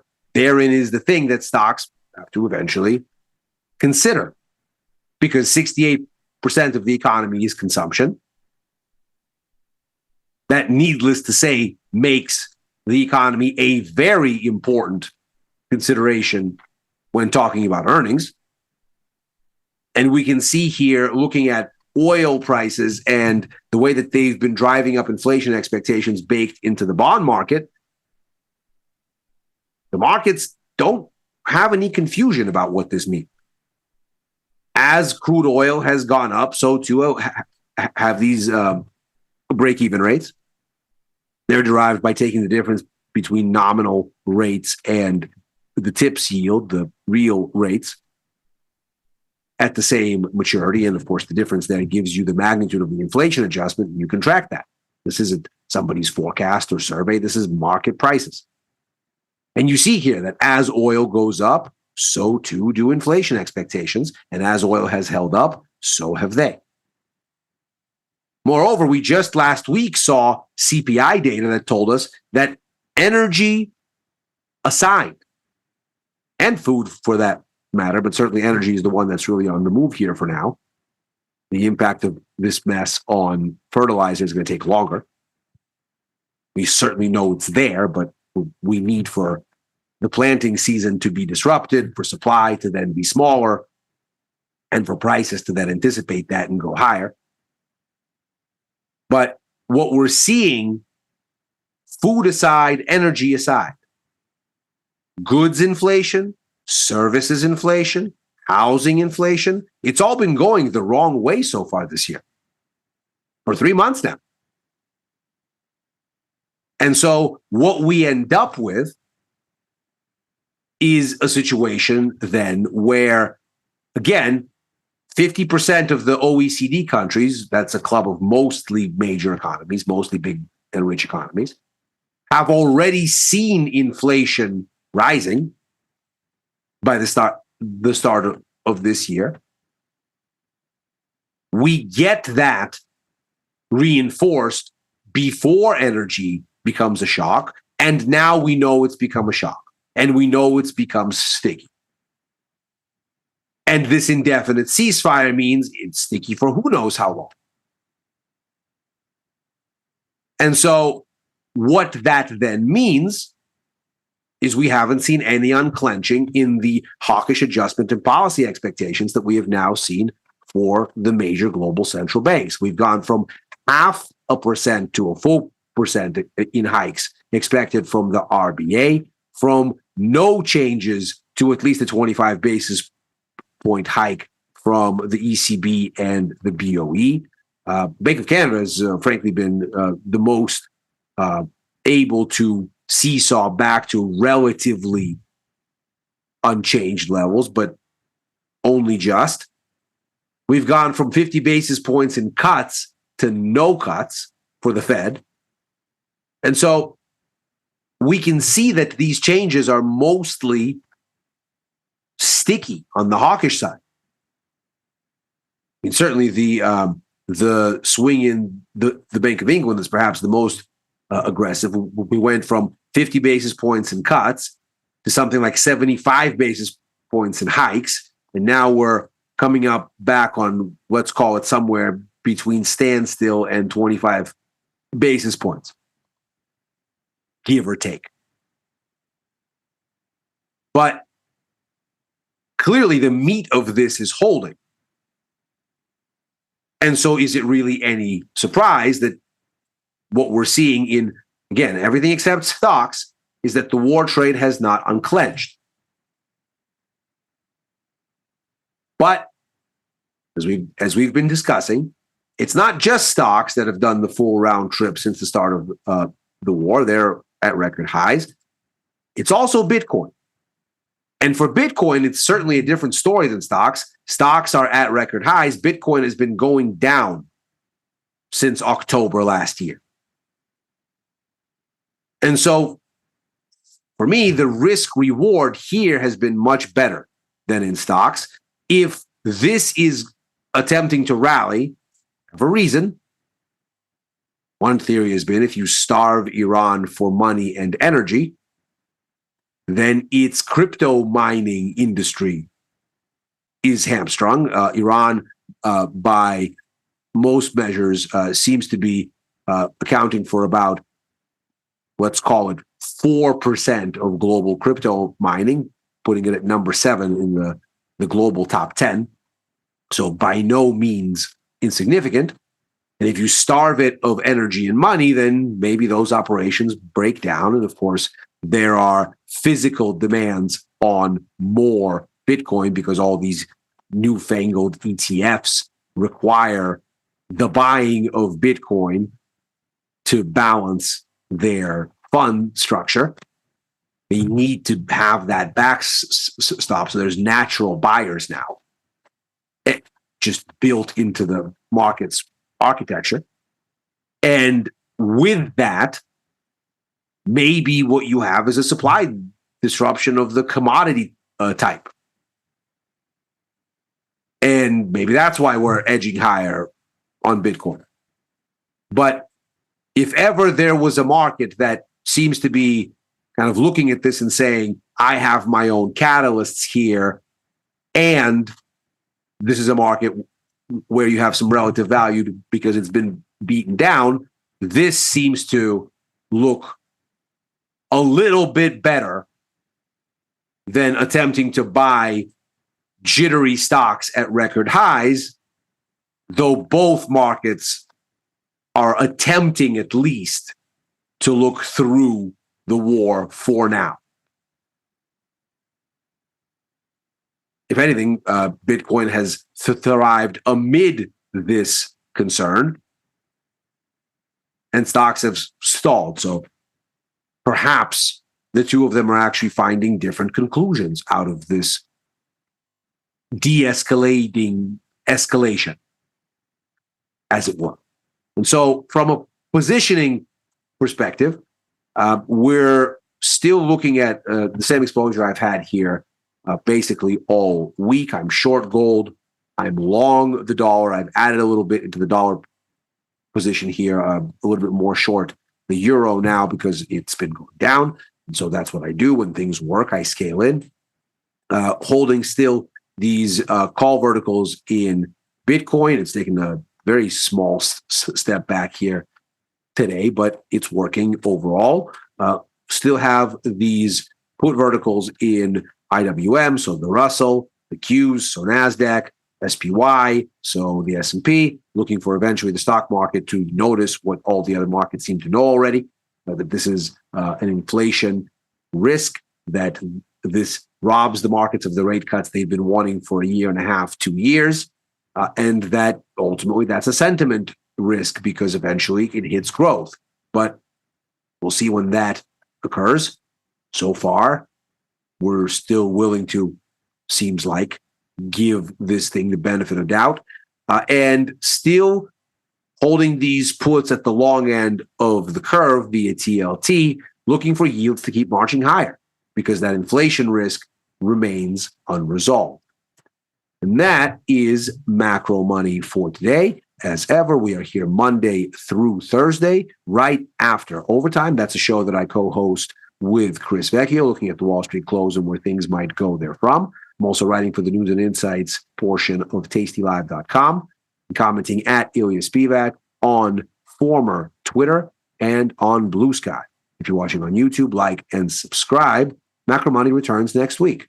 Happy trading.